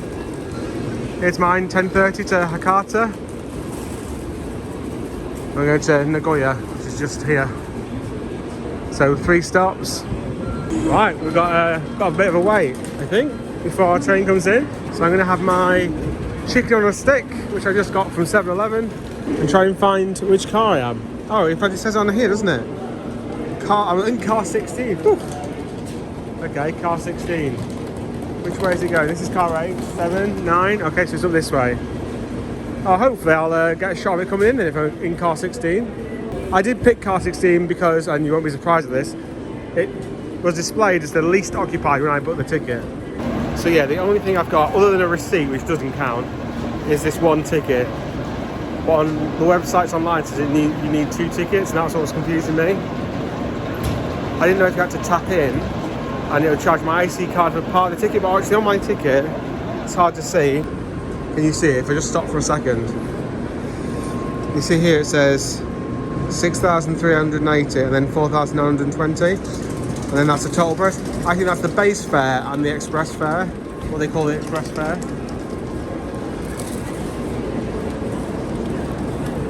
Also, to use those machines, your ticket needs to have a black background, they say.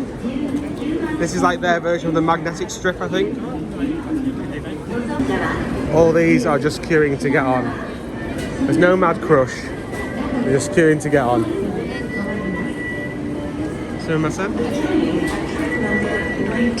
I just love that. I just absolutely love it. Because we're all going to get on. If you haven't booked a reserved seat, it also means that you...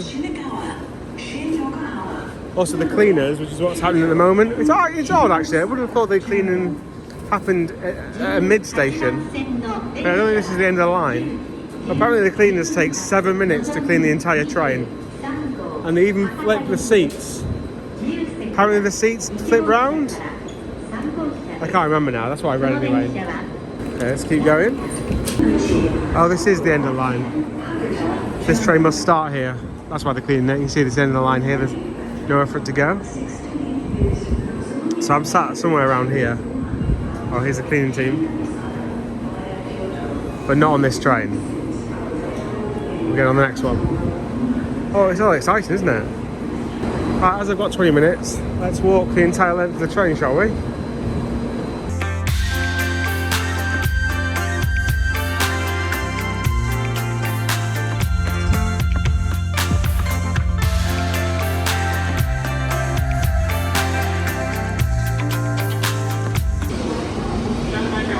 And there we have it, 4 minutes and 50 seconds.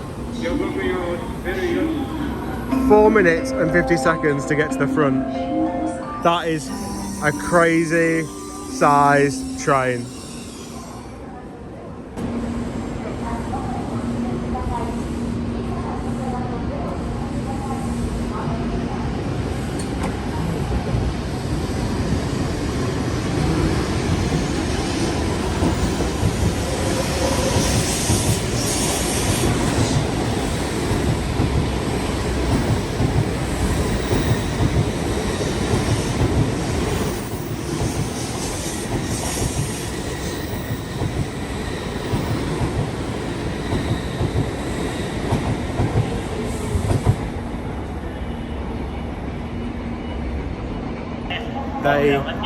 They are built, and also you see, just as I walk past here, over my left shoulder,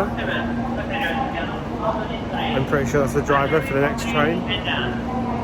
And all the cleaning team, you see they've got the blue hats on as they walk down this platform. All the cleaning team are all stood on every car, like every car, in order to get on and clean, ready for that. I mean, look, it's now clear to the end of the platform of where my car's going to be. I'm going to have to walk back now. Look how far away that looks. Can you see it?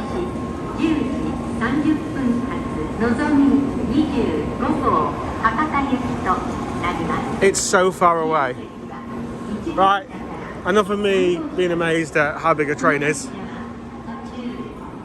Let's get on it. Here it is.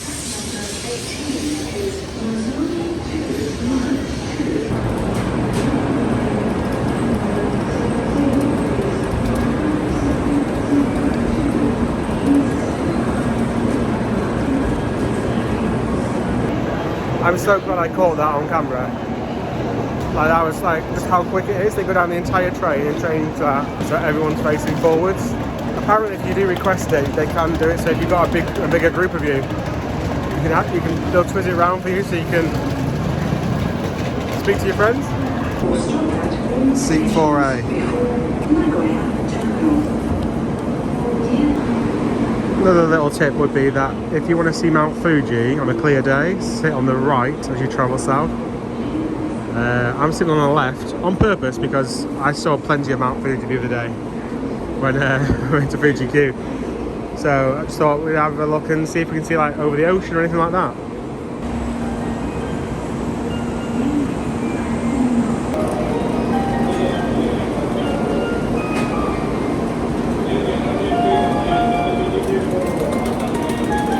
Right, we're on 4A. Over here. Alright, the window. It's actually so wide on here. And so like spacious. It is very hot on here. I literally just thought I'd lost my phone and then realised it is against the window. Oh,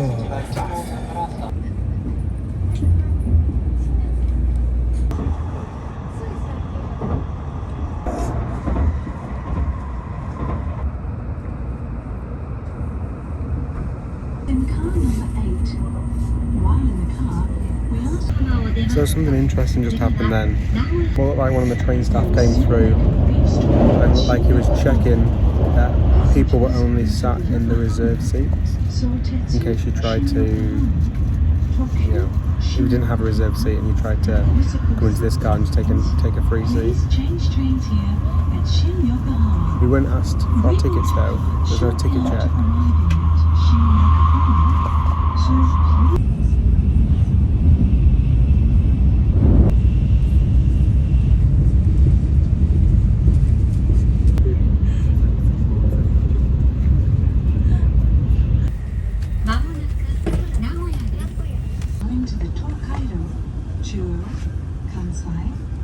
We will soon make a restop at Nagoya.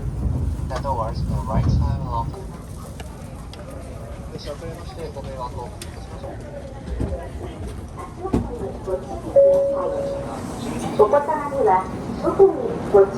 Bound for Hakata is now departing. Please stand clear of the closing doors.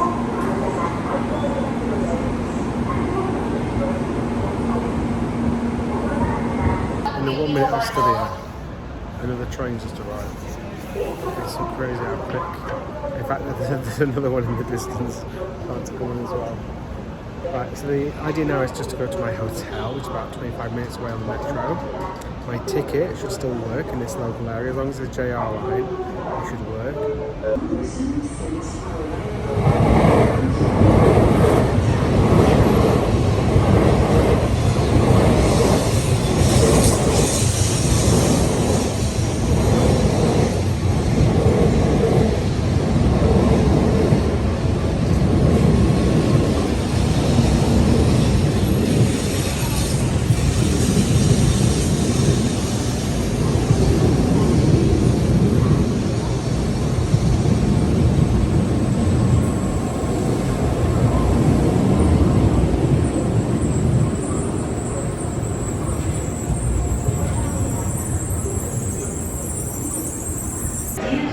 Say they are big bugs, the trains. So I think I'm after the JR. It is JR line that I'll be getting on, I think. Oh, I'll get the ticket back first. Okay, the machine ate my ticket. I mean, I thought I thought my metro was included in this area. Maybe not. Okay, so it's not actually a JR line that I'm going to be getting on. It's the express line, which I think is different.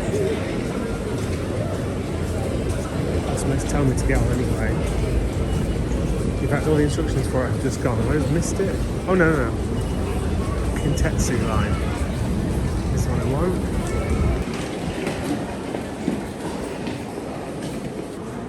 I don't even know which park this is. I'll do a Google for that. I don't know which park that one is. Yep, IC card works absolutely fine. Right, we'll just check Google, see where I'm going. Osaka number is all we want. Oh, there you go. Platform 5. Where's platform 5? Down this way. We've got individual seats in the front here.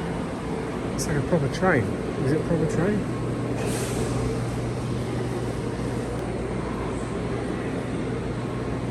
Yeah, starting first to Kawana. Let's get on. These are some of the comfiest train seats I've ever sat in, particularly because it's not like a first class seat as far as I'm aware. We've got a little footrest. Yeah, in the car previous the seating was 1 and 2, whereas here it's 2 and 2. No idea if there's nothing to say these are reserved, I don't think. I do have seat numbers on them, but yeah. I'm only here for one stop. Okay,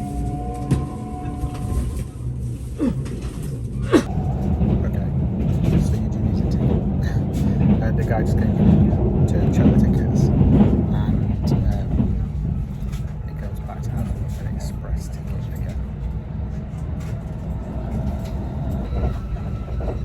It costs £2.50. Just crossed over that.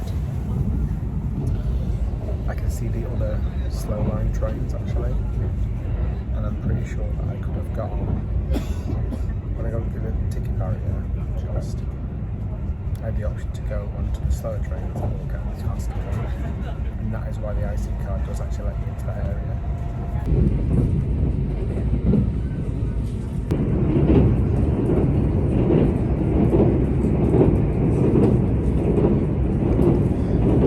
Also, it was cash only on the train. They had some cash next day. Japan is very much still a cash country.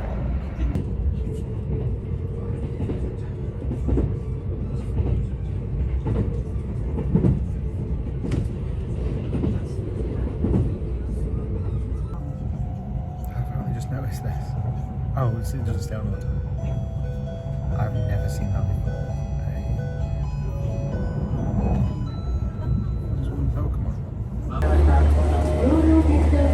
Exit up this way.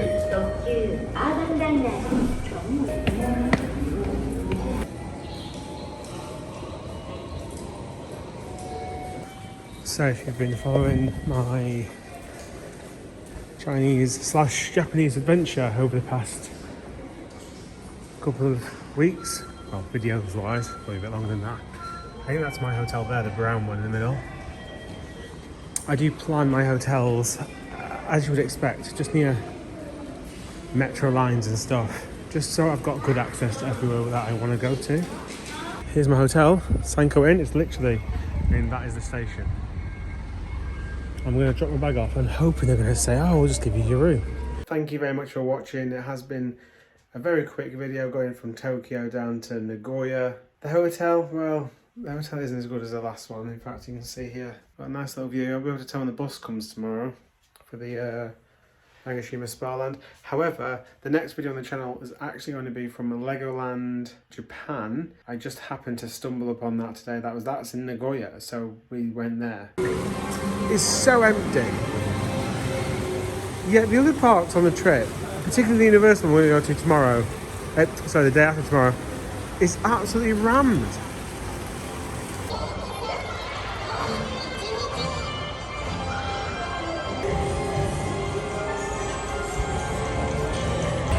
Okay, we're in.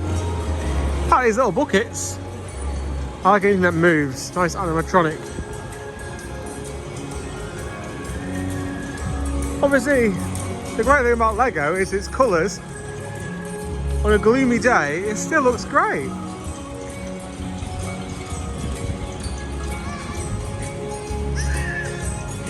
The chicken diner.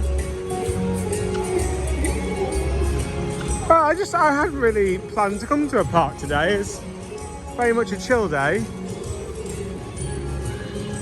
So it's nice. Carousel looks great. Legoland always looks great. It obviously earns the money for Merlin. It does them proud, doesn't it? Because like the money that these get compared to the theme parks in general. It's not saying that, you know, they're investing quite a lot at the minute, so I can't moan too much. We'll go on the observation tower towards the end to get an overview. I'm going to head towards the coasters first, obviously. Just in case it starts thunder and lightning, it means I won't be able to go on. There was all the other indoor stuff. I'll stay open. I can see the coaster.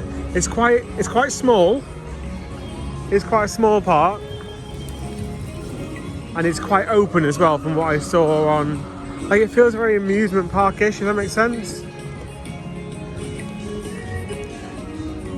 Like, the end of the park is where the dragon coaster is. You can just about see the dragon coaster now.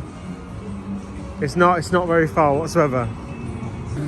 The splash battle's open. And people are going in there. Here's the boats. The dragon coaster's going.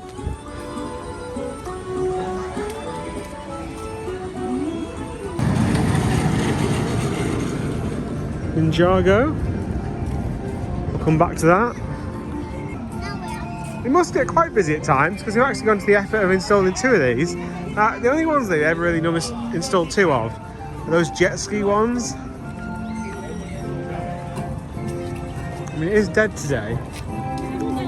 Oh, looks like we've got a Dragon's Apprentice roller coaster over here as well. Next to the big one. There you go. So I'll get some off-ride for you. There's 2 queues here. I don't know which is which, so I'll just go down this one. As always. How much of this, I mean, obviously over here, this will happen. But back home, how much of that just must get stolen? Because Lego's expensive.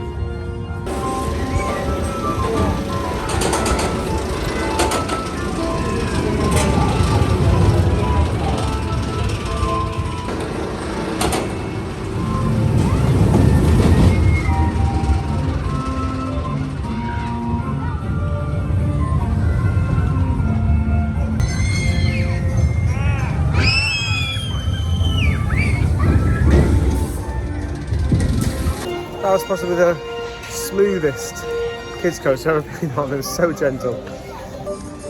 It's Knight's Kingdom, always the best looking area in my opinion of all the... They do copy this everywhere, and as they should. Oh no! The dragon's closed! Oh no! Brilliant. Once again, you come to... I've not seen anything closed anywhere. A bit of rain and then everything's shutting down. Oh my gosh. Merlin do not disappoint, do they? Sorry. Merlin do not fail to disappoint, do they? Well, let's carry on going and see what else we got.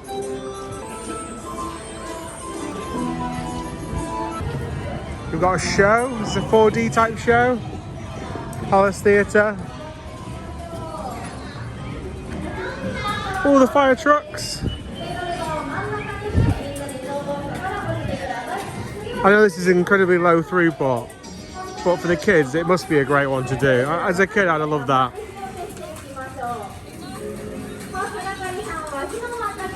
I can't believe I've just walked into the park and they just literally closed the ride because of the... I mean, I cannot tell you how light it is, the ride, because it's been on and off to get here, but it's so impeccably light. And this is Japan, like every railway is on time, like everything just works. It's empty, but it's open.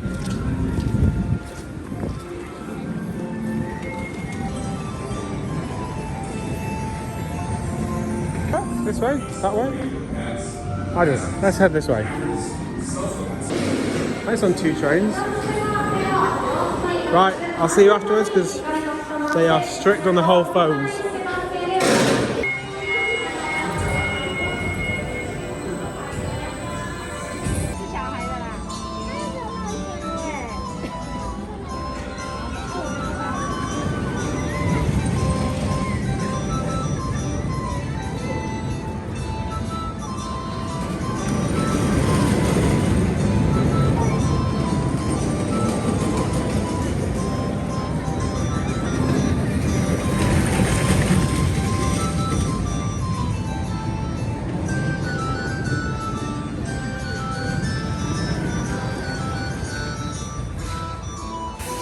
There was just a little hill on that train. It's on 2 trains, so again I take back what I said previously. Like, very much fair play. Also, it was cracking, like, whether it was going a little bit faster because of the rain, but it just felt pretty forceful. Let's head into the Ninjago area. We've also got one of these upside down type. Are you allowed on this as a 1? Oh, it's not. You don't sit face to face, you just sit facing forward. This could be a good giggle actually. Everything's on display all the time. What's this? Ninja Castella. What's Castella? Contains honey? Oh.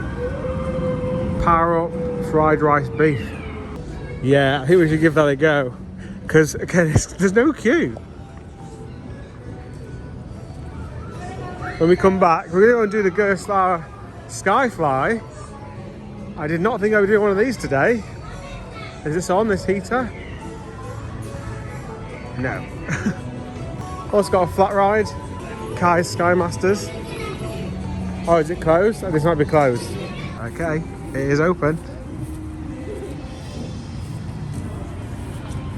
I'm going to empty my pockets for this one because the lap bar will crush them otherwise. I feel quite bad for making them do some work. Is that bad? So that was a private hire once again. It's very weird to be at Legoland. I'm the only person on stuff. And yeah, the staff were just all standing there waiting for and rather than stand and hide away in the box, they came out and just waited. I thought obviously I assumed the worst. But no, it's open. And when I came off, they were all like saying, I think they were trying to say lots of flips. Because do they just not have people who know how? There's no instructions on how to really do it, I don't think, from going through the queue lines.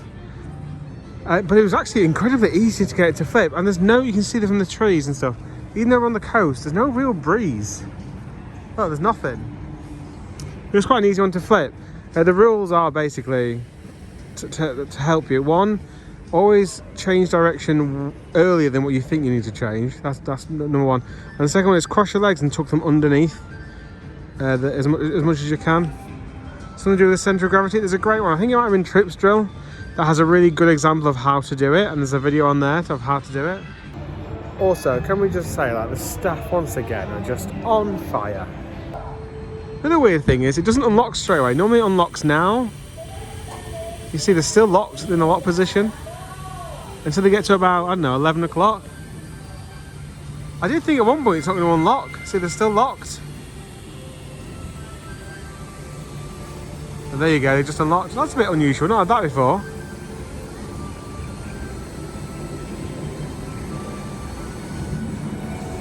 Let's see if this one towards the back left gets going. She's flapping. The one at the front is just holding on for dear life. There's a Nikki at the front there. That's what Nikki used to do. I think she came on this at Trips Drill actually. It's quite a fast one actually.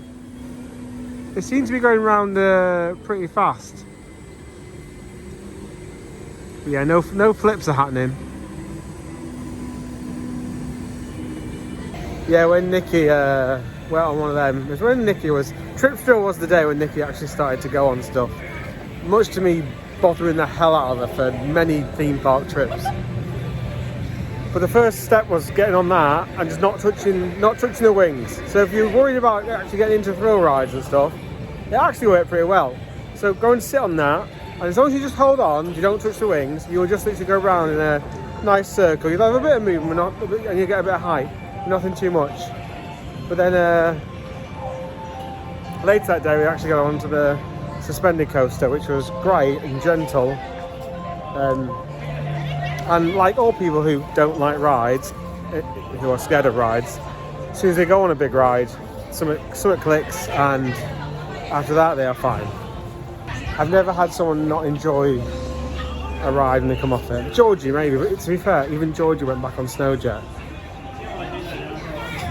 People who don't like rides just means they are scared of rides until they do it, and then they're okay. This is number 6, and just very quickly before, you know, I can't film, but just to show you what the sort of thing they do have. Right, I'm gonna sit down. That was pretty uncomfortable. You've got the seatbelt. Also, you get to on the Skyfly, there's a seatbelt on there, which I don't have before. And this thing comes down, it has to, this pin needs to lock into this bar here. And that was very, very tight. It's also incredibly uncomfortable as you're going upside down. I just feel like you're gonna slip out a little bit, which I suppose that's half the fun, but it's one of those that I'll probably never do it again. I hadn't done one of them before. Look at the CCTV on this as well. So yeah, it does have controls, forward and backwards. It's quite good actually, because that one then had quite some small kids in it. In fact, the small kids can go on by themselves and flip themselves upside down. It's pretty good. Cycle wise, it's only about 30 seconds. It's really, really short, which obviously makes sense. It's a bit of a bugger to load, that one. Right, what else we got then? I feel like, yeah, I've got a decent coaster. Yeah, there's a kids coaster, but then that's a decent coaster. I've got a Skyfly. I've been upside down twice in this park. That's more than the Disney parks.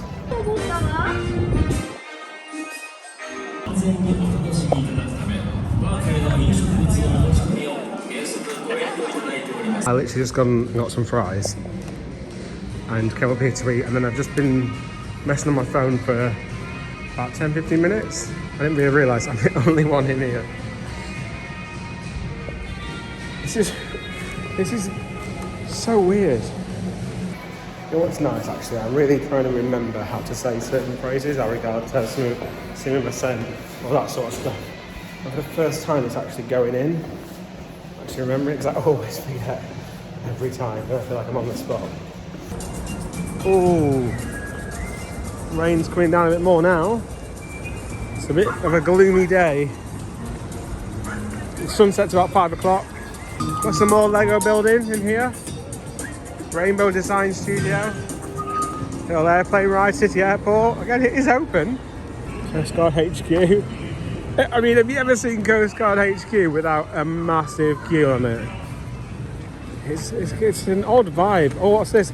Oh, this is where you can build your own boat and then it goes down the river. I think it is. I think I see this somewhere. Or do they all have these? I want to say they don't all have them, to be fair. Oh, there we go. That's a cool little idea. You've even got a big lever so they can all race. You see this? That's quite cool. Right, we'll go through to the Lost. Is it Lost Raiders? Basically, these are terrible in every Legoland park. This kind of Egyptian dark ride. Lost Kingdom, that's what it's called. A little Zoom attraction. Look like a little whip. Oh, that is actually closed, that one. Let's go and give this a go. These are genuinely quite terrible.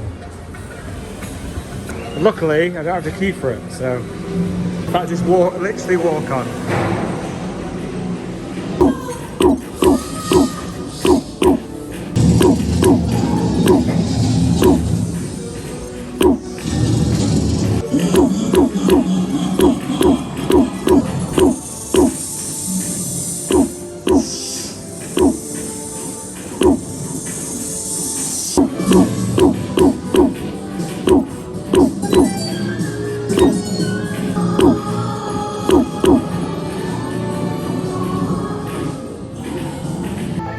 pretty glib, those ones, aren't they? Those start rides. They don't scream quality, do they? Look at a little frog bounce. So this is the squid surfer. I'm not going to do it because you sometimes do get slightly wet feet. Nothing crazy. Oh. And there is actually effects that are going on as well. Do you set them off yourself? Oh my god, you do. That's cruel in winter, isn't it? Oh, there's a few of them. Are you going for that one? Oh my god. That's a big effect. That is literally a big effect. I cannot stress how big that effect is. Like, that will soak you if you're on the ride. Oh, this is tempting. Should we give it a go? Oh crap. Oh my god. That's crazy.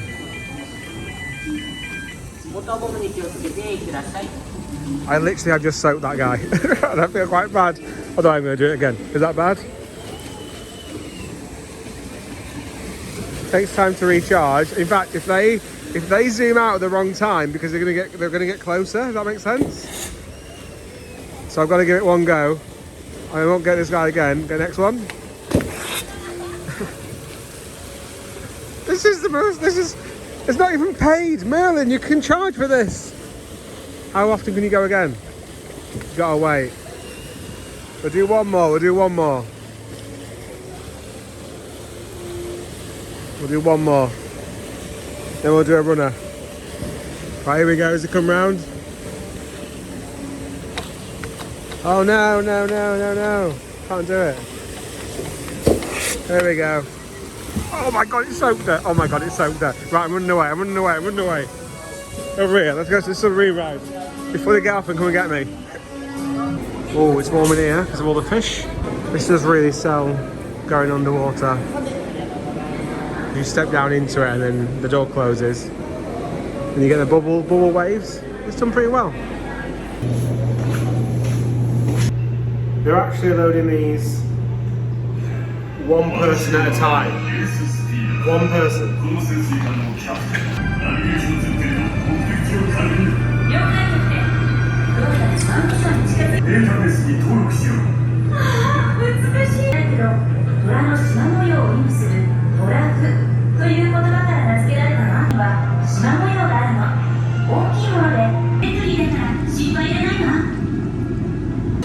The exit is actually a mini aquarium.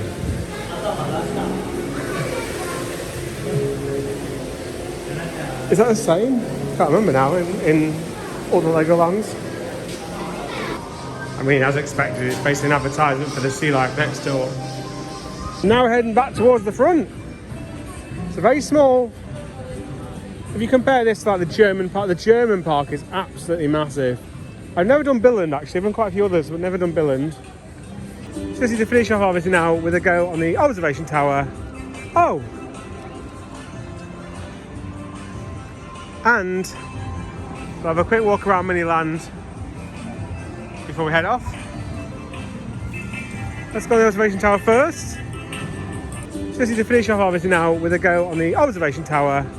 Oh! And we'll have a quick walk around Miniland before we head off. Let's go on the observation tower first. Oh, I've just missed it. Tell you what, let's go do Miniland first. Then we'll finish off with a ride on the observation tower. And look at that, no surprise. You can see the Sky Tower leading the way with the lights going around it. I was there yesterday. Check out the full sightseeing vlogs from Japan as well. I say full, you know, we did a lot of bits and bobs. I think in 2024, static is very, very old. Like my favourite bit is always going to be like the fact that the boats move, cranes move, bridges move. The Fuji icebreaker.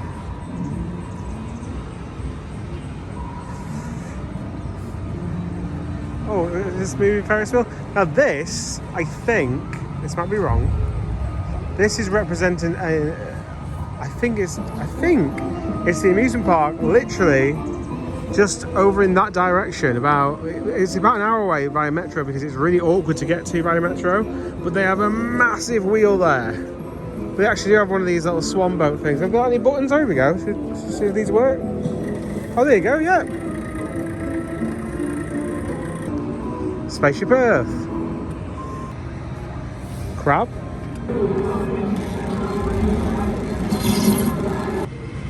Nagoya. Is that Toyota thing? It's nice. It is impressive, and you know, in the same way that if I like went around to look at painting somewhere, I'd only have, it just doesn't hold on to my interest enough or for long enough. Oh, there's water on the top of it. Is that meant to be there, or is it just rain? Which is filled with water to cool down the temperature while creating an unusual visual effect directly beneath the water. Oh, there you go. I've not seen one of these in real life. I'd like to. Because basically, you park your car vertically, not horizontally.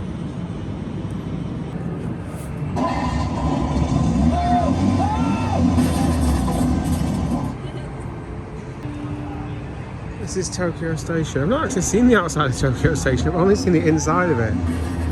And the sad thing is, I won't have a chance now to see, actually. Every time I've gone through it, other than this morning, I've gone through it at night.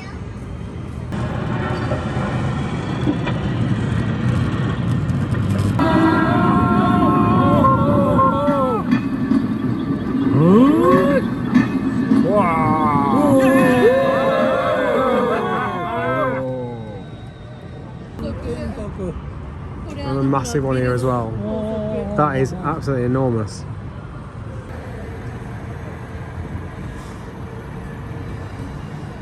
Oh, the Shinkansen, of course they've got the Shinkansen whizzing through. That should go through like 100 miles an hour though.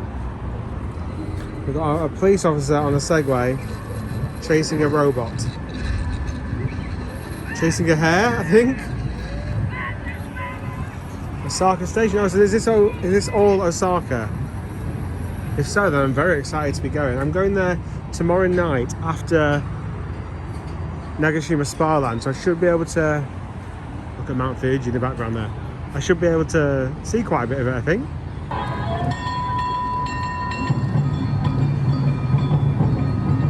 This is odd. This is a massive space over here.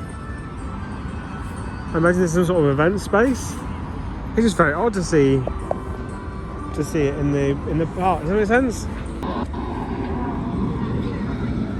Shinkobi Station.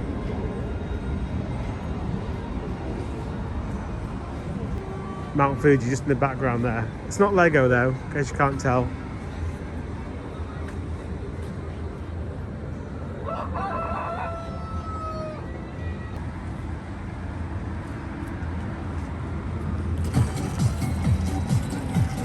Yeah.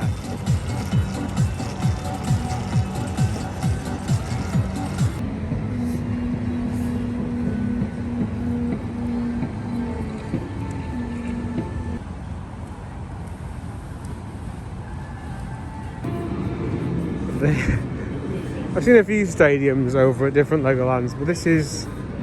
Oh, a baseball? Is baseball a big thing over here? 40,000 people, so actually it's not too different to a stadium in the UK. Obviously it's just a different shape.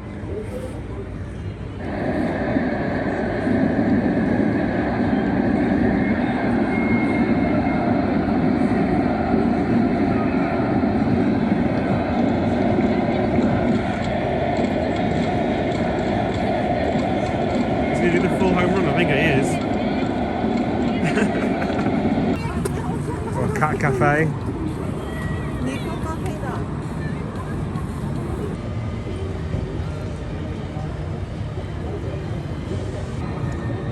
These are some absolute mothers. The biggest ones I've ever seen were in Dubai. the Sky Tower. Like I said, we were there yesterday. What buttons have we got? Maybe a lift or something? What's this one do? Oh, there's little tiny lights. I think the buttons here are quite underwhelming.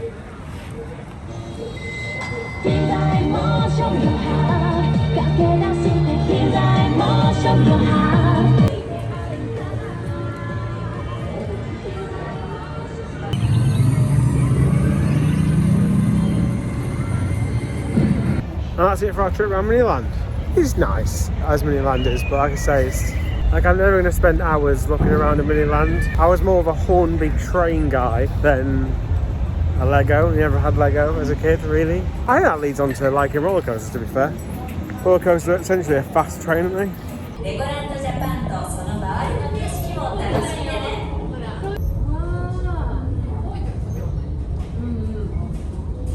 だんだん上がるにつれて、レゴランドジャパンは40を超える乗り物、ショー、アトラクションがあるよ。お楽しみください。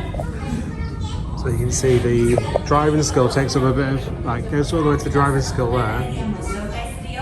And on the back, Dragon Coaster. You can see there's this little Ninjago area which kind of spreads out. That's it. So I think, you know, compare that to Fuji-Q and other attractions. Fuji-Q was about £35, I think, £37. This is £33. This is on a cheaper ticket. If you book through Merlin, it's very expensive. Also, how is this maintaining a hotel? Who's coming here and spending 2 days doing this? Oh, they're saying that. Have I just got a great day with no queues? Just to...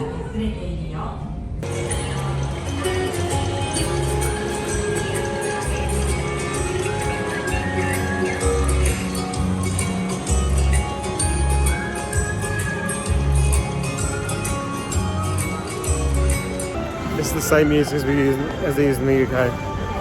Right, that's it for our slightly gloomy, miserable day. Weather-wise, it was actually the park, 30 quid. I don't think that's bad value, actually. Obviously, for me, it's not aimed towards me. Don't ever play on the Merlin website, whatever you do. I think that was good value, to be fair. Okay, made it back to Nagoya. It's going to be very busy here, I think. I did toy with the idea of just heading back to the hotel. But after looking at this Oasis 21 thing, I thought, you know what? Next time I come, I'm probably just going to zoom past Nagoya, so I might as well see what's in here. Fuji-Q. That's where we want to head to. Well, they're going one stop, I think, or 2 stops. I believe someone in the front ahead is expecting this. Looks like a wheelchair ramp to be literally there ready.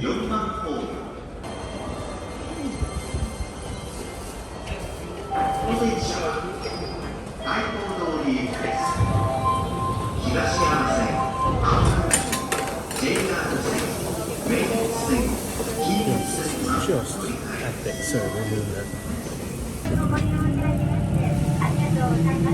Coming out of the station.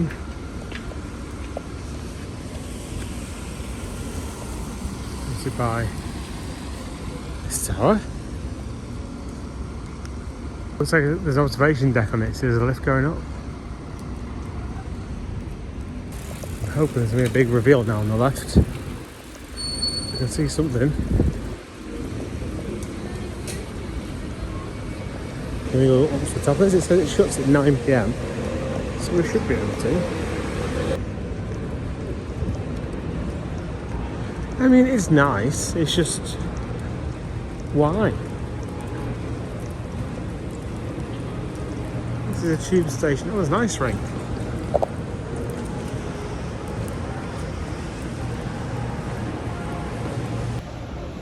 Ever for one for just seeing things. Oh my god, there's another Ferris wheel. We'll walk down there and have a look at that as well. Another huge, absolutely gigantic Ferris wheel.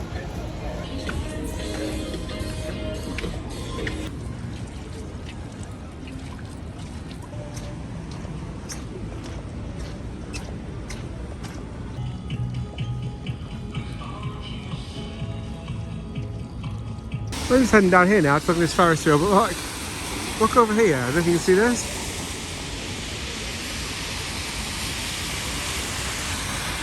I have no idea what that Ferris wheel is up there. Well, obviously it's a little kids Ferris wheel. But I can't see anything on Google Maps that suggests it's any sort of playground or adventure park, you know what I mean, or anything like that. Oh, look at this for a photo spot. That's nice.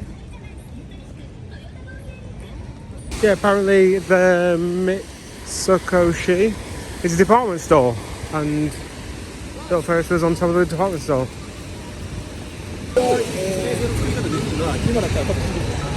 I've seen this penguin a few times.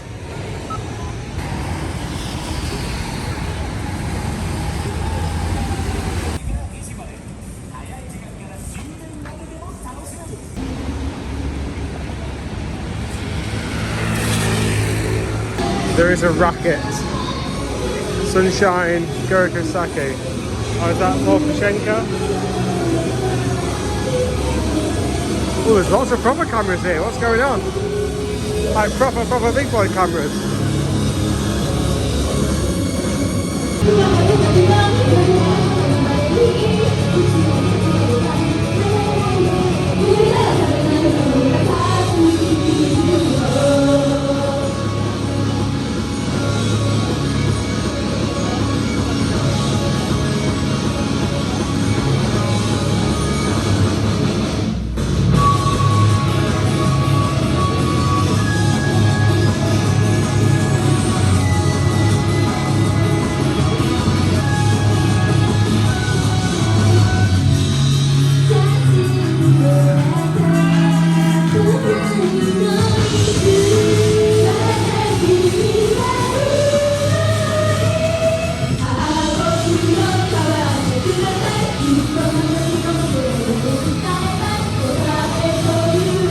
Okay, I will admit it.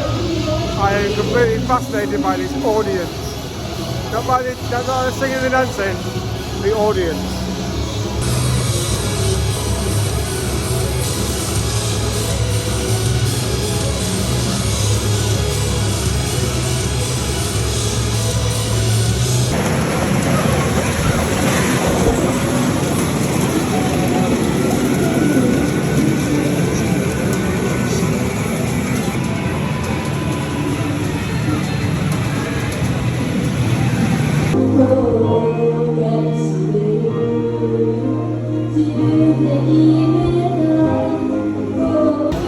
Obviously, I've got no idea, right? There's a few things that just happened in the last few clips.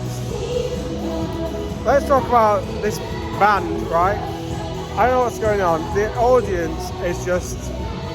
The average age of that audience must be 40 plus. And they are proper into it. But then it is everywhere. It is being photographed, videoed, recorded, live streamed. Like, I have no idea what any of that is about. I also went into the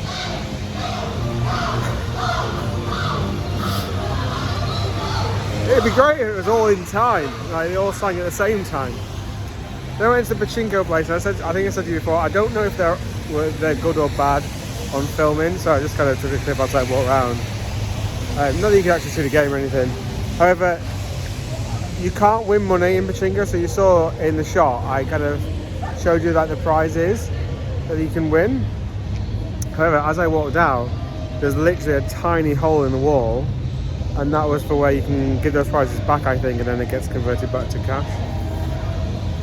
I don't understand why.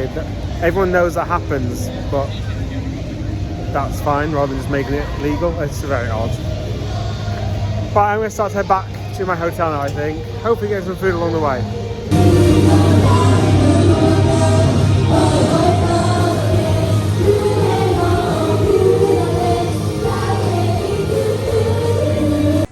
Right, so after an hour search, you can see people waiting for the restaurants. I've been trying to work out just how to get up here. I finally sussed it. However, the place that I wanted to go, the queue is just massive. I'm broken now after trying to find this for so long. But I can't take it back because it's going to be like 50 minutes. It's going to be all stone cold by then. I don't know what the facilities in the restaurant are like, in the hotel are like, so. I saw it on, well, I did some searches and then this one came up on TikTok. You can see here the wait to get in is rather long around the corner. Right, let's go back down and let's just go to the hotel. I don't think all get queues. I was expecting like 2 people, 4 people, but to get just to find that it's taken. I can't tell you when the last clip was, so I'm giving up. I am really gutted about that, but it wasn't meant to be this time.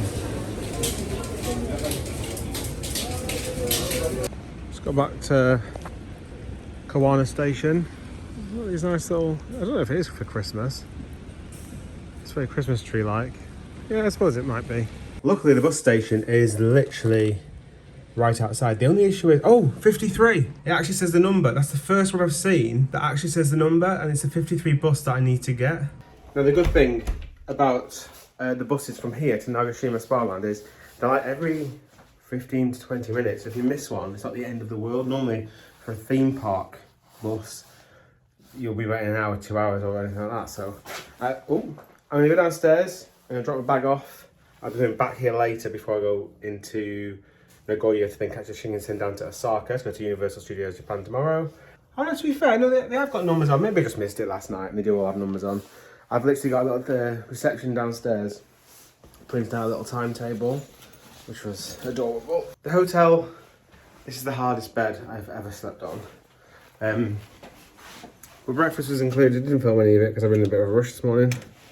And to open the door with my bag. And yeah, I had noodles for breakfast, which is nice. And hamburgers, but like little tiny hamburgers, and sausages. And there's all sorts of other stuff. It was quite well, like the size of the hotel. It was quite well catered, to be fair. Oh. You can select your own pillow. It's called the pillow bar. I've never seen that before. Check out, please. Yeah. Can I leave the key? Okay. Thank you. Yeah, thank you. Can I leave my bag? Bag? Yeah, please. Also, can you hear this noise? The room was extraordinarily hot, so I had to keep the window open. And this does shut up overnight, but it starts very early. I was trying to work out where the heat was coming from in the room, and I couldn't. I literally couldn't. Oh, it's a miserable day today, isn't it? It's a miserable day. That 53 is what we need, I think. Bus stop 1, bus stop 2. Oh, it's incredibly well labelled, to be fair. And also there's other people getting on, so I can copy what they do in order to pay. It is a horrible day. It's literally horrible. This is the weather that I thought I'd have every day, to be fair, in winter, but it's been all right. Here we go, bus stop 2. I've even brought the GoPro today, because at times I might have to move over to the GoPro to film with. Apparently this is the place to be. So this is what the lady on reception printed off for me yesterday. You can see here, you get on at the middle of the bus and you get off at the front. Please pay the fare when you get off. And there's a timetable. We're in red because it's a weekend today, it's a Sunday. I don't know if the 57-3 goes there or not. I'm pretty sure it's the final stop. It's this stop here at the end. So I think it is just the 53 that I can get, not the 57-3. Here it is. It's 5 minutes early, so I don't know. It even says Nagashima Onsen. So Onsen is the same as Nagashima Spa-Land. Right, I'm going to pay with my IC again, I think. I let the back out of the way because I'm the last stop, but I'm pretty sure most people will be going there. It's probably workers. 本日も三重交通バスをご利用くださいませ。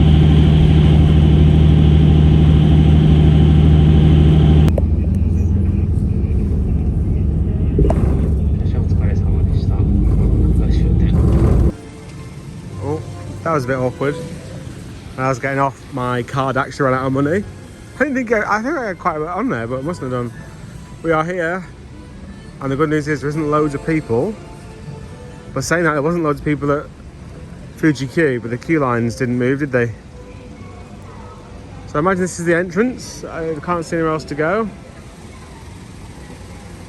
Dead end. I think it's here. That's for buses. This is for the park. Yeah, ride passport. This one. I think this is the one we need. I'm not a primary school student. You can just pay and pay per ride. But yeah, we're going for the big boy. It is one of them today. I can't do anything. Today's the only day I can come here. It is what it is if we can't get on some stuff. Oh my god, that Ferris wheel. It's so big, like it's hard to get. Oh god. It's like a big shopping mall which is right next to the park, which means sure somewhere to get plenty of options to get food and stuff. If nothing too doesn't fancy inside the park. Saying that, the food's been pretty good inside the parks. Park opens in half an hour, so I'm just gonna go for a little walk around.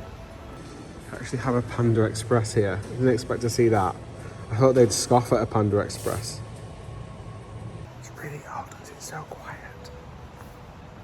And there's no one at the entrance. Now yes, there's probably other car parks with other entrances. But today is, if you were deciding to come today, bear in mind I've not paid online. I don't even think you can. I couldn't see anywhere you could actually book online. You would decide to come another day, wouldn't you? Yeah, so if rides are closed today, nothing we can do about that. If they are open, I'm going to look like an absolute drowned rat on them. Today we are looking to get on Hakuge. That's the most important thing that I'd like to do today. And Steel Dragon 2000, just because it is the longest coaster in the world now. After what seems really weird that this is now the longest coaster. Lightwater Valley had that record previously. Isn't that crazy? Let's take a look at the map, which is really weirdly. That's what a weird way to do it. It's all like positioned the wrong way for your eyes, but the text is the right way, if that makes sense. Trying to work out where we are. We're down here, aren't we? Here we go. In this corner. Yeah, it looks like there's several entrances, so another one over here somewhere, maybe. Yeah, here. Is this the main one? This looks like the main one from the car park, doesn't it? Like a big canopy over it. Some sort of mine train there. A shuttle loop, Schwarzkopf style, I think. Is that another Schwarzkopf? Looks like it. Obviously got the big wheel, a Kuge in the top right. We've got a wild mouse. Or two wild mice. A 4D coaster. And there's another blue coaster there. I don't know what that one is. In fact, there's loads here. There's more than I thought. It is meant to dry up later. But the issue is if it only dries up for the past couple, for the last few hours, will they have enough time to do everything? The water park looks mental. And this, you see this with all the water slides coming out and how crazy that looks? Look at that on Google Maps. It is exactly as mental as it looks in that picture. Also, see the bottom there? It's been common throughout Japan. Tattoos, not allowed to enter if you've got tattoos. It did say 5 on the website, it says 4 here now. So it's been changed this morning. Enjoy wonderful day. So we've also got a bit of time. We're gonna go through the outlet mall and apparently you can get to the other car park in the main entrance. So we can see how busy it's going to be, and also that brings me further up the park to get to the first ride quicker. Oh, look at the catwalks. There's a catwalk along all of it. I remember at Camelot when they were installing Nightmare and they put up a section of the catwalk to see what it looked like, because it obviously came with a catwalk, because in Japan back then, I don't think it's less needed now, but back then like all coasters for inspections had to have catwalks, so it's called BMRX back in the day. Will we get on it today is the question. It's not raining too heavy now, to be fair. It's calmed down. This is made by Morgan and it has B&M trains on it now, but 2-seaters. Which is a bit unusual for B&M. Oh, it doesn't mean if stuff does open, it should be a good day with no queues, no faff, no filming allowed on the rides here. Tomorrow is going to be a hellish day at Universal. Like, if you're booking Universal Studios Japan, splash out and get the fast tracks. Apparently that's needed to have a good day. So I'm hoping that today at least is going to be a buffer to that and be pretty decent.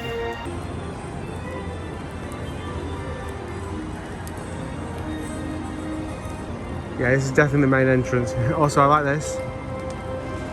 This gate opens first. So when there is a crowd all gathered here, you know to stand in front of the right one.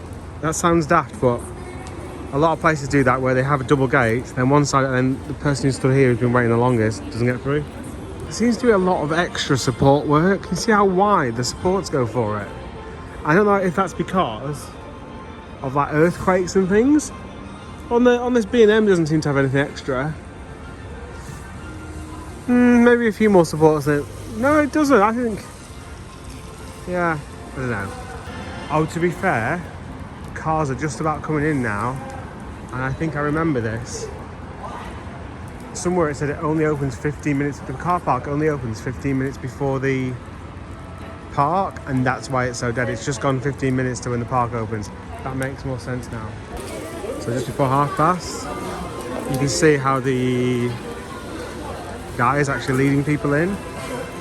I just love Japan. I just love it. There's no crush. There's no stampede. Oh, just... I need to get a ticket. Well, there's a ticket booth here. Okay, here's a ticket booth. There's plenty lined up, not just one window. Got my ticket. There's no wristband. I thought it'd be a wristband as well as the actual passport ticket. Covers all rides, as far as I'm aware. Thank you. Oh, wristband.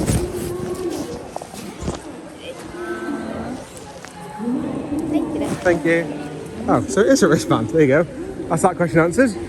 Right, we're going to the RMC straight away. That's where we're going to go. Because if it is open, that's the one I want to get on. So I think it's down here and to the right. It's literally in a straight line. It does look quite glib. But I think that's always going to be the case in a... What is this? Who makes this? What a bizarre coaster that is. The Ferris wheel is moving. Now, either those capsules are really small, or that's just miles bigger than the London Eye. Do you know what I mean? Like, it just seems... Also, if you need the time today, you'll never want for the time. You always know what the time is. There's A boards out.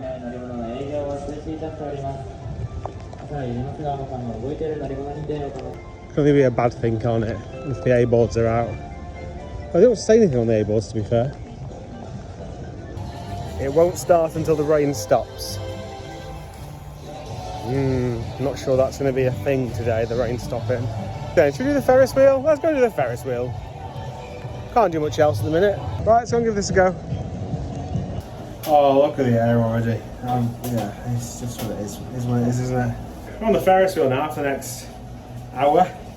Views will be limited because it's very misty, and every time I go over to a place to film anything, it just steams up again. In fact, you can barely see anything. That's the view. I don't know if you can see that, but people are actually on.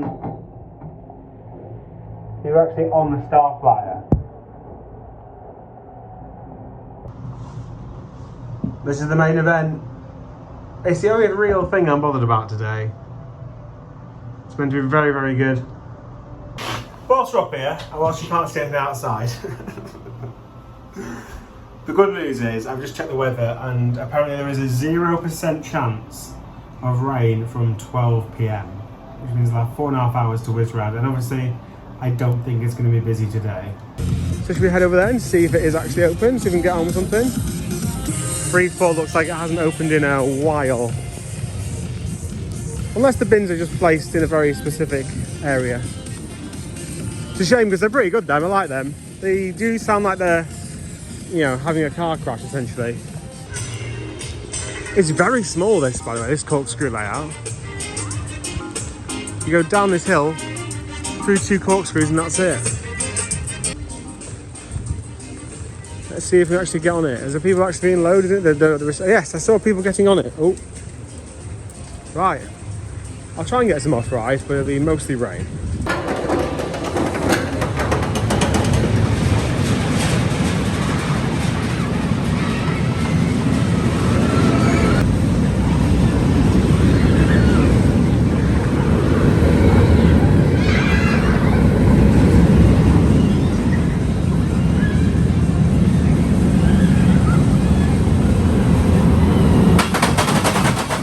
That was as expected because it's an arrow and it's just terrible, like all arrows are, or most arrows are. But the banking on that was all over the place. But the saddest thing about it is we are back to the land of the faff.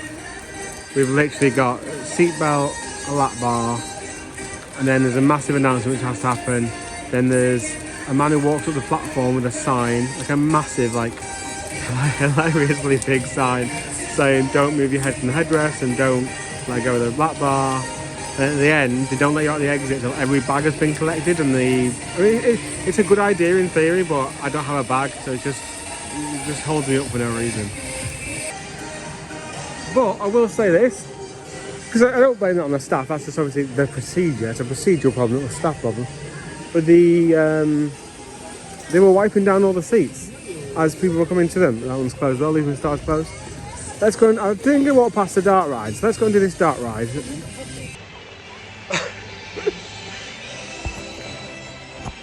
Don't know if I said this, but it's £31 to come in today. Again, if everything was open and the weather was good, I think that's incredibly good value. There's now a queue of people outside Fuji. But the rain isn't stopping for another 3 hours, it says, so here we go. Shooting ride, follow the bang bang. Let's go and give this a whirl.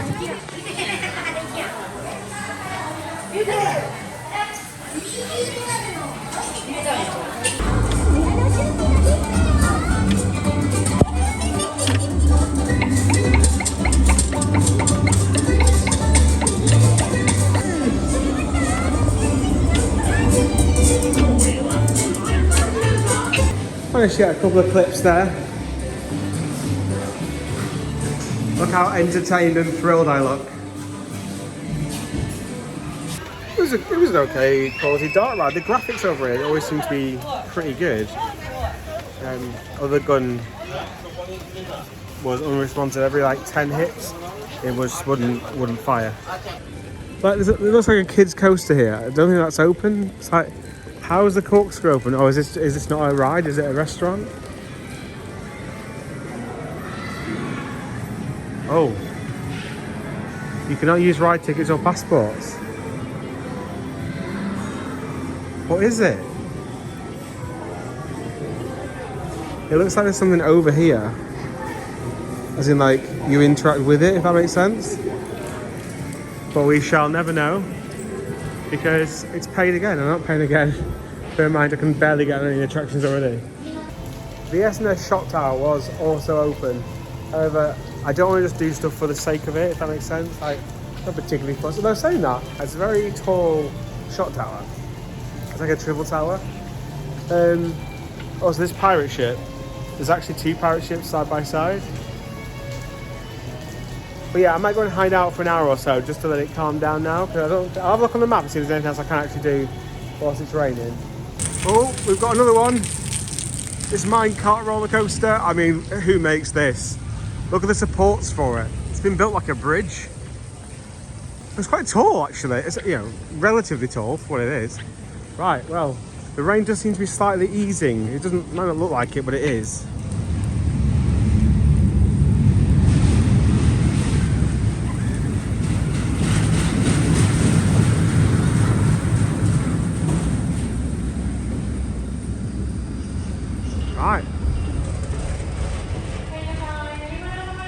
this the entrance?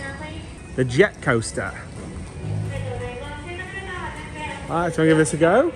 It's open, so we're making the most of it. I like how they have these temporary barriers, but they're made out of like pipe. They're just like, they're really light. Right, so I'll give this one a whirl. That was one of the smoothest coasters I think I've ever ridden. And it was made by Togo. You can probably tell because it looks nothing like a conventional roller coaster. Also in there, no lap bar, just a seatbelt and a very wide open seat. So that was a bit disconcerting.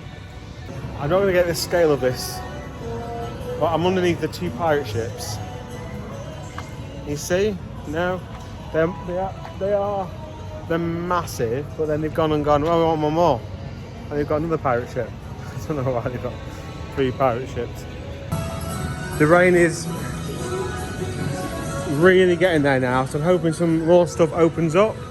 Will be a case of just going for it when they do. Oh, it's so good that it is actually drying out a little bit now.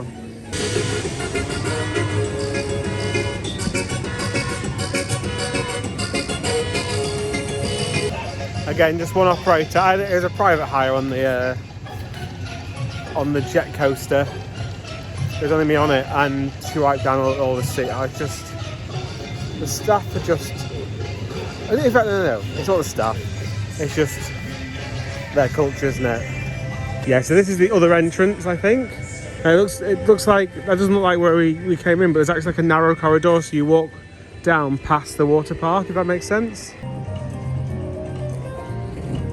I think this will be opening today, do you? We've got a cover. Now I imagine that's just covering the launch mechanism, so maybe that gets removed every day to protect it overnight. But I imagine that hasn't run today in regards to any sort of testing or readiness. So I'm not going to expect that one to open. To be fair, it's the second time one of these I've been not able to get one. The last time I went to not very far, that one was closed. In fact, the loop was missing. It does say due to the weather though. There's just no staff. Like that corkscrew roller coaster had 4 team members on it. So you multiply that up by all the rides. Like where's the army of staff that you're gonna need to open them all?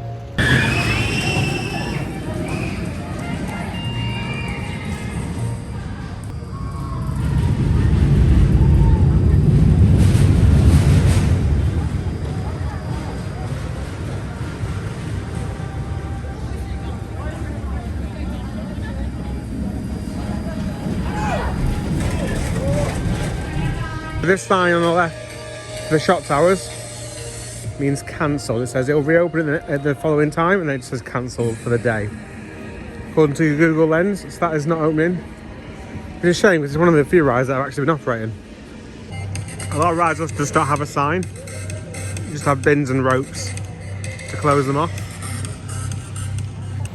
Someone obviously somewhere has just given the big tick to say yes, you can now start to test rides and stuff. Again, I think all these are actually open. Oh, we've got another one of them. That one looks like a big boy though compared to the one at Legoland.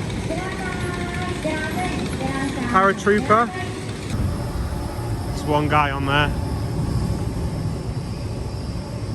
Say that, I've just looked at the station through that gap. There is an army of staff. So again, I think once the weather clears, it will actually open. What does 3 to 5 M mean? Do not sell. Does that mean do not buy? But there are people on the platform. Is there a train on the platform though?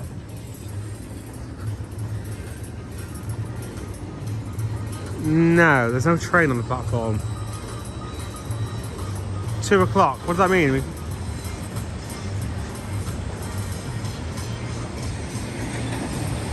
It's sort of hard to know what anything means. It is absolutely massive. Like Cedar Point Steel Engine's massive, it feels like. And I'm going to start to head over to, I mean there is just rides everywhere. I'm just going to head over to the RMC because if it does open and it only opens for a small window, It's the only thing I'm really fussed about. Steel Dragon will also be very nice, don't get me wrong, but this is the guy from the paratrooper. He's obviously seen it's going.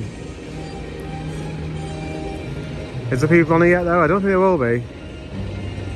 If there's people. No, I can't see anyone, I don't think.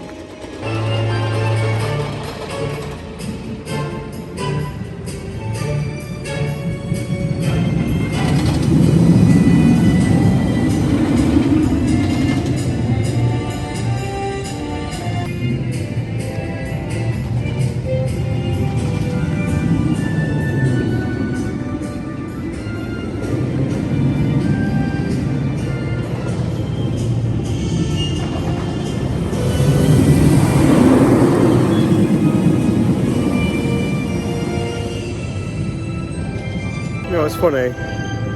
Obviously, because it's built for all like earthquakes and stuff. Like nothing moves, nothing wobbles. Even though it's made out of wood, nothing creaks. A few people waiting out here. But it's like one train's worth, so.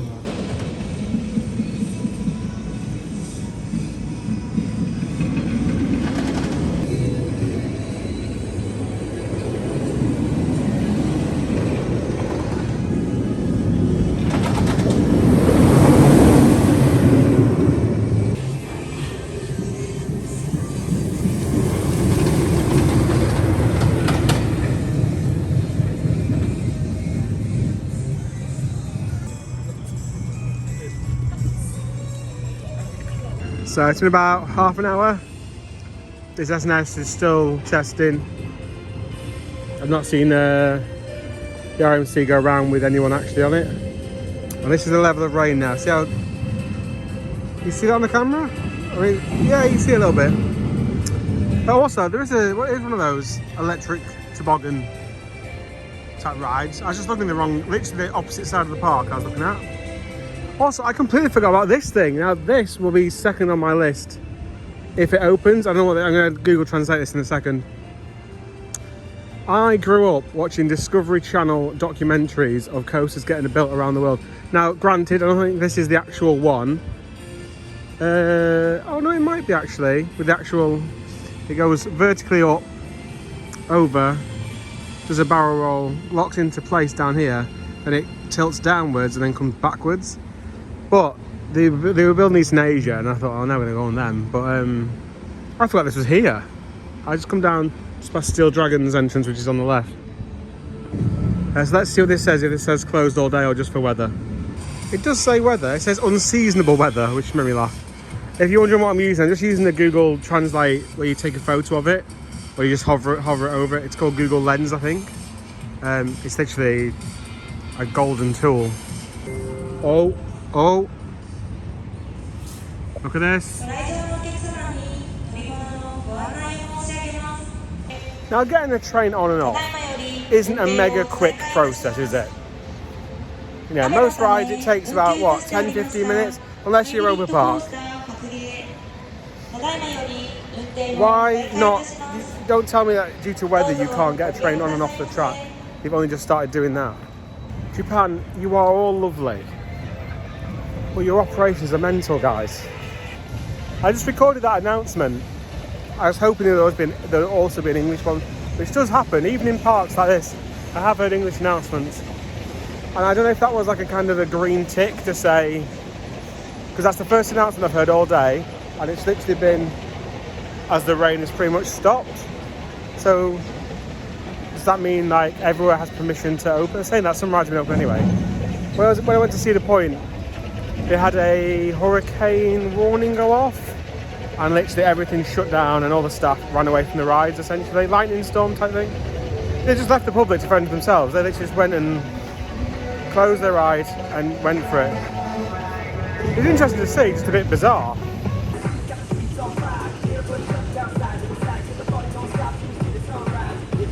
It's hard to know what to do now because SNS has been testing for about 45 minutes to an hour. This is just about to start testing from the looks of it. They just got the train out. Pipeline coaster has no movement, but it does sound like everything's on. You can hear like mechanical noises and stuff. This is literally just opened this second. Bang on 12, suspiciously. Like, bang on 12.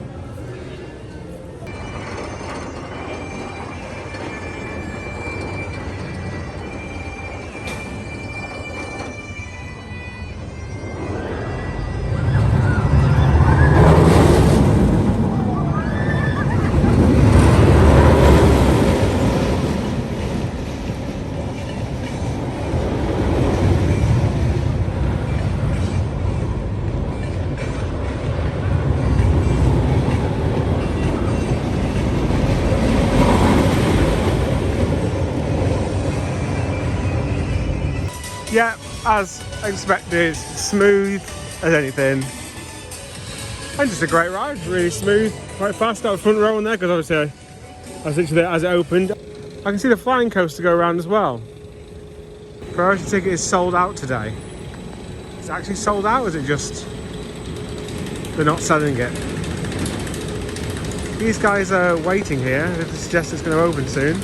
They are now wiping down all the surfaces. Which again is a nice thing to do, just you can do this once the ride's open. The good indication of that is that they just did the same thing on the Schwarzkopf Looping Star. They started wiping down all the, and then once they were wiped down it did open. Steel Dragon's already got a few people waiting for it. I would say if it was a really busy day today, I'd have probably given up by now. It's only the fact that it is quite quiet. That still gives me hope that if a few rides did actually open, it would be doable, if that makes sense. This looks like it's not opened in a while, Bobcart. Let's go have a look at the flying coaster, not been down here yet. It's a shame really, because this track looks like massive, insanely big. I've seen this testing, but as we know so far, that doesn't mean anything.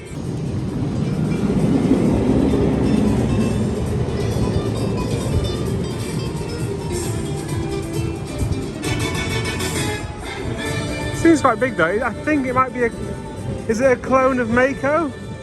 Not Mako, what an idiot. Manta. Doesn't that go off and then go to the right, then do a pretzel loop? Come on, let's be open, let's be having you. Let's be having you.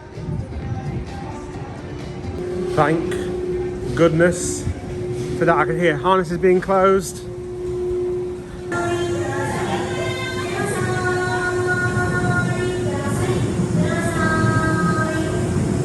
I've literally never seen this before. Other than 13 during the pandemic.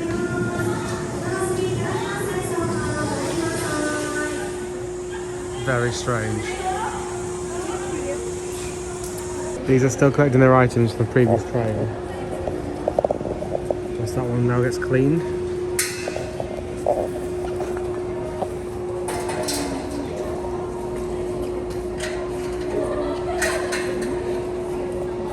This would make a nice little area to get some off-ride, wouldn't it? Much better than what you can get in Florida. However, I'm not going to spend 10 to 15 minutes waiting here for that.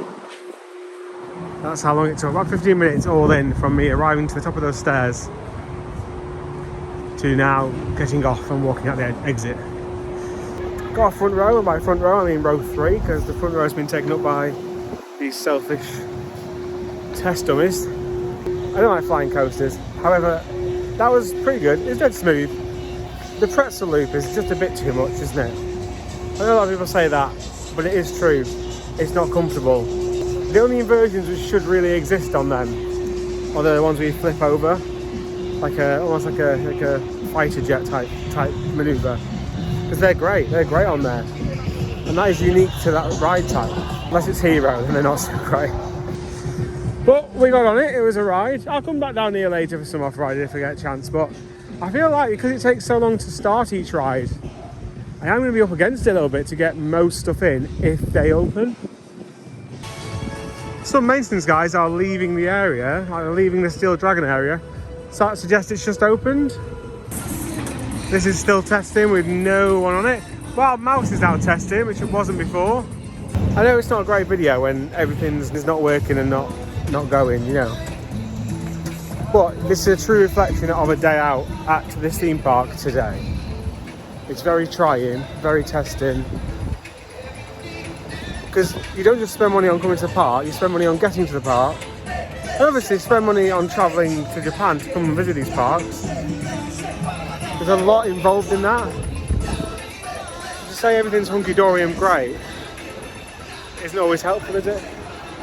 There's now no queue for this. Oh, I'm pretty sure the train's back in the garage. The second train, which is on the right, has been put back in the garage. A few test runs and that's it. Yeah, all the staff have come down here now, I think, and they've got all the bags, they're going home. There's no rain now, so if you keep running it, it'll dry the rails, but oh well. Let's go and see what else we can do. This is the thing, the RMC was open, I could join that queue, but I don't trust that it won't just close again. Like I'd say it's almost sunny now. In fact, look, there's blue sky behind me. Unless they send them off to go and have lunch and they'll come back after lunch maybe, but the fact they put the train away isn't a good sign, is it? What is going on here now? Why is the Starflight closed? It's parked about a third of the way up. Bear in mind, the park opened at 9:30. It's now 12:30, that's 3 hours later. Wild Mouse is still closed. Both sides have been running though. I've seen both sides running, which is insane for how busy it is. Okay, so I don't know if I recorded that announcement just then. In fact, I definitely didn't, because I was getting it to go through Google Translate. That announcement that went off was, like I kind of guessed earlier, it was to tell you that rides have been suspended due to weather, but now they have resumed again. Please take advantage of it, it said. I mean, I will take advantage of it when something's open. There's people on it! There's people on it! Right, fantastic. I just literally, that's the first train that's gone around with people on it. There was only 6 rows loaded though. Is that a control because it's too fast in the rain type situation? Yeah, definitely the first half of the train is full, the second half isn't. I imagine that is... There was more than a train's worth here, so that seems very specifically done, if that makes sense. Right, I cannot wait to get on this. Let's go and give it a go. General boarding gate. Oh no, to be fair, it's all right. It looks... It's just these people, and it's up the steps. So I take a few trains, but it's open, and I can't do anything else really, can I? So I don't understand what this means, but it's something to do with you get given a band. Oh, to be fair, I don't think the queue is that big at all, actually. And this is just a locker area, because this is the queue. Which is probably, what, about 6 or 7 trains? Probably, to be fair, it is 5 minutes a train, so actually, probably about a half an hour queue there. If this was full, this would be 6 to 8 months, I think. So like I said before about this whole floor being a queue line, and I was worried about that. It's actually not a queue line whatsoever, so it's basically go up the stairs is the queue. So you come in here to collect and drop off your stuff. There's even an umbrella, a lockable umbrella thing. You ever see one of them before? I've seen them a few times over here. And the wristband you give back when you get to the top of the stairs. It stops because you come into the same area when you exit as when you entrance. It means you can't cheat the system and start going around for several goers, if that makes sense.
Let's very quickly talk about the Kuge. That was great. It was probably coaster-wise my favourite of the trip. I've not really done many massive thrill coasters. We had some at Fuji-Q, which were good, but that, like, RMC are the king. And also that was pretty comfortable. The airtime wasn't Aries Force 1 where it's insane and you break your legs in a good way. It was very comfortable and it was just very solid. And I had no idea about the layout. I hadn't watched the POV of it on purpose, which is quite rare these days. So I just absolutely loved that. The queue line that you saw of like 2 ups and downs, probably about 40 minutes, because again, they take every ounce of fun out of trying to ride a roller coaster. You get the whole metal detection through the lockers type thing, and then you get a minute and a half. I counted because I thought, that's taking a long time. I'll count now when I sit there. It took a minute and a half for us to go through every single different run, and they come in, they got these massive coasters. I wish I could show you because it's hilarious. These huge, like, snap frames, but like A1 size that they walk down the platform with. It's so odd. Because what is odd is, like, you then, the flip side of that is 2 seconds later you're zooming through barrel rolls, massive airtime. It's just the juxtaposition of that is a bit odd. So this is an electric coaster which has no train on the track. So I'm guessing that's not going to be open today. By the way, there was no registered closures on the website. They have a section for it, and I checked it and there was nothing. It was like, what's that noise? Oh, there's a coaster over here. And it's going round, so let's go on it. Oh, it's same as Treetops, I think. But we'll go on it. Do you remember when Blackpool Pleasure Beach used to have one of these? It was a caterpillar. Or am I making that up? For Nickelodeon Land. Oh my god, the eyes moving, they're terrifying. That's literally terrifying. Yeah, they do tend to suck all the fun out of going on any ride or coaster. Which is, a shame. Because some of the roller coasters over here are banging. This is called, wait for it, hold on.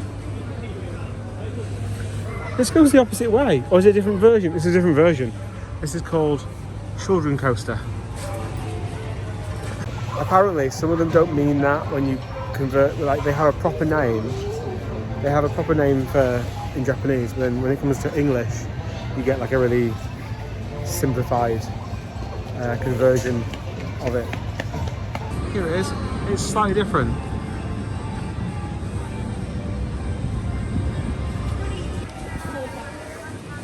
Well, that was weird. Only I was asked to put my smartphone in a basket, which is fine, but no one else was asked on the ride. Very odd. Let's carry on with a little bit of a walk.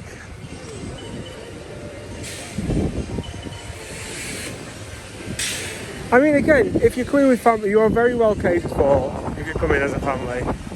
There's a lot to do here.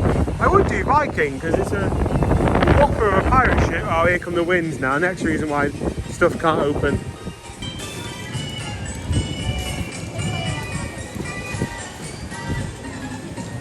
They've even got a Thomas the Tank Engine. Can you see that? Adults are allowed on, amazingly. I wonder if that's licensed. Oh, another sign's just come out. Another sign. This one's literally just been put out. Undecided. The attraction was suspended. Resumption of time below, and now it's undecided. Oh my god. Oh, some people on that? Yes, there is. Right. It is very much a lucky dip. I'm going to go on it whilst it's there. I like a good shuttle loop. I imagine this is not got LSMs. I'll get a drink en route, I think. The one in Hollywood, Belgium, Hollywood, Belgium, has been absolutely ruined by the LSM stuff on it, sadly. It's quite nice in the trees, jet coaster. It just really surprised me. There's a nice little straight bit of track there. There you go, look at that. Straight track is a crime. There's a t-shirt. it is a good job that the park isn't very big, because I must have done about 8 laps of it so far to get on stuff when I see it open. Looks like there's not many people waiting. In fact, I'm going to hurry up because otherwise it's a 10-minute wait. The shuttle loop. I think this is the ticket price if you go just once on it, the 1,000 yen. Right, here we go. You heard about that thing where Apple Watches have started calling the police because people are riding roller coasters? Because roller coasters essentially represent a car crash, essentially. You're going fast, going left, right, and you come to a sudden stop. There's this thing about the Apple Watches and iPhones calling the police and stuff. I can 100% guarantee if that was a feature that I had activated on my phone, the brakes on this, I don't mean the brakes to slow you down, that's fine. It's as you're coming, you've slowed down, and literally, it's like you crash into something in order to stop. And there's nowhere I can actually get a good shot of it, maybe. I don't know, like that down here, maybe, I don't know. It's going to be 20 minutes before it's on the next train anyway. Because even when there's people like half a train there, they wait for a bit. Also, as soon as I sat down, Vikings started to go. So I don't know whether it's just another one that's just testing all day rather than actually being activated. Look at how small this cup is. Also, I don't know what's in it, but it's not Coke Zero. I asked Coke Zero and she repeated Coke Zero back to me, but it's definitely not Coke Zero.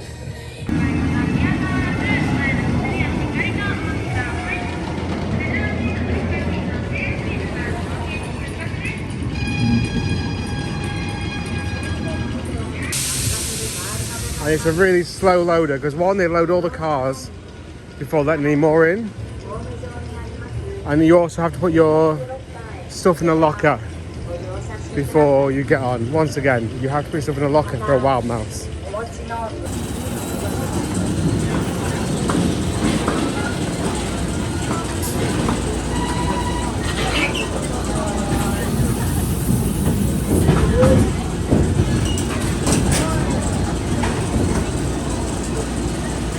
Now we have the most bonkers system going.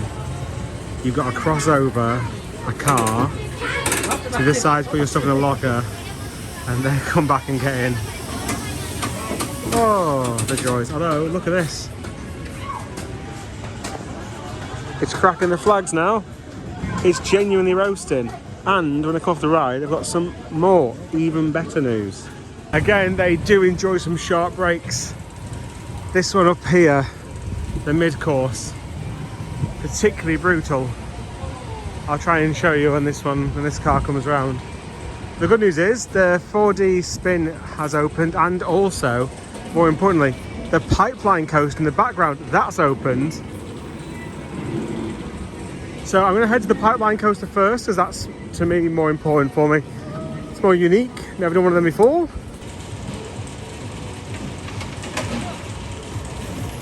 That's the next car after mine. And I've walked around the back of it, you know what I mean? That's how slow we're talking. Yeah, I definitely saw it testing. I don't know if it's actually open, the pipeline coaster. This has definitely got people on it. Place beside that, Steel Dragon, it's very iconic, the Steel Dragon 2000. That looks like a long queue, but actually they are pumping the trains out. On anything which is like a continuous load, you know, like lots of little trains. They do tend to, even that Wild Mouse, it wasn't insanely bad. It was bad, but not insanely bad. They do tend to get them out reasonably quickly. That sign said, currently closed due to strong winds. But there's no staff over here anymore. And this morning it was closed due to it running too fast because of the rain. So it can't operate in rain, it can't operate in wind. That's not this side, I've got my hopes up then.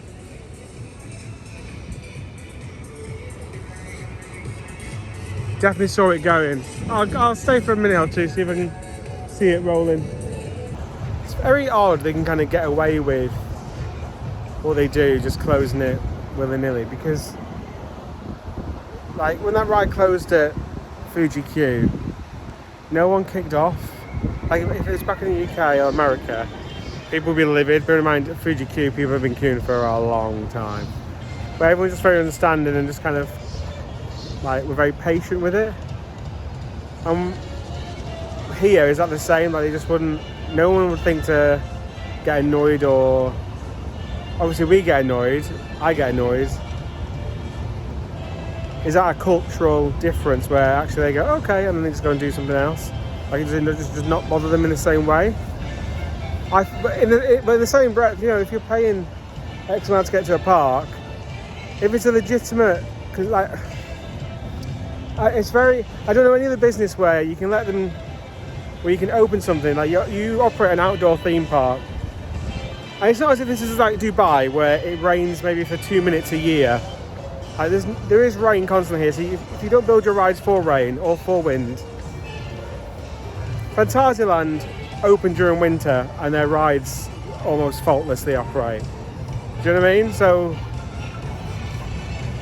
that's what winds me up about the whole, oh, it's rain, it can't operate. Really, like, does get to me quite a lot. Anyway, who knows? I will be staying to death because it's 2 o'clock now. It's only 2.5 hours, so I will stick around in the park.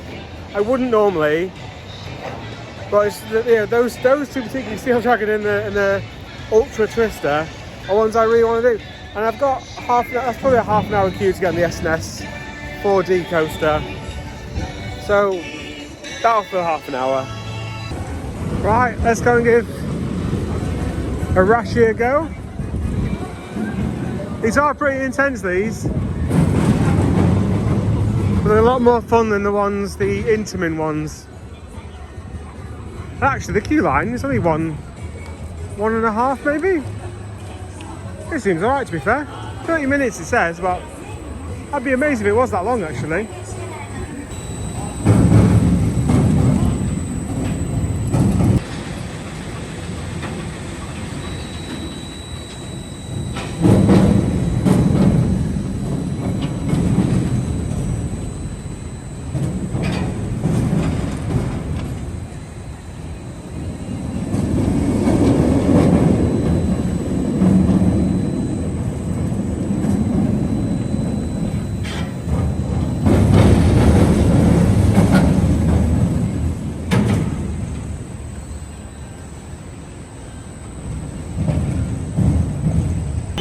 Okay, so here's a new one.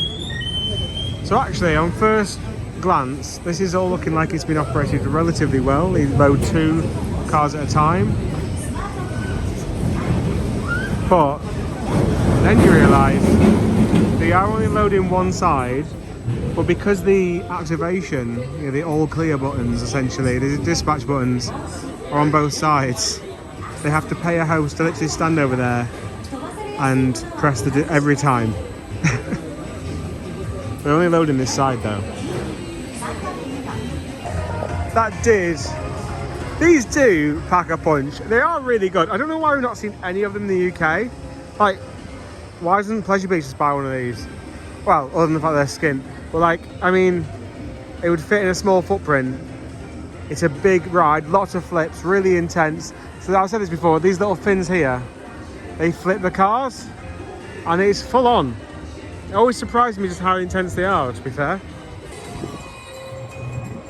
Oh, this makes me so happy. And there's no one over here, so I don't think anyone knows it's opened. By the way, it's like 20 to 3 now and it closes at 4:30. Oh, this has made me so happy. This has made up for Steel Dragon not opening again. I'll be able to get on this. Off-ride, I'm going to struggle with because there's no one in this side of the park. I can't film it. Look how long these toboggan runs are. It's a shame that's not open. Right, well, let's get on the Ultra Twister. I can't believe it's open. Oh, that's made me very happy. It's annoying because, like, if it was just a wild mouse that I still had left to do, I probably wouldn't come back, but because it's Steel Dragon 2, I will have to come back and do that at some point, won't I? Like I said to you earlier, I'm watching so many documentaries on this type of coaster on the Discovery Channel back in the day. Right, I'll see when we get off. Oh, that's put a big smile on my face, getting to do that.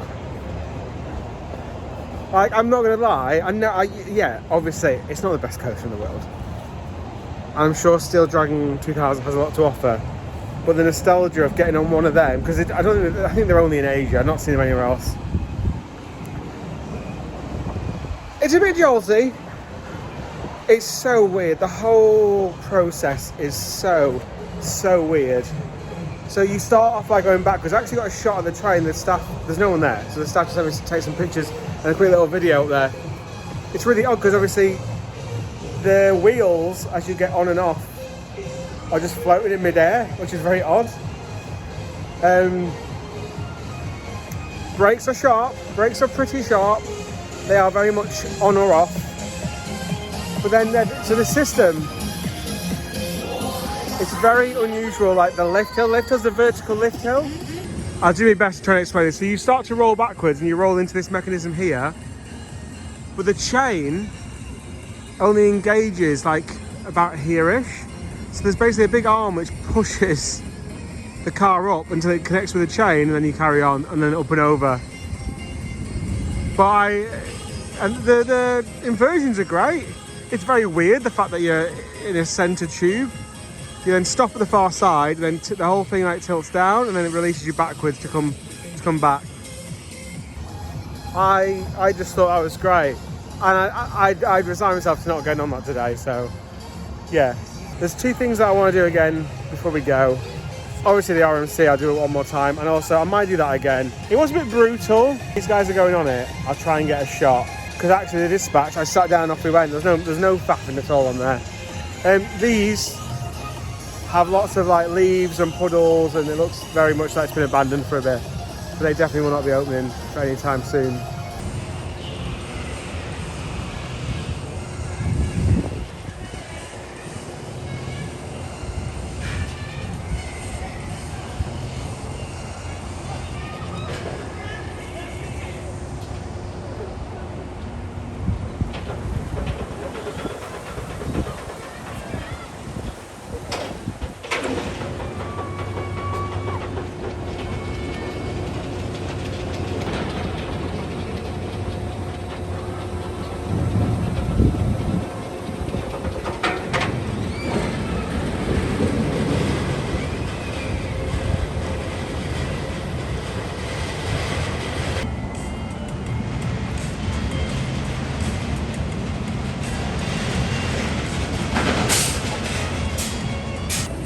Coaster wise, I have actually done everything except for Steel Dragon, one side of the Wild Mouse, which probably won't open today, even though it was open. It wasn't open, but it was testing earlier.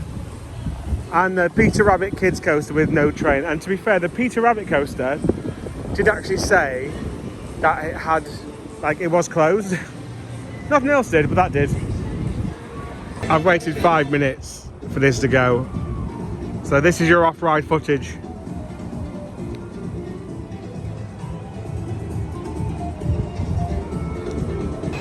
Okay, so whilst I was waiting for that off-ride, they just did an announcement to say that the Moby Dick coaster, which is what the RMC is called, is closing at 3:30. So it's the only thing I really want to do again. It is 3:15 now. So in the places where they only do local language announcements, I've very quickly opened up Google Translate on my phone. Just done the dictation thing, and it picks up the announcement fine and converts it. Incredibly useful, that. It's got a little bit higher now, the Viking, but still, for how big it is, it's a bit pants really, isn't it? To be fair, it's just saying 30 minutes. Which means it shouldn't be shutting in 10 minutes. Oh, what? There's no queue. There's literally no queue. And they're closing it an hour early. That's a 10-minute queue if it's on the stairs. Look at the hair. I mean, it's never great, but that's all over the place. Oh dear.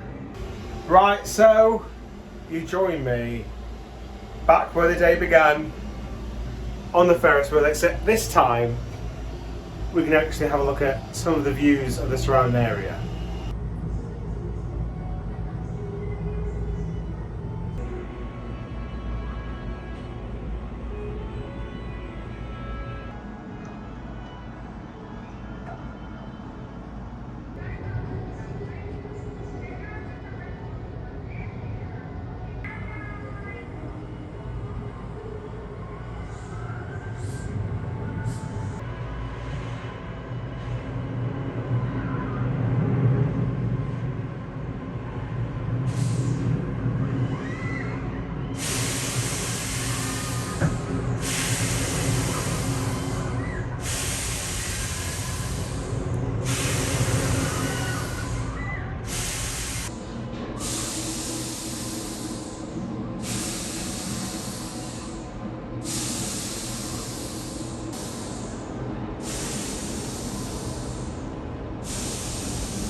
Oh.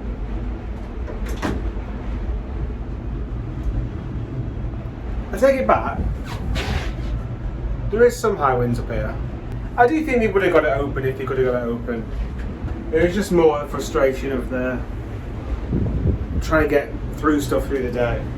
So that's it. I'm going to end the video on the Ferris wheel. Everything's going to be closed now. I'm going to go back to the hotel, pick my bag, go to Osaka. If you haven't already, we've been to Disneyland, DisneySea, Shanghai and Tokyo. Happy Valley, we've been to all sorts of places, all in one massive big Asia playlist on the channel.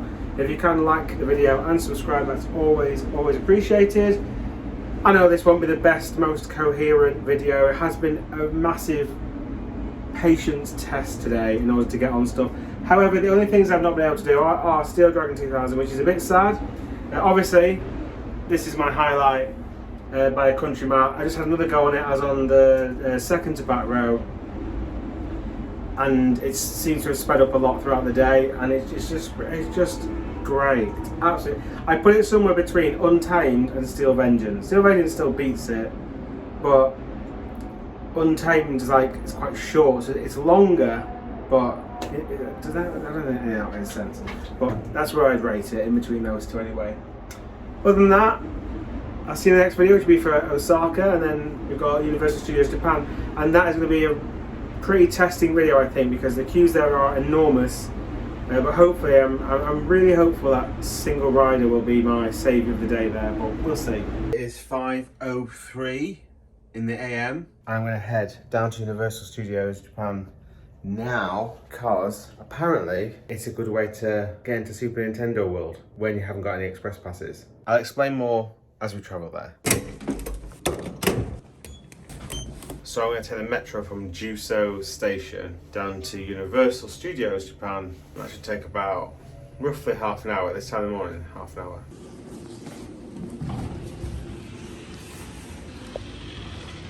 Now, if you've normally seen my videos, you know that I just kind of film my day out and just try and give a true reflection on what a day out at a park is like. However, when I came to booking this trip, I encountered problems with and planning and all that sort of stuff with this park in particular.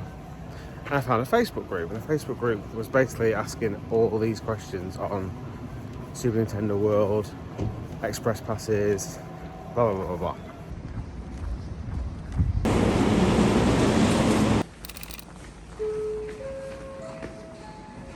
So currently you need a timed entry ticket to enter Super Nintendo World.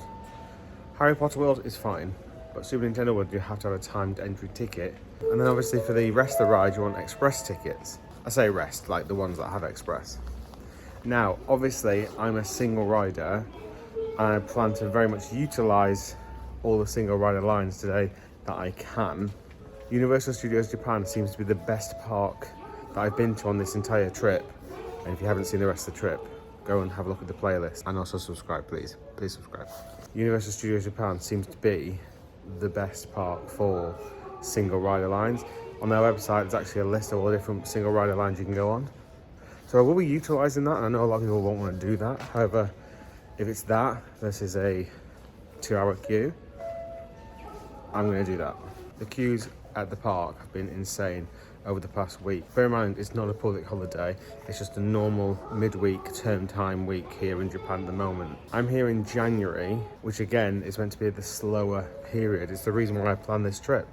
But queues, particularly for stuff like the Harry Potter stuff, Flight of the Hippogriff, which is just a small family coaster, that's been getting 90-minute queues pretty much every day. And that doesn't have a single rider queue, I don't think.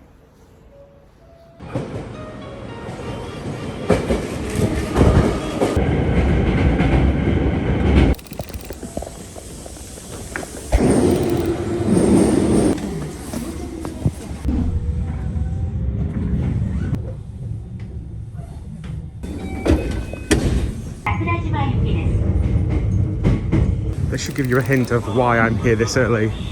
Look how busy it is with people. It's 10 to 6. And as a regular theme park goer, you're thinking, well, these people can't be here for the park. It's 6 o'clock and the park opens at 9:30. wrong on so many counts.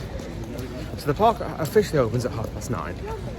However, they've been known to just open the park early because the crowds probably become a bit too intense at the entrance. And the time varies every day, apparently. In the last few days, it's been around the 8 a.m, 8:15 mark. Now, the reason why that's important is, once you're through the ticket barrier, you can then request a return time for Super Nintendo World. But they only kick in from the official opening time of 9:30. So you can actually, if you're in quite early, just walk into Super Nintendo World until it's full, the first time it's full. After that, you then need a time. So our plan was to get here early, run there, and I will be running. Whilst I'm running, I am going to also try and get a get a time, a return time. If I get a return time, I'll stop running and I'll go into a couple of other rides to get them done early. If I don't, I'll go straight into Super Mario World and try and get on the 2 rides that are there. Yoshi's Little Dark Ride has no single rider queue, so I might duck into that one first, because most people will go for Koopa's Challenge, the bigger one, because Koopa's Challenge has a single rider, so I can hopefully then come out of the Yoshi one and then go to Koopa's Challenge. It's so weird. Last time I arrived, I think about this early, was Star Wars Galaxy's Edge. They were open at 6:30 in the morning because I think they thought it was going to be really busy when it first opened for the extra magic hours, and it was dead. We'd done the park by midday and went home. So that's my first tip. It's not a great tip, you know, it's not a cushy one. But you've seen how busy it is. I brought a sandwich last night. I bought some snacks this morning. So I've got probably about 2 hours to wait. It's very unlike me. I'm not normally this way inclined to do this. But it's the last park of the trip. I want to give myself a fighting chance of seeing Super Mario World. It's the one I wanted to see. But you can see it's all open. It's not as if it's closed. And it's going to stop us at these the actual ticket barriers, I think. So I imagine once this becomes full, is when they'll buckle and start letting people in. It's just crazy that this is every day. This is I know it's my little. If you follow the channel for a while, you know it's my little catchphrase. I say every day they come in. Look, the staff here. People sat down and waiting, but you know what the joy is about this. The absolute joy. Oh no, guys, you made a mistake there. Get your tickets online. I'll talk about tickets in a minute. Good morning. Good morning. Wait, just anywhere? Yeah. Okay. We're going to go around the far side because most people will go here, I think.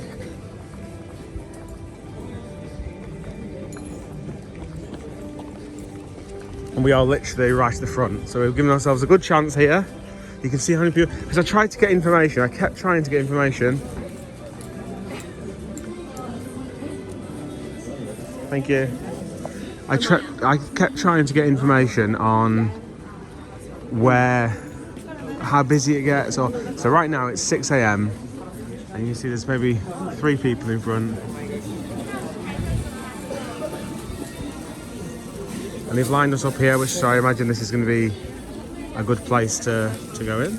Okay, I've moved over. I've come to the farthest right and I've got one person in front of me. It's 6:10 in the morning. Right, I'm going to hunker down in a minute, so you'll get the nice bit of it, just flicking over to 2 hours later, or whatever time they open. I've been promoted. So you can use the official Universal Studios Japan app, and then when you try and buy tickets, it sends you to a website, which is like a third-party website, like an official third-party website. That's how I bought tickets. I had no problems buying the tickets through there. A lot of people do have problems there. They can't get it to work for whatever reason. There's also Klook. Now Klook, I've used Klook. I have used that for Disneyland Shanghai, Fuji-Q Highland. I've used that a few times whilst I've been over here. No problems. I've had no problems with it. But other people in the Facebook groups have said they have had problems trying to load in the QR codes to the actual into the Universal Studios Japan app to kind of use use through the day. So for example, when I got my ticket through the Universal Studios Japan app, I then immediately tried to take that QR code and upload it to the app and register it to me for the day, because it has to be part of the app to make the reservations, the time, you know, the time requests to enter the areas, all that sort of stuff. But it wasn't working, so obviously I was starting to panic. It takes 2 days, they said. I messaged them on an email, and to be fair, they got back to me very quickly. They said it can take 1 to 2 days for the QR system to update itself to allow it in the app. So luckily, I booked my tickets a few days in advance.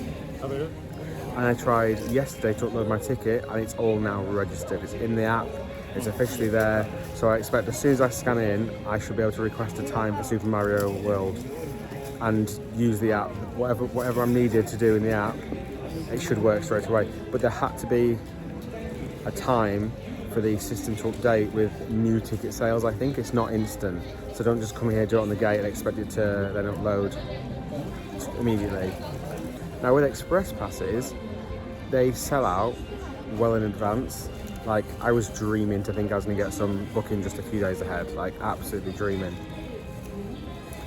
And they release them in clumps. So like a few days ago, today is January the 21st, a few days ago they released up until like March 27th or something like that. So they kind of come in like clumps. So you need to be, if you're planning your trip in advance, like let's say you come in August, you need to keep on checking the website for when they release them in these batches. They cost a lot more than the actual park tickets, but like I said, the queues here are often 2 hours across the board. Right, I'm gonna have some breakfast. And I shall see you at whatever time they open. Now, 9:30 is when they said they're going to open. Let's see what time it actually is. It's now 6 AM and it's freezing. You can't see this. Right, go see it over there. Can you see it? No, hold on. One, that train looks amazing. You can't see it. See the lights on it. It's testing at 6 AM. Was that going backwards? I'm sure that is a B&M ride. I'm sure it was going backwards. Let me do some research in RCDB. I appreciate the title of this might have drawn viewers who don't normally watch my channel, because it's a question that's commonly asked. If you can subscribe, or at the very least just press the like button on the video, that'd be very much appreciated. If you can subscribe, because also I've done a whole trip across China, Shanghai, not across China, but Shanghai and Tokyo. Done lots of theme parks, lots and lots of stuff, sightseeing stuff, all that sort of stuff. There's a massive playlist on the channel. There's my little pitch that if you can, please subscribe, particularly if you found it helpful, like these tips and what it's like. Because also, right now, I don't know if I'm going to have a good day or not. I might have an atrocious day and say, don't you dare come here. It will be testing today, it will be testing. But anyway, please subscribe was the message that I wanted to give you there. Another train's just gone over, and that train's going forwards. So does one train go forwards and one train go backwards?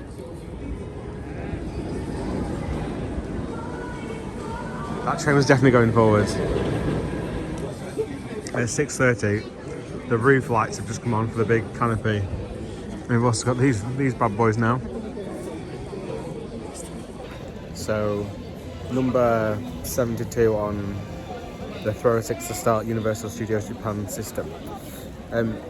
On the app, I've registered my QR code like I've already said by uploading my ticket. So basically I take a screenshot of the ticket or download the ticket and upload it, and it just detects what the QR code is. You don't have to actually give the actual QR code to it. So obviously a lot of time I actually just scan a QR code and the QR code is on your phone, so this is the point. So you just upload the document. However, I expected then the app, I could just use that as my ticket, but I can't find my ticket in the app at all, in like a Disney type way. So Disney Shanghai, I'll use my phone with a QR code to scan into stuff. Can't find it on the app at all, so I still need to go into my emails and download the voucher, and I think scan that in, and I'm hoping that then unlocks the app and unlocks the waiting time. I have no idea. I can see my pass is registered, but if I tap it, it just says, would you like to remove it? And that is it. For reference, this is 6:30. It's not too bad, to be fair. It's a little bit worse on the left side, but it's not bad by a long stretch there. I think if you're committed, you're going to come early, and there'll be a little bit of a lull before maybe the big wave around 7, half 7. So this is what 7 a.m. looks like.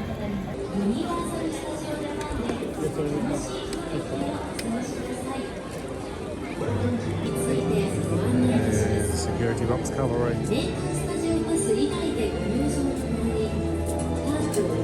Okay, at 10 past 7.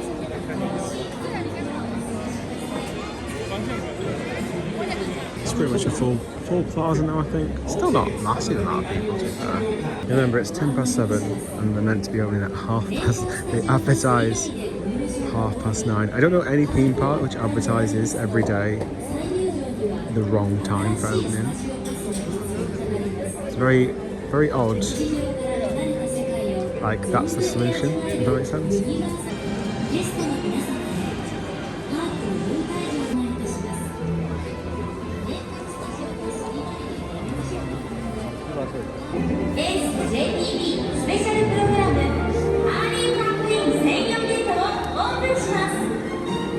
Good morning, everyone. We are pleased to invite our guests from JTB to enjoy special early admission to the park.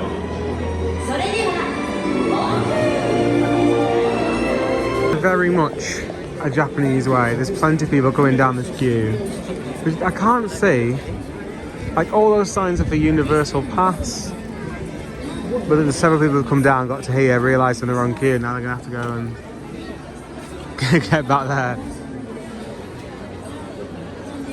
Oh, my heart just got out to them a little bit because, like I said, I could have been in that queue not knowing.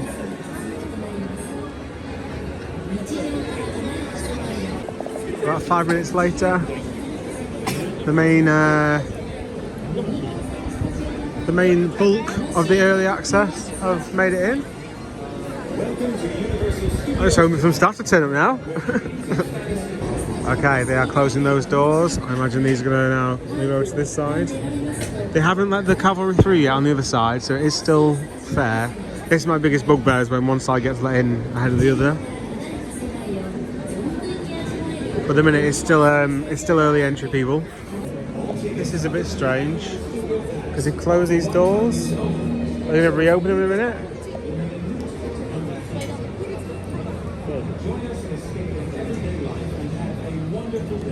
It's a bit, I don't understand what's going on here now. The rope that was next to me is no longer there. Oh. That's quite good. How well controlled that is. There's no mad rush. And the good thing is, if you look at the other side, it's now stopped. Which again just satisfy my needy. Although all the staff have disappeared. Are they all going to come out again and have another wave? We have team members, and there's Nami behind as well. Does this mean our please walk cavalry are going to walk out again? It's very grand, to be fair, if not very long-winded.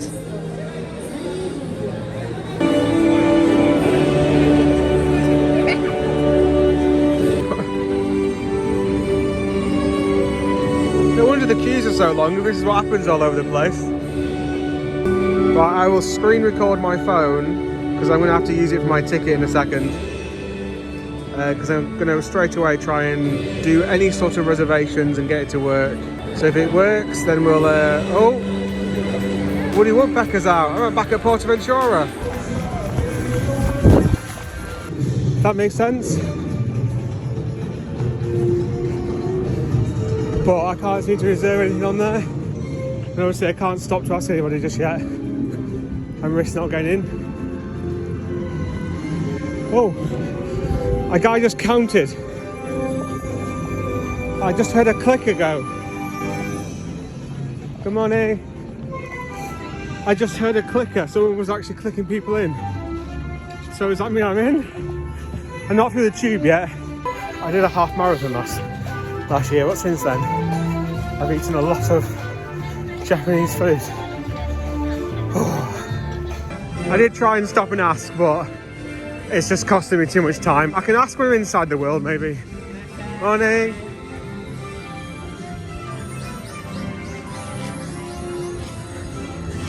But look at this. We're actually going in, we're getting in.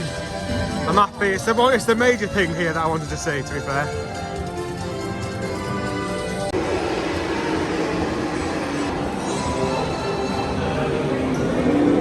That is a good way to enter a land, isn't it? Right, I'm in. Yoshi looks like it's got no queue whatsoever. Do I go and get on that first? There's loads of empty cars going. I might do, you know. I haven't got a power, the band or anything. I'm not really interested in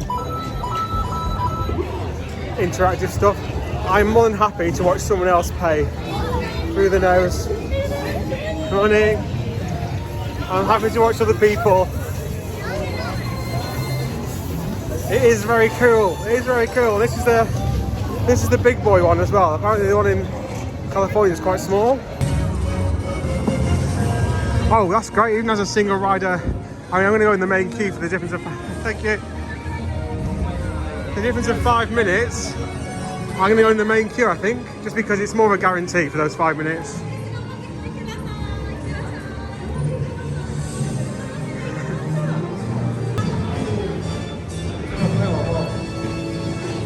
Oh, this is N64. Just want to jump into one of these paintings. My childhood was pretty much the N64. Once it's stopped in the queue, I'll have another look on the app, see if I can get anything to work. I was trying to get my point across about the fact that has it gone live yet? But I was struggling a little bit to get that point across to the staff. Toad. Toad's my fave.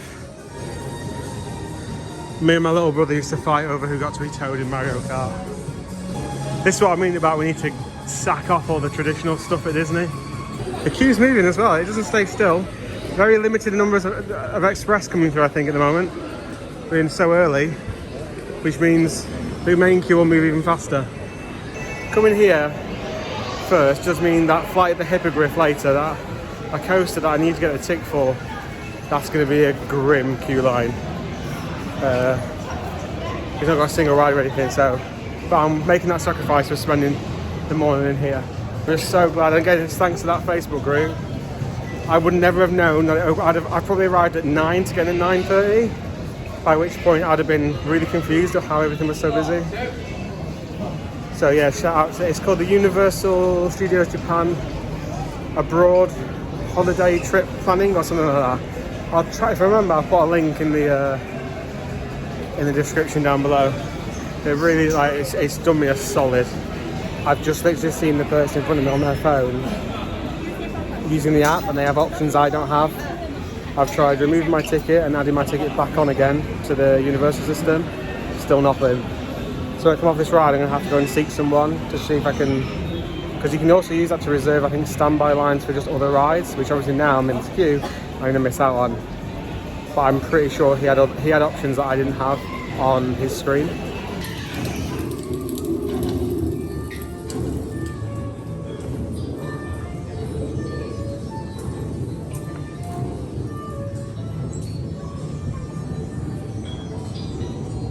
This is an amazing queue line, and also we are shifting. I haven't stopped actually walking. Actually, come to think of it, I've been playing around on my phone for a minute, trying to get the app to work. I mean, it's obviously I go to a lot of themed areas. Harry Potter. I'm not really interested in Harry Potter in the sense of I don't enjoy Harry Potter very much. Obviously, Star Wars and the Disney stuff, and all the Disney stuff is all like, you know, Snow White and all that sort of stuff. But this is 100% hitting all the nostalgia stuff. Thank you. Oh wow, look at this. Thank you. Oh my god, what's going on here? Right. How do I even put these on? So these are, it's like augmented reality. So it's half real, half not. Wow, the graphics are very old. Oh, those graphics are quite good, but it's gonna mess my hair up. But Oh, there we go, there we go, there we go. Oh, it's a bit tight.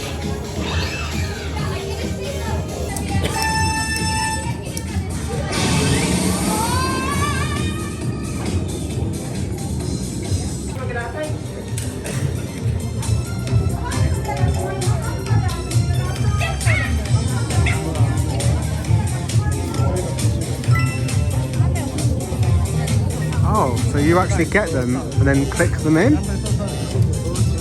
That seems like an odd decision to give the general public to do just before they're getting onto a ride. They can barely get onto the ride most days.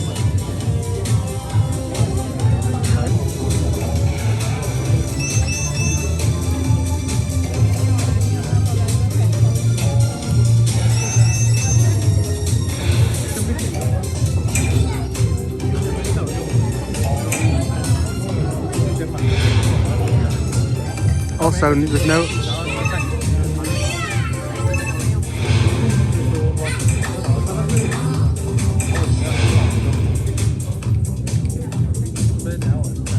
Luke to aim.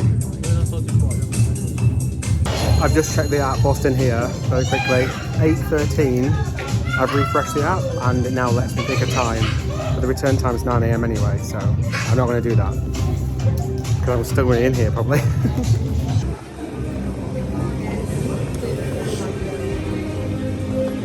Also, just sheer scale of this indoor queue line, let alone the actual ride. Don't know how long the ride's gonna be. I have watched the POV, but I was told that it's very much one you need to do to really like understand, like, if that makes sense, because of the whole augmented reality stuff. Number 4, this one. Oh my god.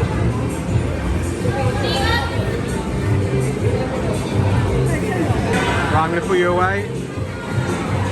I'll see you when I get off.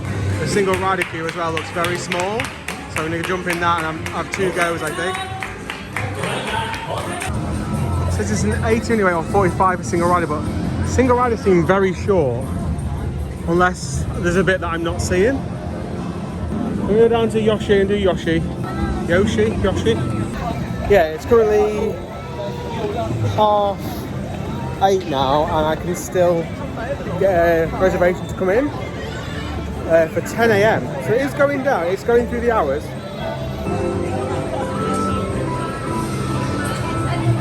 It says 40 minutes. Hi. Hi. It's 40 minutes, but I'm going to have to do it just because, again, it's got to do everything over here. It looks like it's possible to reserve just normal rides, but then that hasn't updated yet to allow for that. So maybe they only do that on certain days, but it's just not obvious. I'd quite like to come back in at night. I have this thing about seeing theme parks at night, like areas. I'd like to come back here at night. So I'm going to try my best to try and wait and get another entry pass for about, I don't know, 5 o'clock. Sunset's about 5 o'clock at the minute, or 4:30. Not particularly to go on the ride again, but I'll talk about more about the ride when I come off this one. I'll talk about them both together. So on the app, there's 3 different types. There's the area reserve, which is what for Super Nintendo World. There's reserve and ride, which I can make selections for. That's mostly for the kids area. In fact, there's 4 rides in the kids area, right, really small rides. And there's a middle one called Standby for Attraction Reservations, and that's the one where nothing has gone live at all. I've checked the USJ website. It gives me instructions on how to reserve stuff on there, but again, does that only go live at 9:30 and the park's meant to open? Because again, the park is not meant to open for another hour, and you already can reserve. And I'd be amazed if it lasted for an hour. You already can reserve up to 11 AM now on the app. So it's already up to 11 AM and it's 8:30. Look at that glamorous queue line. Look how far that goes. That literally goes to a different time zone. Glad I'm not waiting in that. I've literally just learned. I thought Spider-Man's got a very long queue for first thing. and it's the final day today. It's actually closing today, so that's probably drawn a lot of people over to that, which isn't a bad thing because I've been on Spider-Man several times elsewhere. So if I don't get on that today, it's not the end of the world, because I imagine that queue will only get bigger towards the end of the day. So 8:45, and the timed entry is now at 2 p.m. That's the latest time you can book for. Just one, yeah. Thank you.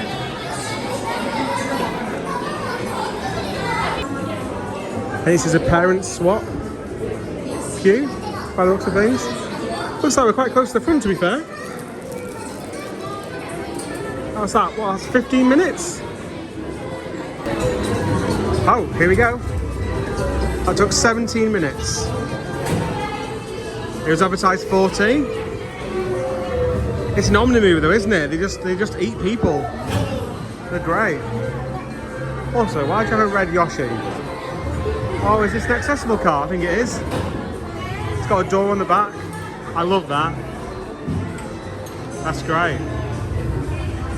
Very odd choice that they just went for 2 seats per thing. It's nice, but like, at least put 4 in there.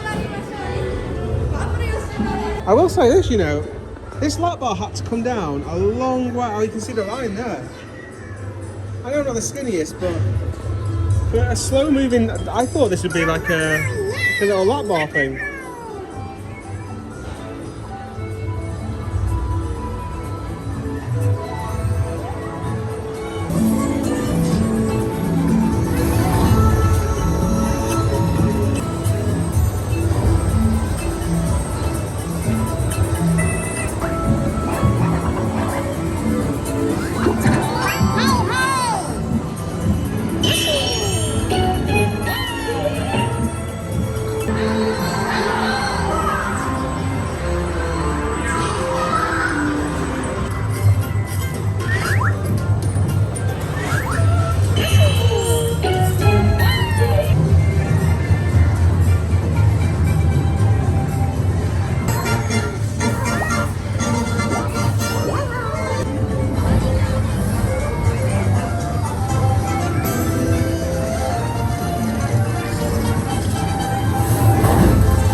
Right, Yoshi's done it. Yoshi's very, very small. I did like a short ride. I'm going to have a quick look around. We're not going to spend too long in here, because obviously I want to get on some other stuff before the main drag come in. But it is by far, probably, for me personally, this is better than Star Wars. Like, yes, it's nowhere near as immersive. Of course, it's not. But the nostalgia for me, Star Wars means nothing to me. I don't particularly like Star Wars. Just standing here and looking at this view, looking up. I mean, look at the movement you have. You've got the shell there at the top. This isn't, I mean, this is showing about the scrim there. I mean, why is this not open? Anything will make a killing down here. Regarding Mario Kart, Cooper's Challenge, I mean the shop is heaving. It's very clever. It's the best, like having that augmented reality and everyone's playing their own game. That's very clever. However, if I've got a steering wheel and I'm turning left and right and I'm not moving left and right, that feels a bit odd. I just think it'd been better as a dark ride without the glasses are very clever. To put on, they're actually magnetic, so they just like kind of clip on. They're pretty good actually. But yeah, the theme in there. Next time I go on it, I'd take off my glasses and just see the dark ride elements. I think I was just button mashing, just pressing anything. It's quite, again, it does track, like with a shoot over there, it will shoot, but I didn't understand why I was doing that. You're moving at incredibly slow pace. My favourite bit was the Rainbow Road bit. That was a great bit, I really like that. And again, it's mostly nostalgia. That's what you're paying for. To be taken back into a world of nostalgia. It's busy in here, it's not overcrowded. But when Donkey Kong opens, which I think is through a big gate through there, there's a few people guarding it at the minute. when that opens, it'll add a little bit of capacity, granted, but it's going to make it heaving, surely. Because that new roller coaster looks absolutely brilliant. They're currently building it in Florida at the moment. It looks brilliant. The idea behind it's brilliant.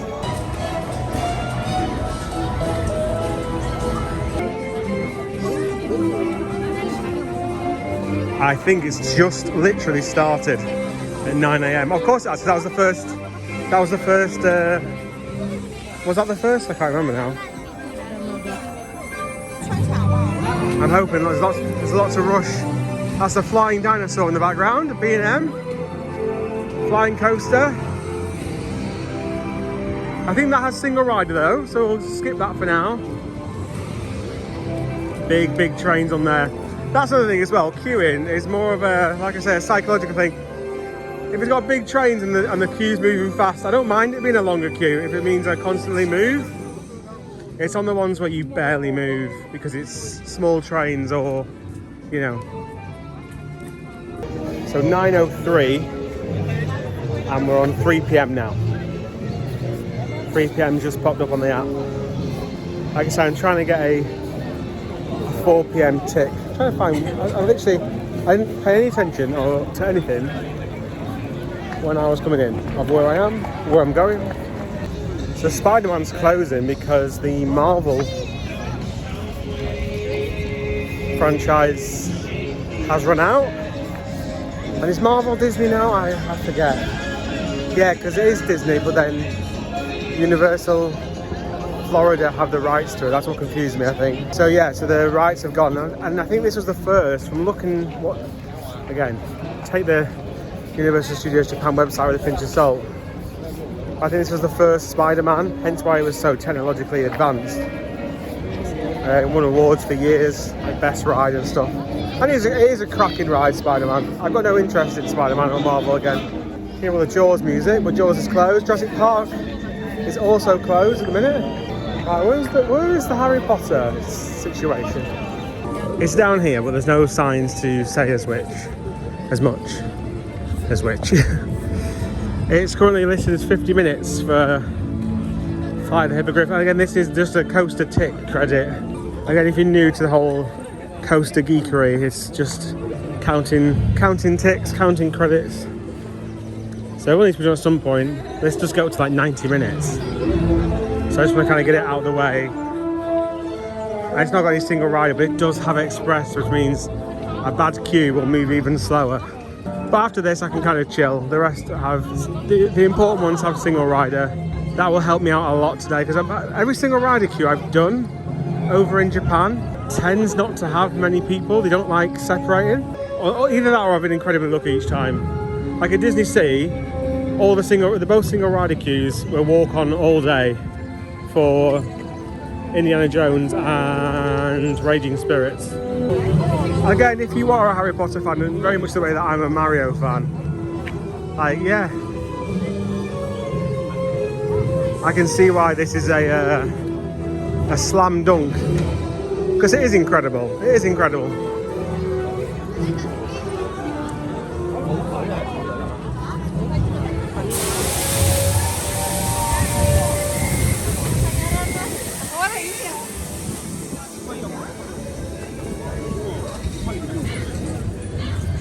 No motorbikes here. I always find that really weird when it's the same area, and yeah, it's just missing. It's just literally just missing a chunk.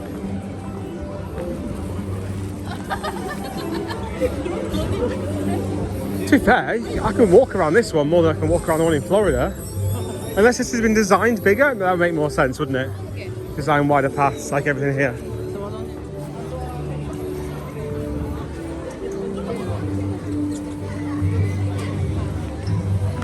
Right, let's get on this. Enjoy the way. I can't even see any trains going around. Come on, no, there's trains out. Oh, that's not very good, is it? Can you see the back of the building there? Oh, that's pretty ugly. Oh, that's, I don't know whether it's some trees are missing or something. That looks pretty ugly. I mean, the rest of it's pretty good. Oh, 60 minutes. This is hard. to commit to this for 60 minutes. I've not seen any trains. Don't tell me it's on one train. Right, I'll see you in 60 minutes. This is grim. I just hope it's on 2 trains. If it's on one, it's going to feel about 2 hours. 9:14 and 4 p.m. is just released. However, if you click on 4 p.m, so I just clicked on 3 p.m. to test this. If you click on 3 p.m, it gave me the option to do like 3 till 3:30, and then like 3:30 till 4. Then it gave me like 3:50 to 4:40. They're not exact. They're not the ones they actually gave me, but similar.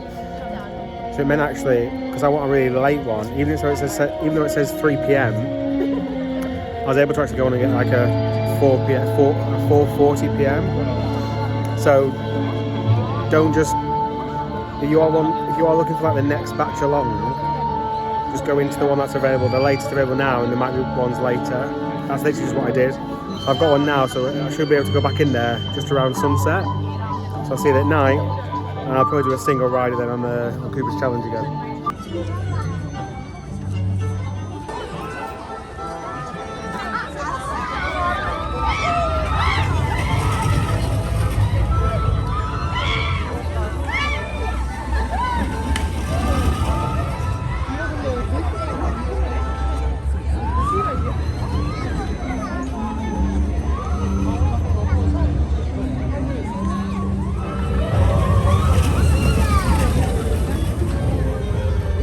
So this gentleman's having the same problem that I'm having. Can you see these little leg defenders on here? The front row doesn't have them. So I've been moved to the front. This guy on the far side, he was also moved to the front. For the same reason. And they've just got someone else there. It's every train. And then they load you here again. Like this is almost every train. And it's all being caused by these little leg defenders, like, because you can't stretch your legs out in order to shovel back into the seat. It's really odd. I don't remember this being an issue on the Florida ones. It took 40 minutes, which is less than advertised, so I can't really argue too much with that. I'm not going to go on Forbidden Journey because I've done that before. I will go on it later if I get time. I'm not too fussed about missing out on it. It's a great ride, I do like it, and it's got a single rider queue, so that's why I can come back to it later. Everything now is 10 a.m. Super Nintendo World doesn't have any more slots to offer. You can join like a standby thing where I think if someone cancels a reservation, you might get it. However, on the Flight of the Hippogriff, that's the harshest restraint I've had in the entire trip. I knew they'd be a bit more harsh over here. One, because they're very keen on safety, even when it means it's just for theatre. But on that one, like I said, I knew I'd have to move seats because everyone there's plenty of people on there moving seats. Mostly, I'll be honest, for people being tall rather than being bigger. However, on that ride, I think it's what they call the ratchet system, so it's like, like the old school clicks, click, click, click, rather than one that's like absolute. I think they're hydraulic. And because it's the ratchet system, the amount of space in between the clicks is huge. So in order for the ride to dispatch, my bar was down, and it was down like a lot to the next, it should have been like a click there.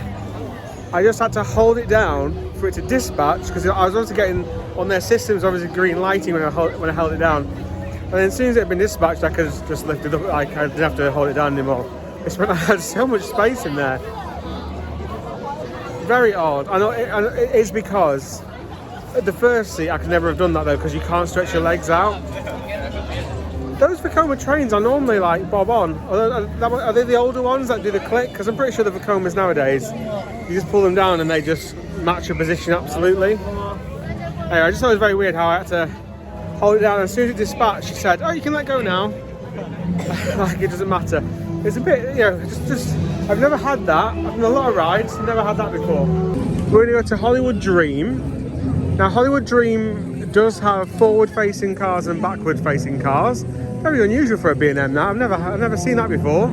So as a single rider, do you just get put on whatever needs it, or can you still select? Because I imagine quite a few people don't want to go backwards. Then the argument will be said, well, don't join the single rider queue then.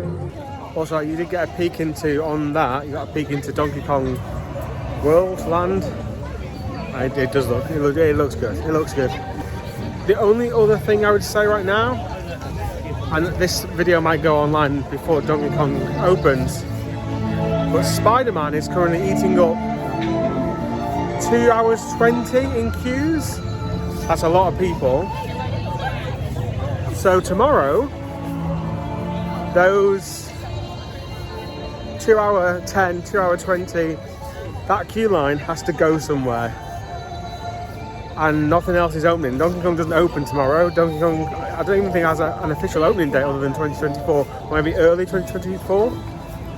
So where are all those people going to go? That's an extra 10, 15 minutes in every single queue, isn't it? So it's just some, you know. And then Donkey Kong opens to get more capacity, but more people want to ride it, so then more people come. So it's, yeah, it's. If I was coming in the next few weeks, I'd be a little bit concerned about that. With Hollywood Dream, I wonder how does it work with regards to how many trains each side? Is it just like one train each side? As in one forwards, one backwards? Because normally something like this in the Universal Park would easily have 3 trains. It's so odd to see a B&M going backwards on the track. Although saying that, I did Swarm back in the day, but to see a whole hyper train facing the wrong way, it's just very odd. It's a very odd thing to see.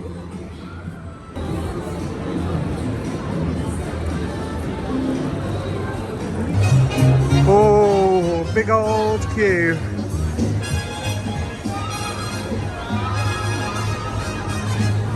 So it's 75 in both queues. Trying to gauge on how many seats we got going.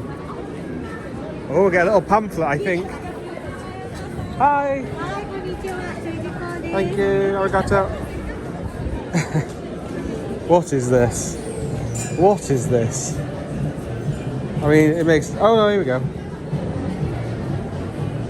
No cameras. This pass is required to ride the attraction. I'm following the terms and conditions. Jesus Christ. Japan, come on, have a bit of fun.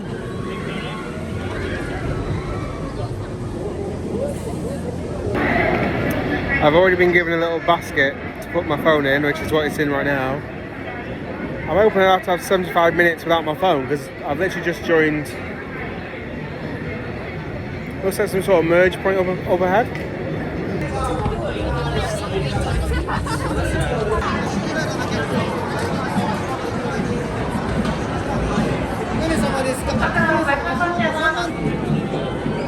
Even though I'm waiting here, I'm not getting on this one. They load them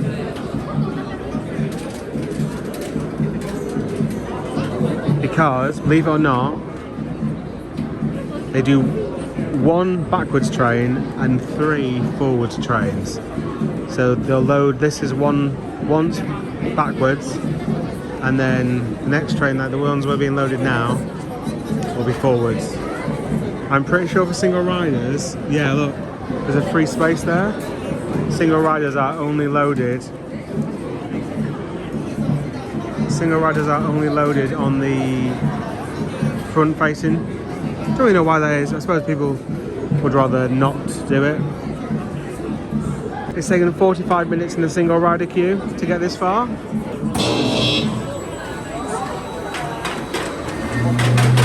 45 versus the 70. Oh, look at all those empty seats. Oh, a crime. Right, I'm gonna get on.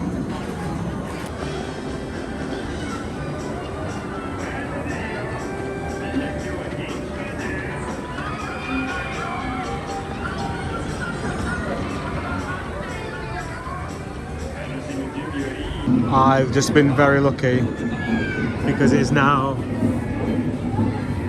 broke down.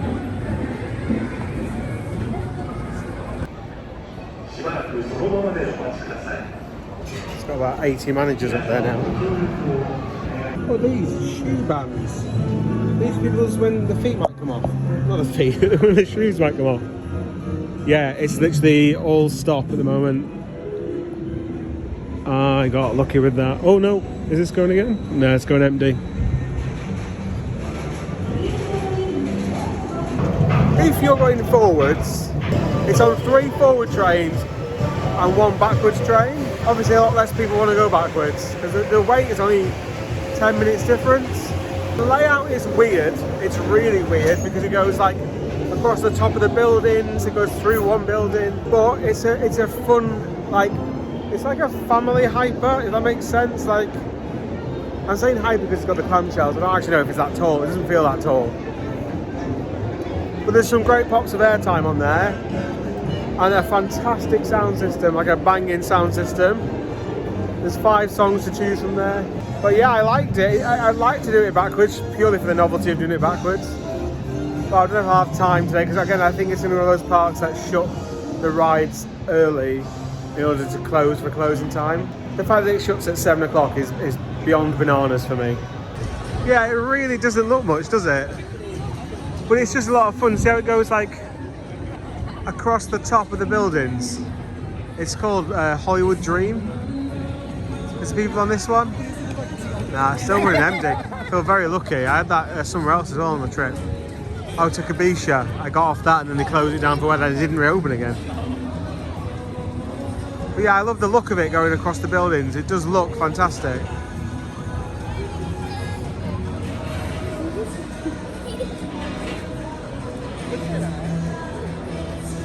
And there are pops of airtime in all of these. Particularly this one going into the mid-course, which you can't see behind the...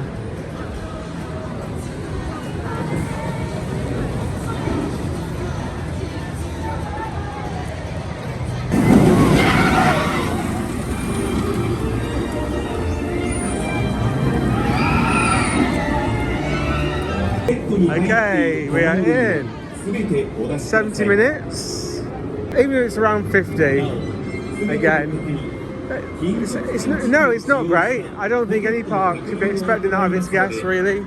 Like, in the future, I'd choose not to come. I just wouldn't visit if the queues were the same again. But that said, they are absolutely kicking the trains out. I have just come into the normal queue rather than the single rider, just because I'd rather be in a queue which is actually moving rather than just stood still. But look at this. I mean, I guess I'm literally, the Sahara Desert just keeps going. Yeah, there's, like I said to you before, about for the sake of 10 minutes advertised difference, the psychological element of just constantly moving is just better, I think, than staying still for 5 minutes at a time.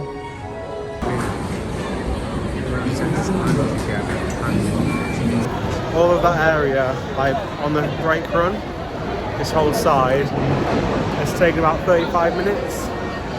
So I think another 5 minutes and I'll be in the locker area. In fact, not even that. There's something about being in the main queue when it just moves and it's just so continuous. It just feels better. About 42 minutes. Right, so I've got given this. They do actually have different sizes, and the guy was like eyeing me up and down. I was wondering why. It's because he'll give you a size which is key to what you've got. Right, in the locker you go.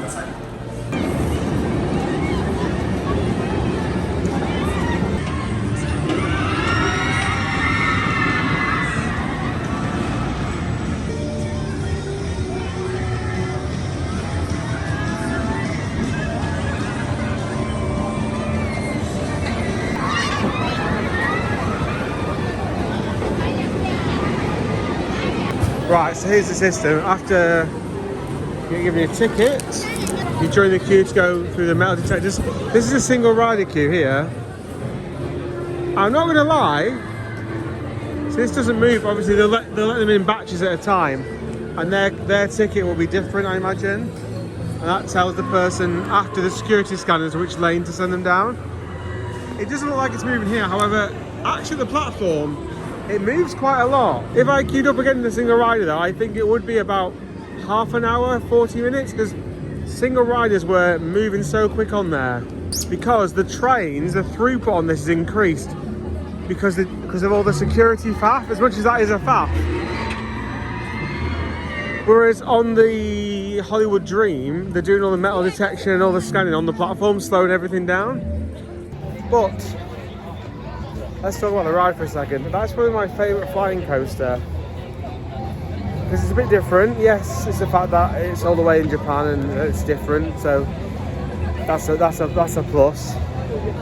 But it's, you got a pretzel loop in there, which is intense. So I say a favourite. I hate flying coasters. It's my least. No, stand up. Stand up is the worst, and then flying coasters are followed by that. And then you've got another bit. No, so you've got the pretzel loop. Before that, you do like an inline twist. Then you go but you carry on twisting, so you go then onto your back, and then that's ridiculously intense as well. But you went over the fire. See the big Jurassic Park sign with the fire. You go over that. I liked it. Also, it's the only one of them where they load from the centre. They don't load from the outside in. So one person can load two sides. It makes so much more sense. When I saw it, I was like, why don't they all do that? Because you literally, as soon as you finish loading one side, you then start loading the other. There's no split off, no two queues. So one queue's moving. It just made so much sense when I saw it. Getting peckish now. I mean, fried chicken with sweet and sour sauce and Chinese corn soup. Sounds like a winner to me. Depends on the queue size. It's only open till 3 o'clock. 3 o'clock.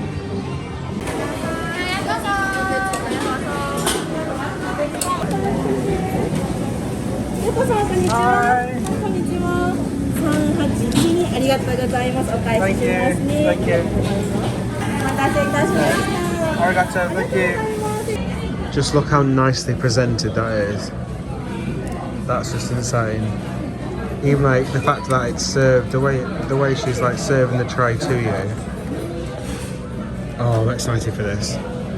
Not massively keen on tofu, but I will try it. But that's the only downside of the meal. I got some soup. Oh, I'm so excited. Okay, so review of the Dragon Pearl. I absolutely loved that, except for the tofu. I wasn't loving that. So the flight at 2, that's in about 40 minutes time. So obviously I can't really join a queue anywhere to get anything before that. I would like to see it. Then at Waterworld's at 3, and I'm not gonna camp out for Waterworld, but I'll head over there just as it's beginning to start, and if I can get in, I'll go in. Then I'll probably come out of that and go to Forbidden Journey and do that. Then I'll go back into Super Nintendo World, probably finish off my day, because I'm not going to spend all day, I don't think. Oh, there's 3 empty seats on that front row. Oh. This is fantastic down here though. I like this. It's a very nice park. It's just, it's very oversubscribed.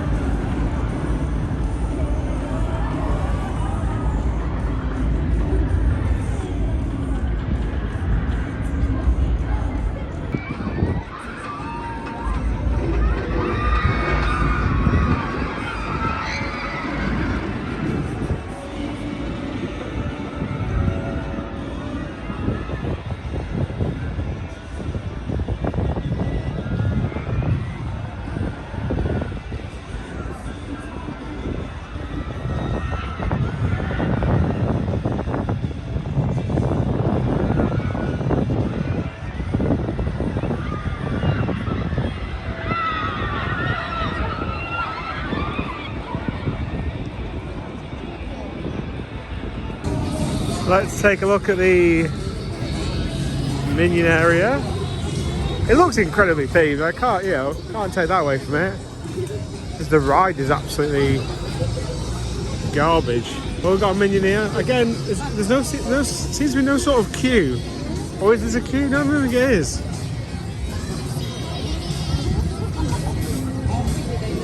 Oh yeah, you got team members there. I like how the actual eyes move and stuff. That's quite cool. More desserts, Instagrammable desserts. That's got theme parks in the UK. I haven't really clocked on to, have they? Particularly Merlin, which is surprising. Of course. If they sold stuff which was Instagram worthy, to be fair, they're not bothered, are they? It is quite literally the lowest bidder at Merlin. It's 40 minutes. This is the teacups. Oh, the water gun's quite a nice little effect on there. I like that. Nice to see a flat ride actually. Again, just some capacity. The swirling saucer at Disney, it's the same ride, just on a smaller scale. And that does tremendously well. This is Minion Mayhem, I'm not going to do it. It's on 60 minutes. It does have a single rider line, I'm told. I don't see anywhere where it's advertised. It doesn't really matter, I'm not going to go on it. I'm pretty sure it was on the list as a single rider. Oh, what's that there? So this, right at the Express. Oh, there you go, yeah, so it does have a single rider. Obviously, it'll divide off somewhere in there. Right, let's carry on, our little walk round. It's another lovely day, but only 2 days that I've needed good weather at amusement parks. There's Fuji-Q Highland and Nagashima Spa-Land, and both days I got really dreadful weather. Let's go down this area now. The Spider-Man's down here somewhere. Imagine you'll see quite a few temporary queue lines for it for today. There's a big queue down here for something. Any idea what it might be? Oh, there's a Spider-Man symbol. Oh, does it just have a picture with the Spider-Man? Literally to have a picture with the Spider-Man. Not even a real character, just I say a real character, none of it's real. The actual just a hanging Spider-Man like figure. And this is it. So apparently the Marvel contract runs out quite literally tomorrow. So I imagine Spider-Man is literally going to disappear overnight. Literally rip it down and cover over it, I imagine. As they don't have the license for it anymore. It doesn't have a single rider. Should we humour ourselves? See if there's a time on it. I don't think there will be. It'd be nice to say we've been on it on the last day, but 190 minutes, look at that. Also, does this mean closed? I imagine this means there's no single riders today. It says it's currently out of residence, the single rider queue. I don't believe it's 190. Obviously it's going to be overestimated, but also the queue isn't spilling out the front. 190 is a lot, isn't it? Even for this park, 190 is a lot for Spider-Man. Which makes me think it's not 190. This is the queue for the gents' toilet. Does no one go to the toilet in Japan? That is insane. Another looks like closed attraction. I've no idea what this was. Down the road though, you can still see on the map a little transformer. Does it come down here? I think it might come down here actually. I might have been really lucky or might have been unlucky. I'm hoping the parade starts here. If it starts here, it means you're not waiting 20 minutes for it to get you. Does that make sense? Or does it come from the other way? And I'm going to be now waiting a long time, if that makes sense. Jackpot!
seems like a show stop, which is nice, but oh god, do they even come down this way? All these people over here, like, does he do one big lap and then come back down this way maybe? It must do. Although I cannot recommend enough going down that little side street. So where the old Transformers used to be, go down the little side street, you see everything. That's it now, it's 10 past 2. If you're here, you're wasting half an hour to... How long is that going to take? Because that's their first show stop and it's not moving now. I imagine it's going to come back around this way. It's going to take years to come round. I looked out massively there. Means I can just go and do something or look at something else now. Bear in mind, I'm hoping this is eating a lot of people. Yeah, because actually the sound system here is just the same beat, it's the same rhythm, but it's not the actual soundtrack. Does that make sense? That will change as it comes around. Very clever how that works. That's what I really like about all the Disney stuff, because Disney would have started with that and Universe. Yeah, look, so it will eventually come around here. I'm trying to get around. Oh, I can go this way. They're saying that you can't cross now, so you're basically stranded. I'm gonna go back the other way. Yeah, there's something within me that just absolutely loved the Mario, and also it's perfect. Put them all in carts, they can all race down the street. It just looks really good. And actually, as cheesy as the song is, it's got like 4 lines to it. Quite memorable to listen to. Also, I quite like the fact it doesn't use the words imagination, magic, and just every other buzzword that Disney just recycle every time they do something. Why do all this if that's... You could just literally put trees, put anything else in front of it. It says it's 100 minutes. So maybe what, 60 in a single rider? Right, so I've got my little card. You got to keep the card. That means you only get one go basically. And then look how crazy it is in here. There's people everywhere.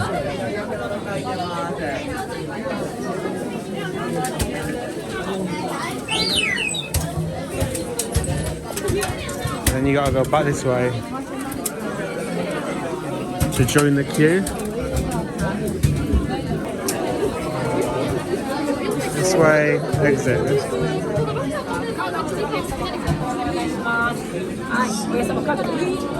Single rider? Single? Okay. Yeah, this way. Hi, thank you. Yeah. Let's see what the queue's like. It's probably about 10-15 minutes.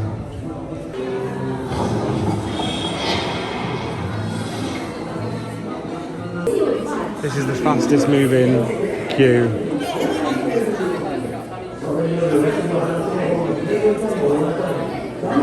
It's the same as, you know, the motorbike adventures one, where they move, like they put all the evens to the left.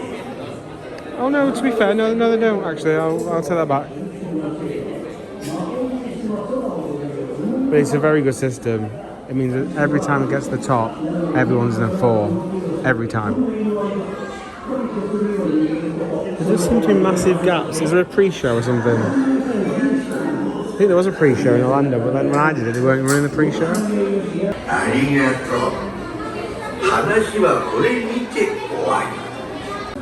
Okay, so I am currently back in here, and now on this side, I'm not a single rider anymore. And we had a ride stoppage that time, and I'm talking 20 seconds ride stoppage. It did mean that a couple of screens were out of sync, then the rest of the ride was fine. But as soon as we came off, they ushered us through this door to come and do it again. So I'm not going to say no to that. And now queuing to get into the lockers.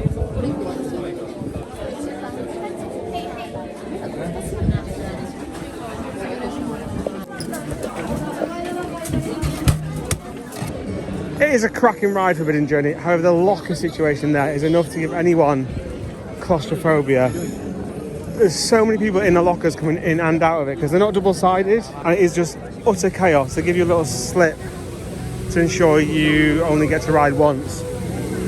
Also, don't bother putting your phone in there or anything because you don't get any sort of metal stand at all. I was on and off in 10 minutes during the queue. Got myself a drink. It's the most expensive Coke Zero I've purchased. Was in, I think, in Japan actually. So we're here. I don't know if loads of people are still heading this way. Pretty sure I can film this. So I put some snippets in. It's a shame this isn't more like often because it's a good show. This from memory. A lot of people in this queue. They're still letting people into the queue though, and not suggesting that it's full.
Absolutely fantastic. Minimal chatter, mostly action, lots of pyro, lots of fireworks,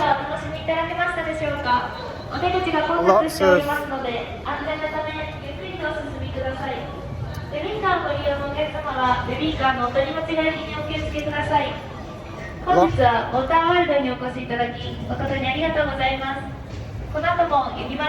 Oh, there is another show at 5. But they didn't list that anywhere. Not on the app, not anywhere. It only ever said 3.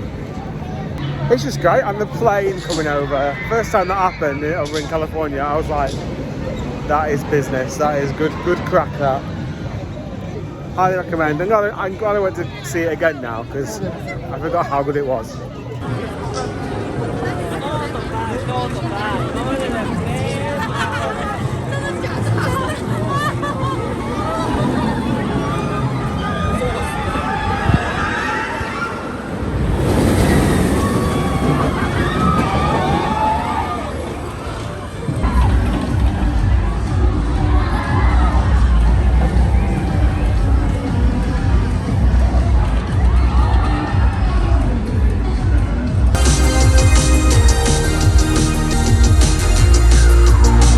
Yeah, I'm trying to call.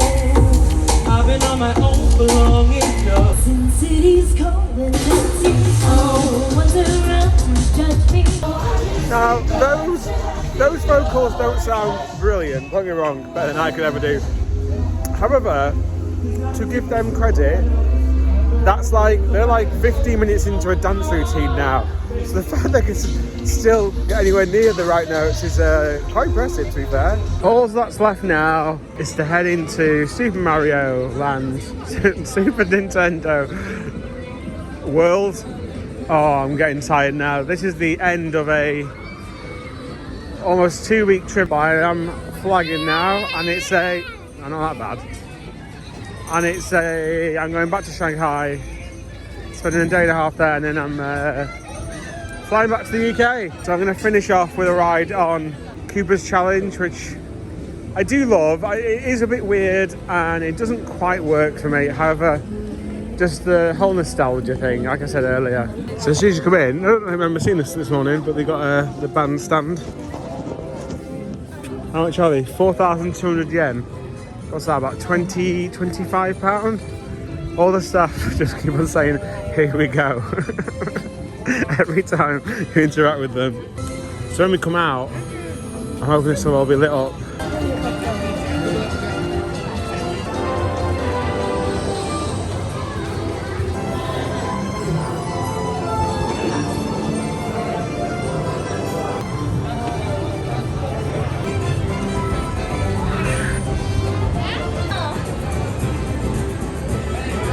can see here people are earning coins by pumping these.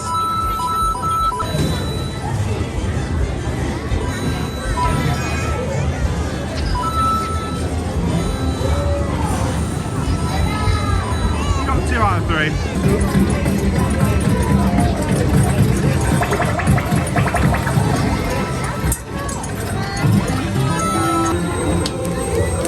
For these aren't insane if you wanted to play along and use the band.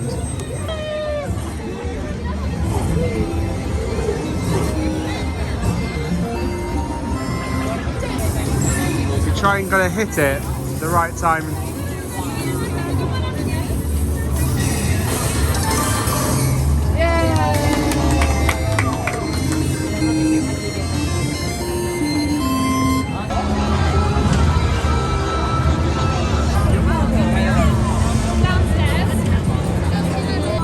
Is this just from a shop? A Mario Kart shop?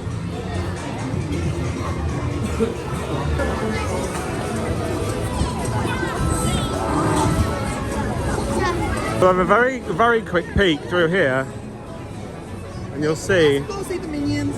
It's actually, it's not this one, it looks the same, but in just a few weeks, a few months maybe, this will be, I mean, this is a very tight space to get the crowds through here, but that is very much Donkey Kong Land. I can't. Oh, there's a little snack kiosk here. I'm gonna head into the single rider. It says about 80 minutes. I won't bore you again with all the insides of this, so I'll see you on the other side. I will time it to see how long it actually takes. I'll also mention if you miss out on anything doing a single rider. Thank you. Arigato, thank you.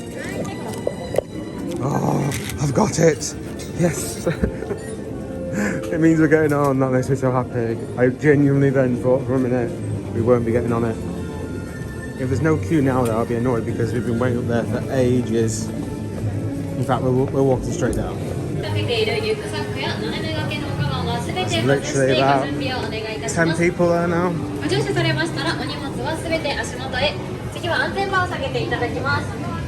Just in time to see it at night. I got a better score that time. What's dead funny is, everything's closed, but look how busy this area is. I'll be honest at night, it looks a bit, yeah. You know what it feels like? This is quite brutal, lighting wise. It looks a bit like a fairground. And I just mean obviously not the theming, but I just mean like lighting wise. It's been lit by like really, see the lights are all cold white LEDs.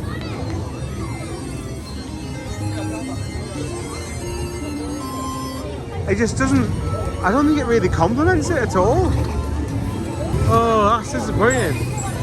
Like I expected to see like yellows and this sort of like warmer colours, but it's all lit up with like really cold floodlights. It feels like I'm being quite harsh with that, but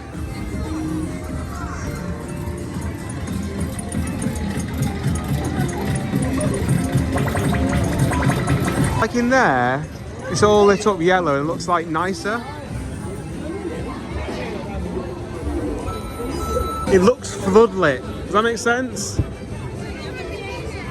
Like a school field or something like that.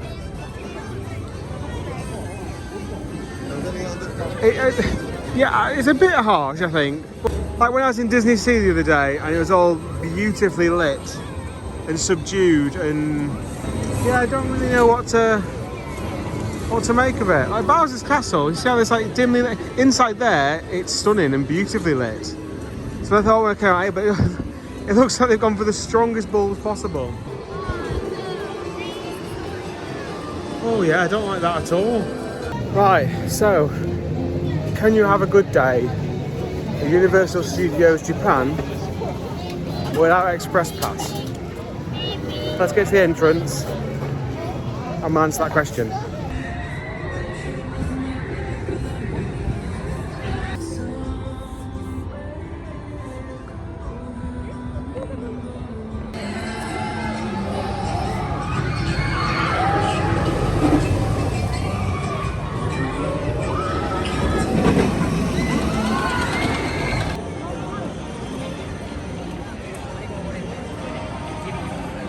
the Hollywood Dream Coaster with the lights on. It looks great. It's been a while since I've seen a train that looks really good in the dark. So can you have a good day? Well, let's reflect. We got into Mario Super Nintendo World twice. Once off the bat by going there directly first thing, and I got a timed reservation via the app. Again, it all worked fine. It is just a bit of a lottery of when it becomes active. I just literally kept checking the app to see when it went live. Did all the major coasters that were open. Obviously, one of the coasters is closed, a dark ride coaster, like a max spinner. Not interested. I did every ride, sort of, other than Spider-Man, which obviously it's his final day today. A lot of people will come to do that because of that reason. Well, that's fair enough. However, single rider, you can get everything done in this time. However, I have not stopped. I stopped to have some food for maybe half an hour. Other than that, I've always been in the queue. It's the first time ever I've actually put my headphones on in the queue in the theme park to distract me from the wait times. Express is hard to get, yes. However, it is not oversold. So unlike in Orlando and in parks like Portaventura and stuff, Express is not oversold. In fact, I've barely seen any Express coming into any of the queue lines, which means it hardly, and this is why they're so expensive, it hardly affects the main queue. The main queues here, they do move. It's not like the other Japanese parks we've been to, excluding Disney. The queues move, and it feels good to be in the queue. So even if you go into the normal queue rather than the single rider queue, psychologically, like I said before, it feels alright. I do think that Universal are just rinsing the Japanese with how polite they are and how willing to queue they are in general. It's not acceptable. This park is busier than the Universal Studios Orlando parks today, like by like a long way. There's a lot of people here and the capacity is nowhere near what it should be. Spider-Man's closed as of tomorrow.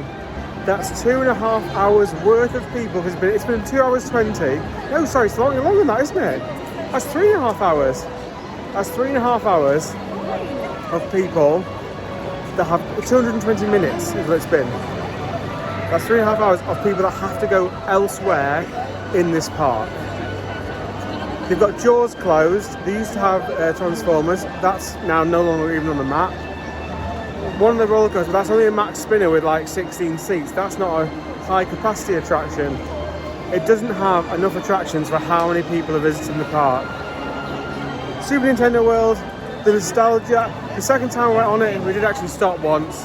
I did understand a little bit more about how to shoot. I think it's far too complicated for the bulk of people to understand, particularly on one go. They only get one go on it. But the land itself during the day, and I'm glad I saw it in a nice sunny daytime, looks fantastic. It is a trip down memory lane for me. One of my favourite areas going actually. The Donkey Kong roller coaster to be added to that is going to be a slam dunk, I think.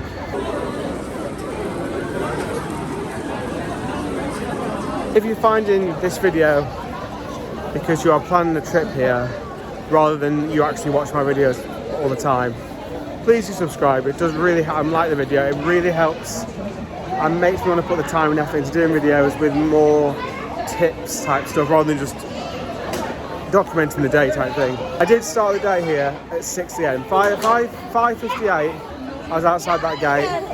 I don't regret that because it meant because right at the end it looked like for a long time I wasn't going to get my ride. But one last thing about that actually, I was waiting for 80 minutes in total and that was 40 minutes downtime. So it said 80 minutes for single riders as we walked into the queue. So actually that was a 40-minute queue. They do, sometimes for good reason, overestimate the queue time isn't always to sell faster. It's sometimes to manage expectations. You always feel better if you've got on a ride quicker. You're like, oh, it's an hour. Oh, it only took 40 minutes. That's great. It's like, it's still 40 minutes, but you frame it in a different way.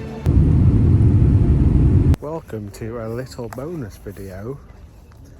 I'm currently back in China as my return home flight was with Virgin from Shanghai.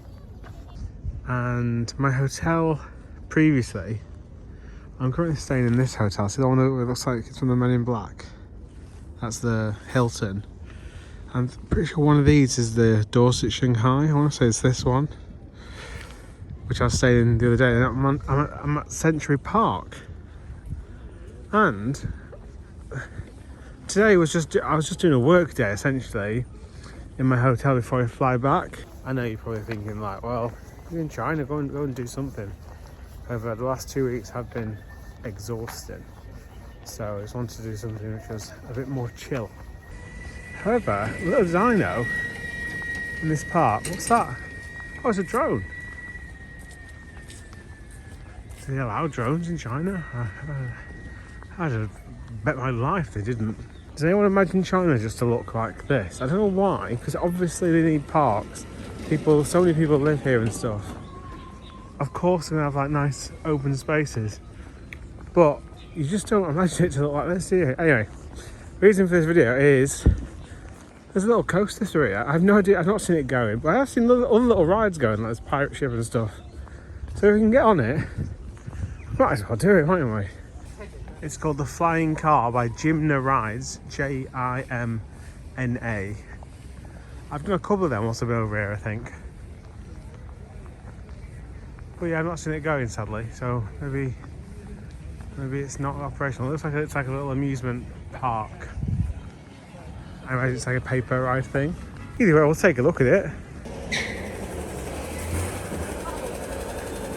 It looks pretty fun, to be fair. Wonder why Jimna rides haven't been sold outside of China. I've not heard of them outside of Asia, to be fair. I'd never heard of them until before this trip.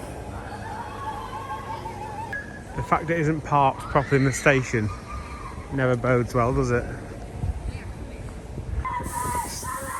30 Chinese yuan per passenger. There's nothing to say it's actually closed, but it just looks very dead. It don't make sense. Oh, there is a person in there on his phone. Oh, so maybe it is open. Well, the coaster is definitely not parked properly. This is basically a big fun fair ride, you know, where all the cars are linked together and it goes round. The class in this is a children's roller coaster. You got dodgems.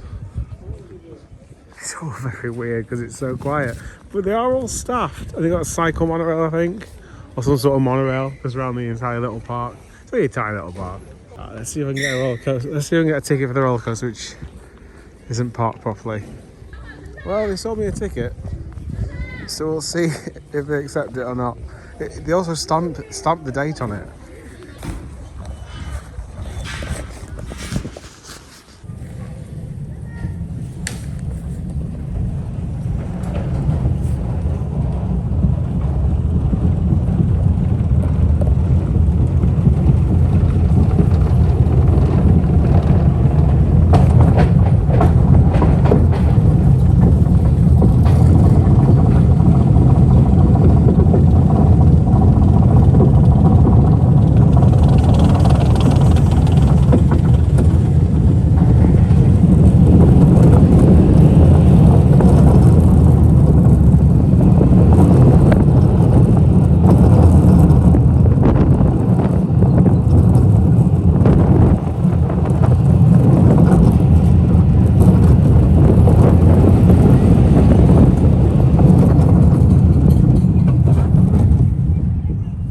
This isn't a cycle monorail, it's electric, but the car spins. And there's an on-board soundtrack. I've never seen one of them before. It's very odd. Oh, is there someone on the coaster? It's been sent.